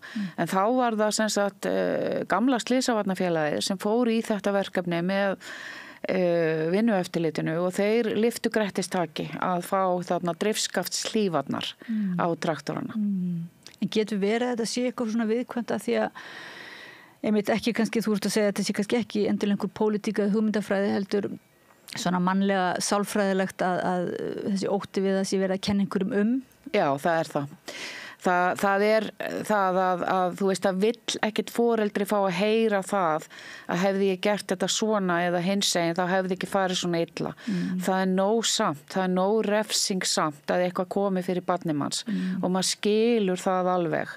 En það er bara betra að segja Guð gaf og Guð tók. Já, þetta var náttúrulega bara í gamla daga, þá var þetta bara mjög sem sagt algeng skýringa því menn skildu heldur þetta ekki ef að þú og ég hefum farið einhvers staðar á hættulegt svæði og ég slasa mig en ekki þú, þá var líka þetta í rauninni sko þá tengdi fólk þetta nei, ef þetta er svona hættulegt þá er það báðar átt að slasa sig, en þetta er ekki svona, þetta er flókin röð atvika eins og ég held að allir séu búin að læra núna og ég segi alltaf og nota það eða hef notað þegar ég hef lent í erfileikum horfðu bara nokkra 20 ár aftur í tíman og sjáðu hvað var mikið af sjóslysum. Það er bara ekki neitt núna. Þú veist, þannig komin sko góðar veðurfarsupplýsingar, skipin orðin betri, vinna einstaklinga borð, hún orðin miklu öryggari, þú veist, þeir eru í líflínum með hjálma og þetta þrotlaus vinna hjá sljóslysa rannsakendum. Þetta er þrotlaus vinna og þess vegna það svo kjánalegt að það sé enginn sem að hafi það hlutverk að þú veist að vera ráðgjafandi fyrir stofnanir hér eða hafa það hlutverk að vinna við þetta og allt sem að ég hreint í framkvæmt að þetta er orðið mjög úrelt og það þarf að endurskoða mjög mikið af þessu og mér finnst eiginlega mjög leiðilegt að hugsa til þess ef allt fyrir að fara á sko verri veg aftur af því að það þurft að berjast svo óskaplega mikið fyrir því að fá þessa hluti á þann stall sem þeir eru í dag. Eins og til dæmis að setja verktökum þessar reglur, búa til reglugerðir í kringum framkvæmdir, byggingaframkvæmdir. Og svo er náttúrulega eitt staðsti málaflokkurinn sem mér finnst og ég náði ekki að klára hann og það var mjög erfitt og ég mætti bara engu skilningsleysi. Ég talaði við dómsmálaráðherra og fleiri sýslumenn og aðra að í dag þá er slysarannsóknarnefnd fyrir umferðarslys, sjóslys og flugslys en það er engin rannsóknarnefnd fyrir alvarleg slys og það sem mér finnst sorglegast að því ég hef verið í mjög miklu og góðu sambandi við foreldra gegnum tíðina og meira að segja eftir að ég var ekki lengur sem sagt starfandi á launum við þetta starf að þá er ég enn að hjálpa foreldrum sem hafa lent í því að börnið er að stórslasast einhvers staðar og það er brotið á þeim vegna þess að sko kerfið okkar er ekki nógu skýrt að því leiti til að í rauninni ætti það að vera þannig að ef að barn slasa sig mjög alvarlega, eins og segjum bara drukknar í sundlaug, að þá eiga foreldrarnir ekki að þurfa að fara í engamál gegn þessu sveitafélagi eða rekstraraðila þess sem að reku sundlaugina. Þetta bara sjálfkrafa fara í gang rannsókn sem á að leiða til einhvers. Það verður sko að sækja fólk til saka og þetta allt svo veikt eitthvað og jafnræðisreglan og allt þetta myndi aldrei gerast annar staðar. Það alltaf rannsakað og það niðurstaða. Það svo ákæruvaldsins að taka þessi gögn til þess erfað og fara áfram með það. Og það þetta sem ég finnst svo sorglegt vegna þess að ég búin að vera í góðu sambandi við þessa foreldra og hjálpa þeim og þeir eiga bara ekkert eftir af því þeir eru að sinna veiku barni sem liggur inn á sjúkrahúsi í marga mánuði, svo kemur endurhæfing og þú veist, þú átt ekkert eftir inni. Þannig að þetta verður sko eins og þeirra engamál og sökin jáfnvel á þeim líka. Algjörlega. Og eins og þú ert að segja, auðvitað hver og einn ber sín ábyrgð en okkar sem samfélags er mikil ábyrgð á höndum að raunverulega að tryggja þessar reglugerðir sem eru bara hafa sannað sig að minkaslys bara svona töluvert. Já, og allar hafa það refsiákvæði, en það svo veikt og þetta til dæmis nú fólk að lendi því að það sko, þarf að bíða ef það hefur keyrt á einhvern og hann hefur látist eða stórslasast eftir rannsóknum og hvort að þetta verði refsivert athæfi og hvað muni gerast í framhaldinu sem náttúrulega mikið álega fyrir ökumannin líka, en hver munurinn? Þú veist, ef ég að vinna í sundlaug og það allt í kalda kolum í sundlauginni, ég ekki að uppfylla tæknilega atriði sem ég þarf að hafa til þess að hjálpa mér með gæsluna, lýsingu, myndavélar og svo ég bara eitthvað að fylgjast með myndavélunum. Hver munurinn? En ekki eitthvað svona sem að maður getur talað svo falskt öryggi sem myndast þegar við erum með svona einhverjar myndavélar og við erum með að við höldum búum í samfélagi sem svo vel upplýst einhvern veginn og séum rík þjóð og svo náttúrulega bara talað þetta bakslag í svo mörgum réttindamálum að það eins og við höfum svona sofið á verðunum og höldum að við búum í öruggara samfélagi. Á það líka við öryggisvarnir barna? Já, það alveg rétt að foreldrar verða oft alveg óbáslega hissa þegar þeir lendi einhverju og fara að spyrja mig og hvað á ég að gera og hvert get ég leitað og allt þetta.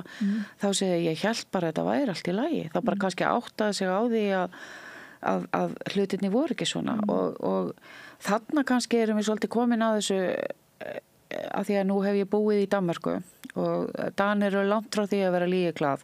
Ég veit ekki hvað þessi setning komin núna á engin rök að styðjast. Ég hvergi unnið í strangara og betur skipulaðu umhverfi í heilbrigðiskerfinu heldur en þar og vann ég nú lengi í Bretlandi líka. Akkurat þetta að sko, fólk skipti sér ekki af, það kynni sér ekki málin. Og Danir þeir bara koma og segja þetta á að vera svona, ég búin að kynna mér það og ég set ekkert barnið mitt þarna fyrir ég veit að þetta í lagi. Kannski þetta að því Danir hafa meiri tíma, það ekki eins mikið álag í samfélaginu eins og hérna. Hér erum við bara alltaf að reyna að komast í gegnum daginn og þakkum Guði fyrir það.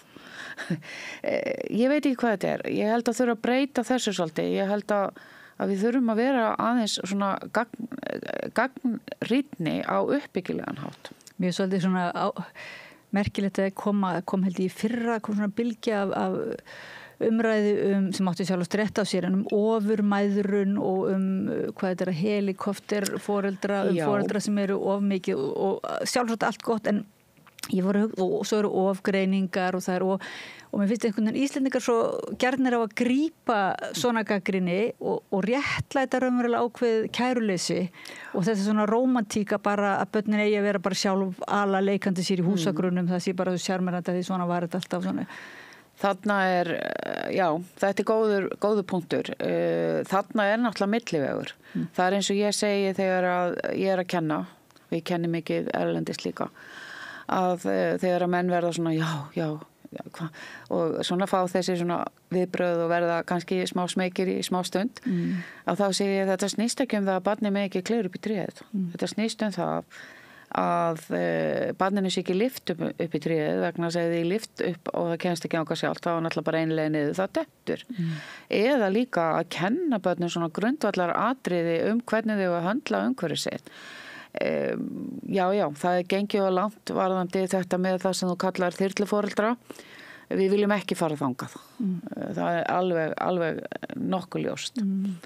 Og það eru mörg lönd að glíma við þetta því að það eru bara aðrar hættu sem steðja að börnunum, þannig að þau get ekki leyftum að vera út að leika sér.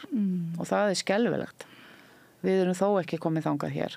Nei, en það má bæta upplýsingarnar og já, meðvitundina sem sagt, hvað allavega sem að við persónulega getum gert og þá hvað okkar stjórnvöld og kerfi geta þá væntanlega gert til þess að hjálpa foreldrum, er það ekki, og börnum þá, til þess að við búum við eitthvað öryggi en ekki bara þetta falska öryggi sem við höldum að sérli staðar. Já, það er alveg rétt og ég vona bara að stjórnvöld hafi sem sagt skilji það að þetta er nauðsynlegur málaflokkur og það er líka sorglegt til þess að vita að ég er nú orðin svona sem sagt komin á efri ár og hafandi alla þessa þekkingu að það skuli ekki skapast fjárhagslegt tækifæri, þú veist, til þess að leyfa mér að sinna þessum málaflokki og svona taka líka stöðuna á því sem búið var að vinna, hvort að þurfa að endurskoða eitthvað, var það eitthvað útundan í því verkefni sem við þurfum að taka á núna eins og kannski þetta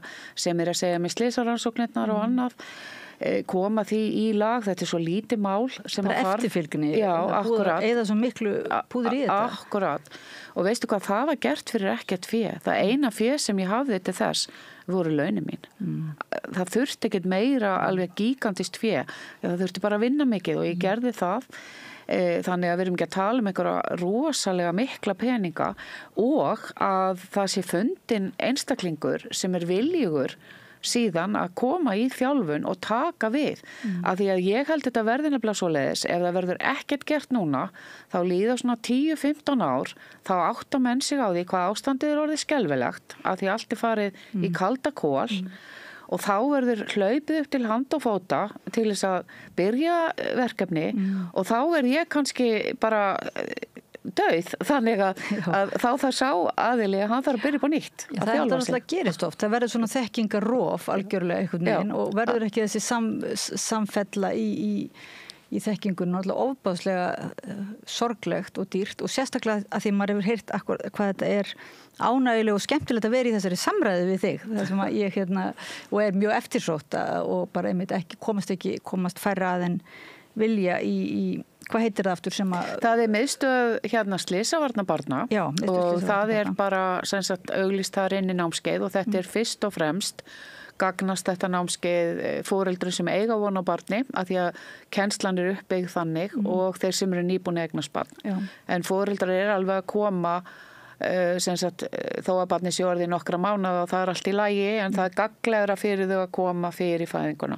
Þetta kostar ekki neitt, þetta er frítt og þau fara bara þarna inn og skrá sig og þetta er alltaf í gangi og ég er svolítið líka að leggja áherslu á eitt sem að ég hef lært af foreldrum því að þó ég tali mikið þá hlusta ég mjög vel og það er að foreldrar kvarta svolítið undan því að afinn og amman séu ekki alveg með nýjustu upplýsingar og þessir einstaklingar þeir verða oft svona svolítið ákafir og kappsfullir í sínu hlutverki sem afi og amma og reyna að miðla þú veist og segja nei þetta á að gera þetta svona og hins segin og þetta er mjög slæmt vegna þess að þessar upplýsingar eru langflestar allt og gamlar og það til dæmis eins og núna sem er mest á svona hvað segir maður, rifrildið eða það sem maður verið að takast á á heimilum það er þetta með útisvefnin af því að það eru nýja rannsóknir sem sýna það og við ákváðum að fylgja eftir leiðbeiningu frá Bandaríkjunum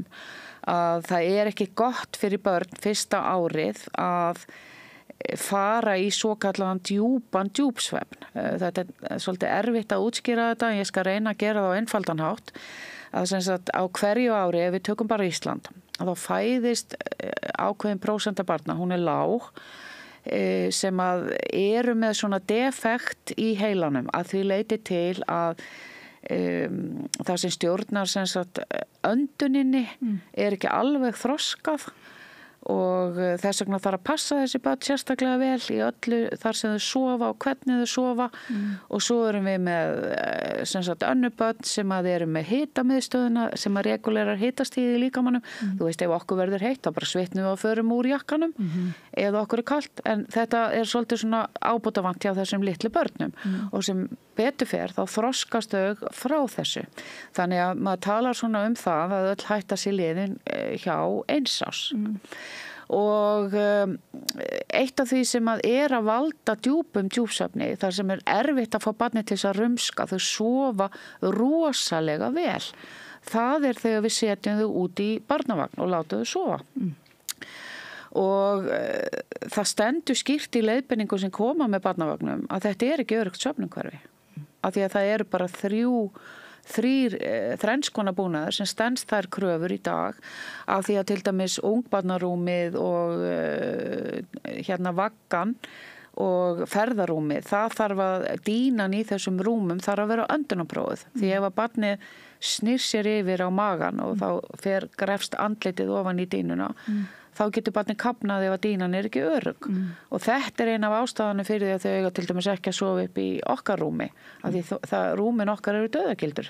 Bæði dýnan hættuleg, svo erum við með svo stóru kotta og sængur og barnið geta bara kafnað í þessu.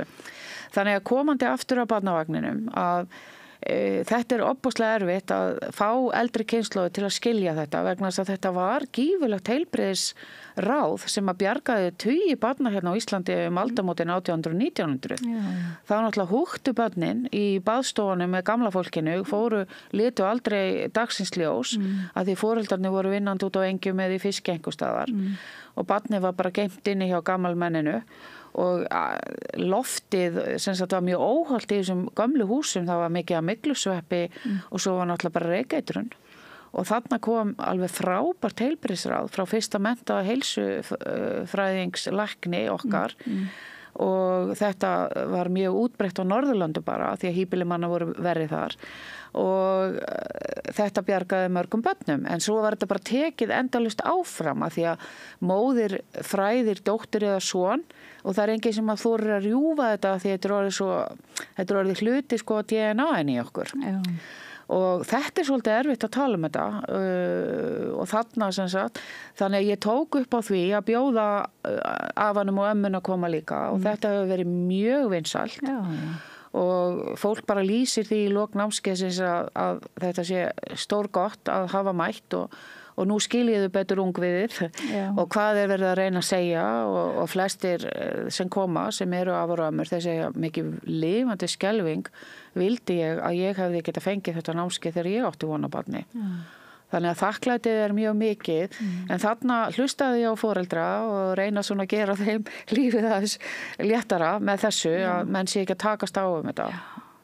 Þarna þarf að uppfæra þekkinguna svona og bara hafa gaman að því einhvern veginn í samræðinu og kynslóðuna saman. Já.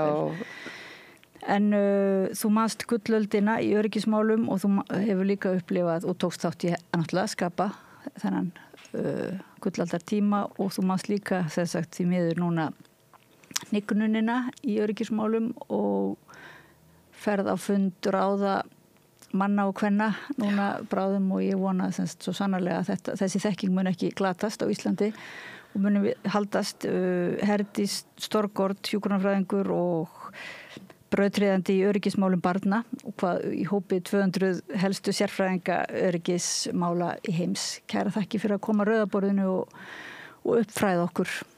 Vonum að bara uppfræðslan haldi áfram. Bestu þakkir fyrir að bjóða mér hinga. Takk fyrir.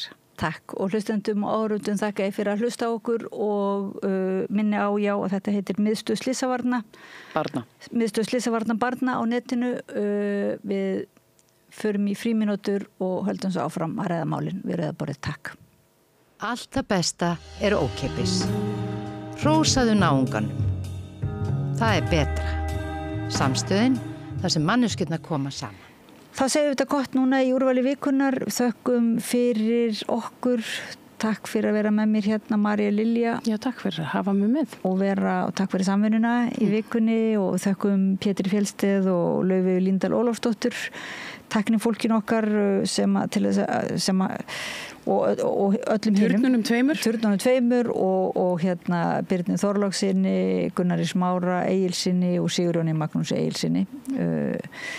Við vorum þetta teymi sem að keyrðum þessa dagskrá samstöðvarinnar eða rauðaborðsins ásamt öllum komið gestum þetta og öllum gestunum þökkum við náttúrulega alveg hjartanlega fyrir að koma og ræða við okkur af þessu líka örlæti og við minnum bara kannski á við vorum farið verið áðan hvar má finna samstöðina og það má líka benda ykkur á að segja kannski vinum og vandamönnum frá þessari dagskrá því þetta auðvitað eitthvað sem að ekki auglýst á neinum ljósaskiltum og margir vita ekkert af okkar dagskrá og það má líka svo sem styrkja okkur á annan hátt eins og til dæmis fjárhagslega ef menn hafa tök á því það væri alveg vel þegið hérna hjá okkur í dagskrárgerðinni það hnappur inn á síðunni samstöðin.is sem stendur á áskrift og það hægt að skrá sig áskrift og það auðvitað engin menn þurfi ekki vera áskrifundur til þess að njóta dagskrárinnar en þetta svona ef menn vilja styrkja og gerast jafnvel hlutaðeigendur að þessari